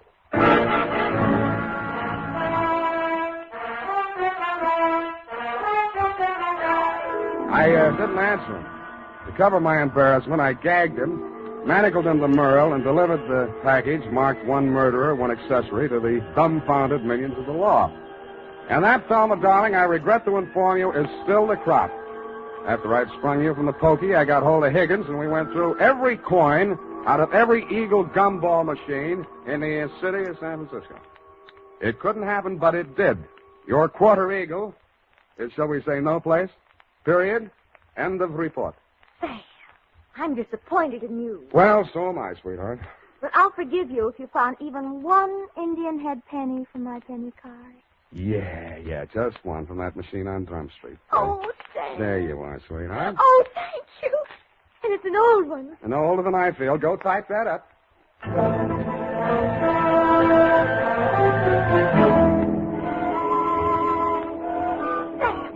This money, it's counterfeit. Are you sure? It's joke money. It says $2.50. You see where it should say 1 cent? $2.50. Let me see that. $2.50. If an eagle is a $10 gold piece, what is a $2.50 gold piece? Oh, now, let me see. $5 would be half. There. Right. A quarter eagle. Yeah, that's just dirt on it, see? It's gold, really. Oh, look at it shine. Like the stars in your eyes, sweetheart. Oh, you darling. Good night, Sam. Good night, sweetheart.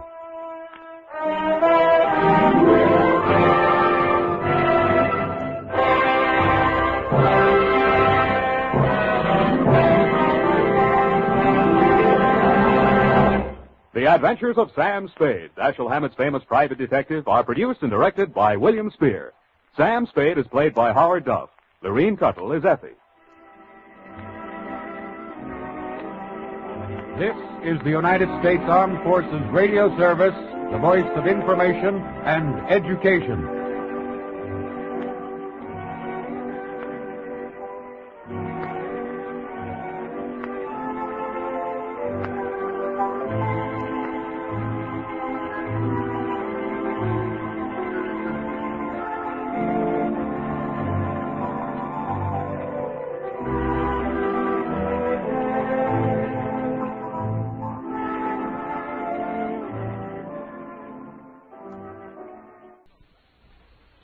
The Adventures of Sam Spade, Detective.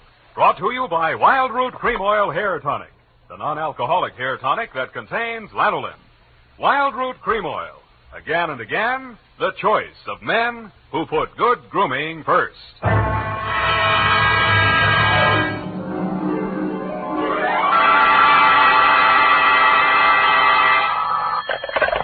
Spade Detective Agency. Carnitine. Anything wrong? You sound almost human. It's not Bernadine, Sam. It's me, Effie. F. But I'll tell Bernadine about your compliment. How are things? Well, I've made out as best I could. I don't want you to think that I begrudged you a vacation. After all, you have worked hard. You did deserve it. Sam Spade, is that all you have to say to me? I'm not putting the blame on you. After all, it is a state law, so I can hardly accuse you of letting me down at a time when I needed you most. You might at least ask me if I had a good time. I'm sorry if your conscience bothered you. Oh, well, it didn't. I had a divine time, and I met all sorts of interesting people. Mostly men. You don't say.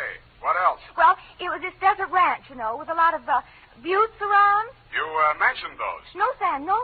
They're the result of erosion. Those outdoor types, they go to pieces. Sam, are you pulling my leg? Not over the phone, Effie, but stay where you are. I'll be right down to look at your snapshots. And when you have the time, I'll dictate my report on the missing news hawk caper.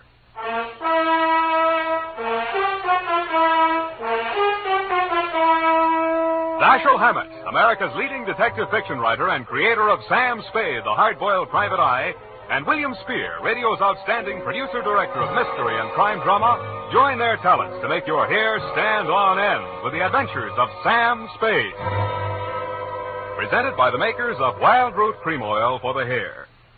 Wild Root Cream Oil. That's the famous name to remember, men, next time you buy hair tonic. And look what Wild Root Cream Oil does for you. It grooms your hair neatly and naturally. Wild Root Cream Oil also relieves dryness and removes loose, ugly dandruff. Yes, men, Wild Root Cream Oil is your shortcut to really handsome hair. So be smart. First chance you get Wild Root Cream Oil Hair Tonic. Again and again, the choice of men who put good grooming first. And now, with Howard Duff starring as Spade, Wild Root brings to the air the greatest private detective of them all, in the adventures of Sam Spade.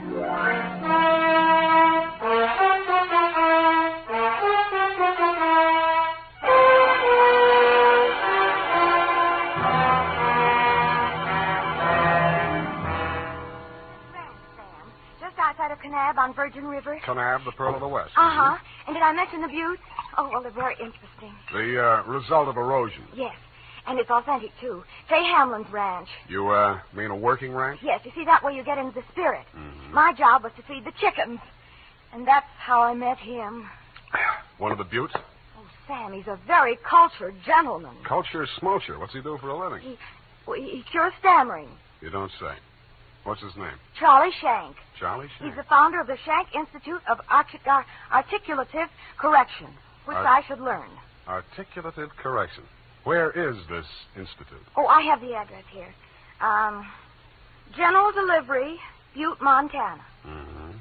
You're sure you didn't help him break parole, Effie? Oh, no. We just went on long walks together. Where to? Oh, different points of interest. Like Wolf Canyon. Figures. Uh-huh. He invited me on this camping trip, a trip. Honorable, of course. Mm. But I couldn't go on account of my sunburn. Oh, I had awful. Oh, I've still got it, you see. And then he went back to Butte. He had to leave in such a hurry he couldn't even say goodbye. Wow. It was a pity, too, because an old friend he hadn't seen in years came looking for him just a few minutes later. With a warrant? No, he was an attendant in a nearby hospital. Mental? Oh, yes, very intelligent. He read me some of his poetry. Maybe you've heard it. A loaf of bread, a jug of wine, and thou. Wait a minute. Isn't that the Rubaiyat of Omer Khayyam? That was written by a guy named Fitzgerald. Well, of course. That's his pen name. Quite a penman. Yes, but he's paid his debt to society. And the other time it was a bad beef. Oh, He told me all about it. Yes. He cried on my shoulder afterwards. Sweetheart, when you make a mistake, it's a beaut. Sam, nothing happened. Well, I'm glad he cured you of stammering anyhow. Ready? Oh, yeah. I got a brand Work, new you notebook. know. Life goes on. I got a brand new notebook, Sam. I'll just turn over a new leaf. Not a bad idea, dear. Date July 18 to Mr. Alex M. Youngblood. Try that again. Mr. Alex M. Youngblood, P.O., Box 317, San Francisco. From Samuel Spade, license number 127596. Dear Mr. Youngblood, I need a vacation myself. You need Charlie Shank. Sounds hard, Sam. Fortunately, until I met you, my only experience with any of the men and women who make your newspaper run had been with one of your corner newsboys who shortchanged me 2 times within as many days. I have not read your rag since. But your name looked imposing, and so did the $300 check upon which you had written it.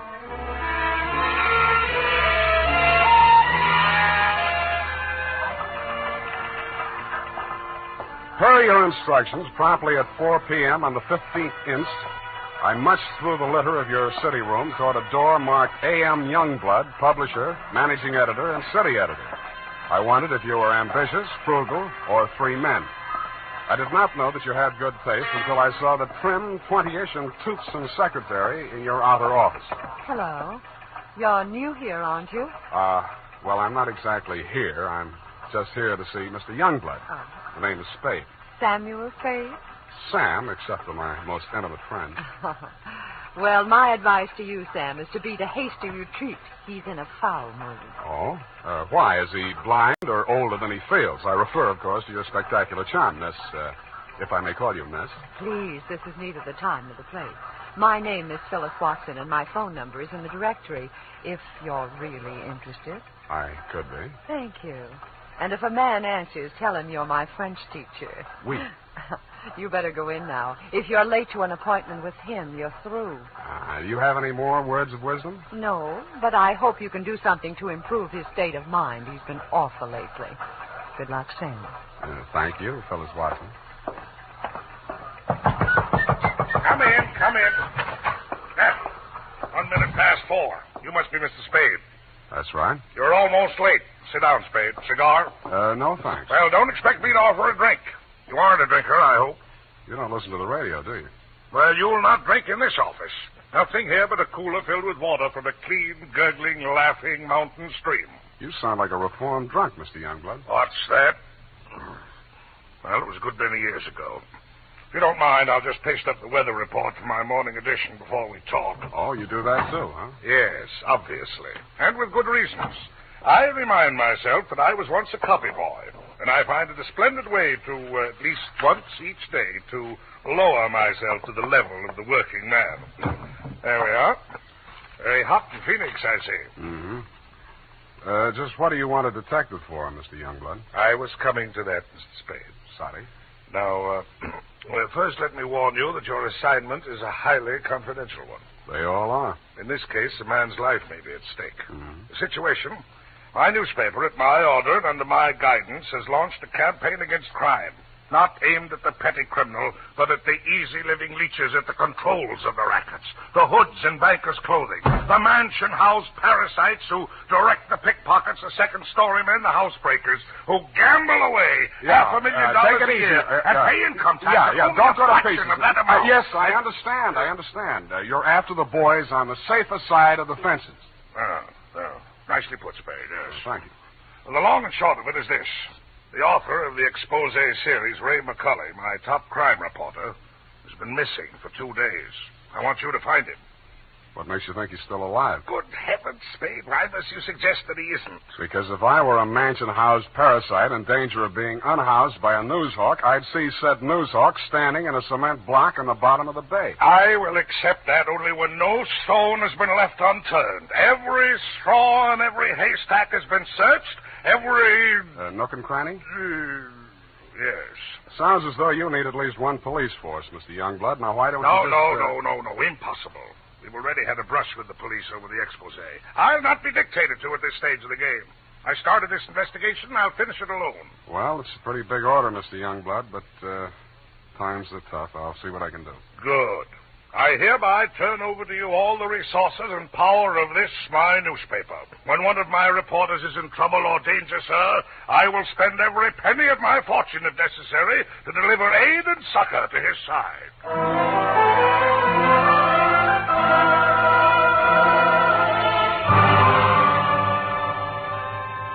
You then gave me Ray McCulley's expose stories to date. I saw why you, his family and friends, and his creditors could have been worried about. They were hot. One followed a stolen car from the time of the heist through the alteration of the body color, tire brands, license number, motor serial number by the time it was shoved onto a used car lot.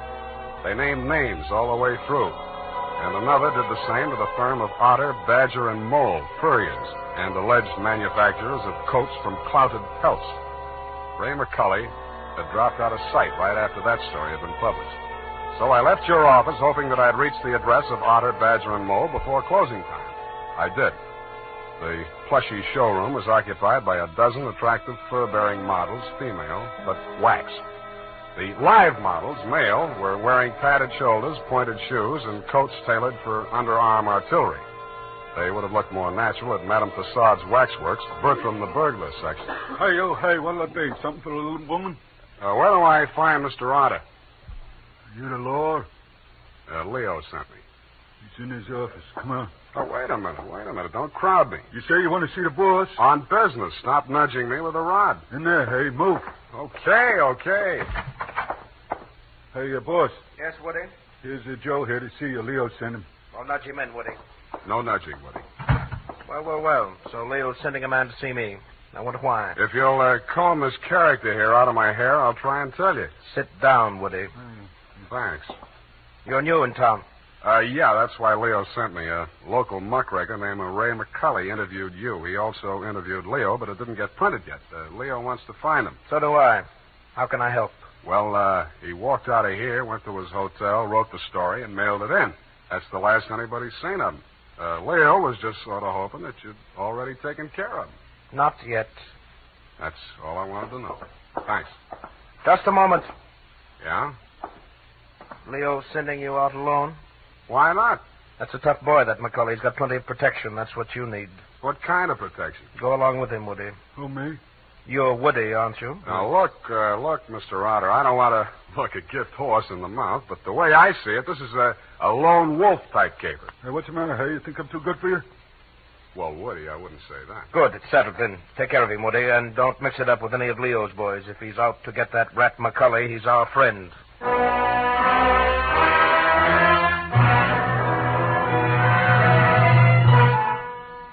I was beginning to wonder who Leo was.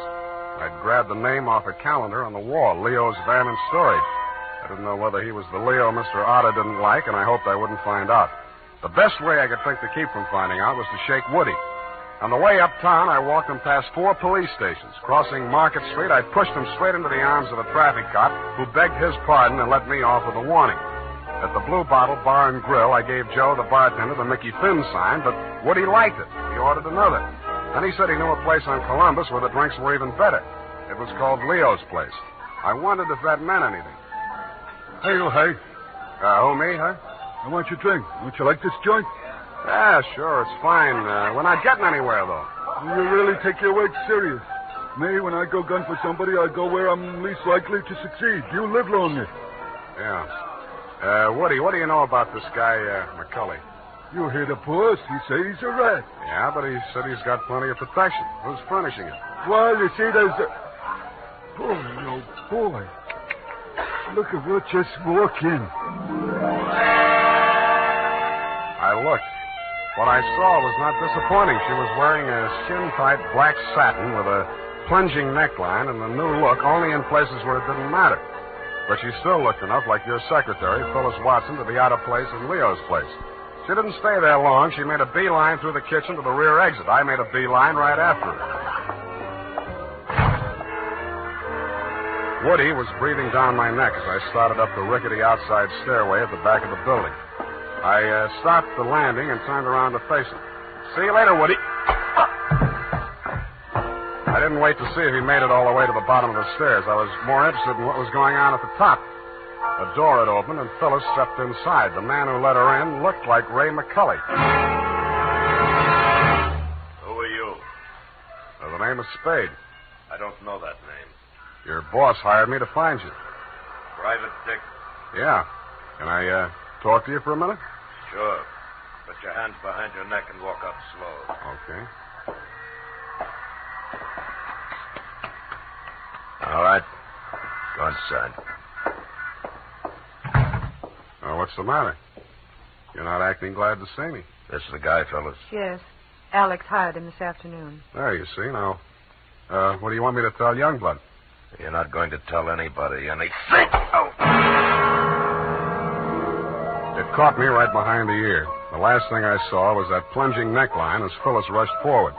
I didn't know whether she was rushing to my rescue or to get in a few licks of her own. 5 seconds later, I didn't care. As the design of the linoleum slammed up at me, I had just time to wonder why, of all the people who were looking for Ray McCully, I had to find him. Then I was out. Boing. Maced for my pains.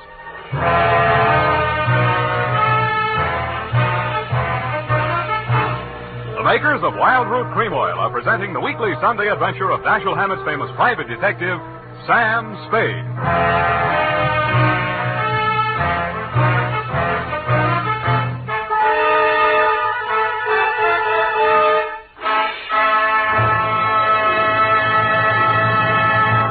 If you want the well-groomed look that helps you get ahead, socially and on the job, listen.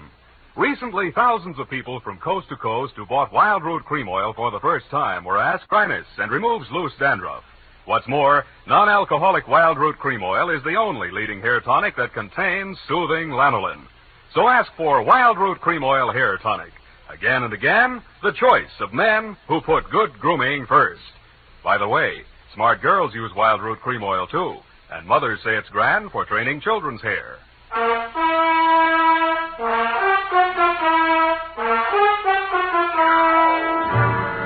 And now, back to the missing news hawk caper. Tonight's adventure with Sam Spade.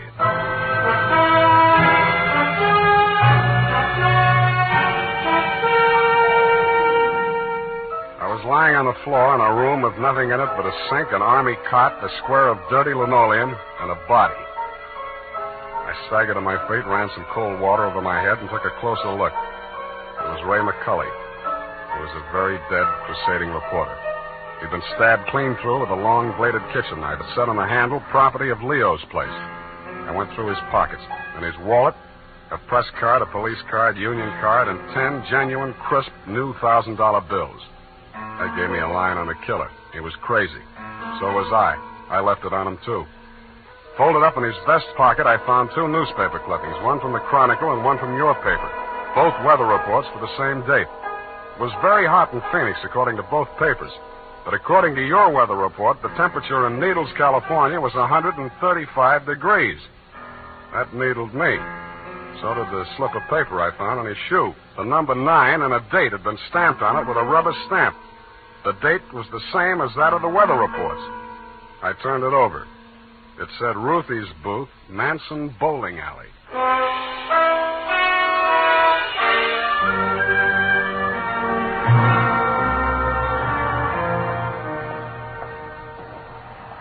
Don't tell me yes. You're the cigar type. Coronas or Panicellas? Thanks. I'm just shopping. I got a nice line of notions. So have I. No, I mean the dolls, the Hollywood dolls. You know, for the bed, only $1 plus tax. Very reasonable. Say, what's on your mind? Leo sent me. Oh. Are you going to collect the slips hereafter? Well, not tonight. You see, I'm sort of a troubleshooter. Leo's checking up on some of the numbers that didn't come out right. Listen, I'll tell him to his face I don't want any part of those wrong numbers. They're scary. Nuts. Who bought this one? Let me see. Oh, last Thursday. Oh, number 9. How can I forget? He put $500. And honest, if he's been around once, he's been around 100 times to see if it paid off. Did it? What's his name? Mr. Spinelli. He buys a slip every day. And if you ask me, he's learned a system. Because he's been winning, you know. Dimes and then $1 and then $5. And then when he come in with 500 on number 9 until he dropped dead, did it win? Where does he live?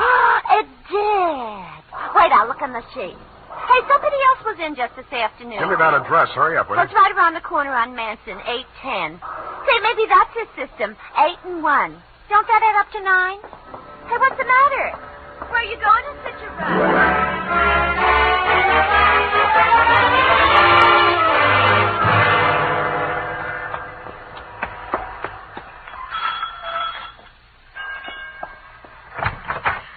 Please, come back later. Tomorrow. Next week. Are you Mrs. Spinelli? Yes, please. I had so much trouble. Is your husband home? Oh, my poor man. They take him away. He's dead. Oh, I'm sorry. How did it happen? Who are you? I'm a detective. Maybe I can help you. May I come in? All right. Come on.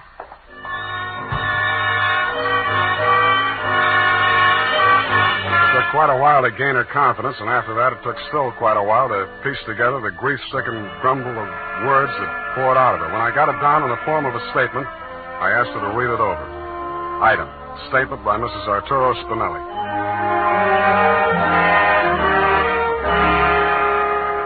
All the time he played those numbers. I told him they're just a bunch of gangsters. They don't let you win. Then he met this man McCulley, a writer for the newspaper. My husband says this man shows him how to win. He wins and wins. Then he goes to bank and takes out all our savings. I begged for him not to do it. But no, he was greedy. And this McCulley poisoned his mind. Sure, he won. He brought the money home in his hand. $10,000. I don't want it. I'm scared. I took it while he was sleeping with wine and gave it to the men. I tell him all I want is the 500. He tried to tell me we do good. We help catch the big gangsters. I say we don't want to do so good we get murdered in our beds. So he says, okay. But if I change mine, here is address. I don't change my mind. Because already my husband, he is dead. At home. Stabbed. No, I don't change my mind.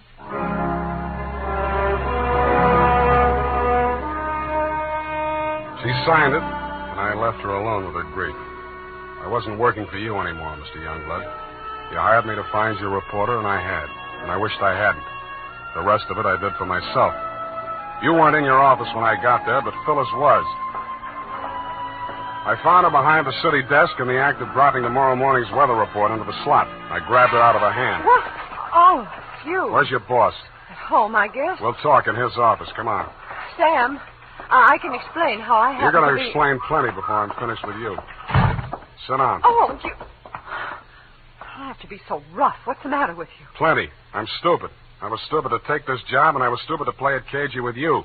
I should have beaten the story out of you before the trouble started. It's a little late in the day now, but not too late to send you up for McCulley's murder. Oh, you're insane. Ray McCulley was... I'm the only one who ever tried to help And you. I'm the only one who can place you in that room, not 10 minutes before the murder. I told you I can explain Stop trying to save your own skin. Spinelli was only one of a 500,000 poor dumb yucks that lose their nickels and dimes and dollars every day in the policy racket. Only he had the bad luck to win. There won't be any more lucky dead people like him if I have to make a patsy out of you to stop it. It won't stop it. Nothing will. Ray talked big and brave like you. Now he's dead. Yeah, with $10,000 dirty money in his wallet. I won't let you say things like that. Ray was an honest reporter, too honest. He thought Youngblood meant what he said about that cleanup campaign. Yeah, he did. He wanted to run this town by himself, clean up his competition. When Ray started collecting material on the numbers racket, he still thought Youngblood was on the level.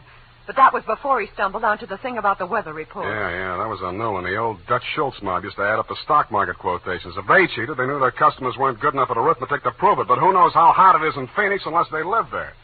I don't know what you're talking about. Listen, that's how the number game works, sweetheart. The suckers pick a number from 1 to 10, see? The operators tally up the slips, and the least popular for that day has to win.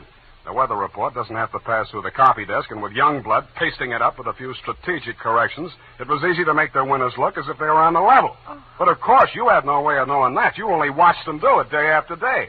You know, I couldn't understand why he did those things. It seemed silly falsifying a weather report, but it didn't seem as if it could do any harm. What did you meet McCulley for? To get your cut of the 10 grand Spinelli was killed for? How dare you? I went there to warn him about you. Who killed him? I don't know. You're lying. All right, I'm lying. But I can prove that Ray was on the level. I've got the proof right here. The whole story he wrote on the numbers racket, even naming Youngblood as the head of it, his own publisher. I went there to get it. I was going to take it to another newspaper. Why didn't you? I can't tell you that. You don't have to. Mrs. Spinelli was confused, grief-crazed. She had to put the blame on somebody, and when she did, she got her revenge the only way she thought she could. She may have been right about that, but she killed the wrong man. Why didn't you tell me you knew who killed Ray? I wanted to give you a chance to tell me yourself. I'm glad you didn't.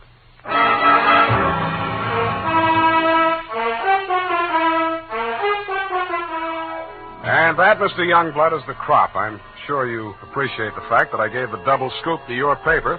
Like Mrs. Spinelli, I have my own ideas of vengeance. Besides, it may up your circulation a little, and you can certainly use a little extra money for your defense. By the way, who's Leo? Period, end of report. But, Sam. Yes, Evie. I thought Mrs. Spinelli killed Ray McCulley. The vacation helped. You're absolutely correct. Mrs. Spinelli killed Mr. McCulley, if you'll pardon the expression. Well, why did she kill her husband? I was wrong. The vacation didn't help. You mean she didn't? She killed McCulley to avenge the murder of her husband. You mean Mr. McCulley killed Mr. Spinelli? Effie, stop. I'll go mad. Oh, you need a vacation, Sam. Look, type that up. The clatter of the keys may stimulate you to further cerebral activity. I beg your pardon, Sam? Brain work. Now, shoot. Oh, brain work. Oh, you know best. Tonight, men, or first thing tomorrow, get Wild Root Cream Oil and see what wonders it does for your hair. Notice how easy it is to apply. Notice what a neat, natural job it does of grooming your hair. Notice, too, how effectively Wild Root Cream Oil relieves annoying dryness and removes loose, ugly dandruff. No getting around it. Once you try it, you'll never be without it. So tonight, or first thing tomorrow, call at your drug or toilet goods counter for Wild Root Cream Oil. Get the big economy bottle and the handy new tube that's easy to pack when you travel. Also, ask your barber for a professional application of Wild Root Cream Oil Hair Tonic. Again and again, the choice of men who put good grooming first. Well, here it is, Sam. And you were absolutely right. The typing cleared my mind. It's all clear now except for one thing. Well, let's clear that up right away. Why did Mrs. Spinelli kill her husband? She did not kill her husband. Oh, I'm sorry. I meant, why did Mr. McCulley kill Mr. Spinelli? Kelly did not kill Spinelli. Who's Kelly? McCulley. McCulley's real name was Kelly? Now, let's start all over again. Disregard everything we said up until now. Make your mind a complete blank. All right, Sam. In the first place, McCulley did not kill Spinelli. That's what I said. It was his wife, wasn't it? Now, wasn't it, Sam? Oh, stop teasing me. Sam, why do you look at me like that? Effie, Mr. Spinelli was killed by one of the policy racket hoods to get back the $10,000 he won on the numbers game. Then how did the money get into Kelly's pocket? McCulley's. Why do you insist on using his alias, Sam? Effie, that was a tip of the tongue. I mean, look, Mrs. Spinelli took it to him because she was afraid her husband might be killed for Then it. why didn't they take the money when they killed him? Because Mrs. Spinelli had already taken it. Then she did kill him. Go home, Effie!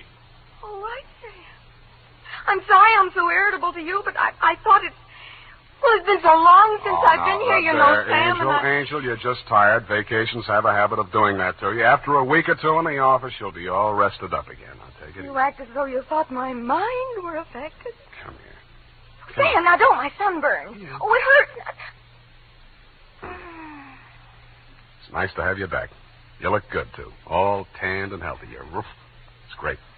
I think my nose is peeling. Well, don't pick at it. Good night, Sam. Good night, sweetheart.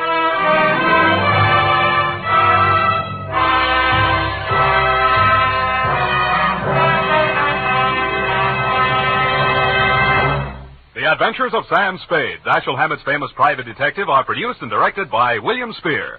Sam Spade is played by Howard Duff. Lorene Tuttle is Effie. The Adventures of Sam Spade are written for radio by Bob Tallman and Gil Dowd, with musical direction by Lud Gluskin. Gil Dowd directed tonight's broadcast in William Spear's absence. Join us again next Sunday for another adventure with Sam Spade, brought to you by Wild Root Cream Oil.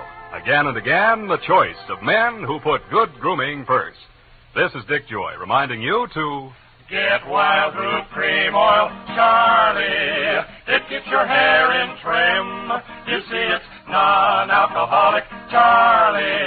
It's made with soothing lanolin. You better get Wild Root Cream Oil, Charlie. Start using it today. You'll find that you will have a tough time, Charlie, keeping all the gals away. Hiya, Baldy. Get Wild Root right away. This is CBS, the Columbia Broadcasting System.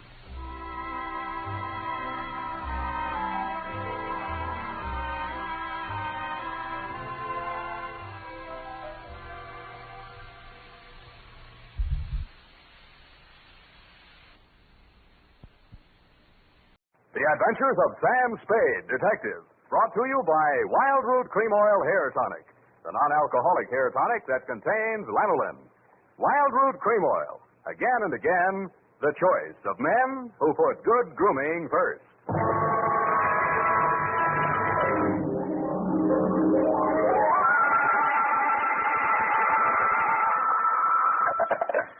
Sam Spade Detective Agency. Are you still there?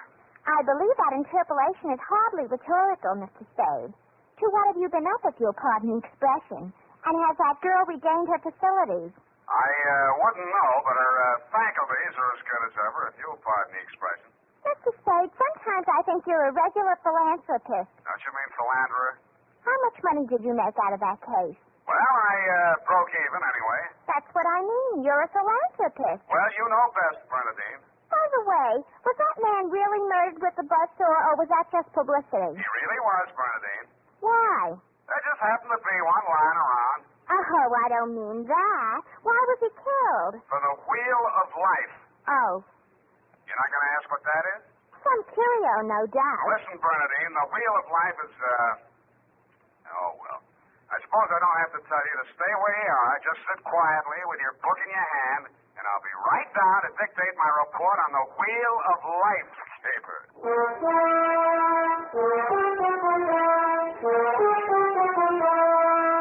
Dashiell Hammett, America's leading detective fiction writer and creator of Sam Spade, the hard-boiled private eye, and William Spear, radio's outstanding producer-director of mystery and crime drama, join their talent to make your hair stand on end with the adventures of Sam Spade. Presented by the makers of Wild Root Cream Oil for the hair. Come on, mister. Give the gals a break. Treat them to a look-see at a really handsome head of hair. Neat, well-groomed hair, the way yours is going to look when you spruce up with Wild Root Cream Oil Hair Tonic. Famous Wild Root Cream Oil grooms your hair neatly and naturally, relieves annoying dryness, removes loose, ugly dandruff. So, how about it, men? Why hold off any longer when now's the time to get Wild Root Cream Oil Hair Tonic? Again and again, the choice of men who put good grooming first. And now, with Howard Duff starring as Spade, Wild Root brings to the air the greatest private detective of them all in the adventures of Sam Spade.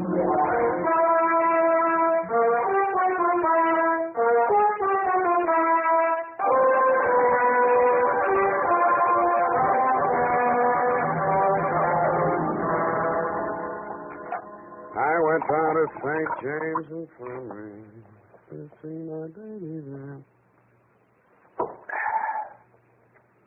Ready, Bernadine, little flower? I'm way ahead of you. Keep it clean. No more than 3 erasures per page. Okie dokie? Oak. I mean doke. I mean date. Oh, I'd love to. July 11, 1948. To Detective Lieutenant Dundee, Homicide Detail, San Francisco Police. Subject, the Wheel of Life caper. Now, don't go away, Bernadine. I don't know why these things always have to happen to me. Under private detectives in the San Francisco Classified Directory, they're listed somewhere in the neighborhood of 60 agencies, several with large display ads. But somehow she managed to find me. It's all so strange, Mr. Spade. I hardly know where to begin. Well, the beginning is always a pretty good place to start, Miss O'Farrell. Yes, the beginning. It was like waking out of a nightmare you can't remember. Everything seemed out of proportion. Even the buildings along the street seemed to be leaning at a crazy angle. And then I realized I was traveling down a hill. I looked wildly around for something to help me get my bearings. There was a street sign, O'Farrell, stuck in my mind, so I gave it to your secretary when she asked for my name. Uh-huh. What's your real name? I don't know. I don't know who I am, where I came from, or where I'm going. Mr. Spade, I'm so frightened. Now, wait a minute. A lot of people suffer from temporary loss of memory, and most of them recover. But amnesia is a sickness, and I am not a doctor. Oh. And you won't even try to help me? Well, I can give you the name of a good head doctor right here in the building. There's also missing persons. Oh, but I'm not a missing person. I'm right here. Yeah, I mean, where you aren't, somebody might be missing you, n'est-ce pas? But the police. Oh, I'd rather not. I might be wanted for some crime. How do I know? You sure you want to find out? Oh, yes, I do. It's terrible not knowing. But I want to find out for myself. Can't you understand that? What do you think I can do for you? You might save my life. From what?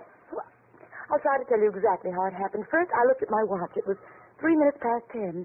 The cable car stopped at the corner, and the man got on. I couldn't remember ever having seen him before, but then I couldn't remember anything. He sat down beside me, and he caught hold of my arm. I tried to pull away. Well, you can see the marks where he... Yeah. Well, who was he? He acted as if I was... I think I know what you mean. Did you find out who he was? No, I was too frightened to speak.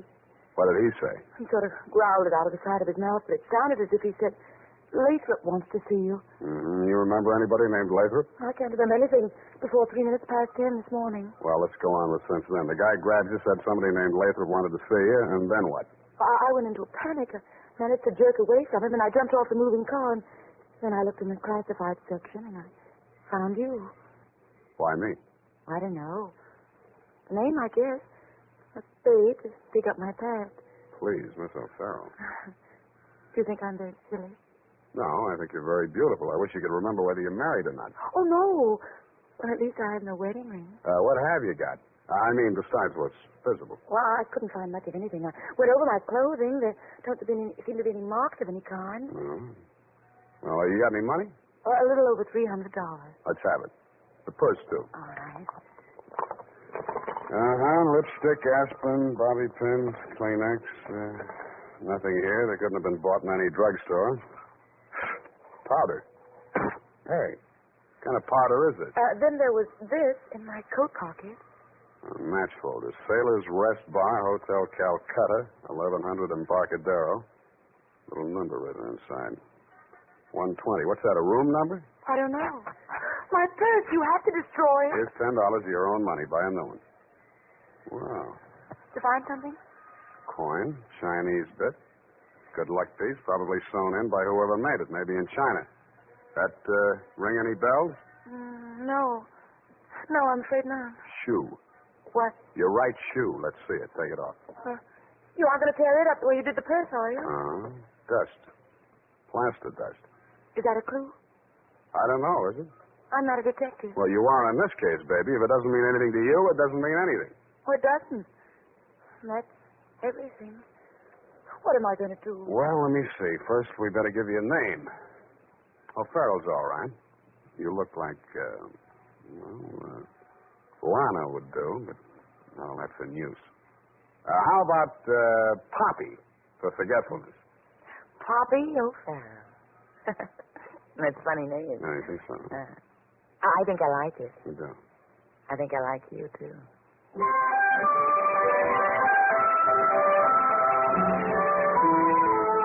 I liked her, too. There may have been blanks in her brain, but the rest of us figured. In the elevator, I started adding it up, and by the time we reached the street floor, it came to quite a tidy sum. Where are we going, Sam? Far, I hope. But first, we're going to find you a place to stay. Oh, yes, we must be practical. No use overdoing it, huh? Oh, no, Sam, I didn't mean... Wait. What's the matter? You remember something? That man, the one who followed me this morning, he's standing right out there waiting. The one in the straw hat leaning against the newsstand? Yes. Where are you going, Sam? You stay here. I just remembered something I hoped I could forget. Hello, Shuggy. What brings you back to town? Do I know you? That doesn't matter. I know you. The name you were using when you blew this down was Shuggy Bellows. You wouldn't take the risk of showing your face here again unless the caper was worth it. You've got a big nose. Keep it clean. You've been trailing that girl all day. Why? Dame? What dame? Who's Lathrop? I don't remember. Okay, I'll give you a chance to think it over. Hey, officer! You dirty stomach yelling. Come on, no, you don't. What's going on here? Break it up. Oh, Mr. Spade. Is this fella giving you trouble now? Yeah, what kind of a beat are you piling here, Clancy? Letting a cheap grifter like this walk around with an armpit full of guns? Or are they handing out permits to characters like these this day? Well, no, how about that, son? Have you a permit now? And a goat copper. Oh, so, one of them clever lads he is. Well, come along, me bucko, before I lose me temper and give you your lumps now. Okay, I'm coming. Better not. What's your oblige, Mr. Spade? I'll pay you for this, Alex. And a goat to you, too.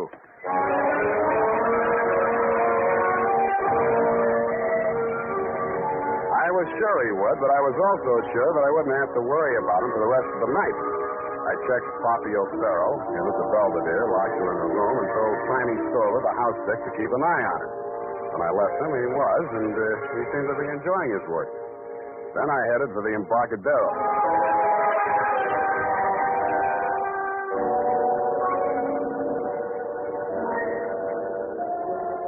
I found the Hotel Calcutta, but I couldn't find the lobby.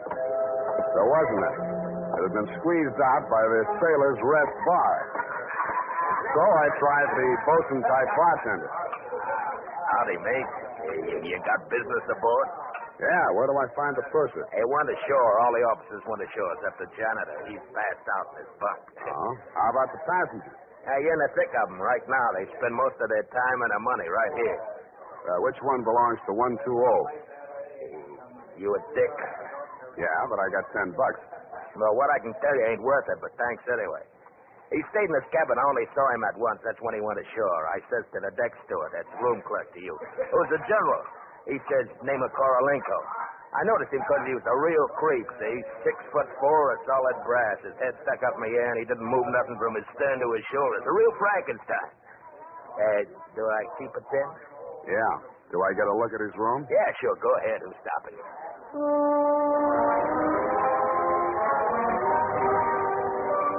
So I went. Nobody stopped me until I opened the door to 120. Then I stopped myself. It was an inside room with one small window and an air shaft. It looked as if a flurry of snow had blown in. The floor and the rest of the flat surfaces were sprinkled with a fine, dirty white powder. It wasn't snow, it was dust, plaster dust, like the stuff I'd found in Poppy's handbag and on his shoes. I shook the place down, not expecting to find anything. I didn't until I opened the wardrobe.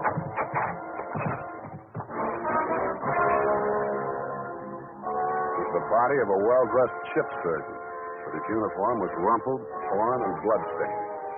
From the look of him, his throat had been cut. I wondered if Poppy would be able to jog her memory that far back. When I found the murder weapon, I hoped she couldn't. I really did. It was not a knife. It was not even a razor. It was an electric buzzsaw. That's for it.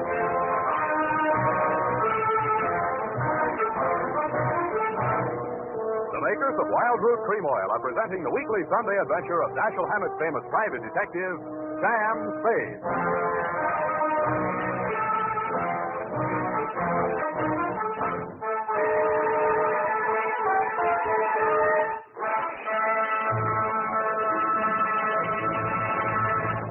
If you want the well-groomed look that helps you get ahead socially and on the job, listen. Recently, thousands of people from coast to coast who bought Wild Root Cream Oil for the first time were asked, how does Wild Root Cream Oil compare with the hair tonic you previously used? Better than 4 out of 5 who replied said they preferred Wild Root Cream Oil. And no wonder. Wild Root Cream Oil grooms the hair neatly and naturally, relieves annoying dryness, and removes loose dandruff. What's more, non-alcoholic Wild Root Cream Oil is the only leading hair tonic that contains soothing lanolin. So ask for Wild Root Cream Oil Hair Tonic. Again and again, the choice of men who put good grooming first. By the way, smart girls use Wild Root Cream Oil too, and mothers say it's grand for training children's hair.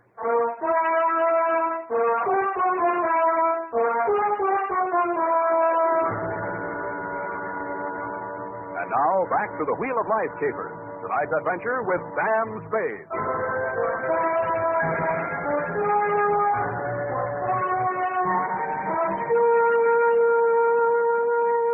Times being what they are, I could use a little publicity. And so could you, Lieutenant Dundee. What with the elections coming up and you with no promotion all these years. This one time, I got it instead of you and wished I hadn't. The morning papers called it the Buzzsaw murder and went on shamelessly from there. Horror killing related by Private Eye. Stan Slade, ex-Pinkerton man, mum on mystery woman. Elderly sleuth, dodges photographers, denies hotel visit, was in bed with Apple and good book, says Peepers. There wasn't a word of truth in it, mainly because nobody could get at the facts. I wasted most of the day down at headquarters trying to find out what name Shuggy Bellows had been booked under. Then I dropped in at the Belvedere. Poppy had checked out. I decided to get back to my office and drink poison. I hardly got the desk drawer open when a sobering influence walked in.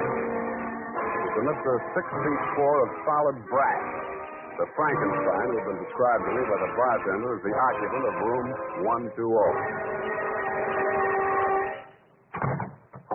Excuse me. I am Korolenko. Please, I shall sit down. I am so heavy. Make yourself at home. Oh. Mr. Slade. Slade. Excuse me. I am so heavy. I am Korolenko. So you told me. I'm really Spade myself. So, why are she hiding from me? Who? That girl, Miss Paget. Her, I am paying 1 month in advance, $300 American. Me, she have deserved. I am not rich. only moderately wealthy. But you understand, it's not question for mortgage alone. That ship's doctor, he was most kind to me. He cared to me even after I arrived. Now he are dead for his pains, his dirty tricks. Yeah, I know how you feel. Now, if you'll take it a little easy, I think we'll get farther. You say this girl's name is Paget, and she traveled with you.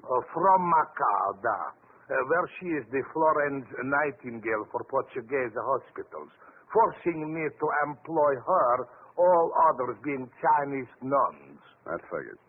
You sick? No, only I am so heavy. They are breaking my back in traffic accident, rickshaw collusion. You're wearing a plastic cast? Yes, like a turtle. I am closed with my neck sticking out. Look, see? Now it is better as before. The ship's doctor trimmed the rough edges with buzz saw. Buzz, buzz, buzz. I can walk. But it's like suit from armor, for which I alive. Look.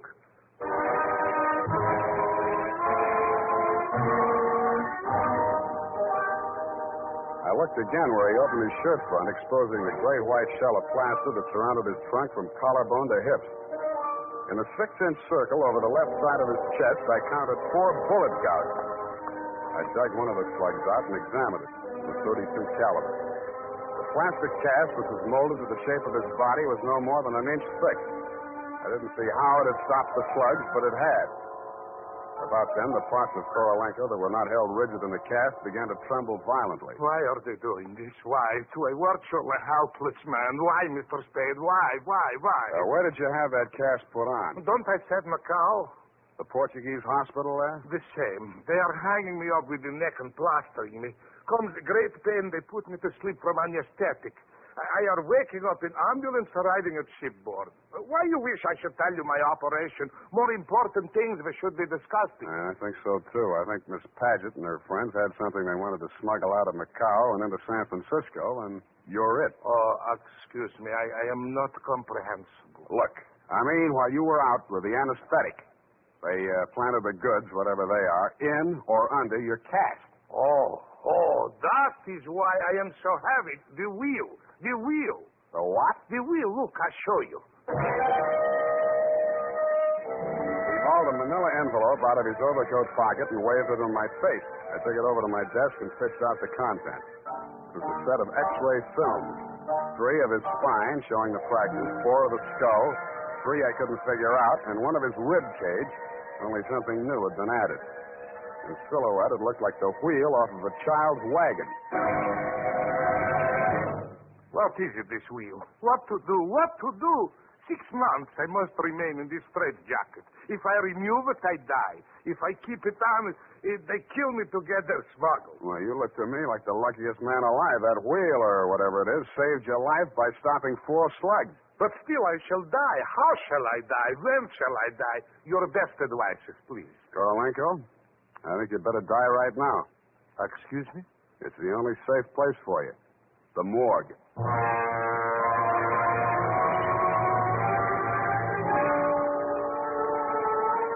I called my friend Maxie the morgue man, gave him pitch number 137596. He agreed to play along.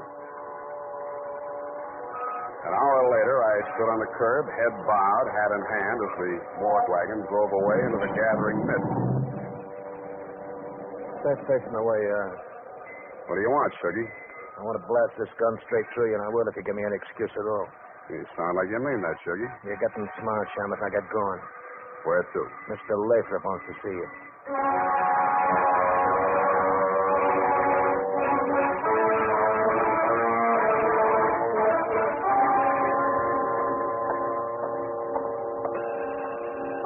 Yes, coming.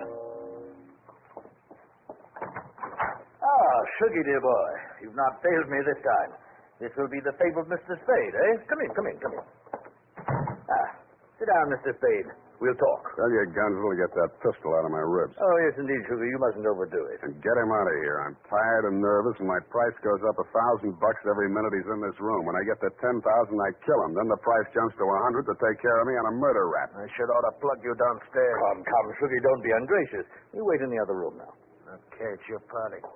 I'll get mine later. Oh, dear.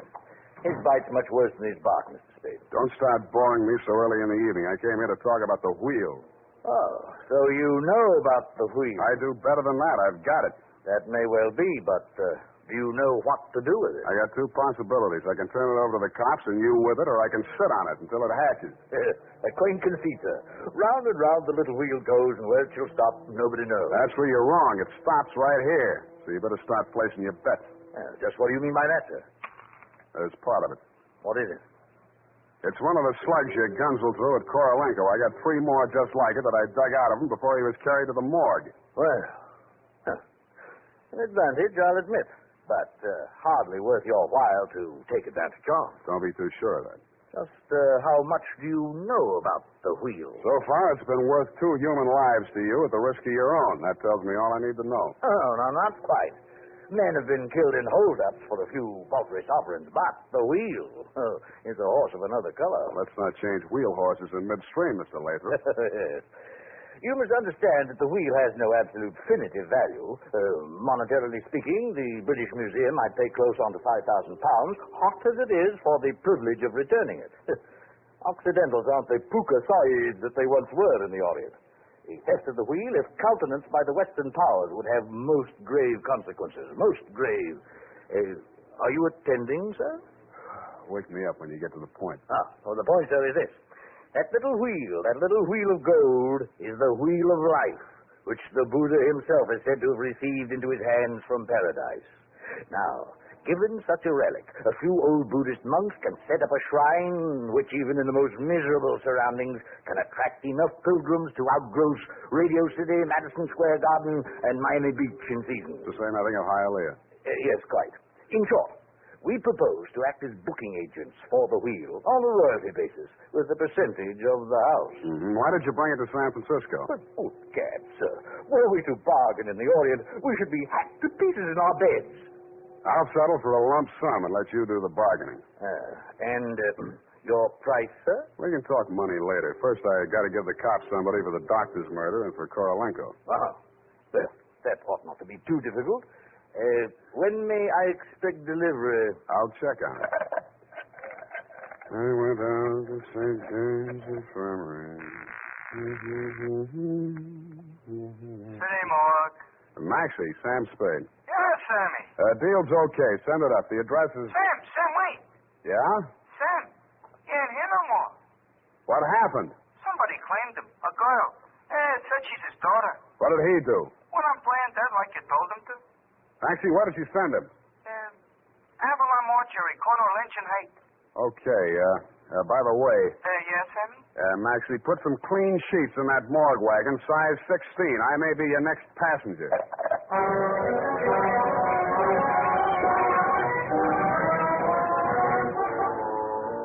At the Avalon Mortuary, the night watchman let me in. He said Mr. Korolenko's daughter had brought an overnight bag and was keeping a vigil by his bier in slumber room number 7. I approached on tiptoe. Just as I reached the door, I heard the most terrible sound I've ever heard. It was a buzzsaw biting into plaster. How deep, I didn't like to think. I did the first thing that popped into my head. I grabbed up a lamp from a console, smashed the bulb, and plunged it into a vase of flowers. As luck would have it, slumber room number 7 was on the same fuse box. As luck would not have it, I was facing a desperate woman in the dark. I hugged the carpet while she emptied her gun. I hoped she didn't have a spare. I forgot about the buzzsaw. The room lighted up momentarily from the lights inside my head, and I staggered back against the wall. I waited for her to get her bearings again. There was no hope of me getting mine. Then I heard a big, hollow thud. The whole room shook, and the lights went on. Poppy O'Farrell and/or Paget lay on the floor under the stony weight of Korolenko plus 60 pounds of plaster. Help! Help! You're crushing me. I can't. I'm so heavy. You comfortable there, Korolenko? Comfortable in such situation? Do you ask the turtle? Are he comfortable? Is Faker on bed of nails? He's equally here as elsewhere. Yeah, okay. Just hold her there until I get a statement. And he did. Item, statement by the aforesaid. It was like waking out of a nightmare you can't remember. Everything seemed out of proportion. That was her story, and I had to admire the way she stuck to it. But if you keep trying, I'm sure she'll get back enough of her memory to confess that she planted the wheel of life in Korolenko's turtle shell when she decided to double-cross Shuggy and Laces. They never tumbled to her hiding place. They were gunning for Korolenko because they thought Poppy was working with him, which was true in a way, but not the way that they thought. That's why they tortured the doctor in an effort to learn Kay's whereabouts. I understand your boys have picked up the rest of the trio, and they can tell you everything except why I conceived the brilliant idea of having Korolenko play dead. Between you and me, amnesia's a handy little gadget to have around, Dunby. I'm trying to draw a few strategic blanks myself. Period. End of report. Pardon me, Mr. Spade. Yes. There are just a few little coincidentals that I do not find entirely reprehensible. Such as? Well, I don't want to appear lucid or anything of that type. Believe me, you doesn't. I mean, don't it? Oh, you say the sweetest thing. But it's about the wheel. Oh, yes, the wheel. Well, I'll tell you what you do. You type that up. I've got to call in about that now.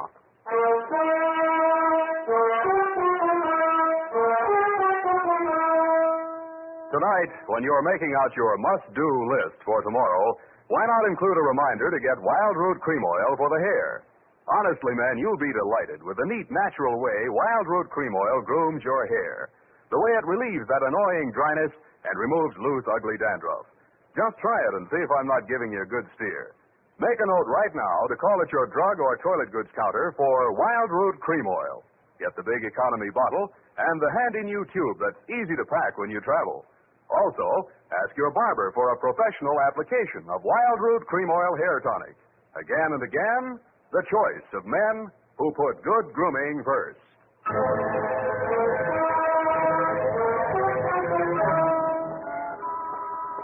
Did you assert the lowdown on the wheel of life? Oh, certainly didn't. No, we won't know about that for 6 months.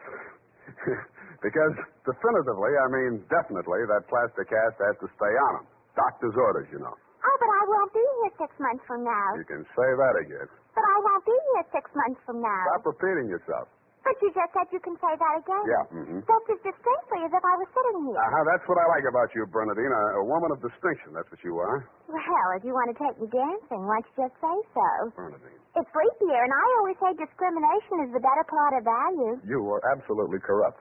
Well, I'm glad I'm right about something. Good night, Mr. Spade. Good night. Now say if it kills me, sweetheart.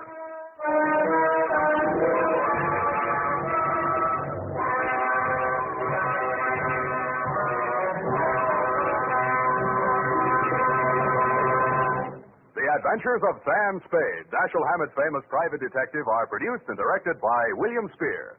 Sam Spade is played by Howard Duff.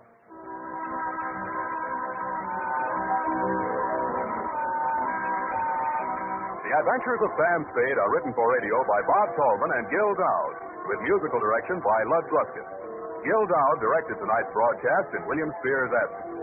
Join us again next Sunday for another adventure with Sam Spade, brought to you by Wild Root Cream Oil. Again and again, the choice of men. The Adventures of Sam Spade, Detective.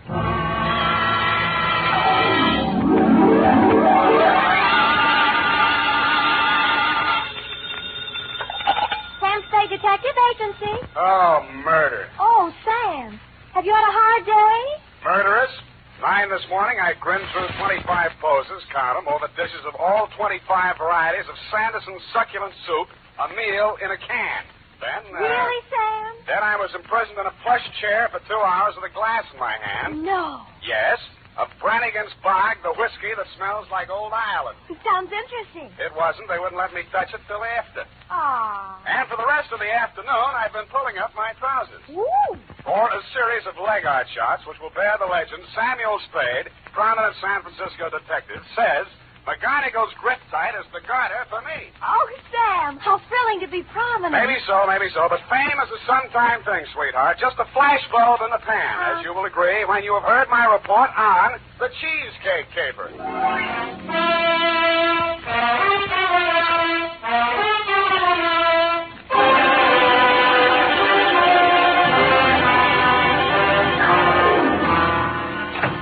I ought to be in pictures. I'm beautiful to see. Oh, Sam. It was a photography paper? Yes, and as it developed, it was a snap. Does that make you shudder? Oh, Sam. Well, have you got any photography jokes? No. All right, then. We just saved 30 seconds. And, by the way, Miss Perrine, statistics prove that 9 out of 10 private secretaries have the pencil ready when the boss comes in. Why do you always have to be number 10? Well, I'm ready, Sam. Here's the pencil. That's better. 2, Homicide Division, San Francisco Police Department. Attention, Lieutenant Kelsey from Samuel Spade, license number 17596. Subject, the cheesecake caper, dear Kelsey. Down. Cheesecake, to me, was something that cost 25 cents on the a la carte side of a menu up until now. As a matter of fact, the cheesecake theme didn't make itself felt until sometime after the beginning of this, which was a phone call at high noon, just as I was wondering where I'd eat. Sam Spade. Mr. Spade, I gotta see you right away. What are you doing? About to go to lunch. Who's this? I'll tell you later. I gotta see you first. Right now. Well, all right. You want to come to my office? No, or... no. I'm at Barney's Grill. You know where that is? Yeah, I know where that is. Who will I ask for? Just go in and order a sandwich. Nobody sent for you, see? You just come in for lunch. I just go... let me get this straight now. You hiring me? Yeah. Yeah, $50 in it, Mr. Spade. All I got. But remember, you don't know nothing about it, see? You just came by for lunch. Wednesday is when they have sauerbraten and potato pancakes at Barney's. The Senate has been only that very morning that my secretary, Miss Effie Perrine, had looked at my figure, of which she is usually inordinately fond, and made certain remarks to the effect that a few of my pounds needed devaluating. So I decided on a sandwich. The business crowd hadn't arrived, so I slid into a vacant booth, ordered my sandwich, and waited for something to happen. Well, Spade. Huh? You remember me, Spade, Fred Malloy? Yeah, afraid so. Last I heard, you were in Cleveland. Yeah, but I'm in San Francisco now. Well, Cleveland's gain is our loss. I like it here. Maybe they had a hot spell in Cleveland, huh? Heat never bothered me much. Yeah, you ought to be used to that by now. Let's talk about you, Spade. How's business, huh? Please, I'm eating. Yeah, so I noticed. You like Barney's, huh? As good as the next joint, yeah. I mean, you come in here all the time, regular. You ain't here on business now, are you, Spade? Sure, Freddie, sure. Yeah? Yeah, making a little deal. Yeah, who with? Barney, corned beef on rye. Oh. Hey, sir. One corned beef on... What's the matter? Oh. The cook lost it up, sir. You said rye, didn't you? This here's wheat. Oh, that's all right. Here. No. I'll fix it up, sir. Only take... Forget it. I said wheat's all right. Now, how about a cup of coffee and I'm all set. Denny. Yeah? You said you were going off duty. Yeah, I know. I'm just finishing up a couple of orders. I'll get my hat. Never mind the hat. Come on, Denny. I'm parked out front. I hate to get wrong with cops. Yeah. Okay. Tell the boss I already told the boss. Get going. So long, Spade. Just stay there and enjoy your sandwich, sir. Yeah, so long. The waiter, of course, was the guy who'd called me, a white-faced young kid sweating with his black tie up under his left ear. They walked outside and got into a car parked in front of the restaurant. Of all things, a limousine with a liveried chauffeur. I watched through the front doors as it pulled away, picked up the license number, and called the Department of Motor Vehicles. The car belonged to Mike Sheldon, known to the voters of the North Beach section as Uncle Mike, a white-haired, jolly-faced gentleman of dubious means and still more dubious methods who had something to do with politics. What he had to do with a weasel like Freddie Malloy, much less a poor waiter boy at Barney's, was something to ponder. I sidled back to my booth and attacked the corned beef on wheat. My teeth, instead of going all the way through the sandwich, which is the way I like it, struck something firm and unyielding. I pulled from between the lettuce and the bread a wax paper envelope. Inside was a $50 bill and a small photograph of a blonde. Denny, the waiter, had scribbled 3 words in the corner of it. Find this girl. You care for some more coffee, sir? I got Yeah. Bring the pot, will you? And, waiter. Yes, sir? This, Denny, the kid who was just here. What's his last name? Denny? It's Weston. Denny Weston. Yeah, okay. Where's he live, you know? Well, I'm not sure. I think he has an apartment out around Larkin Street somewhere, but I'm not sure. Is he a funny kid? Yeah, what's funny about him? Well, I mean, working as a waiter in a joint like this when his sister had all that dough living in that Nob Hill apartment and all, you know. Who's his sister? Monica Weston. You must have heard of her. She used to be a dancer in some joint over in North Beach. Well, I don't get around much anymore. Well, you saw the papers, didn't you? She was in the papers? Yeah, committed suicide. Denny nearly went off his rocker. Wait a minute. Look, is this here his sister? Oh, let me see. No. Monica was a redhead. This here's a blonde. Well, I'd better get you that coffee while it's out. Be right back. I examined my sandwich for further clues, found nothing except corned beef, so I put it back together and began to eat it while I scrutinized the picture of the blonde. A nice-looking girl in her 20s, no scars, birthmarks, buck teeth, or anything else to set her apart from roughly 25,000 other blondes in San Francisco. There were a couple of points, though. The picture was about 2 inches square, showing her head and shoulders, and her hand was up to her face as if she was surprised at something near the camera. On one of her fingers was a ring, which I couldn't quite make out. In the back of the picture were the letters L-P. Now, this was probably the credit stamp of some professional photographer. I abandoned my sandwich, thumbed through the yellow section of the phone book, and stifled a cry of triumph as I discovered the firm of Leonard and Perkins, photographers, with an office on Bush Street, where forthwith I went. No, I'm sorry, Mr. Spade. I don't think we did that here. You're sure that's not your mark on the back, Mr. Leonard? Oh, positive. And anyway, that's not the kind of work we do.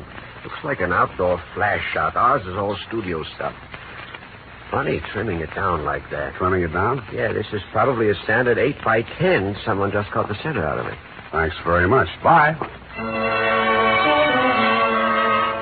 So I went to the telephone book again, but instead of looking for the L-P as the front initials of the firm, I looked for them in the middle, since both ends of the photographer's credit stamp were trimmed off. And I ran across an outfit called Cal Pictures on Harrison Street.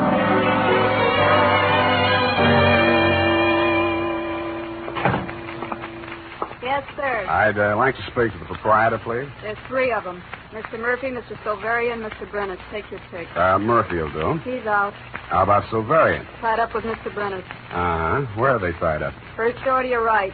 That's the main studio. Do not enter if the red light is on. Heaven forfend.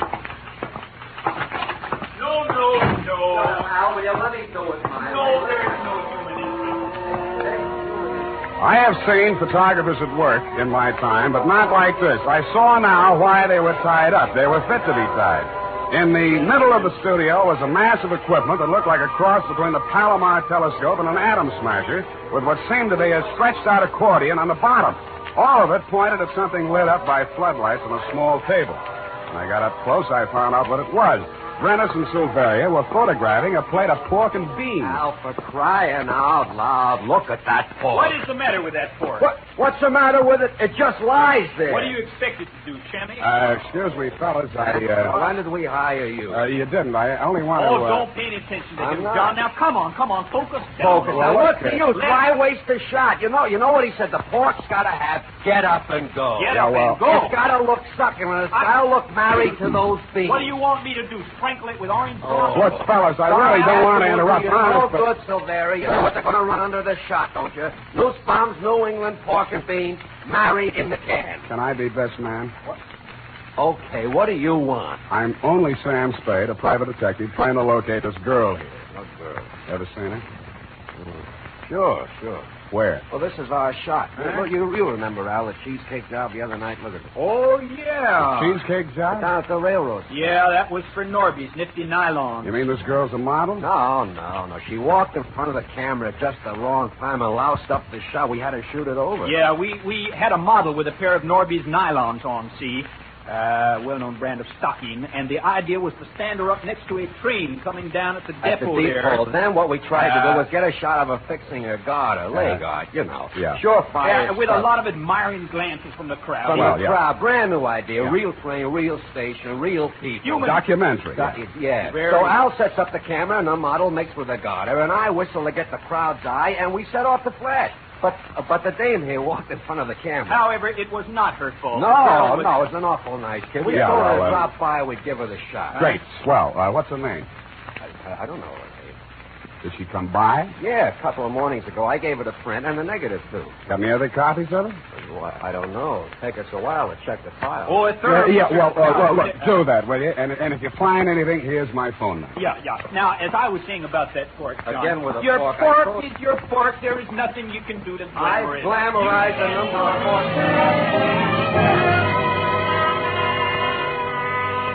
So I bought an afternoon paper and went back to the office to take a load off my feet and mull over this latest turn of events. I mulled, decided to contact Denny Weston, my client, found his phone number in the book, and was about to call when the phone went off in my hand. Sam Spade. Spade, this is Denny Weston, the waiter. I'm the guy who... Yeah, I know. I was about to call you. Don't call me, understand? You don't know me. I never saw you. Wait a minute now. I've been chasing that blonde all afternoon. You got your $50, didn't you?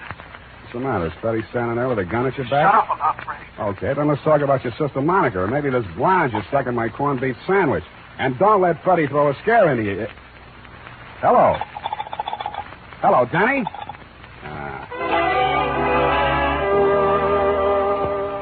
So that left me with a set of grim suspicions, a $50 bill, and no client.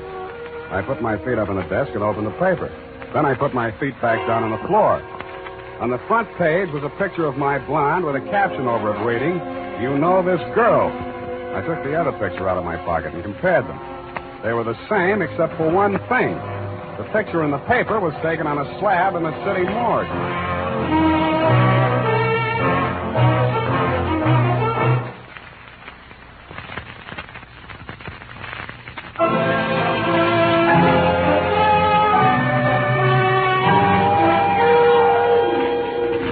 While putting my shoes back on, I read the article under the picture of my blonde. It was simple enough. She'd turned up in the bay near the yacht harbor an hour before with a bullet in her back. The paper said nothing about identification. It didn't have to. Knowing you as I do, Lieutenant, I realized if there had been anything on the body to identify it, the picture wouldn't have been in the paper.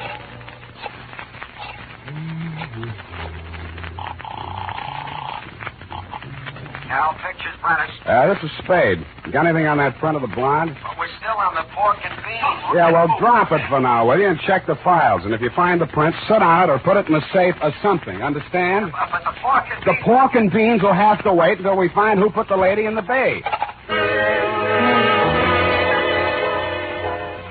I had a pretty good idea who put the lady in the bay, but why and how to prove it was something else again. So I turned back to the picture, got out my 15-cent store magnifying glass, and took a closer look at the ring in her hand.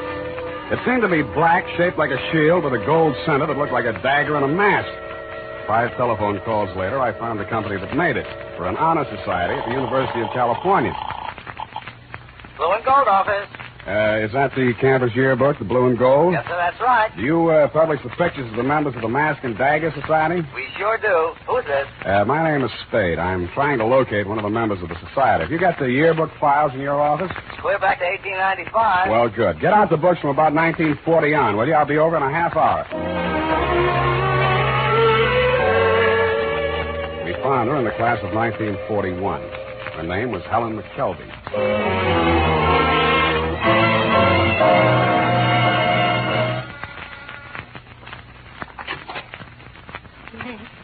What is it? I understand a Miss Helen McKelvey lives here. No, I never heard of her. Oh, wait a minute. I'm not going to hurt you. You're the landlady here, aren't you? I tell you, I don't know any McKelvey. Well, the city directory lists her at this address. It must be a mistake. I don't think Please, so. I don't know anything. I tell Come you. on now, sit down. Do you good to get it off your mind. There you are. Sit down. I don't know anything. Oh, look, that's not going to help any. I told you, I'm on your side. Who are you? Sam Spade. I'm a private detective. Now, you know where Helen McKelvey is right now, I suppose. Yes, I do. Well, I'm trying to find out who put her there and why. Then what? I'll hang it on him if I can. That's why I'm here. Now, tell me, what did Helen have to do with Mike Sheldon? Come on. Well, I don't know much about it. She was a lovely girl. It's strange. She kept things to herself mostly. What kind of things? She was doing some kind of political work in the North Beach district. You mean she was working for Mike Sheldon? Oh, against him. Oh? They were trying to defeat him, expose his rackets and his gambling, and heaven knows what else he was involved in. Heaven knows indeed. She took it all so seriously. Petitions and leaflets and telephone calls. I see. I kept telling her she was working too hard and her health would go. And indeed, last election time, she spent a week in the hospital. But it was all useless. Sheldon was too big, too powerful. Why, he never even heard of her. I can guarantee you didn't know her by sight. I know. And then last week, a strange thing happened. I arranged for her to spend the weekend with my sister in Palo Alto. She came back Monday, terribly excited that at last she had a weapon against Mike Sheldon. What did she mean? I don't know. But it wasn't just Sheldon. It was his whole organization. She sounded crazy, like she was going to tackle them all by herself. Then what? She packed her suitcase and moved out to some hotel. She wouldn't say where. I was worried about her. I looked through her room afterward. That's when I found this clipping. Last Thursday's Chronicle. Does it help? Police seek motive in showgirl suicide. Investigation of circumstances surrounding the suicide of Monica Weston, nightclub dancer, moved into its third day without producing a reason why the girl apparently took her own life Friday night by leaping from a southbound train.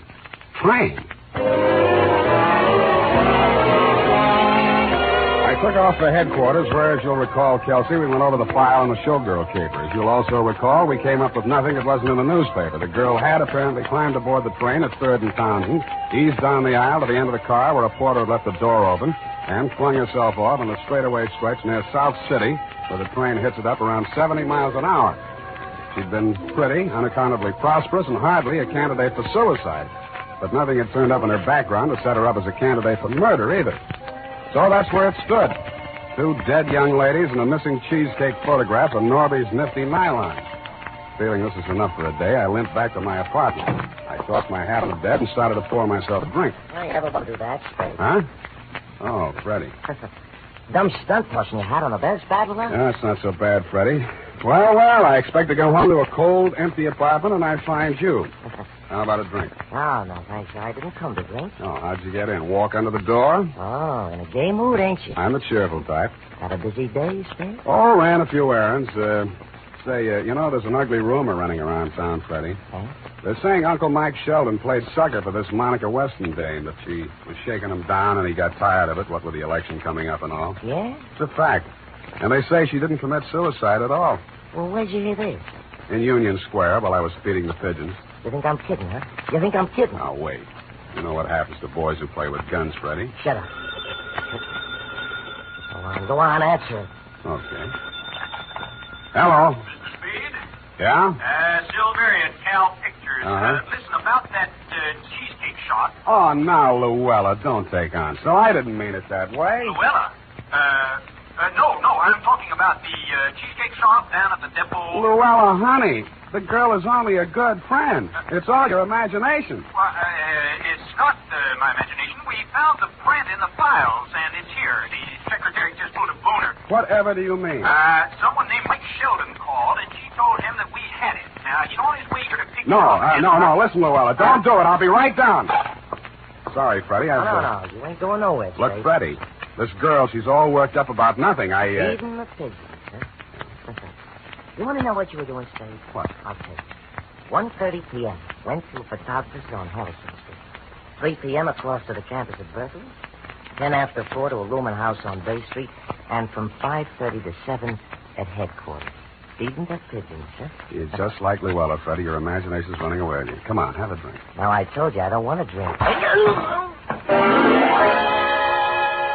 The bottle was half full, but it seemed like a good investment. Freddie took it just over the left ear, sighed, and sat on the floor. I dragged him into the closet, locked it, and took her off for Cal Pictures.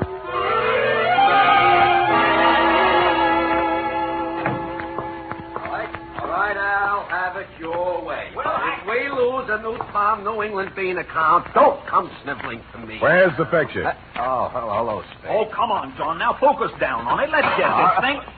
The beans. 2 days' worth. Hey, what's the big idea? I'm sorry, fellas. I accidentally hit it with my elbow. I'll buy you a new can tomorrow. Where's the picture? On the table there.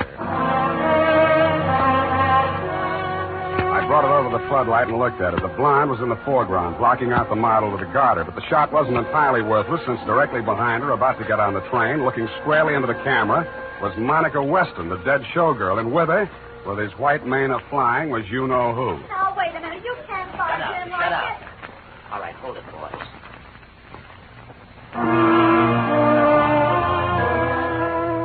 I ducked out of the circle of light as they came in, Sheldon first and 3 others. The gun in my hand made me feel better, but not much better. They closed the door, and the room was pitch dark again, except for the spot of light in the center. Okay, Spade, where is it? I know you're in there, Spade. You're a little late, Sheldon. We sent it to headquarters. Yeah? Well, I think you've got it right here. She had a negative, you know. Mailed them around like postcards. I'm not worried about the others. Come on now, let's have it. You hear what I said, Spade? Yeah? Come and get it. Okay. Now, hold it, boys. Okay, Spade. I'll come and get it.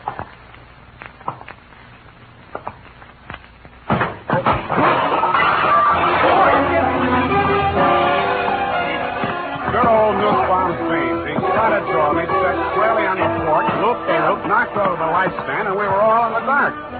I groped my way toward the door, came up against a shelf full of supplies when somebody rammed me by the stirrup and the shelf went over. It sounded like a machine gun company on battle maneuvers. The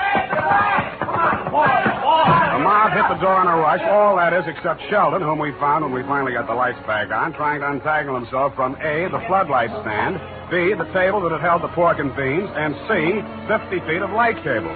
Silveria was sitting in the middle of everything, sobbing softly. 3 brand new crates.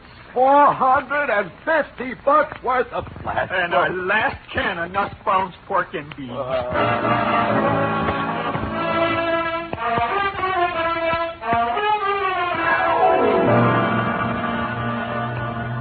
And that tells you about wine for that. You now have in your hands my account of the affair, plus the cheesecake photograph, plus Michael Sheldon, who is, I admit, a fairly solid adversary. But, of course, this is fairly solid ammunition. Period, and a report. F, make an extra copy of that for Denny Weston, if and when he ever comes out of that hole he ducked into when Sheldon started making the threat. Oh, if I'd had the least notion you were in such peril. I've been worried to death. The peril didn't start until the next day, sweetheart. The next day? Yeah, that's when Brennis looked at me, squinted, and said, you know, Al, this guy's got just the face for Brannigan's Bog, the whiskey that smells like old Ireland. Oh, how awful. Fate worse than death, sweetheart, but that is all behind me, while directly in front of you is, of course, the... typewriter. Yes, sir. I'll have it right away. The blonde, Sam. Yeah? What was she trying to do with a picture of Uncle Mike with the other girl at the station? You mean, why didn't she go to the police like any normal human being? Oh. Well, it's hard to say, F. She was really a sincere reformer. From here, it looks like she was trying to work up a partnership with the dead showgirl's brother. Maybe put the squeeze on Uncle Mike and force him to come across with names, numbers, and salaries of the members of his graft machine. Besides, what? She was a woman. Come here. A mad, unpredictable, illogical creature. Oh, Sam. Effie Perrine, the non-alcoholic secretary that contains lanolin. Well, that's better than Brannigan's Dog, the whiskey that smells like old Ireland. Sure, that's a fine and broth of a girl as you are, and I'll be saying good night, sweetheart.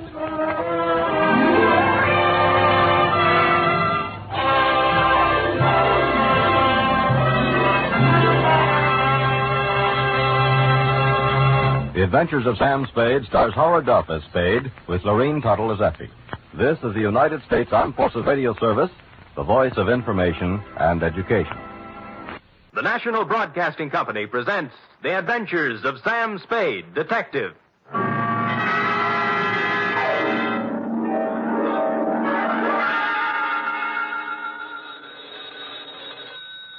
Sam Spade Detective Agency. Me, sweetheart. Sam, a man named $5 Frankie called up and said he's putting $2 in your name on a sure thing at some track or other. Well, that's nice to hear. I don't think it is at all. You know I don't approve of your gambling, Sam. Effie, you do some things I disapprove of, but do I snipe at you? Well, no, but... No buts about it. And besides, I didn't place the bet. It was placed for me. I don't care. It's the principle of the thing I don't like. Well, suppose I put it this way, Effie. That $2 bet on a sure thing was more than just a money bet. It was a gamble on the inherent goodness of the human soul. Oh, Sam, you're just trying to confuse me. I am, but I'll straighten everything out to your satisfaction, I trust, when I appear at the office with a highly stylized and rather charming saga of horse players and the world they live in.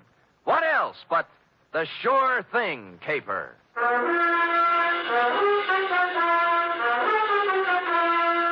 NBC, William Spear, radio's outstanding producer, director of mystery and crime drama, brings you the greatest private detective of them all in The Adventures of Sam Spade.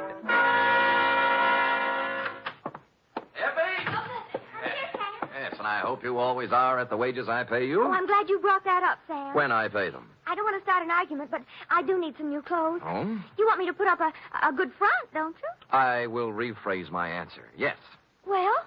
Effie, if you can hold Warp and Wolf together for a few weeks, I have a feeling we'll be rolling in dough, driving big cars and wearing mink. Oh, you mean that best. All conjecture. Enough of your sneering. Now, you hear me out. Weigh the evidence, and maybe you'll feel differently. I doubt it.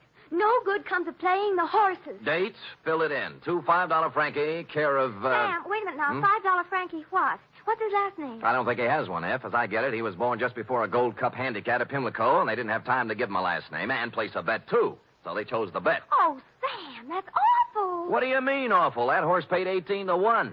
Well, to get on, two $5 Frankie, care of Patterson Smoke Shop, Myrtle Street City, from Samuel Sucker Spade, San Francisco, license number 1375596. Subject, the sure thing caper. Dear $5 Frankie, for you to be seen at the hour of 1 p.m. post time anywhere but at the track is truly a veritable, unbelievable occurrence.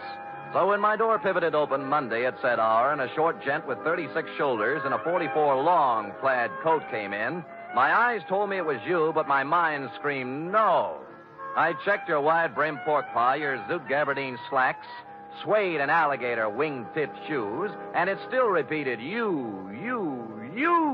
Sammy, do not look as if you have just lamped a ghost. It is I, $5 Frankie. But at this hour, Frankie, what is it? Your watch broken? Did you lose your way? You sleepwalking? What? No, Sam. I am in complete possession of my faculties. Good. And I came here with the full knowledge of my intellect. Uh-huh. I even see through the crystal of my timepiece that it is 1 o'clock, the hour from which they break from the barrier. That's right. But I have not been drinking, and as for sleepwalking, that is strictly for gents with unhappy marital relationships. All right, Frankie, I'm forced to agree with you that you're standing in front of me instead of the $5 window. Now, what's the dope? Well, ordinarily, I do not resort to hiring a strong arm to consummate my business dealings. Naturally. There being a full supply of such muscles lying around the back room of Patterson's smoke shop. Loose?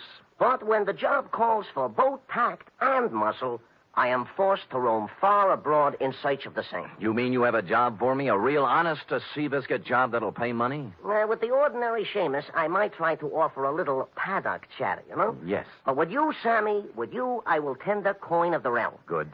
I will pay you, of course, in $5 bills, as is my wont. In advance? 10, 20, 30, 40, 50. 10 times 5. Figures. Now, do you veritably consider yourself in my employ? I am veritably in the race, Frankie. Good.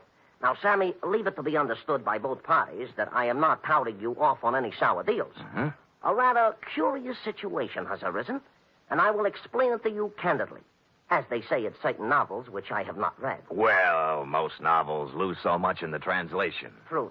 Yes. My narrative begins yesterday, to be exact. Mm-hmm. Yesterday, their heels and toes into the back room of Patterson's smoke shop, a gent whose face was once as familiar to me as my own. By name, said gent? They call him Gentle Joe Higgins. Gentle Joe. Yeah, a horse trainer by profession, which in our civilized society stands second only to jockeys in importance. Granted, no argument. Well, I say to Gentle Joe, it has been some time, Gentle Joe, since I see you around and about. Mm-hmm. And he says, I have gave up the old life for the new, as I no longer am welcome at the track since a certain embarrassing incident 5 years ago. What incident was that, Frankie? A horse doping job, the illegal type, Oh. which depresses me to relate. You know? Mm-hmm. So I will not. Ethics. Yeah. Yeah. Well, Gentle Joe looks a little worse for the wear, his clothing being literally shabby. Mm-hmm. Oh, I figure a touch, and I am preparing a story that will wring tears from a tax collector even. But Gentle Joe does not mention the word touch. Uh-huh. Oh. Instead, he announces he has a sure thing. Sammy, you know how those words do to a horse player. It's like throwing a bale of catnip to a lion. Oh, my arteries open to let the blood through faster. My nerves give off loud ringing noises, and my mind is already computing. Of course. Well, before I can stop myself, I have pressed 500 rocks in Gentle Joe's hand, begging him to place them on the same sure thing. I'd have done the same thing under the circumstances. Of course. But Gentle Joe says it will take at least 1,500 rocks to pull off the deal. Oh. He further advises me that the horse in question is due to return 20 rocks to 1. So you gave him the other 1,000? Well, not having it in my genes at the time, I cut 2 other business and professional friends in on the gravy. Mm-hmm. Dinosaur Torelli and Bones Moulton, 5 bills apiece. And then? Gentle Joe rushes out of Patterson's and... Has never been heard from again. A sad tale. You think he just stole the money? Sam, Gentle Joe Higgins is a horse player, not a common sneak thief. I'm sorry. But did he leave town? He did not. On the advice of certain informers, I tracked this gentle Joe to a ramble-shackle rooming house on Clark Street. 241 to be exact. And? And there the trail gets very cold indeed. He's made his move, huh? No. But he has a landlady who would not let me in. Complicated. Oh, she is a frightening person to behold. She is indeed half wildcat and half witch. I'll deal with her. Good. And tell gentle Joe that I am not an overly suspicious person, but also relate to him my position. Dinosaur Torelli and Bones Moulton are two such gents as it is wise not to cross. Rough. Back fence gossip has it they are the Undertaker's best friend. Well. Indeed, it is also rumored they are behind their quota for the month. Well, and Sam. Yeah? At Bay Meadows. Yeah? A bad card. Nothing going today. Oh.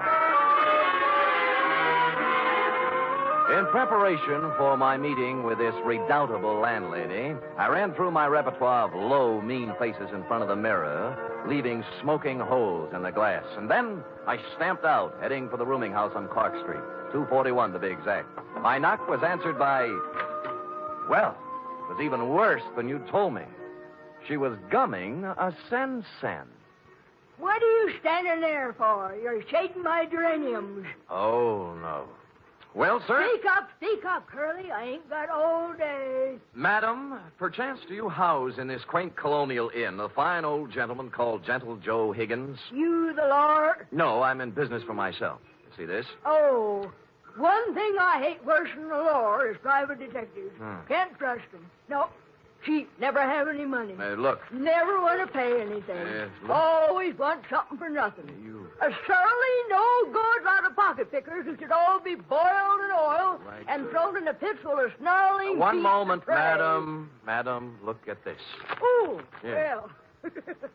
That's the kind of crinkling I'd like to hear. I thought you would. Wouldn't mind having a mattress stuffed full of that green paper. It is a pleasure, distinctly, to be able to present it to such a charming, witty, and gay woman, I guess, as yourself. Now, Come in, Bright Eyes. Yes. Now, where did you say Gentle Joe could be located? Second door to the left. Thank you, kindly. Only he ain't in. Gone out somewhere, he has. Your timing, madam, and I should add Defarge, was a little sadistic. Now, give me my $5 back. You ain't heard my proposition yet. I've heard enough. Madam, you have acted in a very hateful manner. Another $5, I'll let you wait in his room. Madam, you are a Dresden doll. No matter what anybody says. Can the tatter wave you locks and let's go. Let's have a ball. Once in Gentle Joe's room, I closed the door, thus separating myself from that skid row bankhead. While I was waiting, I cased the room. Spartan. A bed, a chair, a dresser, a racing form, some worn clothes, various mementos, and pictures of his better days at the track. I was studying an old print of Equipoise when Gentle Joe turned up. Yes, she was a great stretch runner, wasn't she? Yes, indeed. 1 mile and 141 and 5th, and hardly damp at the end. Well, yes. Now, don't yes. look upset, Mr. Spade. Fanny told me that you were a detective waiting for Me around. I eventually found a safe haven in my own office. Sam Spade Detective Agency. Mr. Hangover speaking. Mr. Spade, this is Gentle Joe. What? Listen, you... I know how upset you must be over my little deception. Deception? It was all to a good purpose, Mr. Spade. You see, I had to get out of there in a hurry with the minimum of discussion. I seem to remember you were hustled out of the racing game for doping a few 3-year-olds. Well, that's what some people in official circles felt. But, Mr. Spade, I want to apologize to you and tell you that I will be able to explain everything to your satisfaction. No. What's the matter? Help! Get away! Hello! Hello! Hello! Hello! Somebody put the phone back on the hook, so I hung up and dialed a friend at the telephone exchange. She quickly traced the number. The call came from the Sunset Stables out near Bay Meadows. I dialed back, but nobody answered, so I beat it out there. It was dark, and the only person I could rouse was a young stable boy. Yeah, what do you want? My name's Spade. A guy named Gentle Joe was calling me from here, and something happened to him. Gentle Joe Higgins? That's what I said. Oh, I haven't seen him in 2 or 3 years. Now, look, don't give me that. He called from here. Now, where is he? Oh, look, beat it, will you, before I scream for the cops? All right, I'll look myself. Oh, I say you can't. Now, no.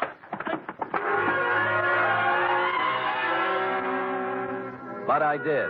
There were 2 phones inside the stable, both hanging on posts. The second one had the number the phone company had given me, and although someone had tried to cover it up with sawdust, on the floor, under the phone, were 3 tea bags, and somebody had done a lot of bleeding. Looked like Gentle Joe's parlay had run out.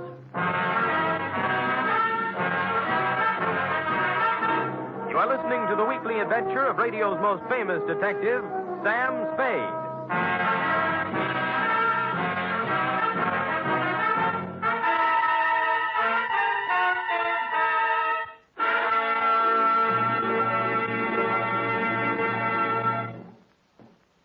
3 chimes mean good times on NBC.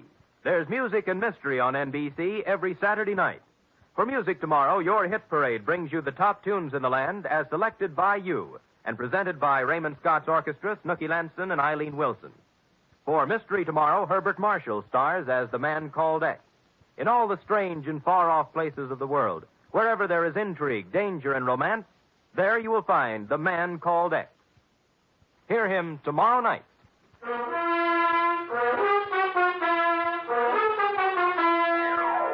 And now back to the Sure Thing caper, tonight's adventure with Sam Spade.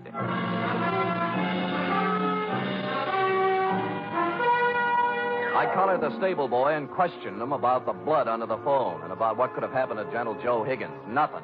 Just wouldn't talk, and he was too small to beat up. So I went looking for the stable manager. He lived in a small white house behind the exercise ring. He wasn't too happy at being awakened, but when I explained things, he came down to the stable with me. I can't understand it, Mr. Spade. Gentle Joe Higgins hasn't been around here for at least 2 years. That's what the boy told me. You see, for doping a horse once, he can't come near a track or a stable. If we let him hang around here, the racing commission would fine us. Well, he called from here and something happened to him. The number the phone company gave me matches up with one of your phones. There was a lot of blood on the floor, too. Well, here we are. Now, which phone was it? That one. All right, let's look at it. This is the phone, and here's the... Wait a minute. Come in here, you. Let go of me, you big... Let go. Now, tell Mr. Kemp here what was on the floor when I came in. Nothing. Nothing but sawdust. I tell you there was blood there. No, honest, nothing. Mr. Spade, this boy's been with me for 5 years. He's perfectly reliable. Well, so am I. Well, what do you think happened? I think somebody used this old man for a punching bag. Maybe you'd better go home and sleep on it, Mr. Spade. We'll talk about it tomorrow. Look, don't humor me. Make this kid talk. Mr. Kemp, this guy's tappy. Danny, are you certain there was no blood or no Gentle Joe? Mr. Kemp, I'd swear on my father's grave if necessary. You see, Mr. Spade? I calmed down in a little while and searched the place myself. I came up with exactly nothing but an attack of hay fever and a horsey smell. And I suddenly wondered why I cared about Gentle Joe at all after what he'd done to me. So I went home and called $5 Frankie. You say you have conversed with Gentle Joe? Twice, and both under rather trying circumstances, Frankie. Once I was doped, and once something happened to him. Uh-huh. I take it he did not heed the message I employed you to convey. So far, he hasn't heeded anything. Then he is, without a doubt, in considerable trouble. I would say so. It seems that my business associates, Dinosaur Torelli and Bones Moulton, have blown their tops and gone looking for Gentle Joe with something special in mind. Mm-hmm. Something like assassination. I was afraid of that. Mayhaps they have already contacted Gentle Joe for an accounting. Certainly, mayhaps. I think they've already mowed him down. And there is nothing further for us to converse about, Sam. It is history, and it will be recorded thusly. Well, if you say so. And if I might tender a bit of advice, I would say, hop into the Simmons, Sammy, and knock yourself off a few hours of that ever-loving forgetfulness. And when you arise, you will have erased from your mind the names of Gentle Joe Higgins and yours truly, $5 Frankie, for some time to come.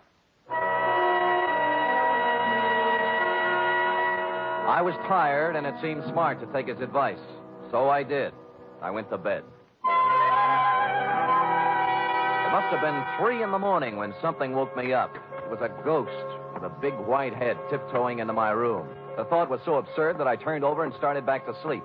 That's when the ghost touched me, and I grabbed for him. Wait, let me go, Mr. Spade. Let me go. It's me, Gentle Joe. Will I turn on a light? Of course, I look a little different. The bandages around my head look like a turban. What happened to you? I was in Mr. Kemp's house when you were searching the stable. Stupid me. I should have come out then, but I didn't.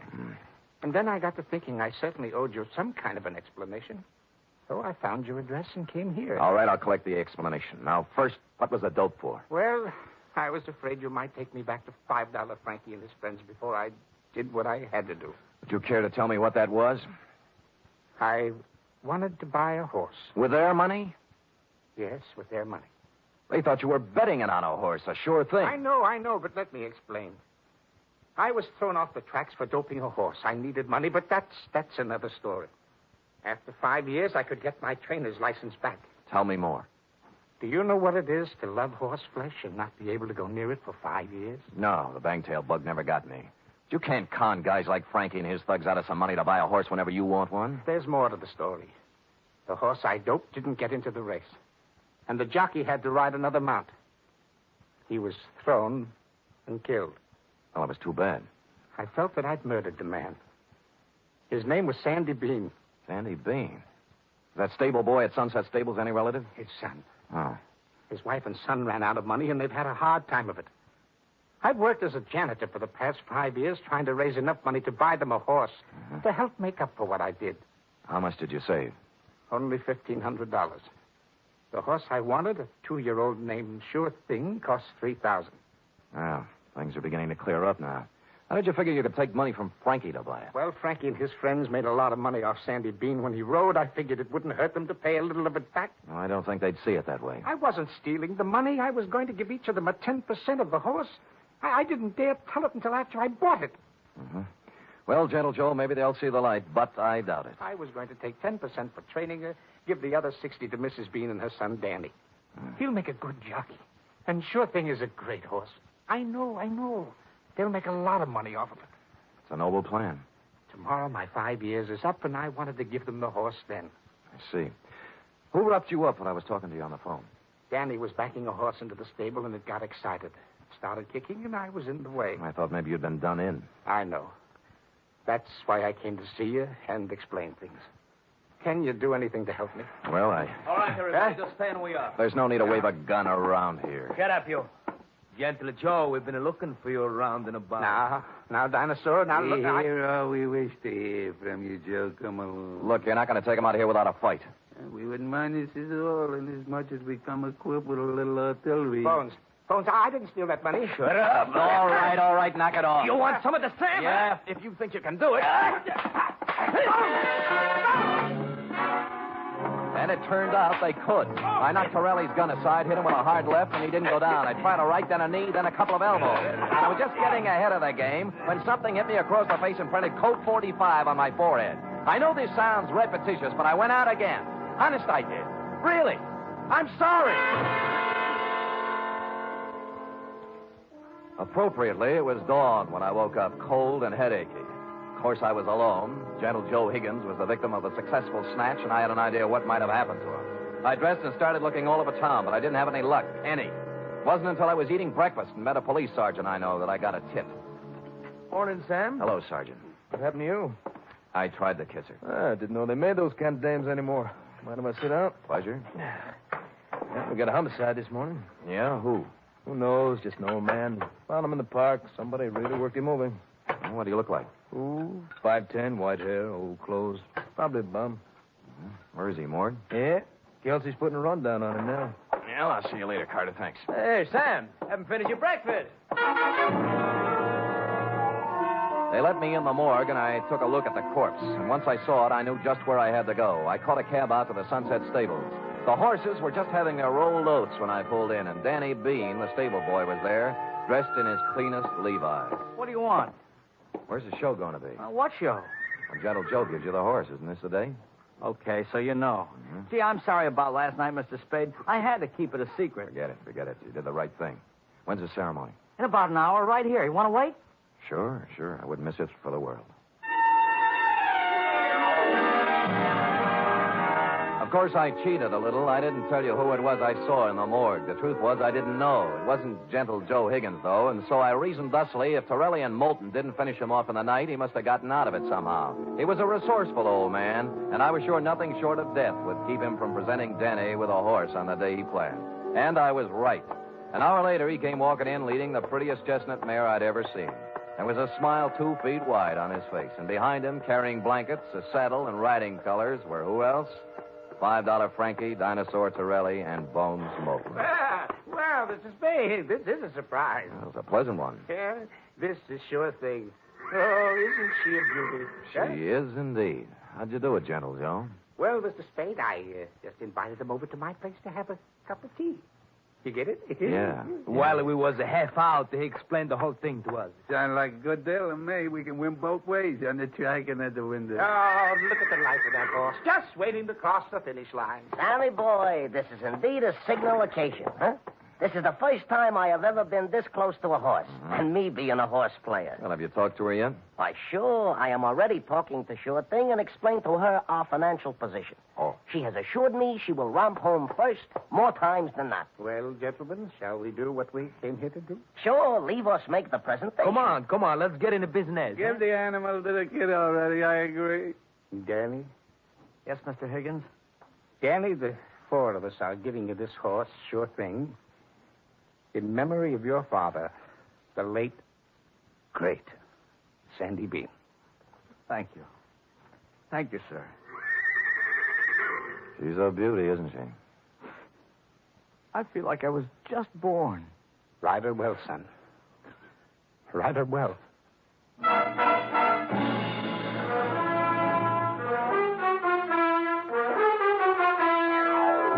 And I think he will. Period. End of report. Oh, Sam, it was so beautiful. A simple, old-fashioned type story, F. We feel we can use one now and then. And I'm glad nothing happened to anybody. Because I just love them all. Everything considered, F, they weren't half bad. Now, how about typing it up? Oh, I'd love to.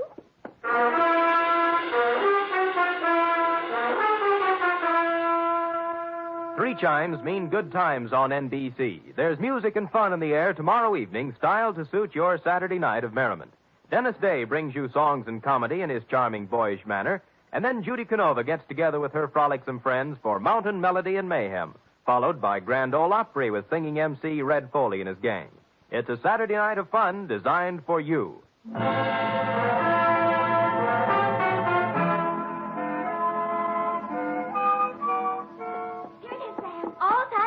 Now, let me see now.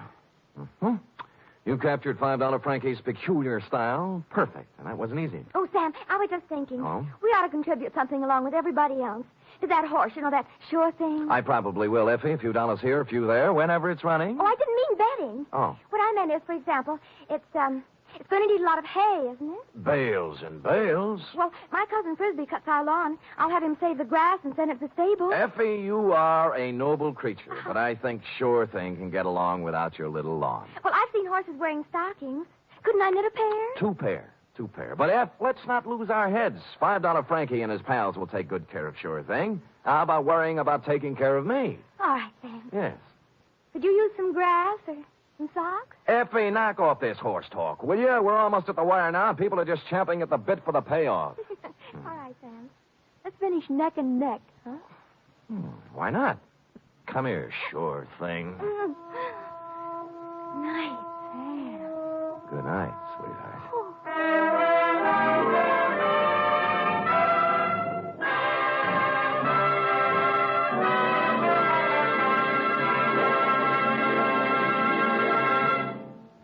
The Adventures of Sam Spade are produced, edited, and directed by William Spear. Sam Spade was played by Stephen Dunn. Lorene Tuttle is Effie. Wally Mayer was Gentle Joe. Script for tonight's adventure by John Michael Hayes.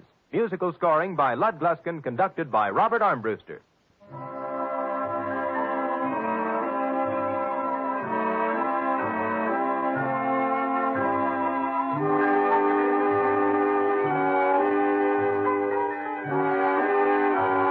Join us again next week, same time, for another adventure with Sam Spade.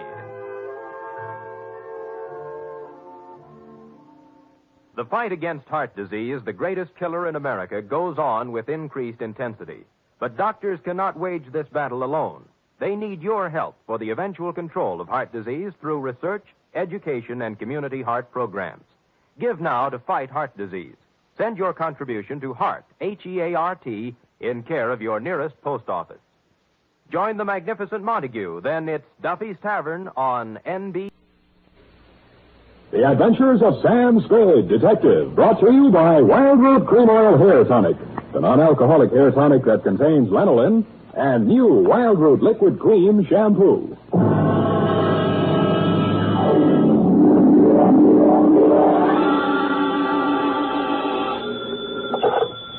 detective agency. It's me, sweetheart. You've heard of pulling a rabbit out of a hat? Yes? Well, I pulled one out of a pickle. What happened, Sam? What happened, she asked. Well, goodbye. Oh, don't go, Sam. Don't you feel like talking about it? Frankly, no, but it's expected of me.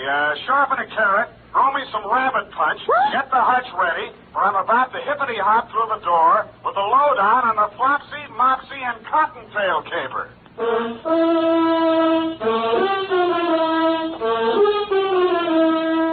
Dashiell Hammett, America's leading detective fiction writer and creator of Sam Spade, the hard-boiled private eye, and William Spear, radio's outstanding producer-director of mystery and crime drama, join their talents to make your hair stand on end with the adventures of Sam Spade. Presented by the makers of Wild Root Cream Oil for the hair. Say, Mother, if you got a special thrill out of buying things the whole family can use, then stop at your drug or toilet goods counter for a big family-sized bottle or tube of Wild Root Cream Oil, America's favorite family hair tonic. Dad, Junior, Sis, yes, and you yourself, Mom, will find Wild Root Cream Oil ideal for grooming the hair neatly and naturally, for relieving dryness and removing loose dandruff. So, Mom, ask for it tonight or tomorrow for sure. Wild Root Cream Oil Hair Tonic. Again and again, the choice of men and women and children, too. And now, with Howard Duff starring as Spade, Wild Root brings to the air the greatest private detective of them all in the adventures of Sam Spade.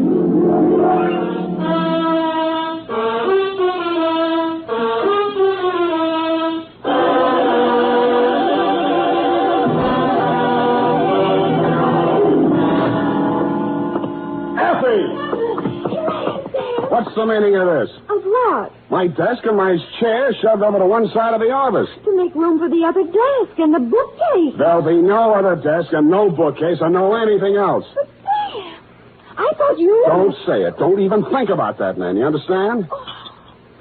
It's deliciously silent in here, don't you think, Ed? Sam, weren't you and he supposed to go... Stop! Effie, would you like to have your mouth dry cleaned? No, Sam. I'm sorry. I spoke harshly, forgive me, but the past hours have taken their toll on my nerves. Perhaps I should unburden myself.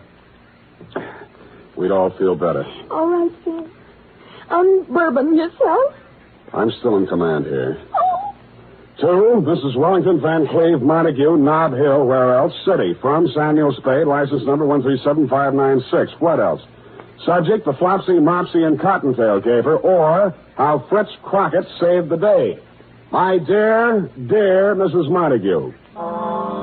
It all began Thursday afternoon when I entered my office and discovered a tall, wiry young man sitting in my chair with his feet up on my desk and sampling my office bottle. Hi. The pose was so familiar for a minute I thought it was me. Hello, Sam. I'll be with you in a minute. Have a seat. Thanks. I think I will. The one you're sitting in. You see, the detective sits in that seat and the clients sit over there. Well, that qualifies me for this seat, then. I'm a detective. I see. Well, the detective we like in this office is Sam Spade, see? He pays the rent, he hires the secretary, he earns the money, and he sits behind his desk. Now, on your feet. Okay. But with 2 detectives around here and only 1 detective's chair, it's going to get a little crowded. Mind if I have a drink? Out of my glass? Oh, sure. Here. You know, we'd better make a note to get another glass, too. And some scotch. I don't care much for that bourbon. No self-respecting detective drinks scotch. And put this down. We'll need another desk and new paint job on these walls. Oh? I think something bright. Robin's egg blue, maybe. Soothes the nervous clients. And a bookshelf. You got that, Effie, dear? Or am I going too fast? Write it all down, Chris. Desk, paint, bookshelf, scotch. That too, Effie? She's a doll. Wait a minute, that's my line.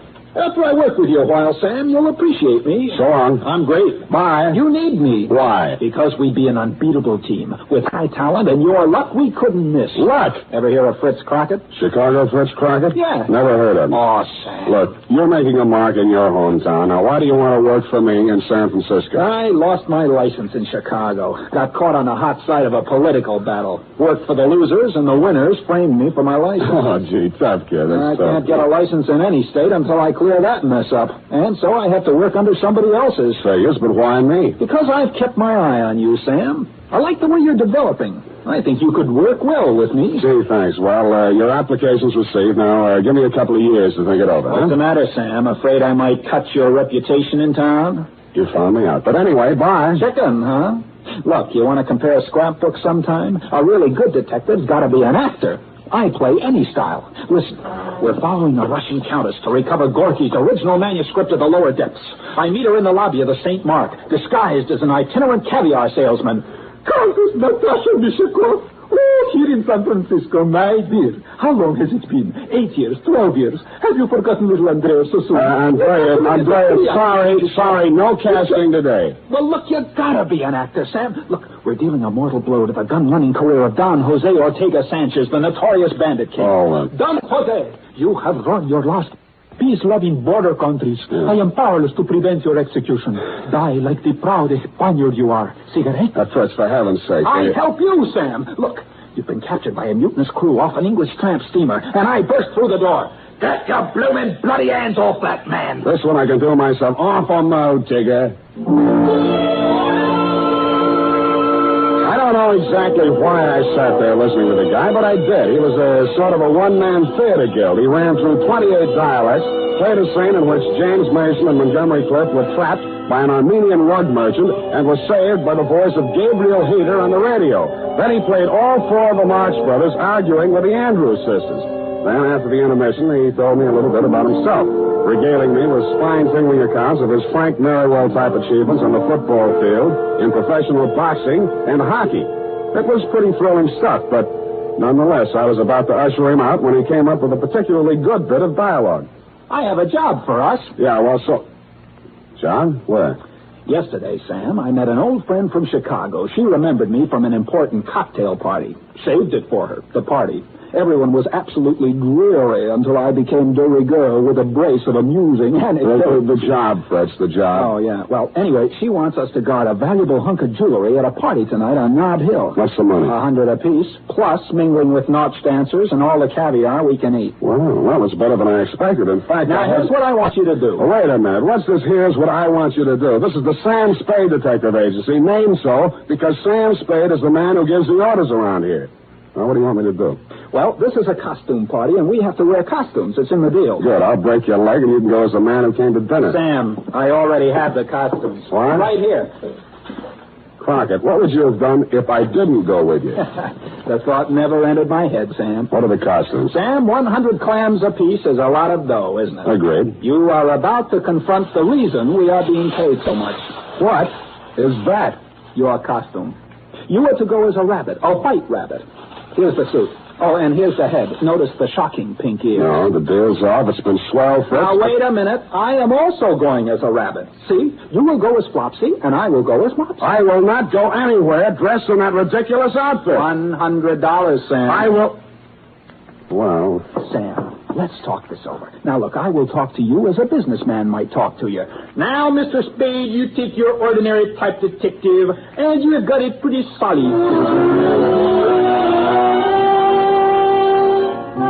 We talked and talked, and around 8 o'clock that night, I found myself still talking and walking up the steps of your Nob Hill mansion, Mrs. Montague, cleverly disguised as Flopsy the Rabbit, paw in paw with Mopsy Crockett. My headpiece covered everything but my eyes, nose, and mouth, and I was grateful for that. When I passed the doorman, I was tempted to say, what's up, Doc? But Fritz said it ahead of me. He walked in as if this were his personal hutch, and you and Mrs. Montague cruised over to us. Here, my little bunny twins, aren't you both just darling? Yeah. Which one of you is Mr. Spade? Well, I'm Mr. Crockett, Mrs. Montague. Mopsy. You remember me from the Nesbit soiree, Ronnie and Benita, or maybe it was Gypsy introduced us, n'est-ce pas? Oh, yes. Oh, and Flopsy here must be Mr. Spade. I've always wanted to meet him. Thank you, Mrs. Montague. I am the straight man. How do you like my costume? Well, there's not another one like it in town. I'm the only wooden imp in San Francisco. The trees will swoon. They will. Oh, you... Mrs. Montague, perhaps you could be supposed to outline our job. Well, of course, Mr. Crockett. Myself, Mrs. Arlington Crippen McGill, and the famous Spanish artist Julio Doriego are going to pick the woman with the most fascinating costume. Search no farther. It could be no one but you. Flatterer! I'm not eligible. Oh. Then, at 10 o'clock, we will have the grand parade. The winner will lead the parade wearing a small jewel-studded crown. Oh, darling. Diamonds and memories and all sorts of amusing things. Well, this crown once belonged to Josephine of France. Imagine. Mrs. Montague, I hate to be an old killjoy, but are we here to guard the crown? That's right, Flossie. I mean, Mr. Spade. Oh, sorry. Oh, of course, I don't expect any trouble, but it's so valuable. I can't take any chances. My husband picked it up in Iran. He's in pickles, you know. Well, you know best. Where is the crown now, Mrs. Montague? Oh, in the wall safe in the master bedroom on the second floor. Here's the combination to the safe written down. I'd rather not have the combination, if you don't mind, until it's time to get the crown. Oh, now don't you be silly, Mr. Spade. Except for the crown, there's only $50,000 or $60,000 in the safe. Oh, well, if that's all now, the safe is behind the Degas original. Now, until I need you, go and enjoy yourself. Well, we'll go. Maybe I'll even let you dance with little me. Fritz and I synchronized our watches and decided that until we were needed, we would lose ourselves in the crowd and keep our big rabbit ears open. Everybody was masked and loaded, and it was all very gay. I brushed elbows with pirates, Northwest Mounted Police, unmounted, a gorilla, an Arabian princess, 4 Pocahontas, and a sort of historical characters from Julius Caesar to Mike Romanoff. While I was dipping a carrot into the punch bowl, a girl made her way over to me. I knew it was a girl immediately. You could tell. I tagged her as a burlesque queen, but she didn't talk much like it. Are you an he-bunny or a she-bunny? I'm a he-bunny. Would you like to dance with me? I'd be delighted. Who are you? I'm not supposed to tell until the mask come off. For now, just call me Flopsy. Flopsy? How cute. You Americans have the cutest ideas. Yes. Speaking of ideas, what do you represent? Oh, I am a folie bergère dancer. Do you like me? From where I stand, it would be next to impossible to dislike you. Such a sweet compliment. Believe me, it was easy. Tell me, have you been in this country long? A few weeks. My family has sent me on a tour of America. I see. I am here as a guest of Monsieur Montague. Now tell me, you are a detective, are you not?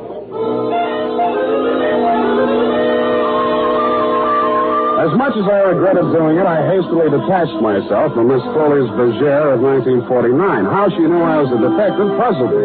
I saw Crockett talking with a paunchy red devil and a middle-aged Christopher Columbus and stopped by. They were big businessmen, obviously, and so was he. Well, now, you take your ordinary horse paper brief. If it's double duty It was impossible to interrupt him, so I moved on. Finally, I sat down to rest in a dim corner of the library, and I no sooner did than a large green pickle with 2 bandy legs sticking out of it sat down beside me. Want to buy the pickle? No, thanks. Go ahead, it's free. I only eat carrots. Thank you, just the same. I suppose you know who I am? As a matter of fact, I don't know. Well, I shouldn't tell you, but I'm lonesome for somebody to talk to. Yeah, my wife's dancing with another man. Sometimes I think she only likes me for my money. I find that hard to believe. I have millions, you know, just millions. I'm Horace Montague, the Pickle King. I've sold more pickles than any living man. Congratulations. You like my costume? Never smelled anything like it. I came this time as just an ordinary new pickle. Sometimes I come as a dill, sometimes I come as a gherkin. Oh, jolly. Once I came as a sweet-sour mixture, and I got very confused. Well, that's up to you. I guess all I really have is my money, but I get tired of being so rich. It was fun in the early days. I was a pioneer, you know. You started, I suppose, with just a wart. Yes, that's very funny, very funny. Yes, well, keep laughing, Horace. I have to be running along. Thank you for talking to me. I was beginning to feel like an extra in Alice in Wonderland and headed back for the solace of the punch bowl.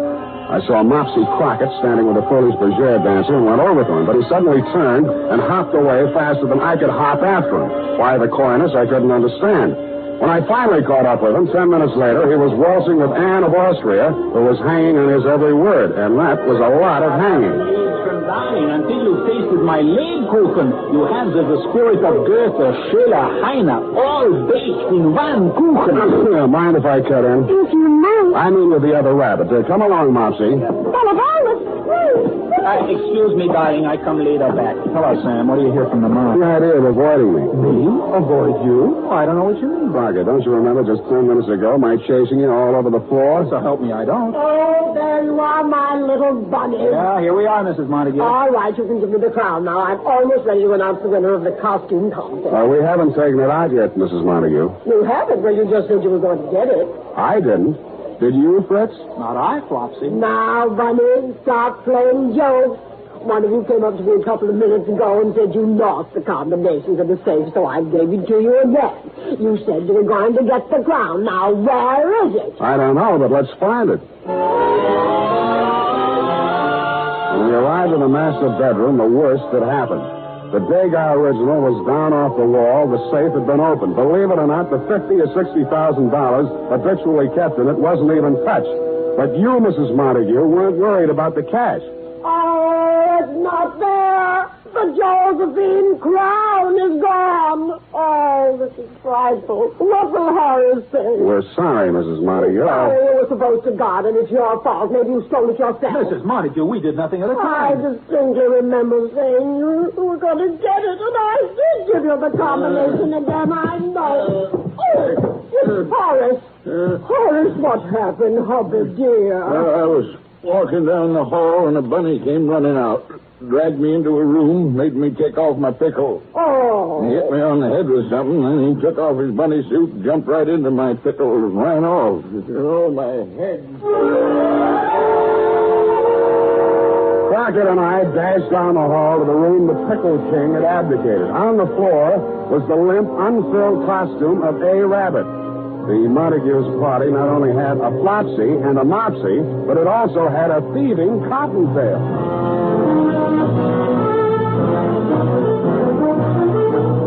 The makers of Wild Root Cream Oil are presenting the weekly Sunday adventure of Dashiell Hammett's famous private detective, Sam Spade.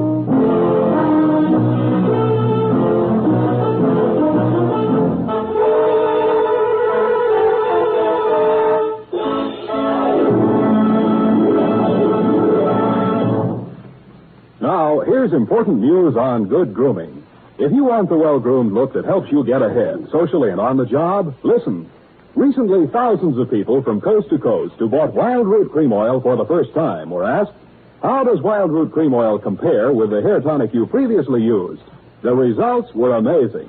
Better than 4 out of 5 who replied said they preferred Wild Root Cream Oil. Remember, non-alcoholic Wild Root Cream Oil contains lanolin. It grooms the hair naturally, relieves dryness, and removes loose, ugly dandruff. So if you want your hair to be more attractive than ever before, get the new 25-cent get-acquainted bottle of Wild Root Cream Oil, America's leading hair tonic, on sale at all drug and toilet goods counters. It's also available in larger economy bottles and the handy new tube. By the way, smart girls use Wild Root Cream Oil, too, and mothers say it's grand for training children's hair. Get Wild Root Cream Oil. Again and again, the choice of men and women and children, too. And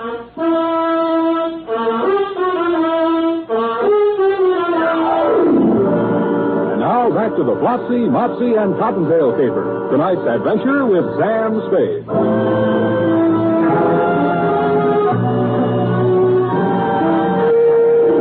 I left Fritz Crockett and you, Mrs. M, attending to Horace in your master bedroom and pounded down the stairs, through the guests, and out the front door. I was standing there wondering where to pick up the tracks of a rabbit-turned-pickle when I saw the Foley's Bergère dancer come running out of the Montague mansion through a side entrance and enter a taxi.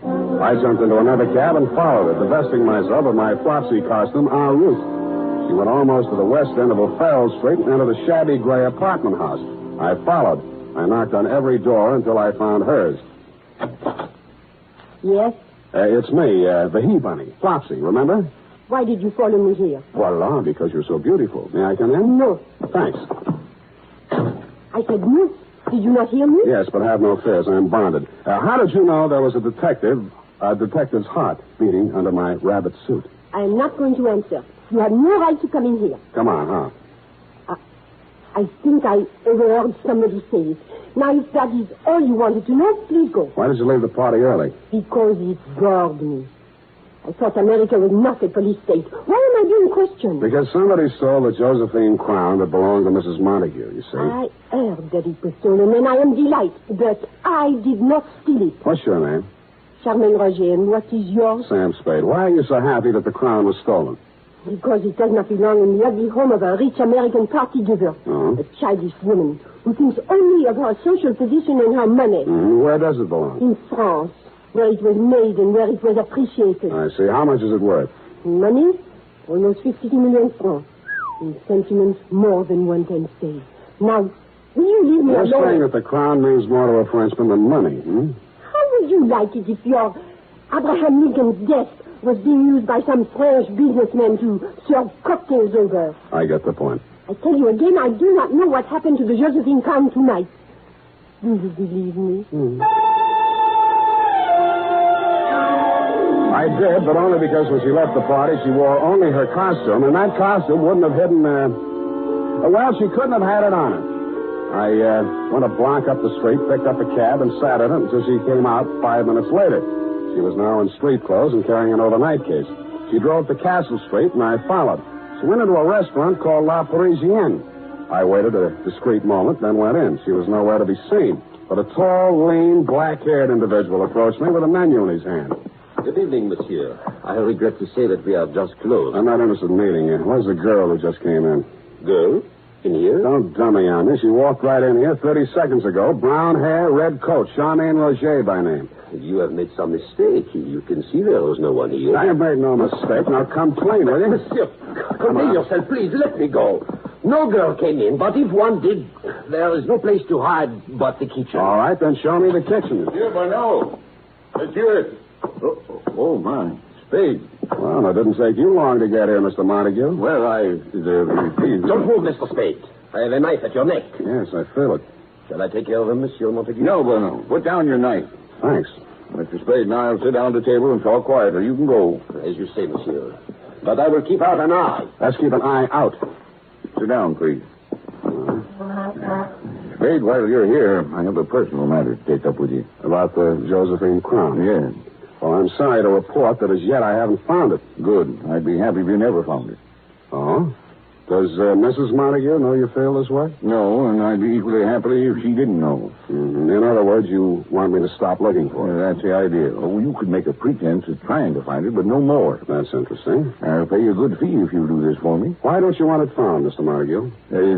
Well, I'll talk to you man to man. Please do. A French girl showed up in town. Charmaine Roger? Well, have you seen her? Quite a bit of her. At the party. Well, she's young and beautiful, and right to the point, I was indiscreet. I see. She turned out to be more designing than I realized. A blackmail? Of a sort. She didn't want just money. She wanted the Josephine crown. And you let them steal it? Well, I told them I'd get them into the party, furnish them a car, and the rest is up to them. Why didn't you just give them the crown? Well, I couldn't. My wife values it too much. It's her prized possession. She even wears it around the house when just the two of us are there. Oh, that's cute. Now, will you forget about this, Spade? I'm afraid not, Mr. Montague. I'm hired out to your wife, who asked me to guard it. I did a bad job, so it's up to me to get it back, you see? No, Spade, I can't afford a scandal with that girl. Well, you'll have to work that out for yourself. Very well. I'm sorry. I must admit, Mrs. Montague, I underestimated your husband, for at that point he produced a gun out of thin air and very professionally relieved me of mine. He called the proprietor, Bonneau, who appeared with Charmaine Roger. They held an immediate kangaroo court. Sentence was about to be pronounced when the front door burst open, and in swept a tall character in black beret and cape and sporting a handlebar mustache. Prominently pinned on his cape were a brace of French war medals, including the Croix de Guerre and so on. His entrance held everybody bug-eyed, including me. Keep your mouth shut, Spade. What a joyous, charming gathering have we here. Oh, the glow of warm friendship fills the room like a cottage fireplace in Alsace-Lorraine. Ah, no, it cannot be. Can I believe these weary eyes of man? Is it not truly my intime ami, Monsieur Montague? I kiss you on both cheeks in happiness. Who is I don't seem to remember. Oh, what? You have not so soon forgotten me. We met at the legation in 38. Oh, those years. Do you not recall the nights in Montmartre and the days in Montparnasse? Oh, my goodness. Parbleu.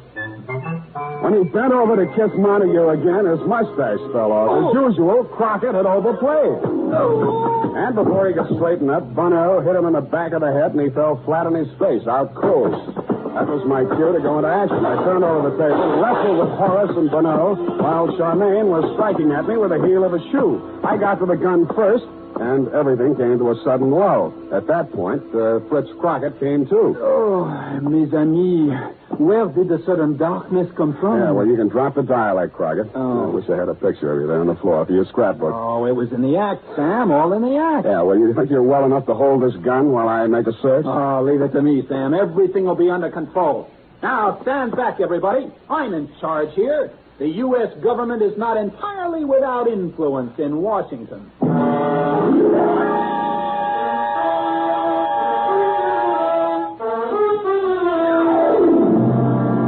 The Josephine Crown hidden in the baking oven and called the police.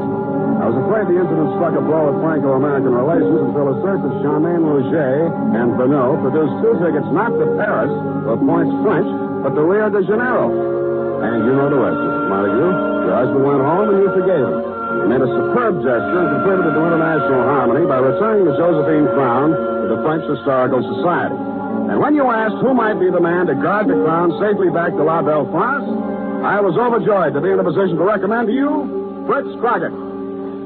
I hope he marries Soubrette and stays over there. Period. End of report. Oh, Sam. Isn't that Fritz Crockett an exciting man? Don't let's talk any more about him. Let him get his own program. The first person in his office to mention his name again is a rotten egg. Now go type that up.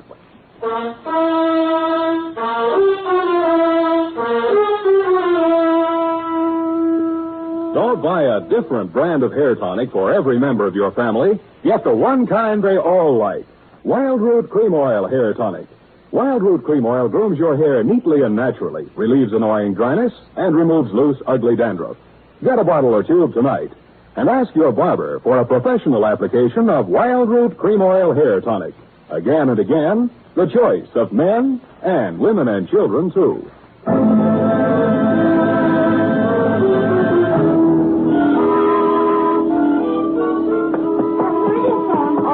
Oh, thanks, Sonny.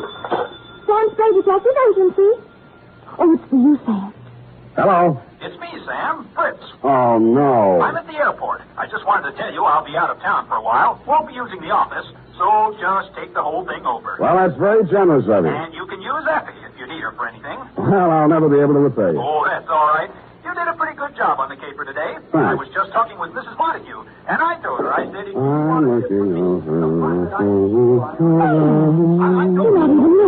I've heard enough of him for one day. Come here.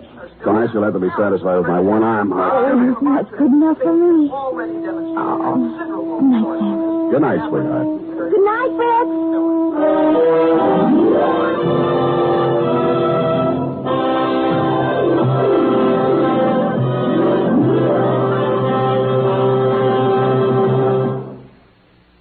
The Adventures of Sam Spade, Dashiell Hammett's famous private detective, are produced and directed by William Spear. Sam Spade is played by Howard Duff. Lorene Tuttle is Effie. The Adventures of Sam Spade are written for radio by Bob Tallman and Gil Dowd. Musical direction by Lud Gluskin, with score composed by Renee and Pierre Garrigank. Join us again next Sunday when author Dashiell Hammett and producer William Spear join forces for another adventure with Sam Spade. Brought to you transcribed by Wild Root Cream Oil. Again and again, the choice of men and women and children, too. This is Dick Joy reminding you to... Get Wild Root Cream Oil, Charlie. It keeps your hair in trim. You see, it's non-alcoholic, Charlie. It's made with soothing lanolin. You better get Wild Root Cream Oil, Charlie. Start using it today. You'll find that you will have a tough time, Charlie. Keep all the gals away. Hiya, Baldy. Get Wild Root right away.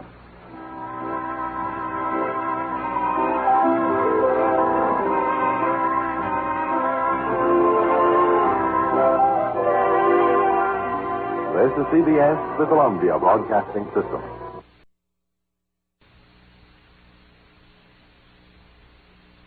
The National Broadcasting Company presents The Adventures of Sam Spade, Detective.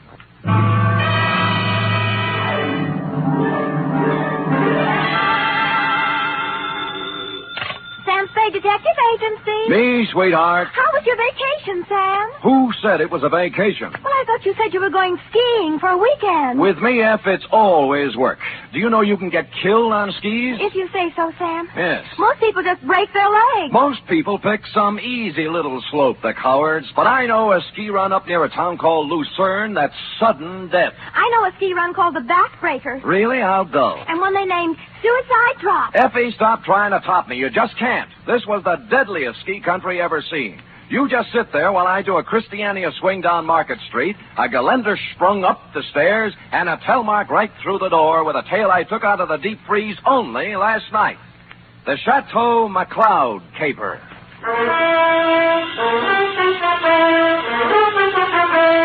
For NBC, William Spear, radio's outstanding producer-director of mystery and crime drama, brings you the greatest private detective of them all in The Adventures of Sam Spade.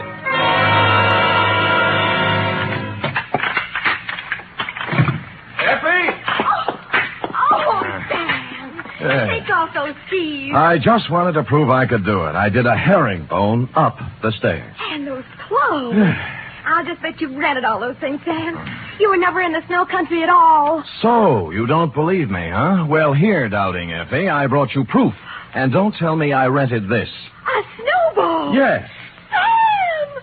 A real snowball. Yes, I brought back 2 of them in a thermos box. Where's the other one? I threw it at a policeman. It was freezy, soaked with water and ice. Oh, Sam, you're wonderful. I can't believe that you had trouble this weekend. Oh, no? You cut that snowball open and you'll find a blood-stained bullet inside of it. And behind the bullet lies a tale. Ready? I'm always ready, Sam. Yes.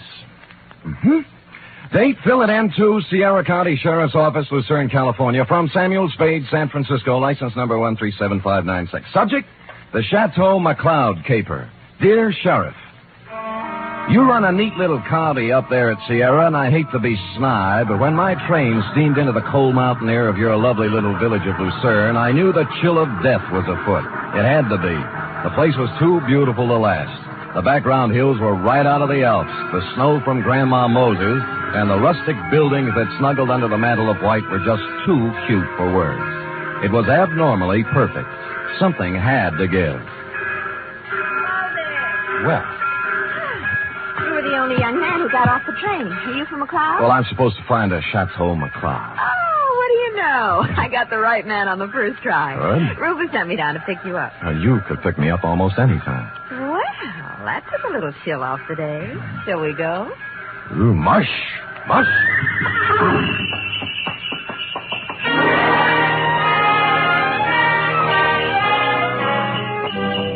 We glided out of the station, runners squeaking on snow, the soft pad of hooves, and the jangle of merry bells. We had a bearskin lap robe. It was a short bear, so we had to move close.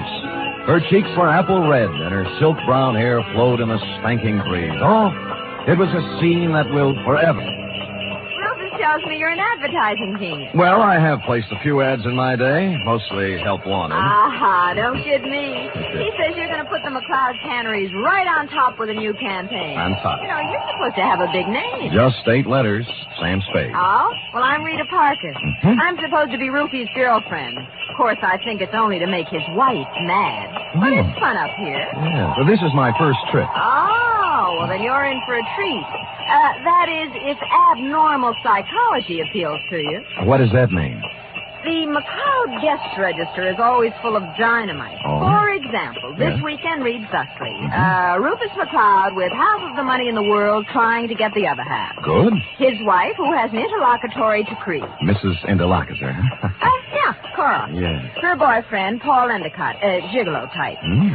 Charlie Allison, co-worker and friend to Rufus. He's a food technician or something dull. And then there's Tozier Fenborg, ski instructor, who comes down like a wolf on the fold. Oh. And people like that. Yes, well, I'll never remember all the names. I'm in the ad game, you know. It's initials to me. I call people, RL, TS, NTG, and, you know. Well, the names don't mean a thing. Just remember this.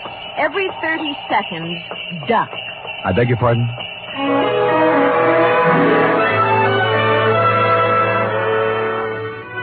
The McLeod estate was 8 miles out of town, and it seemed we were there in no time at all. Rita Parker hustled the Alpine buckboard and mare into a stable while I went up to the chateau to meet my employer, Rufus McLeod. It was more of a Swiss chalet, you know, where the second floor is larger than the first, and I guarantee that no one in Switzerland could have afforded this chalet, even with the second floor the same size as the first. I walked in and found Rufus, big and red-faced, standing in front of a fireplace that could easily have roasted a brace of oxen, rump to rump. Of course, you're Sam Spade. I am, Mr. McLeod. You came at an opportune time. There's no one around to overhear our conversation. I suppose you wonder why I hired a detective for a place like this. Well, not especially. I go where the people go, and the money. You'll be paid well for your time and trouble. I must be quick. In essence, this is my situation. Yes. Earlier this week, I received an anonymous letter saying that if I invited the guest list I'd planned for this weekend, there might be serious trouble. Here's the letter. Keep it to yourself. It's a Los Angeles postmark. I see. Well, we might start by tracing down this typewriter through an L.A. detective agency. Every one of my charming guests is from Los Angeles. One of them wrote it, if you ask me. Very likely. I want to know who wrote it, if I can, but more than that, I wonder what serious trouble the writer is referring to. The girl you sent to pick me up said you had a very volatile group of people assembled. Yeah, perhaps they're high-strung individuals, but they're civilized. I'm sure their conflict would never get beyond a cutting phrase or two, or perhaps a punch thrown here or there. Well, then you really don't believe you'll have any trouble? Yeah, I don't know. I thought it would be advisable to have a man like yourself around. Yes. One who deals in trouble professionally. Perhaps if things do get out of line, you can help repair the damages or even prevent things from occurring. Well, I'll do my best, Mr. McLeod, but it's not easy to look for something when you don't know what you're looking for. Oh, here they come, Spade. Oh. Back from the ski runs. Oh, I told them you were handling an advertising campaign for my canneries.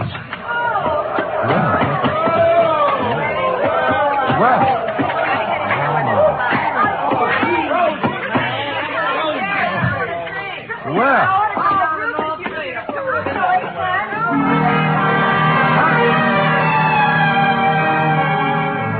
They came stamping in, pulling off gloves, unzipping parkas, and if it hadn't been for the grown-up dialogue, looking all the while like a group of carefree children, it was hard to believe that the chill of death was also in them even then. I couldn't keep my eyes off one of the particular members of the group, Mossberg ski boots, Chinese vermilion downhill pants, and a candy-striped parka, which she now pulled over her lovely head. The sweater she wore underneath was, I'm sure, designed for someone much smaller. A dachshund, perhaps? Is this the advertising man you've been telling me about, Rube? Oh, Mr. Samuel Spade, my half-wife, Cora. Well, how do you do? Glad you came, Sam. We can always use another sport in the crowd. Hey, everybody, shut up! Introducing the incomparable, fabulous Mr. Samuel Spade. Yeah. Sam. I'll give me the fast, Sam. Me, Paul Endicott, Rita Parker, Charlie Allison, Toja Svenborg. Charlie's the one who doesn't ski. I'll take snowshoes any day. I can't get anywhere in snowshoes. You've heard, perhaps, of the tortoise and the hare? Rufus, ring for some drinks. Tom and Jerry's, hot toddies, coffee, garge, something. Yeah, we're having hot buttered rum. The stuff's warming in the kitchen. Well, get it up, get it up. Right away, Cora. And as for the rest of you, ready? A one, a what? two, a three. What? Oh, yeah. Old Main, shout till the rafters ring. Stand and drink a toast once again. Let every loyal Maine man sing. Oh, bo-de-do-de-do. They took up the song with a gusto, lifting imaginary drinks into the air, and it was all very jolly. For a party that was supposed to be fraught with danger, this one certainly started out in just the opposite direction. The drinks came, and things got even merrier. Lunch was served, and afterwards I slipped into some outdoor gear and strapped on some skis. Everybody scattered different directions. Rufus McLeod and I skied to a place 3 miles away called the Halfway Cabin. Between the chateau and the cabin was a small lake called Royal Lake, completely frozen over. Rufus stood in front of the cabin, firing a .30-30 at a target set up down in the woods to the east. What do you see through the glasses, Spade? 2 bullseyes and nothing outside of the 8-ring. That's great offhand shooting at this range and standing on skis. Well, I can do much better than that. Watch this. See that silver tip on that big Norwegian fur over there? Yeah? I'll cut it off. Hey, look out! What? Well, he came swooping out of nowhere, Spade. I swear he did. Oh, I think he hit him. Who is it? That's Paul Endicott. No, he's up. Good. There's Cora with him. You told me nobody was supposed to be skiing in that area. Yeah, they're not. Well, here he comes, and he looks plenty mad. What do I care about him? He's just after Cora for the money I give her, that's all. You're going to kill me, you stupid fool. You weren't supposed to be skiing there, Endicott, and it was an accident. Yeah? Well, that was no accident. All right. You Knock keep off out the of this. punches. You keep out, or I'll throw one at you. Oh, that I'd love. Paul, now stop it. And the rest of you, quit acting like children. Your boyfriend threw a sucker punch at me, Cora, and even if he is my guest, there's a limit to hospitality. I don't call one punch and even trade for a 30-30 bullet. You weren't hit, so don't start crying. Rufus, I have the feeling you wouldn't mind if you were hit. You wouldn't mind at all.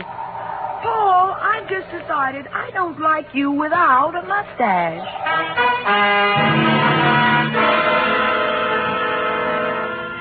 Well, from then on, everybody dropped the pretense, and you knew where you stood. And it was chilly, too. Later in the day, we were all back at the chateau again, and Paul Endicott wove his delicate variation on his main theme. I'll knock your block off. I tell you, Mr. Endicott, you have some delusions. I have no delusions, Tozier. I've seen the way you look at Cora, the way you two are always trying to lose me on the trails. Some people ski faster than others. Yeah, well, let me tell you something. The next time you try to wolf this girl, it's going to be your last. I'm nobody's wolf. I'm a ski instructor. That is what I was hired for. Well, stick to what you were hired for and knock off the extracurricular activities. I don't have to take this kind of talk from you. Anything you'd like to do about it? As a matter of fact, there is. Fellas, Get it. boys, men, Wait a minute. Stop it. Fellas. Stop it. Yes. I'll never speak to either Fellas. one of you again. Sam. Yes, you want me to stop them, Mrs. McLeod? No, I want you to take me out of here. Oh, all right. Well, Let's put on our skis and get out of here. okay, here, I'll help you. Oh, thank you. You're such a gentleman. Well, even so, won't take a minute. Ready? Yes. Here we are. Now, where are we heading, Mrs. McLeod? Oh, I thought we might go out to the boathouse. It's on the southern tip of Royal Lake. It's only a mile and a half. Nothing. And my name is Cora. I'm not really Mrs. McLeod anymore. It's kind of rough on you, isn't it, bringing your new boyfriend around all of your ex-husband's friends? Well, I like it up here. Rufus likes to have me. They're not all against Paul. At least they weren't. But he's on the defensive so much, he's going to make enemies of all of them. Yes, he's off to a rousing start, I'd say. Do you know something, Sam? I don't care about Paul Endicott, really. Or Rufus McLeod, or Tozier Svenborg, or anybody. I just care about Cora McLeod. Well, now, that's a good, honest answer. You know, most people wouldn't be that frank. But, Sam, Yeah? I haven't known you long. Well, I like your style. Style? I could care about you.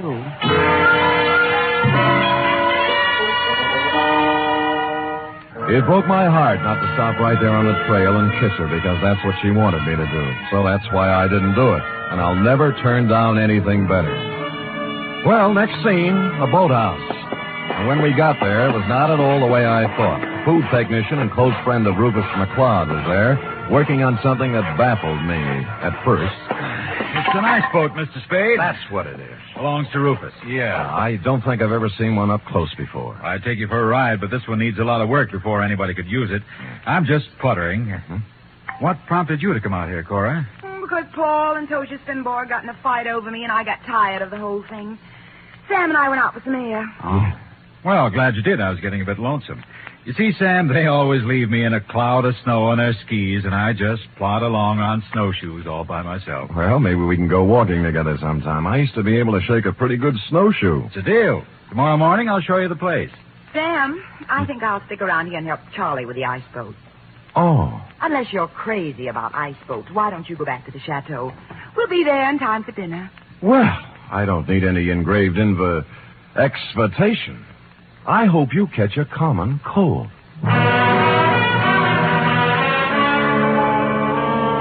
The trouble with that girl was that she only wanted one man at a time around her. Back at the chateau, there was no one but the cook, the Marjorie Main part. Too tall. As supper time approached, Rufus came in, then Rita, then Cora, then Allison, and finally Tozier, in that order. And the order is important, because you see, nowhere in the list is the name of Paul Endicott. He didn't come in for supper, nor for the next 3 hours. It was dark by then, and Rufus McLeod was worried about Endicott. So we fanned out in a searching party. I was alone when I found him. He was lying in the snow, 300 yards west of the halfway cabin. There was a .30-30 slug in him. period, end of Paul Endicott.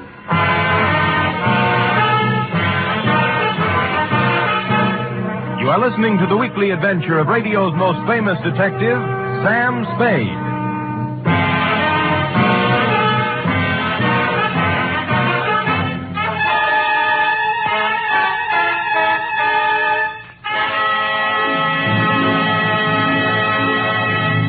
This Sunday, Cary Grant and Betsy Drake star in the second of the new Mr. and Mrs. Blanding series over most of these NBC stations.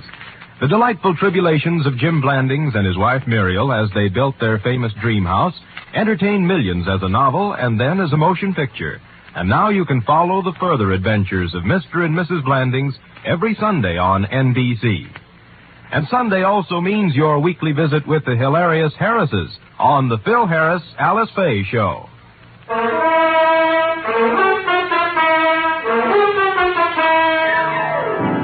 And now back to the Chateau McLeod caper, tonight's adventure with Sam Spade.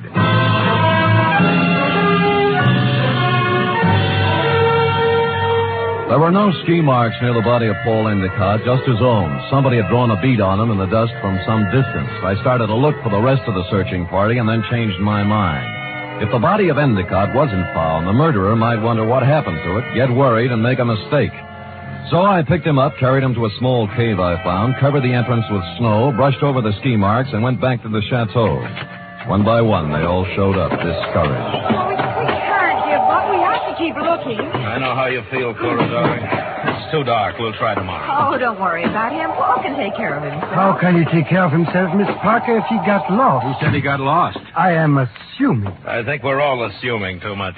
I'm sure that it's nothing to worry about. If I know Paul, he'll show up tomorrow with some tall tale to tell. What do you think, Mr. Spade? What does an advertising executive know? Cora, your manners.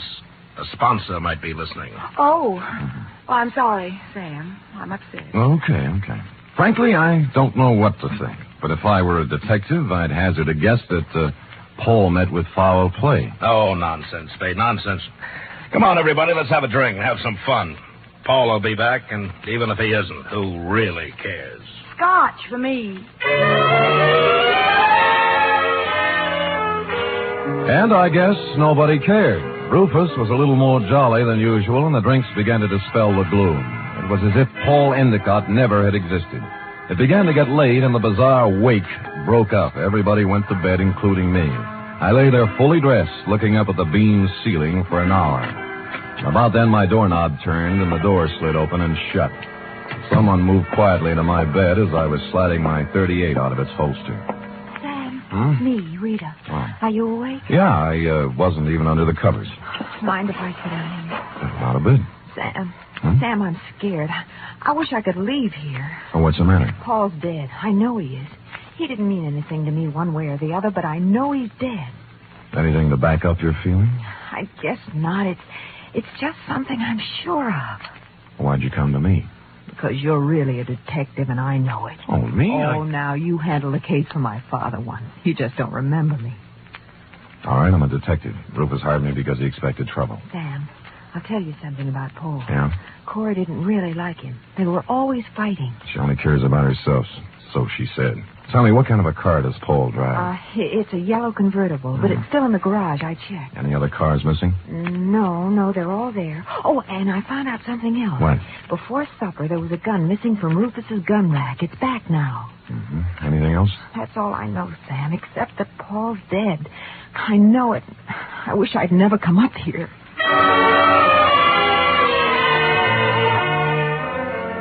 After she left, I dressed for outdoors and climbed through the bedroom window. It was still and quiet, and it was a quarter moon when I skied away from the chateau. I wanted to look the land over myself before the next day, when the clues, if any, were trampled into the snow. When I passed the northern tip of Royal Lake on the trail to the halfway cabin, I saw a new set of ski tracks heading into the woods where I'd found Endicott's body. I followed them, and they went right to the cave where I'd hidden him. He was gone. I was standing there, pondering this, when I thought I saw something move in the trees to the west of me. I stood stock still. That was a mistake. A bullet splintered a tree next to me, and I shoved off as fast as I could. There was no second shot. I circled around in the trees trying to catch sight of someone. Nothing. I kept in the shadows and made for the halfway cabin. It was dark and quiet, at least until I opened the door. I tried, but he had the advantage of surprise and some kind of a club. I ended up on the floor with someone sitting on my chest. All right, I have your gun. You make one wrong move, Spade, and I'll use it. It's got bullets in it and a hair trigger, so be careful. We could use a little light. As you see, there's Paul Endicott's body. Yeah. How did you find him, Tozier? They're only putting a noose around your neck. You're a very perceiving man, Mr. Spade. How do you figure I did it? I talk better on my feet. Just remember the gun. If you didn't kill him, how else would you know where the body was? Because I know this country like the back of my hand. He had to be somewhere. You are the killer, Mr. Spade. Me? Why, I do not know. You found the body before anyone else could. Hid it, then clumsily tried to hide your tracks. Don't be silly. Why would I come back? A murderer always worries about his crime. Did he forget something? Was something left undone? It's the natural. It sounds good, except it isn't true. You couldn't pin it on me in a month of Sundays. But somebody might just tie it on to you. That's what you think. Do you know what I'm going to do now? I wouldn't want to guess.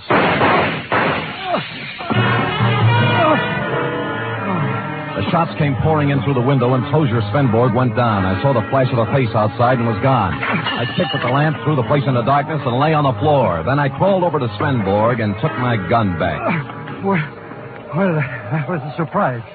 It hurt quite a bit. Where'd you get it? Oh, somewhere in the back. Let me see. It's at the shoulder level. But he won't die anyway. I'm afraid I misjudged you, Mr. Spade. Go after him. Go after him and catch whoever it was. I can't leave you here. I'll take care of myself. Just leave me your gun for protection. No, I'll stay. Go, please, while there's time. Or are you afraid?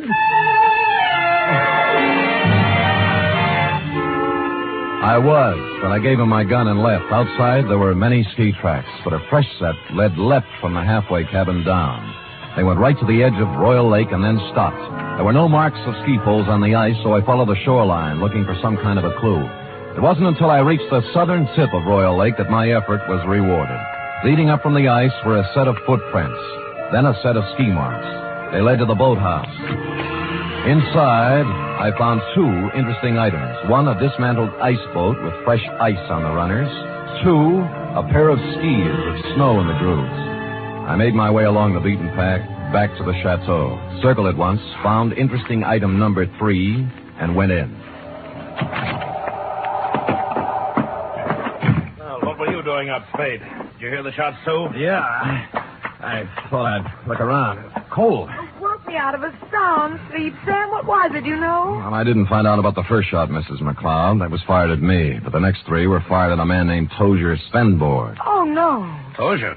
How did it happen, Spade? What's it all about? He found Endicott's body in the woods.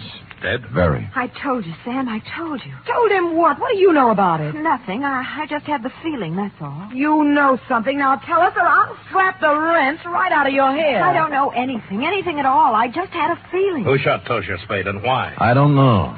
I was standing with him in the halfway cabin. Somebody shot through the window. Didn't you see them? Don't you know who it was? I was too busy ducking to look. Just answer me one thing. Have any of you been out? Of course not. No. I haven't, and Mr. Allison's in bed. Of course, they all lied. McLeod's shirt was stained with sweat. He'd been moving fast somewhere. The ski pants sticking out from under Cora's robe were wet, and Rita Parker was now dressed when she wasn't before. I was trying to figure out something to say when Charlie Allison came out from his bedroom, rubbing sleep out of his eyes and pulling a robe on. What's going on here? What's all the excitement about? They found Paul dead, and somebody shot Tozier. No. Where is Tozier? In the halfway cabin. Well, let's get him to a doctor. I'll call one from town. Why don't you go up and get Tozier? I'll have a car ready, and we'll take him right into the Lucerne Hospital. Wait a minute. What about the murderer? Who did the shooting? Nobody's getting out of my sight. It had to be one of us. Why, Cora? Oh, it wasn't just anybody. We're the only ones left walking. Why don't you ask Sam? He's the detective.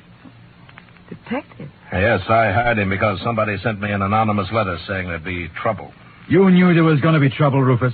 Somebody else knew. Then why did you let people come up here? What's the big idea you do? Wait a minute. Spade, what did you find out? Well, if you'll all wait here a minute, I'll tell you. When I circled the chateau before I came in, I'd seen footprints leading to a window, not mine. That meant somebody else used the back way in and out, too. I wanted to find out whose window it was, and of course, while I was looking, I remember the apparently dismantled ice boat and the fact that a set of skis were in the boathouse. It took me about a minute to find the right room, but somebody knew it. All right, Spade, stand where you are. Allison, you might be a great food technician, but you're a lousy killer. Yeah, well, at least he didn't get her. Neither will you.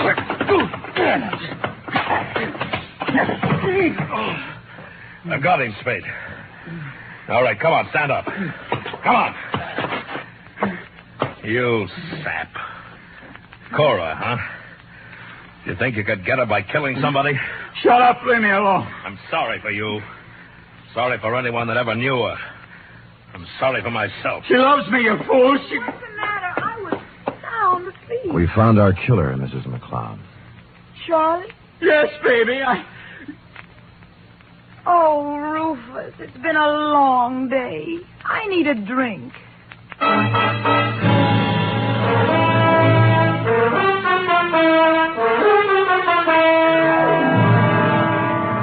And that goes to show you how cold it can get in the snow country. F. Period. End of report. Sam, why would a man do anything like that? When he knew he couldn't get away with it? Because he was stupid, Effie. People must have told him 1,000,000 times if they told him once, crime just doesn't pay. No. Yeah. Now, go type that up, will you? Go on, scamper. Woof.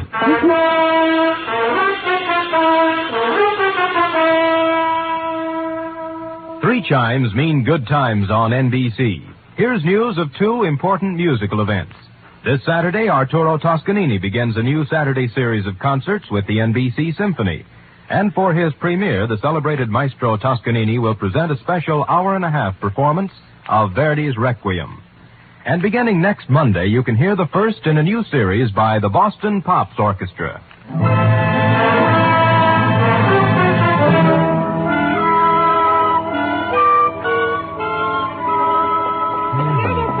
All typed up. All but the P.S. page, that is. What P.S. page? Why should it need a P.S.? Sam, you know that this report, to borrow a phrase from you, is full of holes. My phrase? I wish I'd never said it. Now, for instance, who sent the note to Rufus? Paul Endicott. He expected trouble. That's why he was so belligerent to everybody. All right. Yes. I'm going to come right out and ask you. Good. Why did Allison kill him?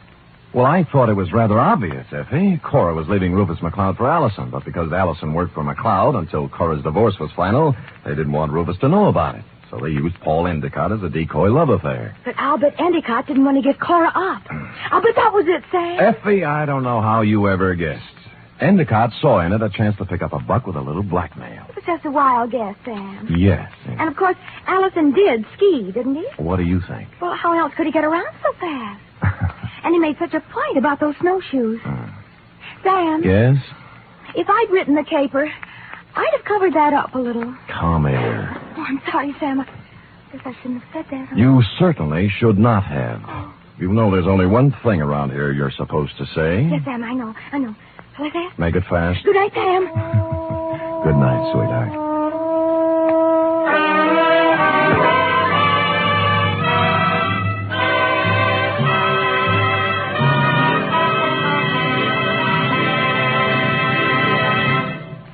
The Adventures of Sam Spade are produced, edited, and directed by William Spear. Sam Spade was played by Stephen Dunn.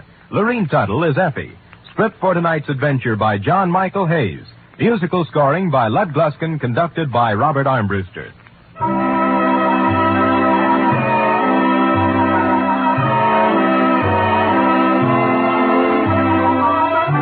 Join us again next week, same time, for another adventure with Sam Spade. Do you keep an appointment book? In 1950, 30,000 people kept an appointment they hadn't bargained for with infantile paralysis.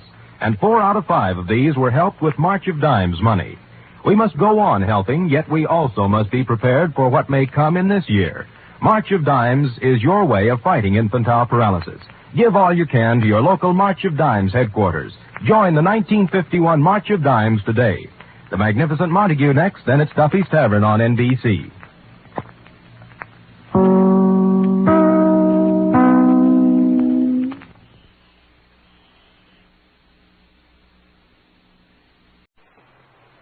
The National National Broadcasting Company presents The Adventures of Sam Spade, Detective.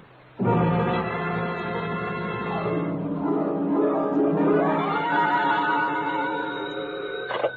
Spade, Detective Agency. Me, sweetheart. Sam, where have you been? I don't know what to tell them. Tell who? The reporters, everybody. They all say you're the first private detective in the history of San Francisco to get rich honestly. Uh-huh. Oh, Sam! When I think of all the back salary I'll be getting, the fur coats... Easy, girl, easy. Prepare yourself. Sam? Yep. You mean... The $50,000 is not available to employees of the network or sponsor, which unfortunately I happen to be. Sam! But cheer up, girl. Think of the taxes we'll save. Now, make everything fast. I'm on my way. Meanwhile, puzzle me this. You ready? All right, Sam. Why does a man who is going to blow his brains out set his mental clock ahead 4 hours? Sam, it doesn't make sense. Ah, but it does.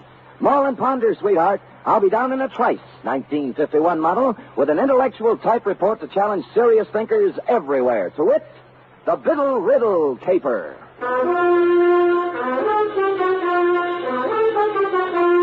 For NBC, William Spear, radio's outstanding producer, director of mystery and crime drama, brings you the greatest private detective of them all in The Adventures of Sam Spade. All alone by the microphone. Iffy? Sam, I just can't get anywhere with this. Never kick on the third down, Cherub. Give it another try. It's no use, Sam. I'm mentally through. Well, you know best. I just give up. Sam? Huh? What are those funny little bumps on your cheek? Go ahead, guess. Smallpox? Plague? You get more. Look like little waffle marks. That's what happens when somebody hits you with a microphone, sweetheart. Now, if you look closer, just above the marks, under my eye, clearly and distinctly, in reverse, of course, the 3 letters of a network known far and wide for its hospitality to unemployed private detectives. You mean? Shh, not here, girl. Poise the pencil. Who knows? A sponsor may be listening. Ready? Yes, To Mr. Tracy Abbott, Drake Carlton Hotel, copy to Dundee at homicide. From Samuel Spade, license number 137596. Subject, the Biddle Riddle Caper. Dear Tracy, it had a nice conventional start, this one. A nice conventional phone call telling me to drop up to room 402 of the Drake Carlton around 3 in the afternoon. But when I got there, I found that over the nice conventional number on the door was hung a temporary sign reading Olympic Radio Productions. Tracy Abbott, editor, director, and producer. Bidding farewell to the nice conventional part, I made bold to enter the door. Abbott, 5'8" of solid Hollywood, was waltzing with what I took to be a musician, composer, or some such. We open Cold Bunny like this.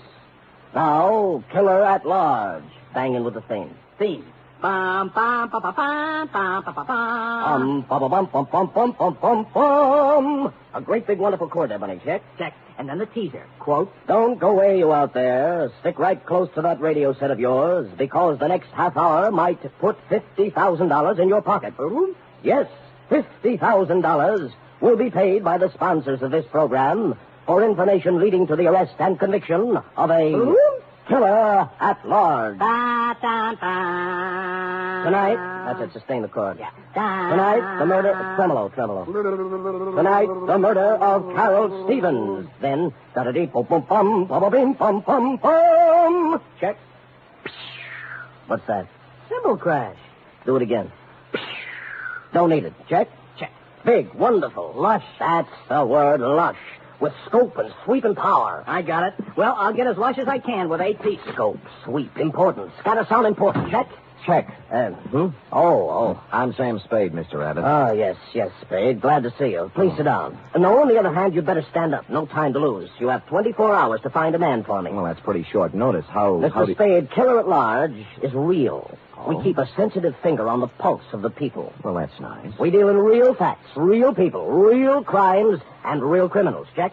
Just how do you do this? How do you accomplish all this on the radio budget of today? Now, you see before you, Spade, the mechanical marvel which makes this possible, the tape recorder.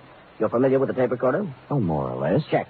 Tomorrow night at 9 p.m. PST, with the aid of the tape recorder, we shall reconstruct one of San Francisco's more sensational unsolved crimes. The murder of Carol Stevens. You mean the burlesque dame 3 years ago? 2 years, 8 months, and 29 days. You remember much about it? Well, let me see. She turned up dead on the floor of her apartment, didn't she? Check. Victim of the well-known blunt instrument. In this case, a bronze bookend carrying the bas relief of Abraham Lincoln. Much ado. Headlines by the yard. A parade of witnesses, but no arrests, period. Fine. Now, what about me? Our show's Spade is made up of the simple, honest, spontaneous statements of the witnesses themselves. Mm-hmm. We're set on this one except for one man. The most important one in the case, of course. Oh, who's that? Jimmy Biddle, the doorman at the Broadway Burlesque, at the time the Stevens girl was killed. Oh. Knew her, some say he loved her. Top suspect until he came up with an alibi. Our advance men have combed the city for 2 weeks trying to find him, but no luck. So he's blown town. That's what I thought until this morning. You mean you've heard from him? I heard from someone who said he was Biddle. He also said he knew who killed Carol Stevens. And he wanted the $50,000. Right. I mean, check. Oh, fair enough. Well, that's what you advertised, isn't it? Not to people who hang up when you get curious. If it was Biddle, I've got to record his story. I want him here by 8 tomorrow night. Check? Well, since you keep bringing it up, check. Yes. You can make it out for $100. At Homicide, I cased the files on the Stevens thing. San Francisco's answer to the Black Dagger. A cheap killing of a cheap dame in a cheap apartment that used a lot of expensive newsprint. She'd taken her last turn under the blue spot around 10:30, left the theater, and hustled straight home, because at 11 sharp, according to the neighbor across the hall, someone had tried the Abraham Lincoln bookend on Carol for size. She hit the floor just as the 11 o'clock news came on. Biddle's alibi had to be good, and it was. It came, as a matter of fact, from the greatest little alibi factory in town. Biddle was drinking old fashions with Joseph P. Norgard, the well-known criminal lawyer at the time of the killing. So I trotted over to Norgard's office on Market Street, found him tied up, and settled down in the waiting room next to a gimlet-eyed youth in a neon-striped suit who looked like he made a living sticking up crap games. He was filing his nails. Buddy. Yeah, buddy? You sure you're in the right office, buddy? Positive, buddy. I just thought I might save you some trouble, that's all. Sam Spade, ain't it? Hey, you're a smart kid. I try hard. I still think you'd be wise to blow. Now, this is quite a turn you do, buddy. Study nights with Richard Woodmark. Sam, I told you I want to save you a bad time. You're a nice guy. Thank you. Must be a lot of things you can do around town to make a buck without coming here. Now, why don't you lift it out of that chair? I'm not going to do it, Mr. Norgard. And that's fine with me. I'll get with you later. Bye, buddy.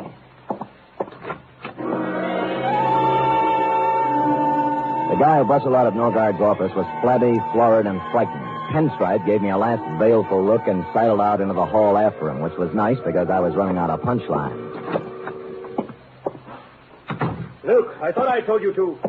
Oh. Mr. Norgard? I am? I'm sorry to barge in. My name's Spade. I'm a private detective. Of course you are.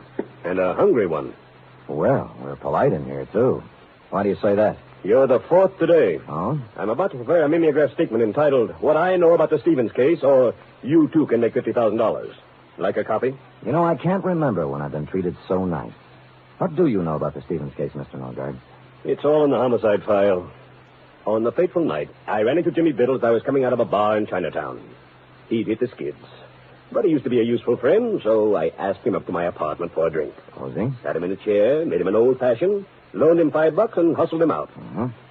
Total elapsed time, 45 minutes, from 10:45 to 11:30 p.m. And that is all I have to say at this time. Have you seen Biddle since? Not since the investigation. I don't know where he is now. I don't know who killed Carol Stevens. Period. Paragraph. Do you think Jimmy knows who killed her? Maybe. Well, he says he does. Oh? Where did you see him? He's hungry, too. We work the same breadline. I'm sorry I said that, Spade. Who are you working for? Olympic Radio Productions. Killer at Large. Yes? They want me to come to the studio tonight and record a statement for them. Uh-huh. I wonder if I ought to tell them what I really think. What's that? About Biddle. There's no point in talking around it anymore. I think he killed her. Well, that's a neat trick if he was drinking your liquor at the time. Oh, I think he did it after he left my place. Two things place the time of death. The medical examiner's report, which could be off as much as 3 hours. And the neighbor who thinks he heard the girl fall as the news came on. How reliable is that? Well, they usually think of those things during an investigation. But they didn't think hard enough. You say you talked to Biddle? He called my client. Why? He had 50,000 good reasons, according to him. You know, funny things happen when the dough gets into it. Bought people don't stay bought. Lost people get found. Yeah. Well, I've told you all I know, Spade. If you have no more questions. Oh, just one more. Who's the little weasel in the pinstripe? You mean Luke? Yeah. Oh, I put him out there to scare off the hungry ones. Nothing to do with you. And the fat character he's tailing has nothing to do with me either, huh? You really want to know? Love to. He's a pastry cook. I'm representing his wife in a divorce action. Thinks he's Casanova. Pressure cooker, eh?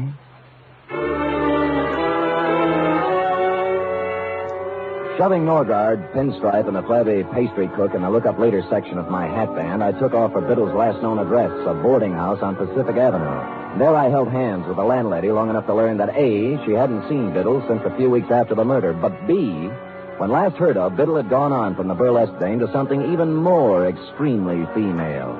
According to the landlady... Name's Rosalie.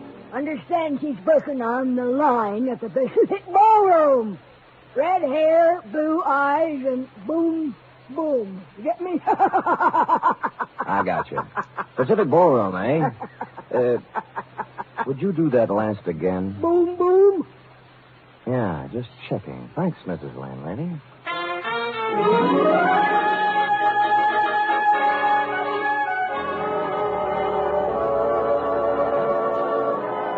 Hello?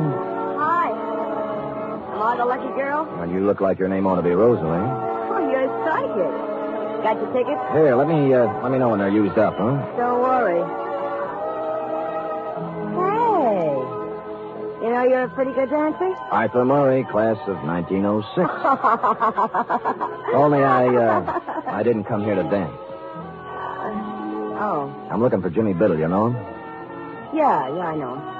You a cop? Not exactly. Oh, what's the difference, cop and no cop? You'll find him one of these days. Where? In the Bay, maybe. Or the morgue. He knows it. That's the funny part. He knows it, and he can't do anything about it. It's got him. Rosalie, baby, look, I'm not... That's enough about Jimmy. Let's dance, huh? That's what you're paying for, isn't it? Well, come on. Where is he?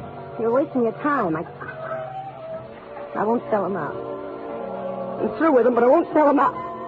Ah, here's your ticket.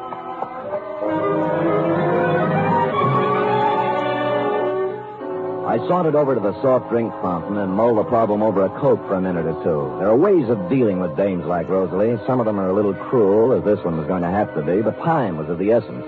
I kept out of sight for 20 minutes or so, watching her dancing in the arms of a moonstruck plumber, and sidled into a phone booth. The Pacific Ballroom does not permit telephone conversations while the girls are working.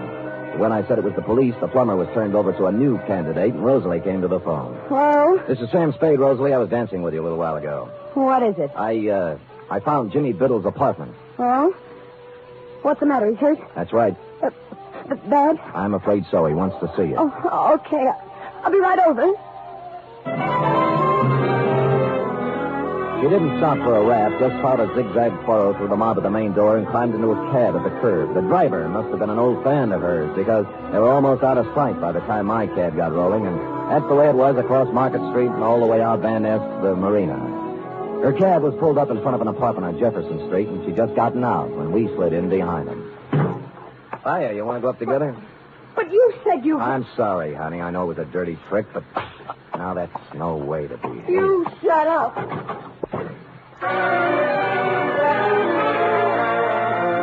The gold card holder by the doorbell listed the tenant as W.R. Smith. Mr. Smith was evidently not home. The lady manager in the apartment next to his was, and after the usual license showing and more than the usual sweet talk, she came up with the key. Biddle wasn't wealthy, but he wasn't hungry either. The place had the well-fixed, man-about-town look, right down to the last crystal martini glass in the portable bar in the living room. Next to it was a mahogany desk, in which were sundry checkbooks and deposit slips indicating Biddle had found a prosperous widow or had been doing rather well at canasta. A clock chimed 4 in the next room. Since it was after 10, I wondered why I went in to take a look. Maybe I was psychic, like the girl said. There was a tape recorder against one wall, the same kind I'd seen in your office, Tracy, with a microphone and a roll of tape in it, half used up. Holding the microphone with one hand was Jimmy Biddle. In the other hand, a .38. He wasn't hurt, as I'd told her. He was dead.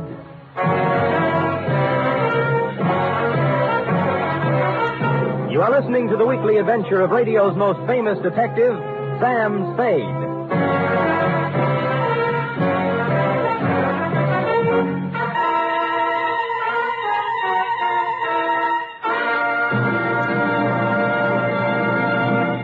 This Sunday, there's another outstanding production by Theater Guild on the air. It's a 1-hour adaptation of the thrilling tale of intrigue in post-war Vienna, The Third Man. Joseph Cotton and Senior Hasso star in this Theater Guild on the air broadcast. And Sunday over most of these NBC stations also means The Big Show, an hour and a half of the finest in comedy, music, and drama.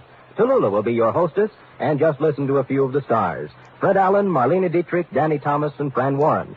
There'll be many more, too, so tune in this Sunday and every Sunday for The Big Show.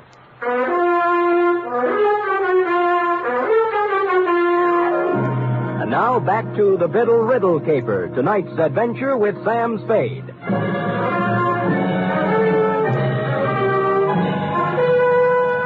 In accordance with Chapter 5 of the Private Detective's Manual entitled How to Keep Your License, I called Homicide and gave him the facts and figures, then went back to the study.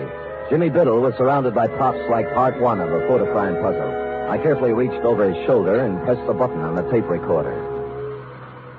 My name's Jimmy Biddle. The DA will remember me. We saw a lot of each other during the week after Carol Stevens hit the deck in her apartment 3 years ago. At just about this time of night. I fooled him then. I could probably go on fooling him, but I'm tired of it. I'm tired of living this way. So here it is. I knew Carol Stevens well. I was crazy about her, and I was jealous, too. That's why I killed her. Thought I could go on and on, playing hide-and-go-seek for the rest of my life, but sooner or later this kind of thing gets too heavy to pack around. You gotta get rid of it, one way or another. Period. End of report.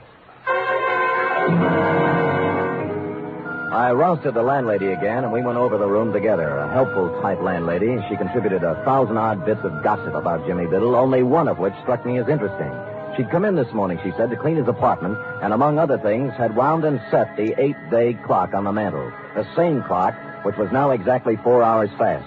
Looking closer at the tape recorder, I saw a small label pasted above one of the knobs, reading, Murgas and Reed, recording technicians. Next scene, the manufacturing section of Stanson Street. A 5-story building, all dark at this hour, except for a light in the office on the second floor back, which happily turned out to be D1. Murgas? Reed! Anybody! Hello. What do you want? Well, a pastry cook. I'm sorry. We're closed, you see. Office hours 9 to 5. Now, wait a minute. Just a minute, pastry cook. I'm not a pastry cook, sir. My name is Murgas. I am one of the proprietors here. Just a moment, sir. Sorry. It was getting cold out in the hall. Oh, so you're Murgas, huh? I am. And I don't care who you are. I know all about it, sir. I know it wasn't a practical joke. What wasn't a practical joke? That tape. You can march right back to the man you're working for and tell him he can't buy me off. Is that clear? Not very. There's no use denying it. I saw you in his office this afternoon when he threatened me. Get down, Murgas! What is it?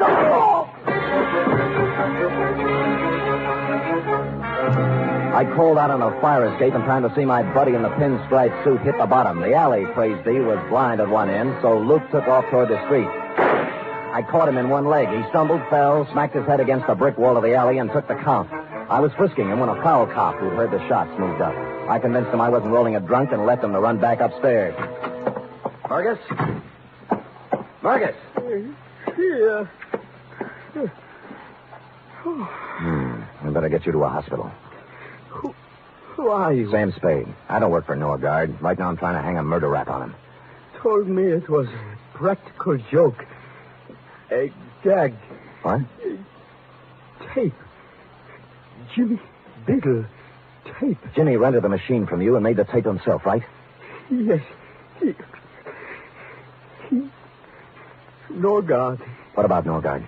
Tried to beat me into it. Beat me. Wouldn't give it to him. Give what? Tape. No. He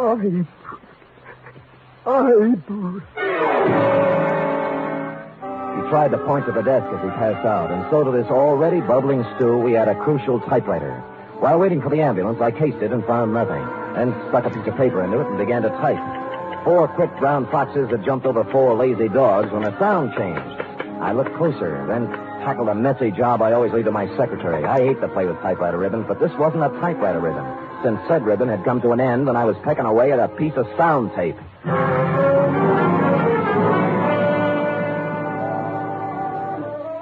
Come on, Rosalie. No, I don't want to talk. Look, come on. My feet are even more tired than they were an hour ago. Okay, you first.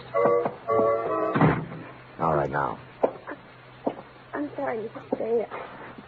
I thought you were lying when you said Jimmy was hurt. Look, let's not go into that now. He was blackmailing Norgard, right? I don't even know who Norgard is. You knew Jimmy was shaking someone down, didn't you? I never knew where he got his money. I just knew it was dirty money.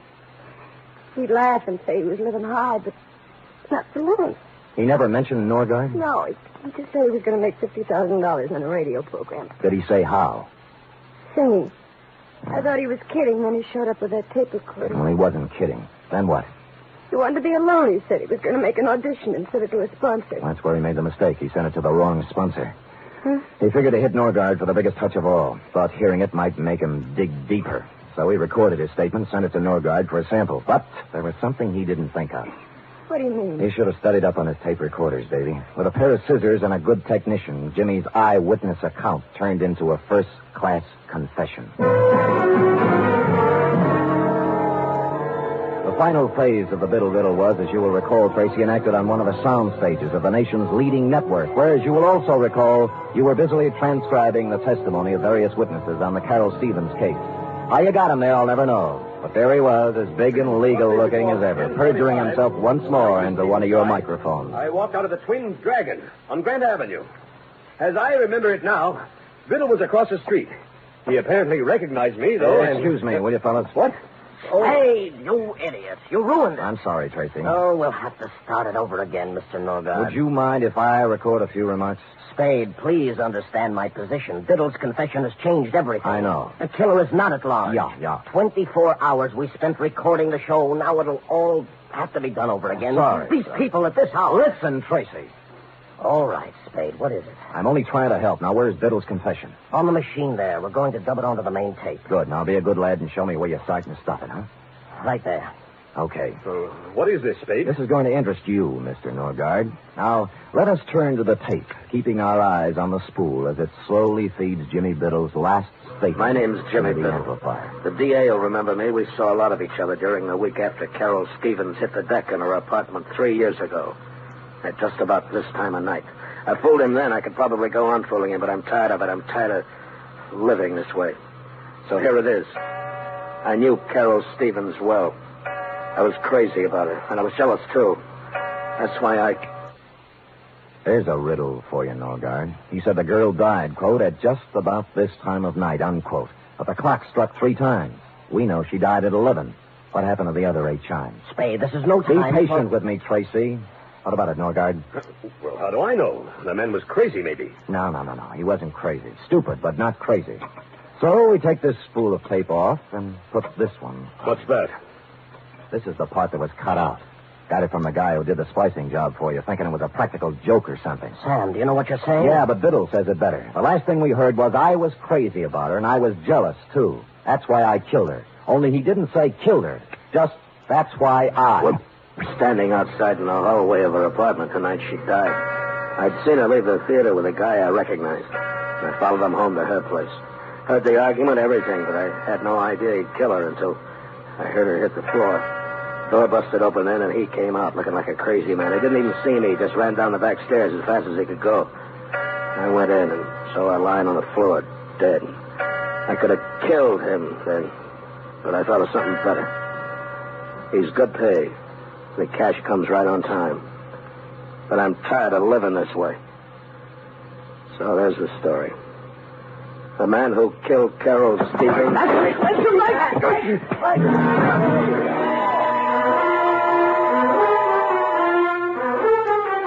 Which is as far as Biddle got, since Norgard had grabbed a stand mic and slammed it into the recording machine. In the rhubarb which followed, he also slammed it into my face, which is why I carry the imprint of the nation's #1 network just below my right eye. So that's about the crop, Tracy. Norgard and Pinstripe now lie cheek by jowl in the jail hospital trying to think of an honest lawyer who'll defend them. While you, Tracy, with a third round of interviews before you, are considering tossing out Carol Stevens and doing the shooting of Dan McGrew. Period. End of report.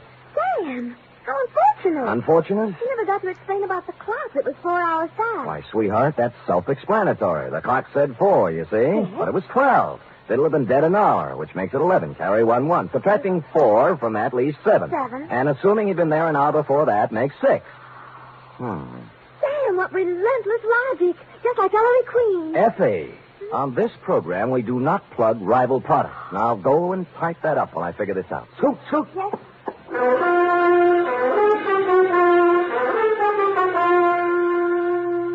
3 chimes mean good times on NBC. There's mystery and music every Saturday on NBC. For Mystery tomorrow, Herbert Marshall stars as the Man Called X. The Man Called X is a man without a name who travels the world over combating the forces of international espionage and intrigue. For music tomorrow, your hit parade brings you the top tunes in the land, played by Raymond Scott's orchestra and with vocals by Snooky Lanson and Eileen Wilson.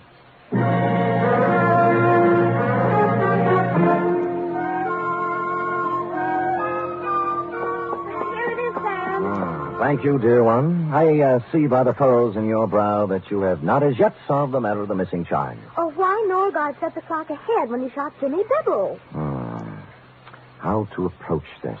You realize Norgard cut a hunk out of the tape, Yes. removing Biddle's eyewitness account, setting him up as a suicide, right? But Sam... Don't make me change my gripper. Though Biddle, by his own statement, made the recording at the time of the murder of Carol Stevens, to wit 11 o'clock. Now, in cutting out the crucial words, Norgard also had to cut out 8 chimes. This, he realized, would be noticed. So he set the clock ahead to make the number of chimes jibe. Chimes jibe. Chimes jibe. Nice ring. Sam, will it be all right with you if I just say I understand when I really don't? Sure, sweetheart. I'll just type and answer the phone, and you use your feet and your head. And together we'll end up... I know. Good night, Sam. Good night, sweetheart.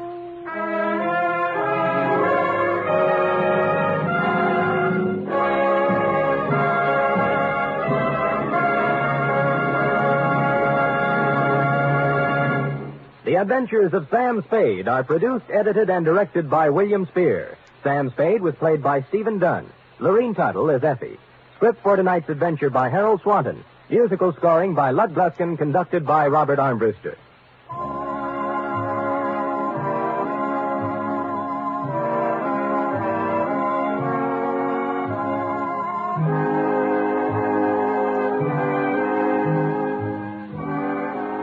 Join us again next week, same time, for another adventure with Sam Spade. Enjoy the magnificent Montague, then Duffy's Tavern on NBC.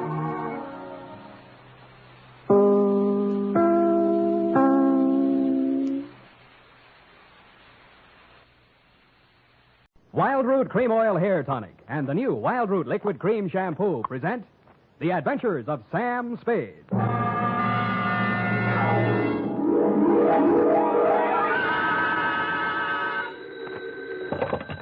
Detective Agency? Me, sweetheart. Oh, Sam! I'm glad you're back in town. So am I, Effie, so am I. Confidentially, I didn't think I'd make it. Confidentially, that is. Was it dangerous, Sam? I should say it was. Why, for the past 24 hours, I've been at it hammer and tongs over hill and dale, through shot and shell. It was enough to turn any ordinary man's blood to ice and his hair pure white. Oh, that sounds terrifying, Sam. I wish it had been only terrifying, Effie. It was blood-curdling, spine-chilling, hair-raising. I was bored. It was also rural and countrified. Well, what happened, Sam? Tell me. You've heard of the Martins and the Coys? No. And the Boston Massacre? No. Custer's Last Stand? No. Well, put them all together, and they spell what I'll shortly be in to dictate, a report which I call, in a burst of clever literary plagiarism, The Farmer's Daughter Caper.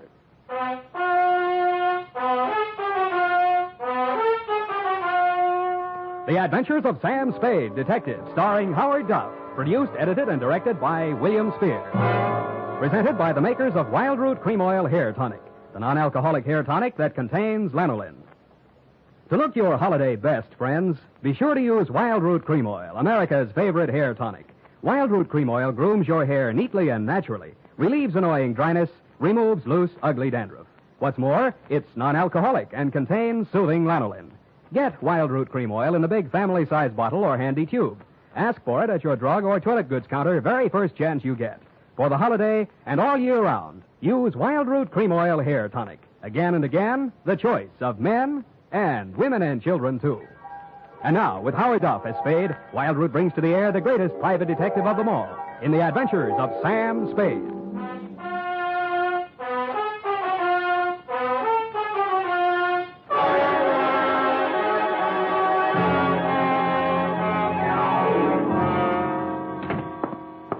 Effie. Pull up all the shades. All right, Sam. Now, turn on every light in the place. But it's daylight. Do what I say. All right, Sam. Now, check the closets. But what for? For snipers. What do you think? All right, Sam. Nobody here. Okay. I guess it's safe to come all the way in. Oh. What's this all about, Sam?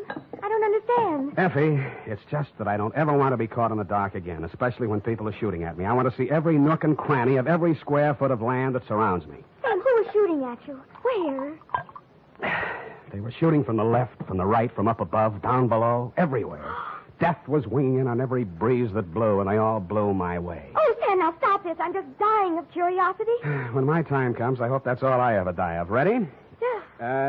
Date this week, to Mr. Elliot Parson, Parson Drive Yourself Garage, 1618 St. Charles Street, San Francisco, 13, California. From Samuel Spade, license number 137596. Subject, the farmer's daughter caper. Dear Mr. Parson, I fear you have an explanation coming, one that you can pass along to your insurance company as to why the car I rented from you last week appeared as late as it did and in the condition it did. As you know, I rented said vehicle to drive to Middletown to bail a client out of the drunk tank. On the way back, a native showed me a shortcut, and I'll get him if it's the last thing I do. Dusk was falling, and so were my eyelids, when I saw a sign that said tourists invited. Behind it stood a ramshackle farmhouse in a surly woodland setting. I should never have knocked on that farmhouse door, but then I wouldn't have had any story to tell, would I? Good evening, young man. Good evening, madam. I'm afraid I need a room for the night. Well, of course you do. Land sakes, you're tired. I can tell by your eyes. Been on the road long? Too long. Land sakes, of course you have. Come in, please. Thank you, ma'am. You'll find this is the homiest tourist home in California. Really like mothers, eh? Like your grandmother's. No electricity, no phones, just quiet. I see. Now, I have two rooms, a $3 one and a $5 one. Which one do you think you'd like? What's the difference? One less blanket, one squeaky spring, and with the $3 one, you might have to take a walk. I'll take the $5 one, thank you. I'm Mrs. Elkins. Mrs. Bert Elkins. Who might you be? Sam Spade. Spade? Land sakes, that's a very unusual name. And who are you traveling with, Mr. Spade? I'm alone. Oh, I mean what company? We only accept traveling salesmen. You realize that. Oh, yes. Well, I'm traveling for the makers of Mouton Mustache Wax. Oh, use it all the time. You are well-groomed, madam. You will go far, young man. Yeah, but before that, I'd like to go to bed. Come on, this way. She led me upstairs to my $5 room and left me. As lumpy as it was, the bed invited me, but I decided to shave first and thus facilitate an early start in the morning. I poured myself a drink out of my traveling bar kit and then stepped in to shave. It wasn't easy because all I had for light in there was an oil lamp.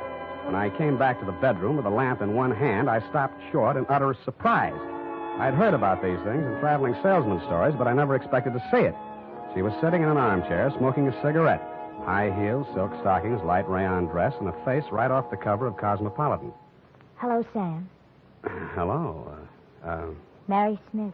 Huh? Hope you don't mind me just barging in. Well, no. Well, no, that is, Afraid I'll bite you? It never entered my mind. Well, I might. I'm so tired of talking to myself, I need someone like you. You know, you're not bad to look at. Who, me? Where do you live? What do you do for a living? Well, I guess you'd call me independently wealthy. I wish someone would. How nice. San Francisco? There must be some fog on my lapel. Look, Sam, I'll give it to you straight. I want to get out of here, go to San Francisco. Could you take a passenger tomorrow? Well, what would your mother say? She's my aunt. What do I care what she says? I don't belong on a farm. Out in the wet pasture ruins my nylons. I'm a city girl, Philadelphia.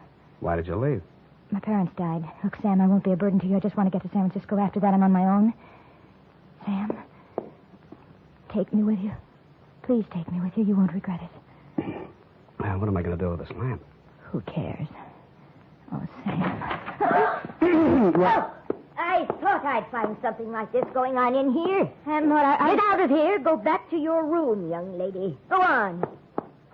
Now, Mr. Spade. It does look bad, doesn't it? Oh, I'm not blaming you, Mr. Spade. Land's sakes, it's her. She ain't responsible for what she does. She's like this all the time. I see. Now, when I go out, you just lock your door. Just keep it locked. But, ma'am, this is a $5 room. A sleepless hour later, I heard something slide under my door. I looked and found it was a note that read, Mr. Spade, Sam, please unlock your door, and when the house is quiet, I'll come and see you. I'm desperate, terribly, terribly desperate. Don't leave me. Give me a chance to tell you what it's all about, please. Stupid me, I unlocked my door, dressed again, and waited. An hour and a half later, I heard my doorknob turning in the dark. The door opened quietly and quickly. Sam, the things that go on in this house, they're insane. Oh. I've been here 3 months. When my father died, I had no money, and because Aunt Maud was my only relative, I came here. And ever since I came, they never let me out of the house for more than an hour. They never let me see anyone or do anything. Why? I wish I knew. 5 days ago, Uncle Bert left early one morning. He hasn't come back since. Aunt Maud says he's away on business. He doesn't have any business. Yeah, well, even so, that doesn't seem strange to me. Then there's my dog. And what about it? It disappeared the same night Bert did. They told me it ran away. I know it didn't. I've had it for 3 years. It never ran away. Well, what do you think? Well, I was sure I could hear it howling somewhere for 2 or 3 nights. Then the howling stopped. I think I know where it is, but I don't know why. It scares me. Well, where do you think it is? Sam, you're going to think I'm crazy right out of my mind, but, well, about 150 yards behind the house, there's a hillside with an old cave in it. Oh, an old cave. I don't know what it's used for, but yesterday I saw the whole front end of it closed with dirt. Sam, they buried that dog alive in that cave. I know it. Oh, wait a minute now. Did you ask Mrs. Elkin? Yes. All she said was the dog ran away and mind your own business. She told me to leave the cave alone. Sam, let's go out there and look. Please. Well... So big, brave, stupid Sam, idiot boy, allowed her to show me the back way out of the house, and we sneaked to the barn together. She found a shovel, and we walked to the cave. When my eyes got accustomed to the dark, I saw the entrance had been covered with dirt, and recently. I took the shovel while she stood watching. I cleared half of the dirt away and worked as quietly as I could, but apparently not quietly enough. A flashlight suddenly hit both of us in the face, and a shotgun barrel flashed in the beam. Get away from there before I shoot your head off. Point that thing someplace else, please, ma'am. What do you think you're doing, mister? Digging. Mary, you get back to the house. No. Aunt Maud, I won't. Get back to the house before I count 3, or I'll put a load of buckshot right through you. Now, 1. Aunt Maud, my dog is in there. 2.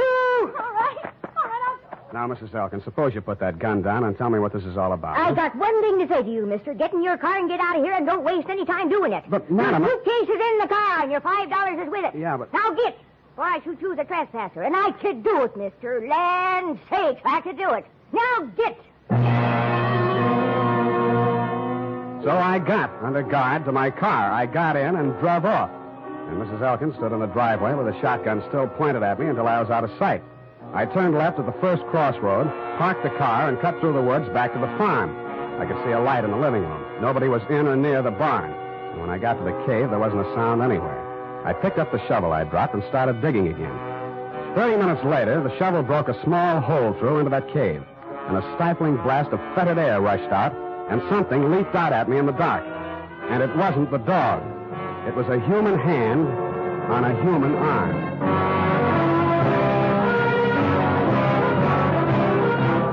The makers of Wild Root Cream Oil are presenting the weekly Sunday adventure of America's favorite private detective, Sam Spade.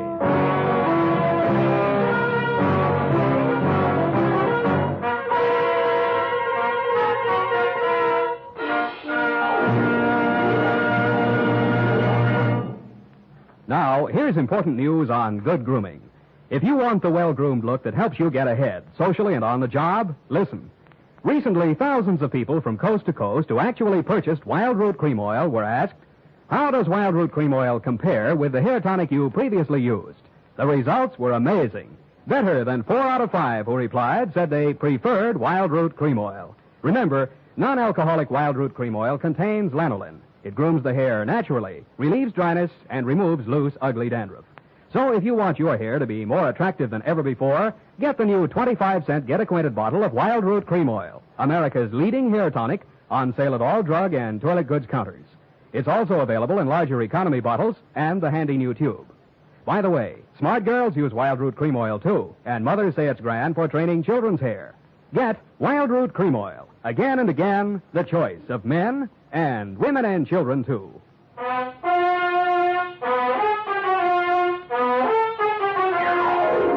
And now, back to the Farmer's Daughter Caper. Tonight's adventure with Sam Spade. A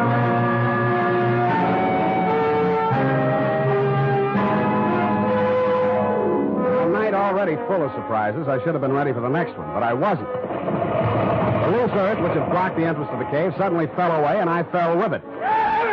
Then I heard something like nothing on earth. Nails dragged across my face, taking skin and flesh with them. I twisted and went down, and something went down with me. The snarl became a voice. Bury me alive! Bury me alive! I'll kill you! I'll kill you! And he did his best, which was pretty good. Finally, I got a good hold on him and sat on his chest. After that, I lit a match and looked at a tall, thin man in his middle 40s. He was caked with mud from head to foot. His hands were impossibly torn and bleeding. I could guess why. Judging from the stubble on his face, he'd been bottled up in that cave at least 5 days. How he was still alive, I didn't know. He acted like a madman, and he had every right to. But surprise, when his eyelids fluttered open again, he read a very sane line. I'm all done in. You got a drink, friend? Not on me. They hit me on the head and left me there. They thought I'd stay in there forever. Forever. Who put you there? Who did it? But they couldn't keep me there. I dug my way out, didn't I? Didn't I?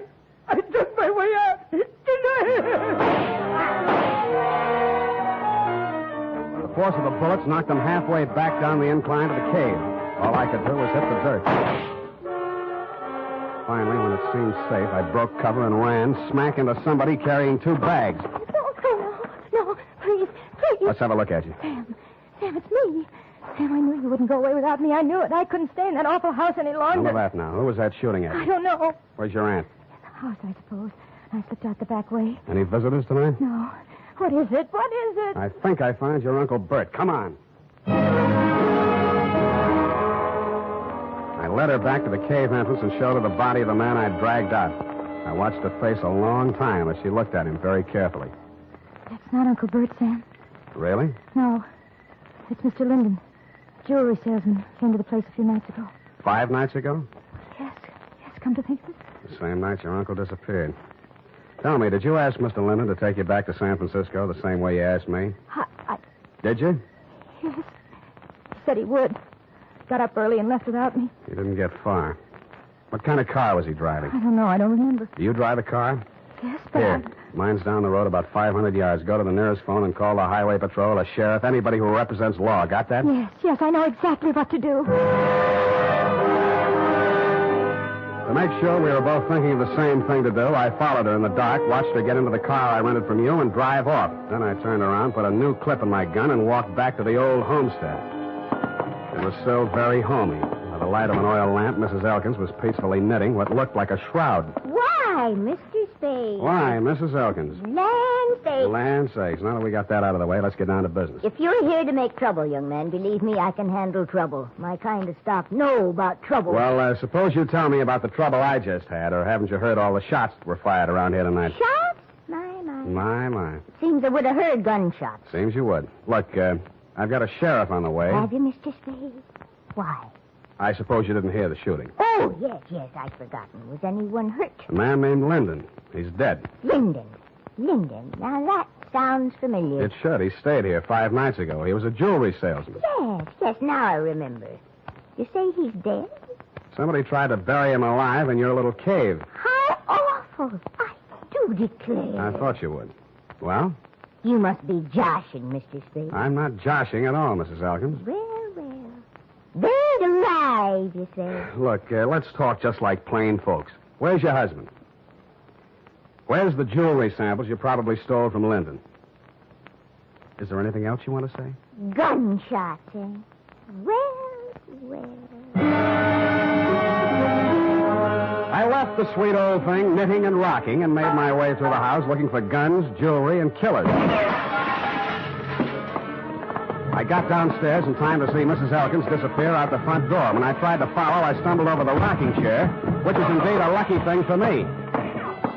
After a few minutes of silence, bravely crawling on my stomach, I followed the shadows of the house until they blended into the shadows of a large, hulking building, which happened to be the barn. Inside, I bumped my head on the radiator of the car. Naturally, I didn't find any keys in it, but I did find a familiar jewelry salesman-type mud-soaked corpse. When I was trying to remember how to cross ignition wires, I heard the hum of a motor and saw two headlight beams swinging up the driveway. They lasted as long as any other lights. The car came to a lurching stop, and a thick-set figure in a Stetson hat stumbled towards me, tugging at a gun. That burned gall-blamed cuff thing, Undo the flap. Oh, thanks. Huh? Put your hands up, whoever you are. You be the sheriff? You're dead blame right on the sheriff. You're dead blame right on the sheriff. Who are you? What's the idea of shooting the lights out in my car? My car. Oh, you Slade? Spade. Well, I'm Homer Pickett, sheriff of this county. The girl come, woke me up, said all sorts of funny things going on around here. Said there'd been a murder. Now, who's killed? What's going on, Stan? Sam. Well, for one thing, somebody's been trying all sorts of ammunition on me for size. You don't say. I do say, Mr. Sheriff. Why? Because I found a man in a cave who'd been left there to die. Want to look at the corpse? You can look at him right here. He's sitting in this car. So, yeah. How'd he get here? Somebody moved him here. Shouldn't have moved a corpse till the police examine it. I didn't move it. Huh? Now, listen closely. Listening? Huh? I found the man. He was still alive. Then somebody shot him. Shouldn't have moved him. Then they tried to kill me because I found him. When they didn't kill me, they decided to hide his body. Illegal. They probably intended to drive away and dispose of it so there'd be no evidence when an efficient, smart, alert, courageous police officer like yourself came around to ask questions. That sounds reasonable. Who's behind all this? Well, Mrs. Elkins threatened me once and tried to kill me once. More! Well, land say. Well, that's her, yes. I want to talk to her. Where's she? Roaming the countryside with a gun, no doubt. Well, let's clear all this up. See what it's all about. Now, who's this fellow in the car? His name's James Linden. Got a pencil? Better write that down. Tilden, huh? Linden. Well. By any strange coincidence, Sheriff, you happen to know a man named Dundee, San Francisco homicide? Lieutenant Dundee, old Tom. Old Tom, yes. Shucks, I learned everything I know about police work from him. Yeah, well, that figures. And law's law. Dundee always said. Yeah, I've heard him say it, Sheriff. But... And I aim to enforce it around here. One side, Mr. Slade. Spade. Hey, you'll be sorry. Well. Now, look here, all you Elkins. This is Homer Pickett talking, and I ain't no small-town constable. I'm the sheriff of this county. You'll get a square deal from me, but first I order you in the name of the law to throw down your guns. Well? My. You all right? Nothing but my feelings hurt. Oh, I warned you. I thought that'd do some good. Well, now you know. Hey, look, maybe it did do some good. I'm giving up, Sheriff. I'm giving up. It's me, Mrs. Elkins. She came across the farmyard as the first light was showing in the eastern sky. Her hands were above her head. One held a shotgun. Get back where you belong, Maud. We could hear, but we couldn't see him. Maud stopped, hesitated for a moment, and then began running towards us. She almost made it.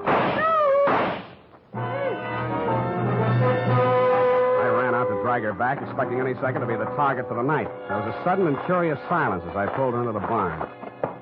She was still alive. Hey, that man's been missing everybody all night. Never thought he'd be able to hit me. Easy. I come from good stock. I'm no criminal, Mr. Spade. Sheriff, you know that. Yeah, I know, Maud. I know. Let me take a look at you. You'll be okay. Don't blame Bert too much. He wanted to have money once in his life. So when this man came along with all the jewelry, Bert went out of his mind. He put the man in the cave. And the dog, too. So the dog wouldn't call attention to him. And then he took the man's car, went into San Francisco to try to sell the jewels in the underworld. No luck, huh? Bert says they laughed at him. The jewels were just paste, samples. And he came back and found me at the cave, and he figured he had to knock us both off. I just stuck by him all the way. Now he's like a tiger that smelled blood. No telling what he'll do. We'll have to get help, Spade. Roadblocks, bloodhound. No, this is his land. He won't run. He'll hide here. Where? Why, in the cave. Well, I reasoned, one, that no matter how much a man loved his land, he was not going to let himself be trapped in a cave with only one exit. And two, it followed, therefore, that if he did hide in the cave, there was more than one way out, which the late Lyndon hadn't found. Sheriff Pickett volunteered to watch the front of the cave while I looked around for a rear exit. After a 20-minute search, which netted me nothing, I remembered the car parked inside the barn and how quickly Elkins had carried Lyndon's body to it. I went back there and took a look around. In a corner of the barn, I found a trail of dirt leading to a bale of hay. When I moved the bale, I found, you guessed it, a trap door. I pulled it open, caught a familiar whiff of used-up air, and lowered myself into a black hole that turned out to be a passageway. I cautiously made my way forward in the darkness for a few yards. Who is it? Who is it?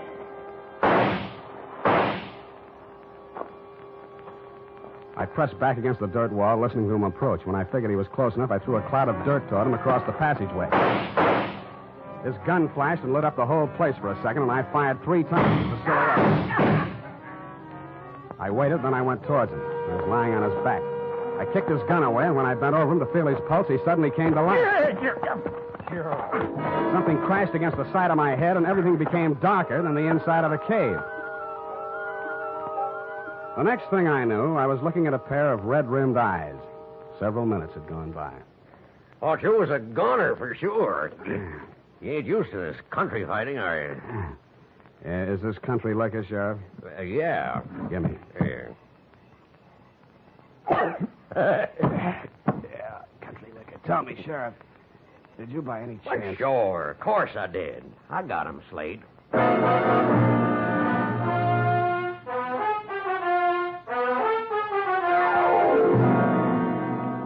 Period and a report. Sam. Hmm? Do you mean to tell me you let a little country sheriff outdo you? Well, Effie, Homer Pickett's coming up for re-election next fall, and besides, you might think I was egotistical if I told you how it really ended. But your reputation. You're the greatest private detective of them all. And so I can afford to be generous. Now, not another word. Scoot, type that up.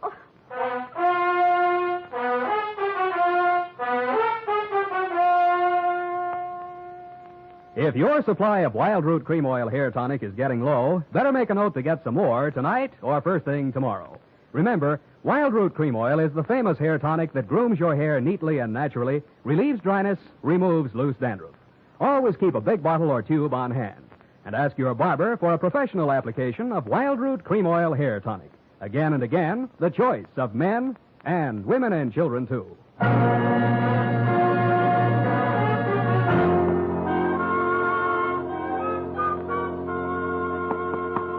it is, Sam. Let me see. Let's see here. F, you rewrote the ending. I had to, Sam. You're much too modest. And Sam Spade, with a knot of cold fury in the pit of his stomach, a vindictive fire in his eyes, stepped wearily over the loose rocks on the cave floor to do battle with the thing that loomed up in the darkness ahead. Mm-hmm. The thing's roar filled the night with terror. But Sam Spade, dauntless and knowing not fear, stepped up to the monster, laughed in its hairy face, and with one quick convulsion of his powerful shoulder muscles, dropped the thing in its tracks. I see. Well, is that the way you think it ended, Effie? Oh, Sam, I guess I was being a little foolish. I'll change it. No, as long as you've done it this way, we'll leave it this way. Can't waste paper. No, I'll change it, Sam. Leave it! Oh! Sam, Yep. I copied that ending out of an old Black Mask magazine. You what? Don't be mad. Come here. Come here. I copied that out of an old whiz-bang. Oh, Sam. Night. Good night, sweetheart.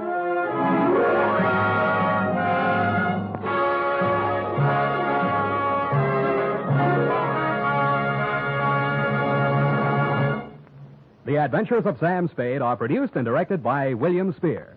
Sam Spade is played by Howard Duff. Lorene Tuttle is Effie.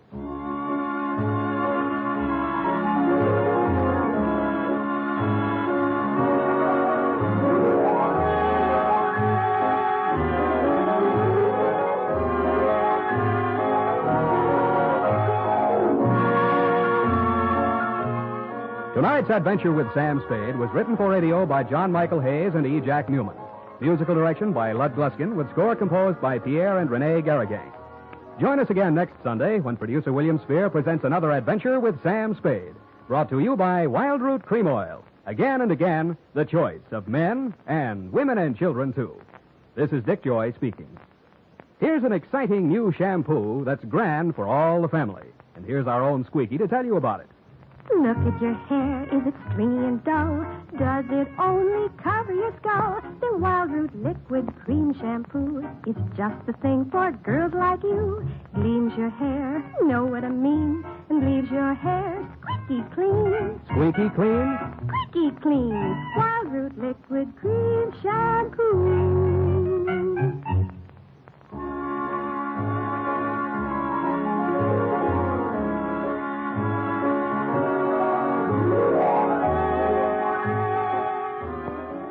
Stay tuned for the Summer Symphony with Katherine Grayson on NBC.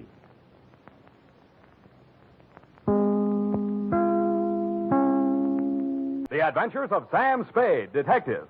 Brought to you by Wild Root Cream Oil Hair Tonic, the non-alcoholic hair tonic that contains lanolin. Wild Root Cream Oil. Again and again, the choice of men who put good grooming first.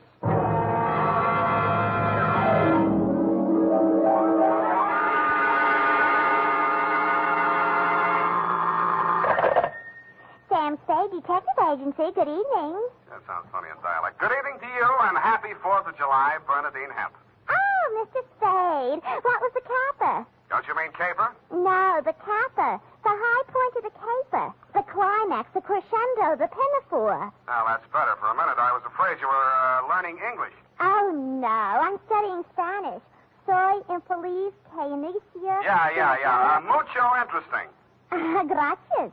Shall I go home now? No, mal suerte. There's a little matter of murder in 2 languages, neither of which is Spanish, so stay where you are. I'll be right down to dictate my report on the Rushlight Diamond caper.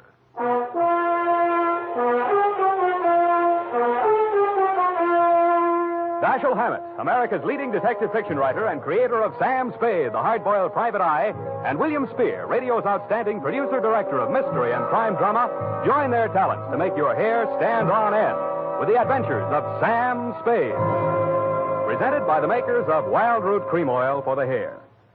Listen, men, to this holiday tip on good grooming.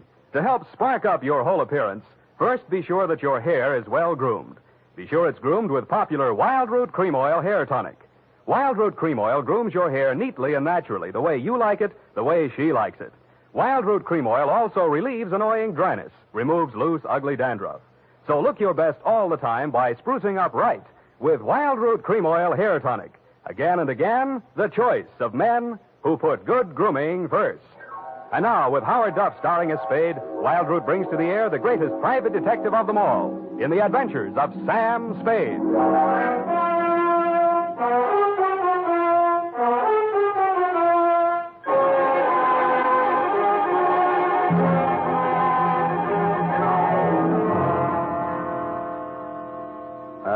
Date, July 4, 1948, to Mrs. May Rushlight, 21A, Granite Court, from Samuel Spade, license number 137596. Subject, the Rushlight Diamond. Dear Mrs. Rushlight, it was the kind of nice, relaxing assignment that comes my way just often enough to remind me that gumshoeing can be respectable. There was an air of quiet elegance about 21A, Granite Court, and about the butler who answered the door. He took in my rented gray topper and doeskin gloves, nodded approvingly at my wing collar, watered silk ascot, pearl gray waistcoat, morning coat, pinstripe trousers, and my spats with the mother of pearl buttons, and asked me if I were a florist. I set him to rights, and he led me up a flight of stairs to the early A.M. annex of your morning room. Mr. Samuel Spade. You're just on time, Mr. Spade. Mrs. Rushlight will be pleased. I'm Nancy Ward, Mrs. Rushlight's social secretary, and if you don't think that's tough to say, try it. Mrs. Rushlight's socials. What's tough about that? You'll do. Definitely you'll do. Shall we dance? I will dance at her wedding. But don't get me wrong, I'm not secretly in love with Ralph Rushlight, and the bride is lovely. Just hate to see all that money going down the drain. Is there anything else you think I should know? You know what your job is. You're supposed to guard the wedding presents. That's simple because it's nothing but a lot of cheap silver. And stay away from the champagne. It's non-vintage. The food will be foul. The guests are the most dismal aggregation ever assembled. Sounds like a lovely party. I arranged the whole thing. I told you she's a lovely bride. What'd she ever do to you? I'd rather not say. I don't want to sound bitter. This way, Mr. Spade. The old hat. Mrs. Rushlight will see you now. Thank you, Florence Nightingale. Nancy? Oh. This is it, darling. Mr. Spade, come over here, young man, so I can get a better look at you.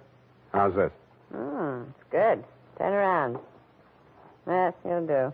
That'll be all, Nancy. Couldn't I be finishing up these place cards while you talk? Take them with you. Do them outside. Very well. Nosy girl. But nice. Nice nose. Oh, you too, eh? Well, I agree. That's why I'm marrying off my nephew to that wretched girl, Lotta Van Eyck. Have you ever seen Bugs Bunny, Mr. Spade? You don't mean the... They protrude. The ears? No, the teeth. Oh. As my late husband used to say of her mother, she could eat a tomato through a tennis racket. Oh. There's only one thing that'll prevent this wedding from being an utter disaster. She doesn't understand much English. Uh-huh. What's the matter with your nephew? A great deal, but it doesn't show. Suffice it to say, he has criminal tendencies and the mentality of a snail. Mrs. Rushlight, I don't like to seem forward, but why are you telling me all this? Oh, you're supposed to mingle with the guests. You'll need some conversation. Now, as to your assignment. The bride, being what she is, the wedding presents are hardly worth guarding, except for one. Ironically enough, it's from me. What is it, a machine gun? Oh, that's good. Oh, excuse me, I must write that down. And then tear it up immediately. Oh, dear. No, Mr. Spade. But it's bad luck, the Rushlight Diamond. You've heard of it? Something about it in the American Weekly a while back, wasn't there? Yes. It's not as large as the Hope Diamond, but there's not a flaw in it. My late husband, Roy Rushlight, bought it for his first wife. She sank with the SS General Slocum in Hellgate, the East River, 1904, over 1,000 lives lost. Luckily, she was wearing a paste copy at the time. I was only a young girl when I married Mr. Rushlight, and fool that I was, I signed anything his lawyers asked me to sign. After his death, I discovered that the diamond was to be mine only until the marriage of my husband's male heir, at which time it must go to his bride. Well, that's too bad. You say, though, that the Rushlight Diamond is bad luck. Oh, there's that, of course. I wonder if it's too much to hope. Well, I must go and help dress the bride. Go along downstairs, Miss Spade. Take this jewel case with you. Put it on the table with the other presents, and guard it well. So I took the old velvet-covered case you held out to me and checked the contents. It was an old-fashioned lavalier with a clear stone pendant only slightly smaller than an 8-ball. Didn't look like a diamond, but smooth-cut diamonds hardly ever do. It didn't look like bad luck either, but a mirror broke in the hall as I passed it, then I fell all the way down the stairs, and as I entered the ballroom, I knocked over a punch bowl. Nothing really terrible happened until just before dark when the guests began to arrive. In theory, a detective guarding wedding presents is supposed to make himself indistinguishable from the other guests. In practice, it never works out that way. He has to spend most of his time within sight of the booty, so he is very easily spotted. I don't believe it. He's too good looking. Oh, but he must be. He's not anybody we know. Well, ask him. It's leap year. Oh, here comes Colonel Bixby. He'll know. Well. Beauty gathered round the booty, eh? And much more beauty than booty, though. Say, when are they going to hang the diamond on that drip? No, there's no way to talk about the blushing bride. Is that it in the crummy old case there? That case is heirloom, young lady. The stone that reposes in it is worth a king's ransom. Now take your grubby hands elsewhere. Get on with you. Go on. Well, just because he's going to give the bride away, thinks he can order everyone around. Mr. Spade, allow me to congratulate you, sir. These affairs, one all too often sees the detective on guard duty at the punch bowl. I was forewarned. Oh, yes, very bad champagne. Flat. I'll be glad when these ill-starred nuptials are consummated. And by the way, Bixby's my name, Colonel Lysander Bixby. Colonel? It is my melancholy and thankless duty to give the bride away to the hapless groom, Ralph Rushlight. However, it's much better to give than to receive. You tell that to May Rushlight, eh? Quite a trinket. Mustn't touch. Grubby hands, remember? Oh, sense of humor as well as sense of duty, eh? Candidly, if I knew a place to fence it, I'd be the... Colonel Bixby. Oh, Miss Ward. How lovely you look. Poor Ralph. Mrs. Rushlight asked me to warn you to get ready. The bride will be down any moment. Good grief. Well, I suppose I must steel myself. Where did I leave my glass? Keep your eye on that old goat, Mr. Spade. I don't trust him. Who is he? He's the only one here who knows why this wedding's happening. It's the bride's foster father. You mean he's got something on the family? You'll never know how much until you kiss the bride. Look, Nancy, it's none of my business, but I... Oh, starting. I'll have to go in now. Now, wait. What? How does it go? Speak now or forever hold your peace? No, I can't do that. Thank you for understanding.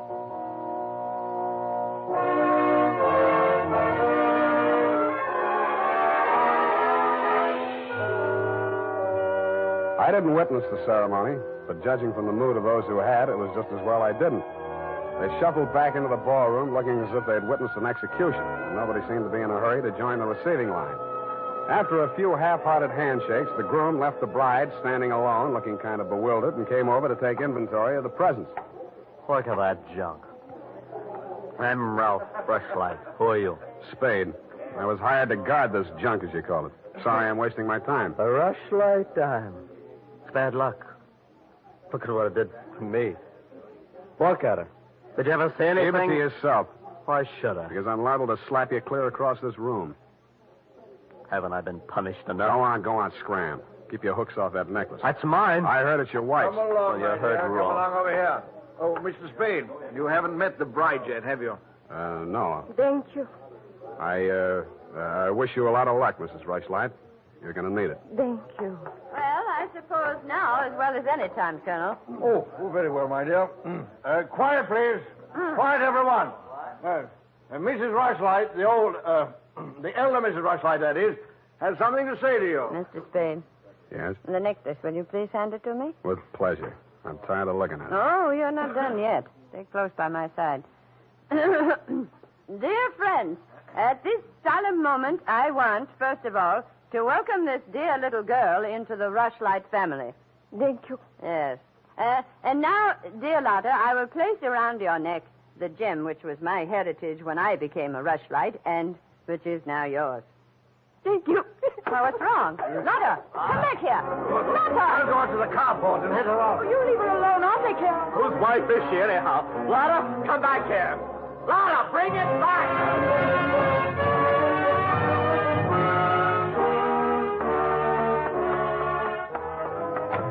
I was almost ashamed of joining the chase, but I had to because I'd been hired to guard the Rushlight diamond, and for my money, the best way to do that was to help her get away.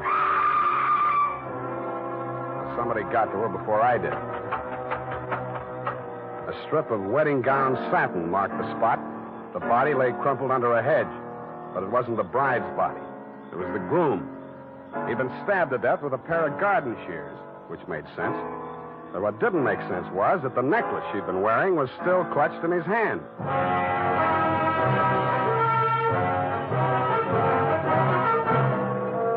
The makers of Wild Root Cream Oil are presenting the weekly Sunday adventure of Dashiell Hammett's famous private detective, Sam Spade.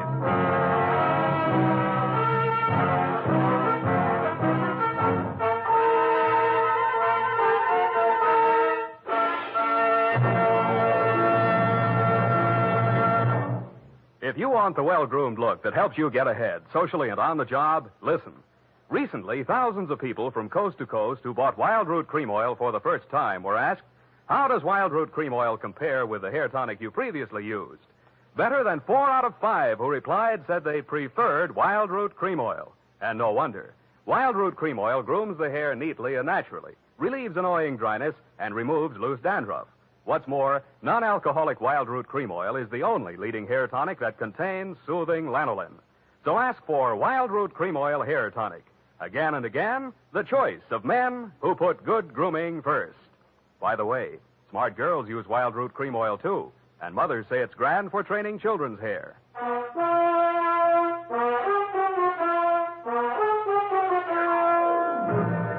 And now, back to the Rushlight Diamond Caper. Tonight's adventure with Sam Spade.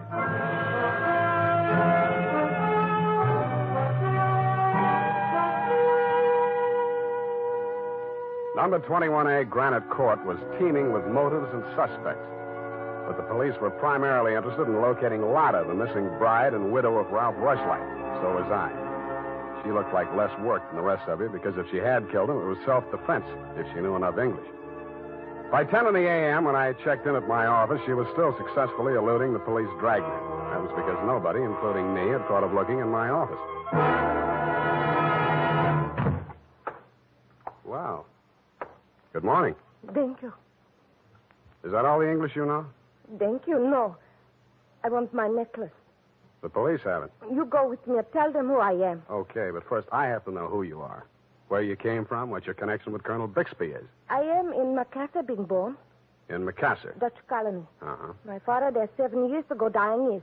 When I, 13 years old, have arrived. I see. Colonel Bixby in San Francisco, the financial representative for my father was. I am adopted to him, not for a father, but so he takes care of my monies, which coming of age am I a rich Dutch woman. Uh-huh. But legally, he's your foster father. Yeah. Also, legally, I'm the wife of Rushlight. I want my necklace. You married him for the necklace? Yeah. Why did he marry you? For one half of necklace and resell. But all everything to take he wishes. You and Ralph are going to divvy the take from the Rushlight diamond, you thought. Yeah. And what was the colonel going to get? Money from Mrs. Rushlight. Oh, no, wait, that doesn't make sense. Mrs. Rushlight stood to lose a small fortune by that marriage. Why should she pay the colonel to promote it? You the detective are. You said that. Where my necklace are. That I say. Yeah, well, look, I'm not as sure as I was. Wait just a minute. I'll check on it. Homicide, Lieutenant Dundee. Spade, Dundee. Oh, yes, Sam. What's new on the Rushlight caper? Oh, you know I can't talk about the case, Sam. Oh? I got a line on that girl. Oh? Where is she? You know I can't talk about that, Dundee. Oh, you can't you? Well, let's see if this doesn't change your mind. The necklace we found on Rushlight's body was a phony, a paste copy. Uh-huh. Does that make her guiltier than she was before? Well, now she's got a motive. Throws all our previous theories into a cocked hat. Now, where's the girl? She's in my office, Lieutenant dear. Come and get her. Thank you.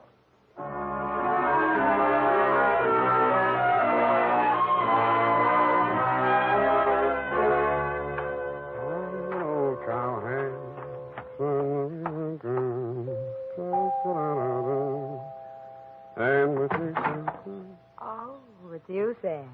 Back again? Yeah, do you mind? Well, that depends on who you came to see. You, sweetheart. Oh. But first, I'd like to talk to Mrs. Rushlight. But she can't see anyone. She's in a state of nervous collapse over Ralph's death. Oh, that's too bad. You seem to be holding up pretty well. Oh, I'm relieved. He's better off dead than married to that. Yeah. Rushlight Diamond's still unlucky, you know. What do you mean by that? I was just trying it on for size. Uh-huh. Does it fit? Yeah, but you and Mrs. Rushlight are about the same size. Her nerves getting any better? You're the doctor. If you want to see her, go ahead. She's up there. Thank you.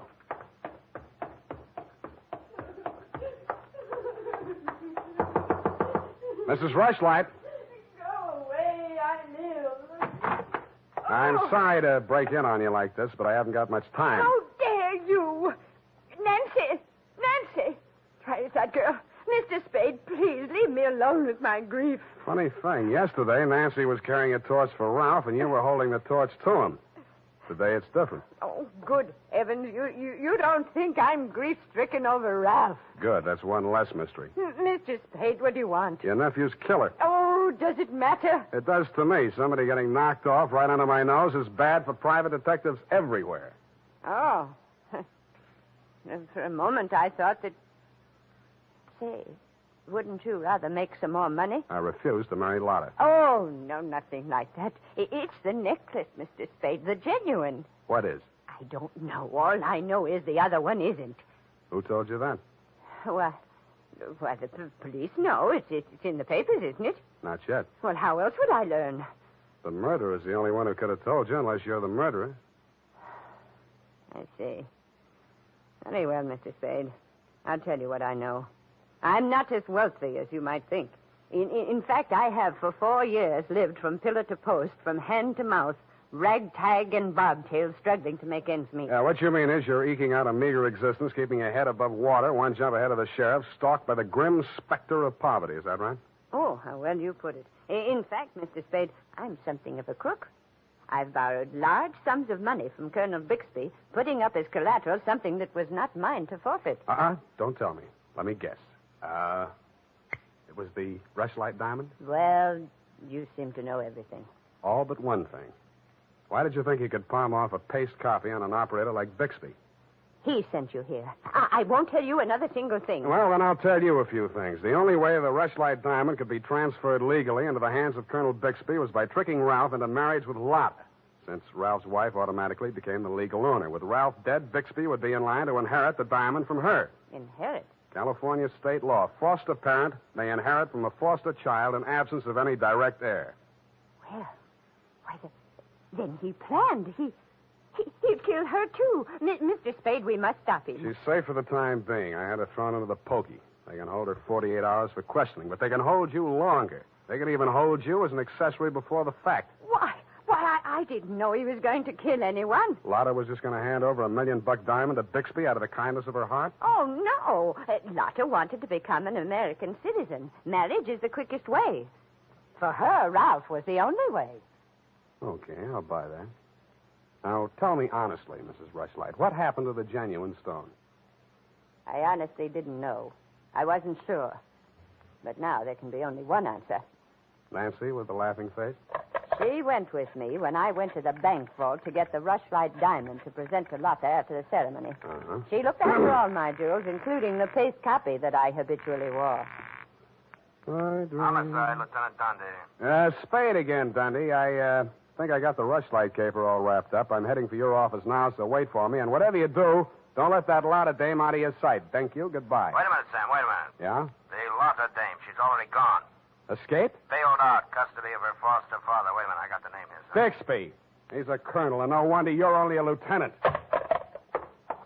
Mr. Spade, can't you stay for tea? Not thirsty. Nancy? Nancy, where are you? Oh, here I am, Sam. I was waiting for you. You got the keys to that car out in front? Why, yes. Do you want to borrow it? Yes, with you in it. Why, Sam, wait till I put my face on. Let it go. It's as good as lost anyway.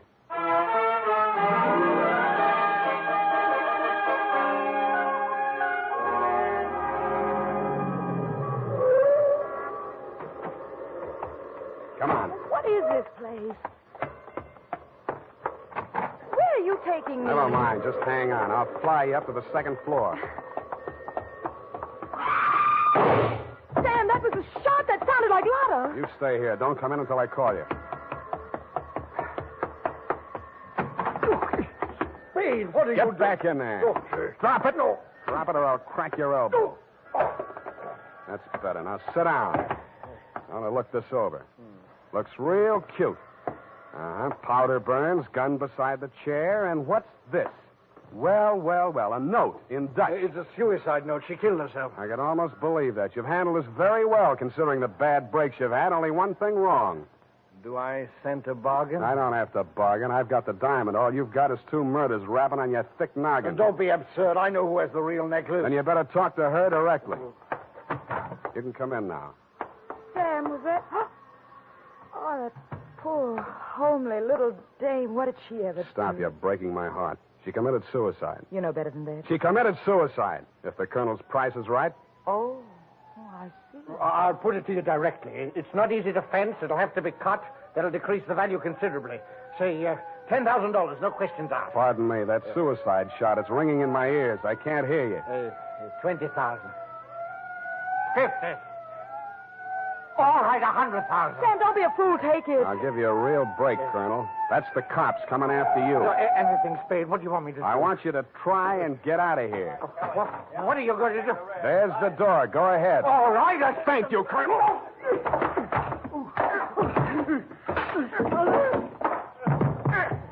right, men, remember, he's desperate. Bixby, we're giving you a chance. Come down or we're coming up after you. Come on. Get up, Colonel. Here he comes. Careful, it may be a trick. Watch it, Dundee. Here he comes.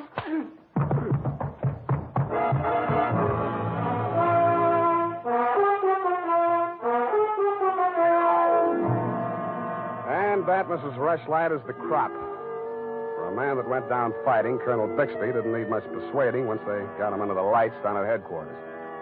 He confessed to everything, and the murders weren't the worst of it, the way I figure.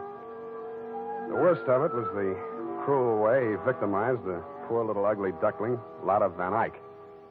It's tough enough to be whipped before you start. Period, and a report. My goodness, that was Louis Triste. I mean, I'm beginning to see why Effie gets so repressed sometimes. Effie, depressed? That little doll told you that?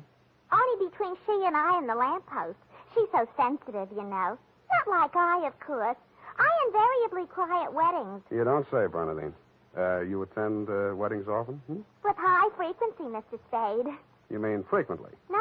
The last time it was FM. You know, frequency moderation. Oh, yes. Moderation in all things, I always say. You mean you attend radio weddings? Oh, yeah. I've been married 6 times. My next date is television. You've been married 6 times? Well, to each his own, Mr. Spade. You mean 6 men have... Oh, no. No, I only marry my husband. Repetition is the spice of variety, I always say. Is that legal? If it's not after 6 weddings, what isn't? To each his own, as you say. Well, we don't presume to make a career out of it. As soon as we get the mangler and the deep freeze, we're going on our honeymoon. Well, congratulations, and type this up when you have the time. Mrs. Bernadine Hemp.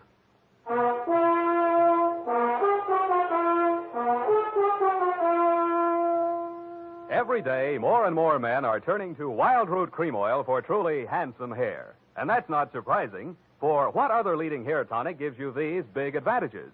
It grooms the hair neatly and naturally, relieves dryness, removes loose dandruff. What's more, Wild Root Cream Oil is non-alcoholic and contains soothing lanolin. No wonder Wild Root Cream Oil is the favorite with so many millions of smart, particular men. Get Wild Root Cream Oil. Again and again, the choice of men who put good grooming first.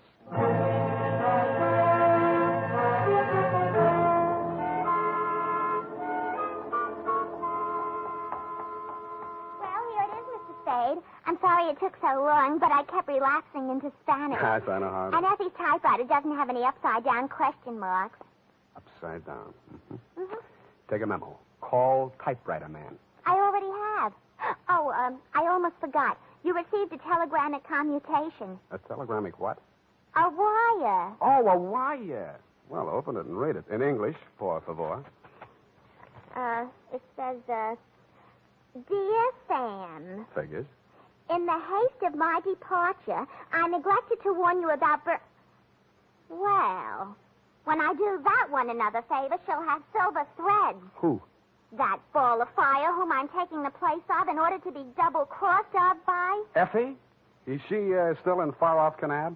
And good rubbish, if you'll pardon the expression. Now, Bernadine, let me see that. I neglected to warn you about Bernadine. I'm sending details, airmail special, but in the meantime, whatever you do, don't go to any radio broadcasts with her, and if she comes to work in a wedding gown, take the day off. Love, Effie. And I had 2 tickets for honeymoon payoff, and now she went and spoiled everything. Oh, now there, Bernadine, you just have to marry your husband again, that's all. I wouldn't have had the time anyway. I know. It's just the principle. Good night, Mr. Spade. Good night. Buenas noches. Hasta la vista. Effie, why did you ever leave me?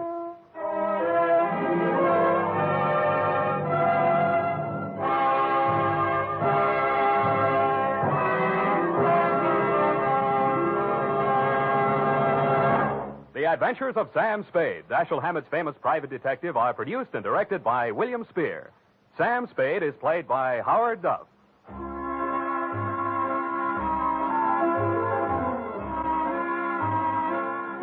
The Adventures of Sam Spade are written for radio by Bob Tallman and Gil Dowd, with musical direction by Lud Gluskin. Gil Dowd directed tonight's broadcast in William Spear's absence. Join us again next Sunday for another adventure with Sam Spade, brought to you by Wild Root Cream Oil. Again and again, the choice of men who put good grooming first. This is Dick Joy reminding you to get Wild Root Cream Oil, Charlie. It keeps your hair in trim. You see, it's non-alcoholic, Charlie. It's made with soothing lanolin. You better get Wild Root Cream Oil, Charlie. Start using it today. You'll find that you will have a tough time, Charlie. Keep on all the gals away. Hiya, Baldy. Get Wild Root right away.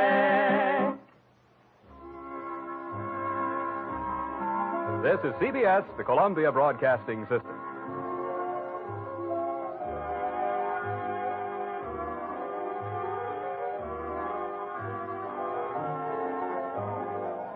the National Broadcasting Company presents The Adventures of Sam Spade, Detective.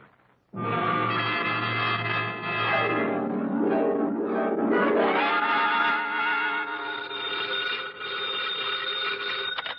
Spade Detective Agency. Buono, buono. I beg your pardon? Suonate il campanello. Sam, what are you... Nothing at all, sweetheart. I just happen to have the tourist lists of handy Italian phrases before me. North Beach never did that to you before, Sam. North Beach never did anybody like it. Just did me, F. But I thought you said old Bartolomeo just wanted you to drop by for a friendly talk. And some garlic bread and red wine. But does that explain the knife gash on my coat? Your new tweed? My old tweed now, Cherub. You see, it was never meant to be swum in. The bay? Yes. Not again. What else? By now, your keen feminine instinct should tell you this is not the social call, Wonder Girl. As a matter of fact, I plan to drop by presto presto with words anent a little something I call View of Fisherman's Wharf from the Water, or the Crab Louis Caper.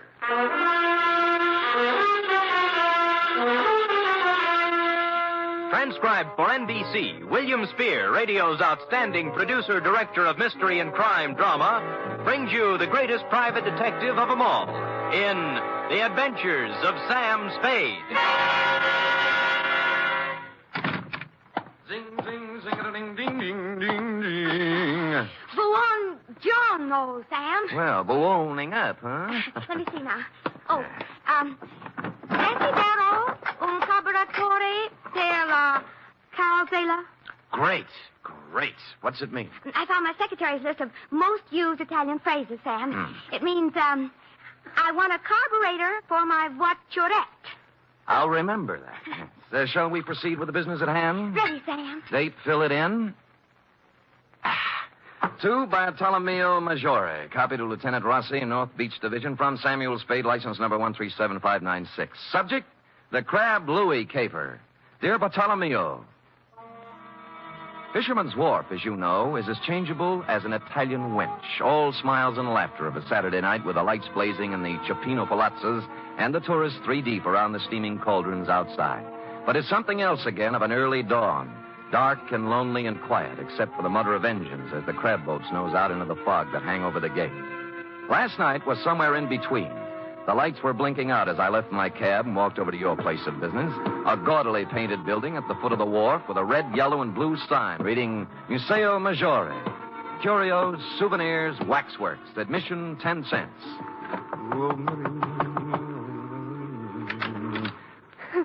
Who is it? I'm Sam Spade. Bartolomeo called me. He isn't here. Passage grotto at the end of the wharf. Thanks. Look, is there anything I can... Sorry.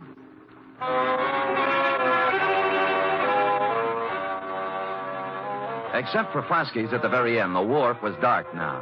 It seemed early, as if something had interfered with business as usual, and the late customers had been brushed off a couple hours ahead of time. I peeked through a hole in one of Frosky's window shades and saw why. It looked like the entire population of North Beach was inside. If everyone is ready... Un momento. Who's this? Me? Yes, you. What do you want? I'm Sam Spade. Bartolomeo Maggiore sent for me. Bartolomeo. Conoscete il signor Spade? Ah, sì. Obrigatissimo, Vasquez. Ah, there, Mr. Spade. You are wondering why we are here? Well, as a matter of fact, I am, Bartolomeo. I thought that... I know. It's about my son, Louis. My son, my only son. Oh, he's inside? No, not inside. Out in the darkness somewhere. Cold and alone. You mean he... See. 6 days now they have searched for his body. Oh, when did it happen? 1 week today. Crab boat? His boat, the San Felipe. Was he alone when it happened? You detectives. You strike the point. My Louis, always he fish alone. Until this time. Who went out with him? Dominic Torrio, his friend, Dominic. This gathering is assembled in Dominic's honor, you see. You mean a hearing or something? Something more than that. Come, listen to them. I'm a sick! In my belly, I'm a sick! This opera buffo! Fast, you should sell the ticket! Keep your temper, Aldo. State facts. Facts, huh? All right, facts. 6 years, Louis fished the crab alone. Each day he's a lay over clothes to break a line and string in the pot. Each day he's a bringing the San Felipe home, okie-dokie. That's right, everybody. Sure. Until one fine day, Dominic hit to go with Louis to help. Aldo, we must deal in facts. Dominic is suspended. Back in the truth. He's a kill Louis. Sure, he's a kill Louis. And you know why? Because he's a want Rosalia. That's the why. See how it is. Who's Rosalia? You must have seen her at the Museo. Crying? Yes, with reason. Next week, she and my Louis were to be married. It's tough. You think this Dominic was in love with her, maybe? I think nothing, senor. Two men, friends, alone in a boat in a heavy fog. One of them dies. The other says it is an accident. It is not for us to think or make guesses. Say, what am I supposed to do? In the records of the police, senor, my Louis died in an accident. In the hearts of his friends, he was murdered. For my sake, for Dominic's, for the sake of us all, we must know the truth. For this, I prefer to employ one who is professional and impartial. Come. We go here. I don't believe it, senor. Believe me, before heaven I mean it. Silencio. Once again, Dominic. How far was the boat from Seal Rocks? 100 yards, I think. I heard the break. Silencio. Let Dominic tell the story.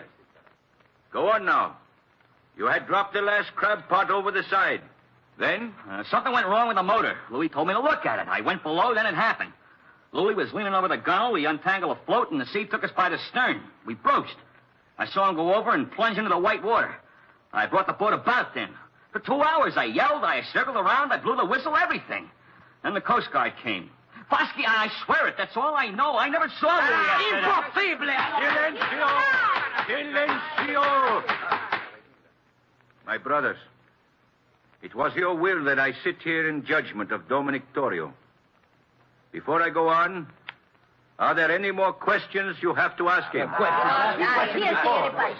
Are there any among you who have evidence to offer against him? So be it. You know as well as I, there is only one verdict here. The charge is dismissed. The court is adjourned.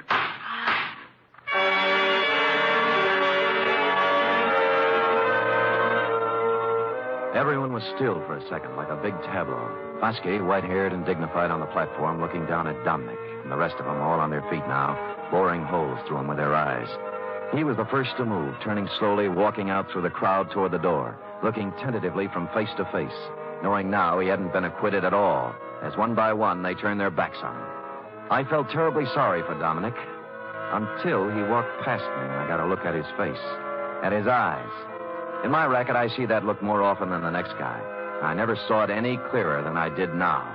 It was fear and hatred and guilt. So I left you talking to Fosky, Bartolomeo, and walked back down to the wharf to the Museo. Rosalia. I told you Bartolomeo is not here. I've seen Bartolomeo. I want to talk to you. Sit down. I don't want to... Sit down. Oh. That's a good girl. It was quite a place, the Museo, a catch-all for everything nautical you would run across in 60-odd years of living on the sea or next to it. From a 10-foot shark pickled in formaldehyde to a life-size figure of Captain Kidd, complete with drawn sword, lace cuffs, and treasure chest at his feet next to the door. I turned back to Rosalia, sitting on a rum keg under a flickering hurricane lamp, the only light in the room. What do you want of me? Bartolomeo wants the truth about what happened on the San Felipe. They're deciding that at the meeting. They already did. They did? You mean Dominic... How did they decide? Dismiss the charges. No evidence, no witnesses. It was the only thing Fosky could do. You feel better? It doesn't bring back my Louis. No, it doesn't. Dominic's going free now from both the law and his people. No vengeance for Louis. Why were you crying when I came by tonight? Haven't I the right to cry with my Louis? Drop it. Huh? Why didn't you go to the meeting? Afraid to give yourself away? I didn't feel like it, that's all. You're a Sicilian, Rosalia. Vengeance is pretty important to you. If you'd loved Louis, you'd have been in there screaming for Dominic's scalp. You shut your mouth. But no, you sat home crying. Not for Louis, but for Dominic, right? How long had it been going on? Did you know Dominic was going to kill him when they put out in the San Felipe? Why would Dominic kill him? Well, that's a stupid question. He's in love with you. In love with me. In love with me. Drop it. Drop it, Rosalia. In love with me? Oh, I wish it were so. Huh? He killed for me. Is that what they say? It's all very flattering, very. I love Dominic. I've always loved Dominic since I was a little girl. I threw myself at Dominic, and I begged him to marry me. That's not easy for a girl to do, Mr. Spade. I begged him, and I promised to work for him, to be his slave. You know what he did? He laughed and he spit upon me. And you stand there and you tell me that he murdered for the love of me. You wouldn't walk across the street. All right. Take it easy now. Come on, take it easy. So I do the silly woman thing. I promise myself to Louis. To crazy Louis, to a madman. Crazy? You don't believe that, huh? Louis the Great, il Campione, a champion of the crab fishermen, who dares to fish right on the breaker line, catches more crab than anyone else. Louis the Fearless. Do you know why he's fearless? He's too crazy to be afraid. What do you mean? He mutters. He talks to himself of great riches, of thousands of dollars, of him and me. Louis the crab fisherman and me, living in the finest house in North Beach. When was this? Last week. He went up in Bartolomeo's attic one night, and he came down with a big hunk of his raw wax from the waxworks. A tresor, he called it. A stupid lump of wax. And he held it up before me, so. And he says with a mad gleam in his eye, "From this, Rosalia, from this I will carve for us the biggest, finest house you can dream of. Here, look." What's Captain Kidd got to do with it? He puts it in the treasure chest. See? You will keep this a secret, Rosalia, he says, if you love me. And he laughs again like a madman. Me love Louis Maggiore? I hated him.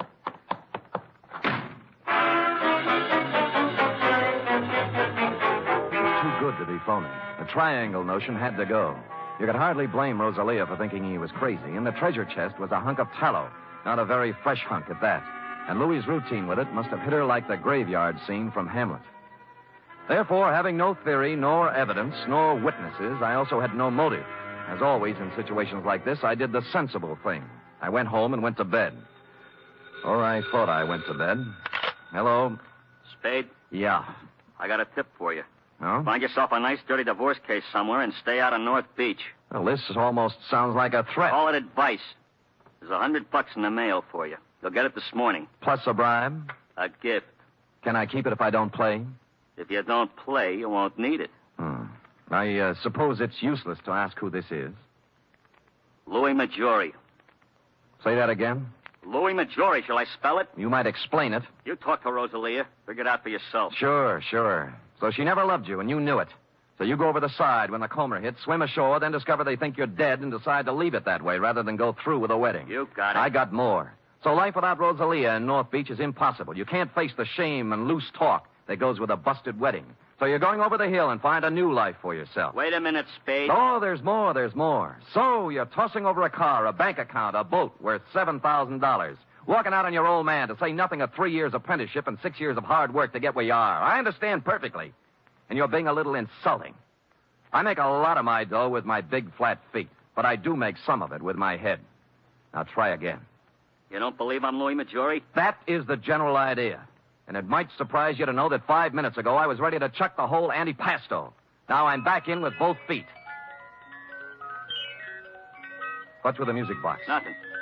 Tell me, would you know Louis if you saw him? I've seen his picture. Fine. I guess I'll have to prove it to you. If I satisfy you I'm Louis Maggiore, will you stay home? Scout's honor. Now, where do we prove it? You know Castellani's grotto? Halfway out in the wharf, yeah. There's a ramp running around behind it. I'll see you there in a half hour. I know just what you're going to say, Bartolomeo, but I didn't go alone. Roscoe was right there with me, with his safety off. It was the kind of spog San Francisco puts on once a year for the tourists. Just to nail down its position as runner-up to London. I had to feel my way along the row of dark chowder houses to Castellani's. Except for the foghorn and the lapping of the water below, there wasn't a sound. The only cheerful thing in the picture was Roscoe, who was now out of my pocket at the ready.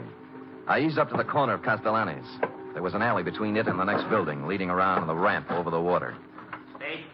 I could see the glow of his cigarette first. Then I made him out in a slouch hat and overcoat. He was standing at the rail. Spade? Right here. Well, you satisfied now? I'll let you know. I moved out from the side of the building and walked toward him. He must have known about Roscoe because he didn't move, just let me come right up next to him.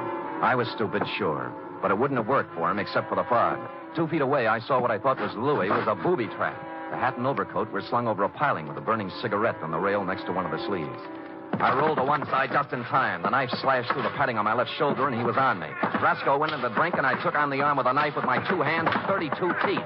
Unhappily, overlooking a spare foot, he knew what to do with. I went through the railing like in a silent version of the sea wolf, arriving thus in the limpid and soothing waters of San Francisco Bay. At the moment, I was not sorry.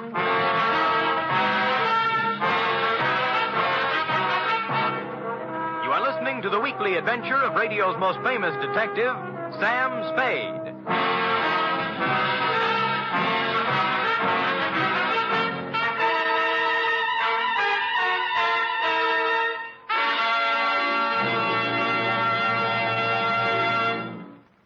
Three chimes mean good times on NBC.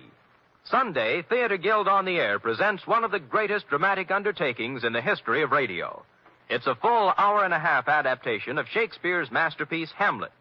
The immortal lines and matchless beauty of Hamlet come to life Sunday with John Gielgud, Dorothy McGuire, and Pamela Brown in Theater Guild on the Air.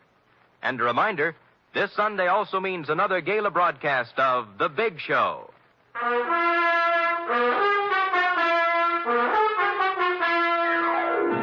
And now back to the Crab Louie caper, tonight's adventure with Sam Spade.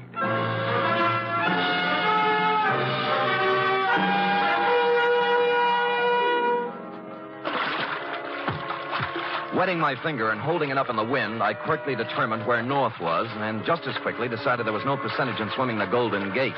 A bright blur on my starboard bow called to mind the old saying, where there's a light, there's life, so I headed there. 3 strokes this side of exhaustion, I pulled up at what proved to be a landing with a Jacob's ladder, at the top of which I found the rear entrance to Foske's, or more accurately, Foske's private office. The door was open. Huh?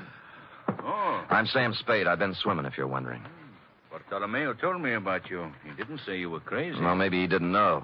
You wouldn't have a brandy lying around loose, would you? Well, sure. Sit down. Thanks. I think I saw Louis tonight. Louis? Impossible. Where? Beyond Castellani's. Yeah. Bless you, Fosque. Oh, hit me again, will you? Yeah, but what about Louis? Called me up, said he'd meet me there. Just tried to knife me. Oh, but it's impossible. Is it? Why would he play dead? And why would he try to kill you? Maybe he's crazy.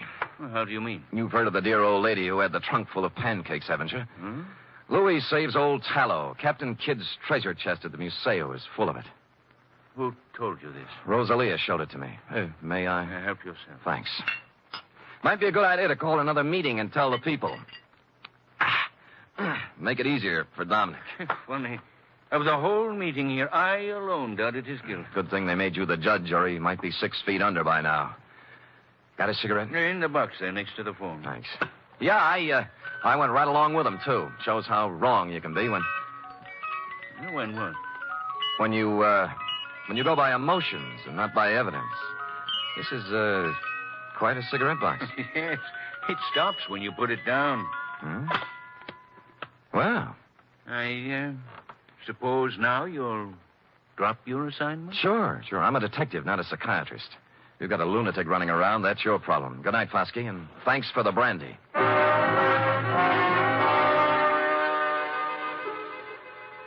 If Roscoe had been along, I might have played it differently, but when you're sitting across a coffee table from a guy you suddenly realize has the wet cement all ready, you do what I did, make polite noises and concentrate on getting out on 2 feet.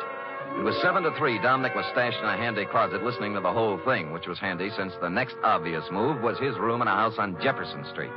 A rooming house owned and operated by a four-corsage bosom-type lady known as Mama Luca. Oh, senor, I don't know nothing. I don't know nothing. You're scared, Mama. Did Dominic threaten you? No, don't ask me. Look. He killed Louis Maggiore. I gotta know why. I don't know why. I don't know nothing about it. Louis came here? Yes. Yes, Louis came here the night before it happened. Why? I don't know. He was all excited. A handful of wax. Wax? You know. What about it? He showed it to Dominique, and they go into his room and talk, and then he ran off to send a telegram. Telegraph office, huh? Well, since it's official business, I can let you read the office copy. Here. This message just came in tonight. Dominic Torrio. Regarding your inquiry, analysis of samples sent here by Louis Maggiore, highly promising. If quality uniform and weight correct, would estimate value minimum $60,000. Hartley Associates, Vancouver, B.C.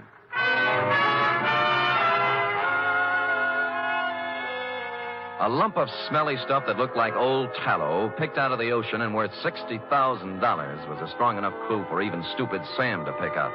I left the telegraph office on the double and pulled up at the Museo Maggiore 10 minutes later. Blasted lock is jammed. He was too busy to notice me. I slid a marlin spike out of a rack next to the rum keg. Locked. Must be locked. I hate to do this, Fosky. Wait a minute, Spade. Wait a minute. The next voice you'll hear will be the nurse with a breakfast tray. Bartolomeo! Senor Spade, what have you... Look. What have you done? His Honor was playing Pandora with Captain Kidd's treasury. Treasure box? Yeah. But why? Who is it? Who? Fosky. Surprised? Fosky? Why would he, of all people? He likes a buck as well as the next one, possibly even more, when there are 60,000 of them. $60,000? Yeah. Is he mad? Like a fox. Here, let me pry this cover off. There. What is this? Well, it may not look like much to you and me, but to a perfume manufacturer, it's prettier than the Venus de Milo. Tallow? Ambergris. It's what happens when a whale gets a tummy ache. Louis must have run onto it 10 days ago. Madre mia, $60,000. Yeah. That's the big why of it, Bartolomeo. What now? You think Fosky... He won't talk, neither will Dominic. They're next and they know it. Still two men alone in a fog in a boat. See. There were only a witness. There was a witness. Hmm? The eye of God was on Dominic when he did it. And the judgment of God is swift and is sure. Dominic knows it. You think so? I know Dominic. Why you ask? There's a way to find out. What time is it? 1:30. There's time. Where do you keep your razor? Razor? Yeah. I'm going to shave Captain Kidd.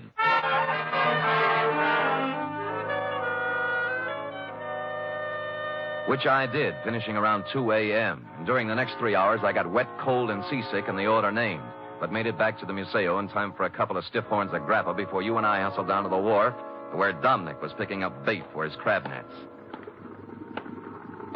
Dominic? Huh? Oh, Bartolomeo. And the Senor Spade. I remember Mr. Spade. Yeah, last night in back at Castellani's. I don't know what you're talking about. Sure, Dominic. It's all a horrible mistake. Lay off me, will you? Heard what Fosky said, didn't you? They dropped the charges. I'm innocent. They cleared me. That's just why we're here. We want to make it up to you, my boy. What's in your mind? You did Louis a great favor, Dominic. When his 32 crab pots got too much for him to handle, you went along to help him. Today, we're going along to help you. Now, when do we cast off?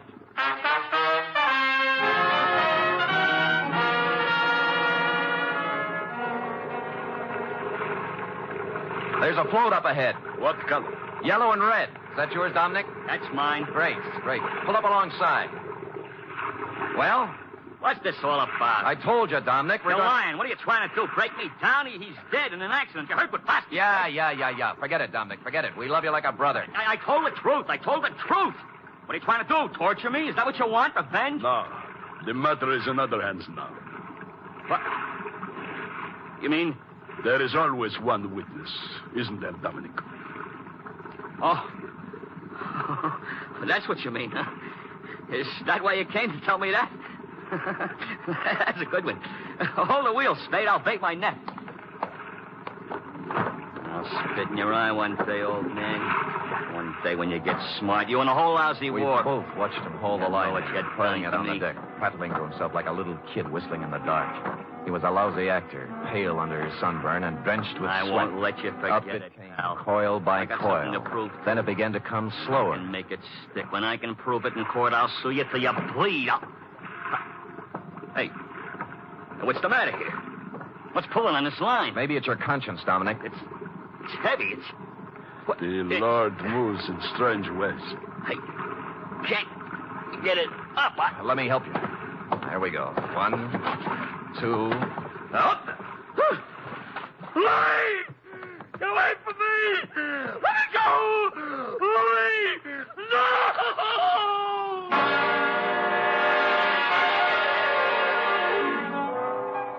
I hauled Louis up onto the deck, and a grisly sight he was, too, with a knife still sticking in his back.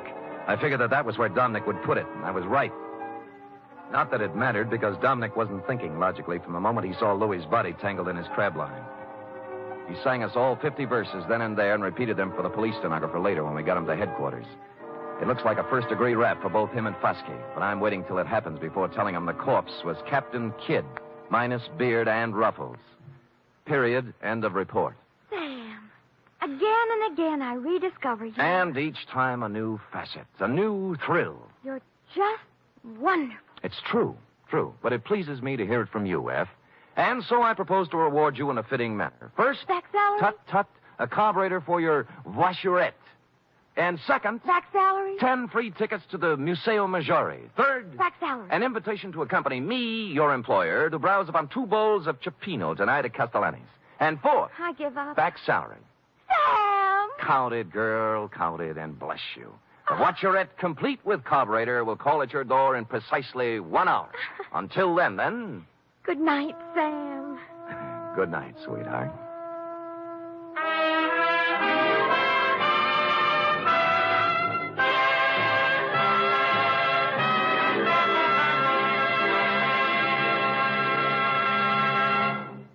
Three chimes mean good times on NBC. You're invited to a 1-hour concert tomorrow by the renowned NBC Symphony under the direction of noted conductor Wilfred Pelletier. Featured soloist on tomorrow's symphony performance is Helen Traubel. For the world's greatest music, hear the NBC Symphony tomorrow and every Saturday. Tonight's transcribed adventure of Sam Spade was produced, edited, and directed by William Spear. Sam Spade was played by Stephen Dunn. Lorene Tuttle as Effie. Script for tonight's adventure by Harold Swanton. Musical scoring by Lud Gluskin, conducted by Robert Armbruster.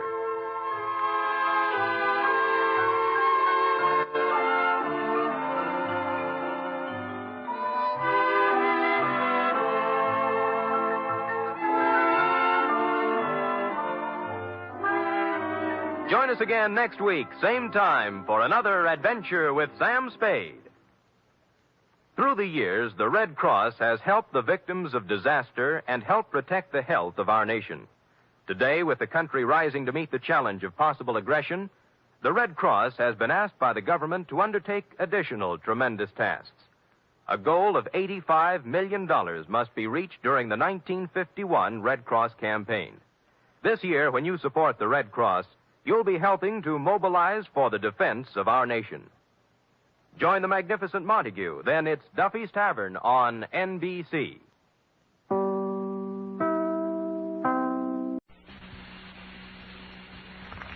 The Adventures of Sam Spade, Detective.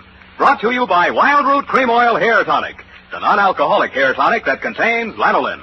Wild Root Cream Oil. Again and again, the choice of men and women and children, too.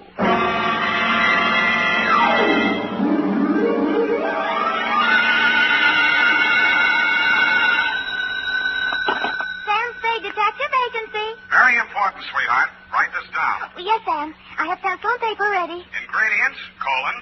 Punctuation or ingredient, Sam? Both. Well, what is it, Sam? A recipe. 1 pound of fennel. Oh, that's liquid measure, Sam. You put that in later. Cross out funnel? Not funnel, fennel. It is not liquid. It grows at Fairley Pines. Fairley what, Sam? 1 root of St. John's wort. Whose wort? Not wart. Wart. Oh, wart. Don't interrupt. Some newt size, a couple pounds ought to be enough. 1 ounce of cat's wool, 1 one adder fork, that is not a utensil, one fillet of fenny snake, some lizard's legs, one hemlock root digged in the dark. Directions. In the poisoned entrails throw toad that under cold stone days and nights hast 31. And if anyone drops in for trick-or-treat, Effie, leave him have it. Oh, Sam, now I get it. Halloween. It's a witch's brew. You were only fooling. That's what you think, sweetheart. Get out your cauldron, your poison pen, and your book of malefactions. I'll be right down to dictate my report on the fairly bright caper, or I should have stood in bed and ducked for apples.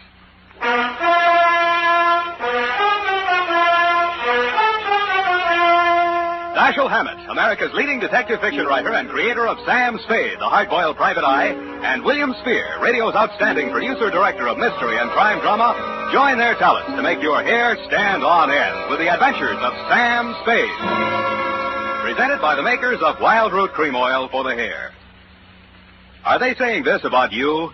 There goes somebody who's really well-groomed. And that can go for every member of your family if they spruce up each day with Wild Root Cream Oil, America's favorite hair tonic. Wild Root Cream Oil grooms hair neatly and naturally, relieves dryness, removes loose dandruff. If your family hasn't tried it, get Wild Root Cream Oil in the new 25-cent bottle. You'll see why Wild Root Cream Oil hair tonic is, again and again, the choice of men and women and children, too. And now, with Howard Duff starring as Spade, Wild Root brings to the air the greatest private detective of them all in the adventures of Sam Spade.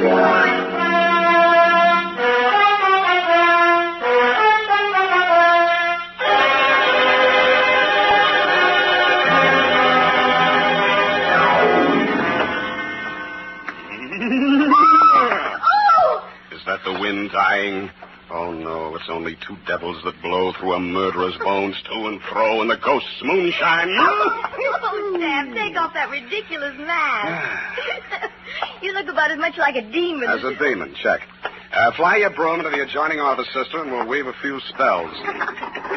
Date, Effie. Yes, Sam. What is this thing on my desk? Looks like a pumpkin. It is a pumpkin. I made it this afternoon. Here, I'll light it. Well, isn't that cute? Isn't that cute?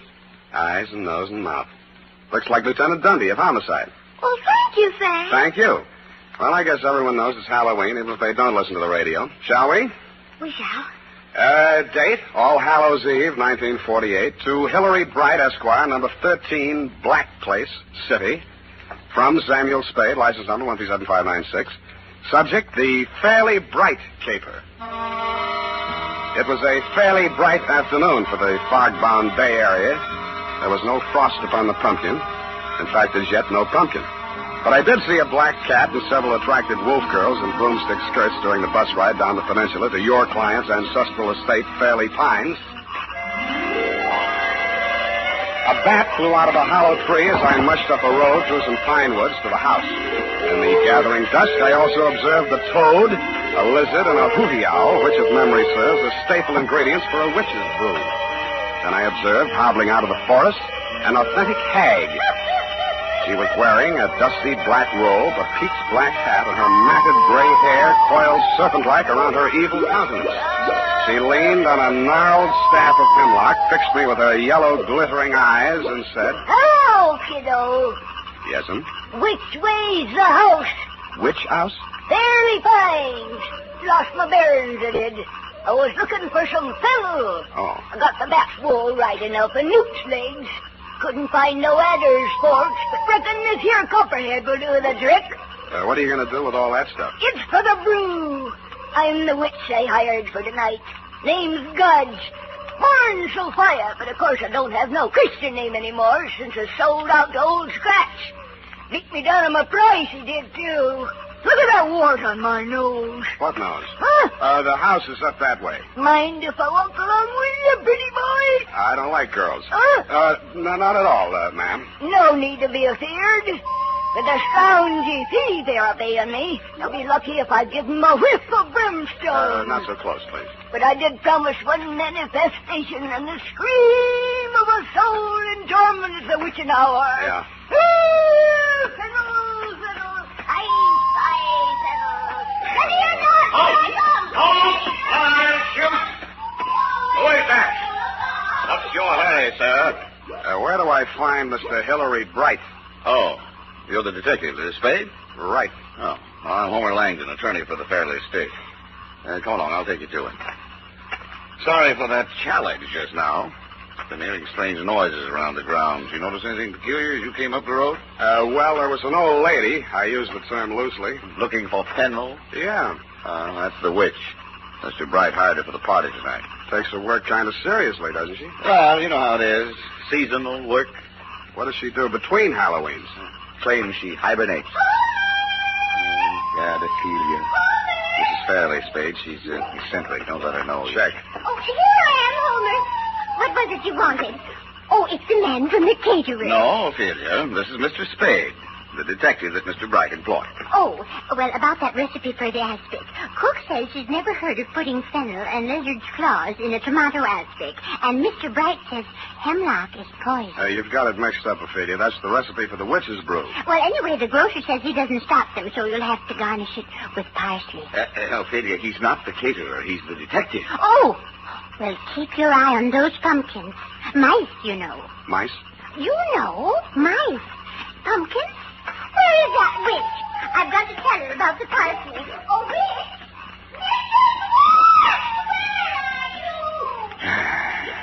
Sad case, but harmless. Shall we go in? Yeah.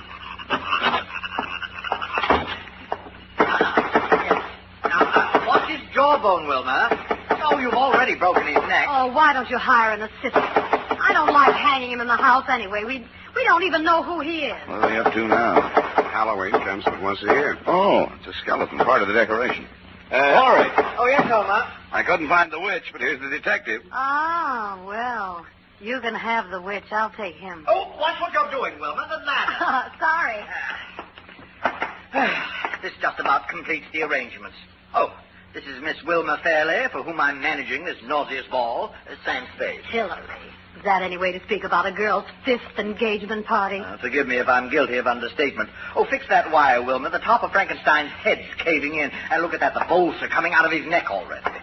Oh, well, come along, Spade. And I'll tell you how you fit into this mess. See you at the party, Sam. In here, Spade. Privacy. I don't think we're quite alone, are we? 99%. This is Fairley fiancé number 5, Ralph Cram by name. Oh, wake up, Ralph. Oh, don't bother. He started the party a little early? Before lunch. But can you blame him? If I weren't a teetotaler, I'd be out staggering around the woods with that witch. Uh-huh. Now, what exactly is my assignment, Mr. Bright? I want you to be present at this miserable party tonight and pretend to have a good time. Why didn't you hire an actor? This is a new kind of masquerade ball. Even I have a unique problem here. A Halloween party combined with a party announcing the engagement of a socially prominent young woman. Well, naturally, the press will be on hand. They always are at my parties. But I doubt if any of the invited guests will show up. That's where you come in. You're one of the uninvited guests. I don't get it. Well, it's very simply this. I have a reputation to maintain. I'm sure you have better things to do than read the society page, so I'll explain. I believe some ill-informed columnists have referred to me as the male Elsa Maxwell. That's not true. She is the male Hillary Bright. Female, that is. Anyway, you're a professional party giver, is that it? Exactly. What's the matter with Wilma? Why won't anybody come to her party? Because everyone on the guest list is either a relative or a friend of some poor swain she has jilted on the very steps of the altar. Oh, now I get it. Exactly. Now, as to the party. Masquerade. Natch. What else can you have on Halloween? Figures. Yes. If anyone came, they'd probably be dressed as witches or pumpkins, which is dull enough in itself. But the Fairleys and their immediate circle will undoubtedly trot out their moth-eaten Beaux-Arts costumes. Old Langdon is Louis XIV. Wilma and her mother trying to look like Greek goddesses and some old drapes from a Fanchon and Marco idea. What about the boyfriend here? Well, you can see how hideous it's all going to be. And Life magazine has promised to cover it. Well, I simply had to do something. What about the boyfriend? I think it's the party idea of the year. 20 uninvited guests who will come as themselves. Who's my date, the witch? Oh, isn't she priceless? You know, I thought of burning her at the stake as the grand climax of the evening. I've got matches. No, I decided against it. It's too messy. Well, it sounds like loads of fun, Mr. Bright, but I'm afraid you called the wrong detective. Now, wait a minute, please. Hear me out. Now, there's method in my madness. I believe I mentioned 20 uninvited guests. Who are coming as themselves, yes. Exactly. Well, I've gone to a great deal of trouble and expense getting together a really colorful group. All authentic types. A gangster, a shrimp fisherman, a swami, 3 bubble dancers, a gypsy, a paroled axe murderer, a sandhog. Oh, that reminds me, I must see whether the blubber arrived for that Eskimo they're flying down from Nome. Yeah, well... what I'm getting at, Spade, is that with a collection of people like that, well, anything might happen. well, why didn't you invite the local police force? Oh, they're coming in costume, of course. Good, then you won't need me. Besides, I get $800 a day in expenses. Mr. Spade, at the last party our local chief of police attended, the guests were held up and robbed of $50,000 worth of jewels, including the chief's gold bag. So, you see, we do need you. Hey, what's that? Oh, go back to sleep, Ralph. It's only the guests arriving. I get $1,000 a day. You were right. You did need a detective. In fact, you could have used several others. First, the pickpocket you'd invited lifted the police chief's wallet. The axe murderer chased the witch up a tree. And the gangster and the cowboy tried to shoot it out over one of the bubble dances. After I'd foiled the safecracker in the act of blowing the vault in the library, things quieted down, and everybody formed a circle around a bonfire. All right, quiet, please. Quiet, everyone. Quiet. Mrs. Fairley has a very important announcement to make. Ophelia? She was here just a few moments ago. Well, have you seen her around Langdon? A few minutes ago. She said she had a headache and went upstairs to get some aspirin. Sam, I'm worried about Mother. Would you mind going upstairs to see what she's up to? She's been behaving so strangely tonight. She's been behaving strangely. Sure, Wilma. I'll be right back. Come along, let's get on with it. A witch. Urgent. You stand over here. Here? No, bring your broom. That's it. And don't look so pleasant. You're supposed to be evil. Beware. Those not wearing toad bane is subject to warts. There's evil in this place tonight. Blood on the stone, blood in the cauldron.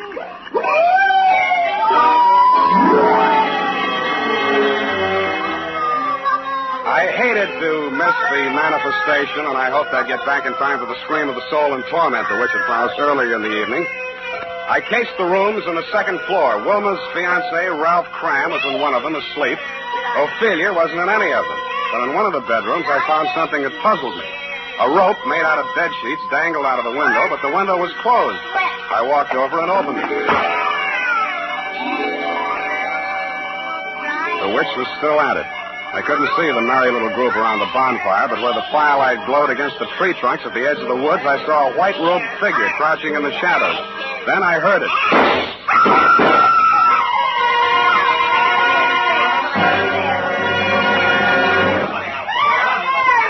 Heard them all in the house. Run a hand. Don't let any of them get away. Right, Chief. All right, folks, you'll have to step inside. Now, come on. That's Wilma, Spade. She's dead. Somebody shot her. She was sprawled on her face at the foot of a big pine tree at the edge of the clearing. A single slug had entered her body just below her left shoulder blade. If this was part of Mr. Bright's Halloween production, I thought he'd overdone it just a little, because she was dead. As nearly as I could reconstruct it, Wilma had been standing outside the circle of people grouped around the fire, as if somebody in the woods had called to her and she'd left the group to investigate. She'd been facing the fire when she was shot. And what about the 2 shots that had missed her? If the killer had been aiming at her and missed, he couldn't have avoided hitting somebody else in the crowd. I went back to the house to check the guests. All there, unwounded and accounted for, except the witch. According to the local chief of police, who was rapidly turning into a toad, she had flown away on her broom. I checked my nose for warts.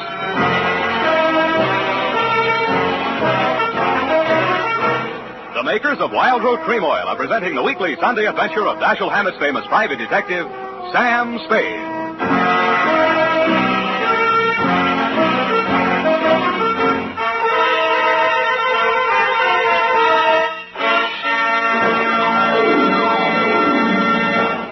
Now, here's important news on good grooming.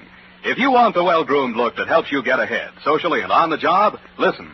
Recently, thousands of people from coast to coast who bought Wild Root Cream Oil for the first time were asked, how does Wild Root Cream Oil compare with the hair tonic you previously used? The results were amazing. Better than 4 out of 5 who replied said they preferred Wild Root Cream Oil. Remember, non-alcoholic Wild Root Cream Oil contains lanolin. It grooms the hair naturally, relieves dryness, and removes loose, ugly dandruff.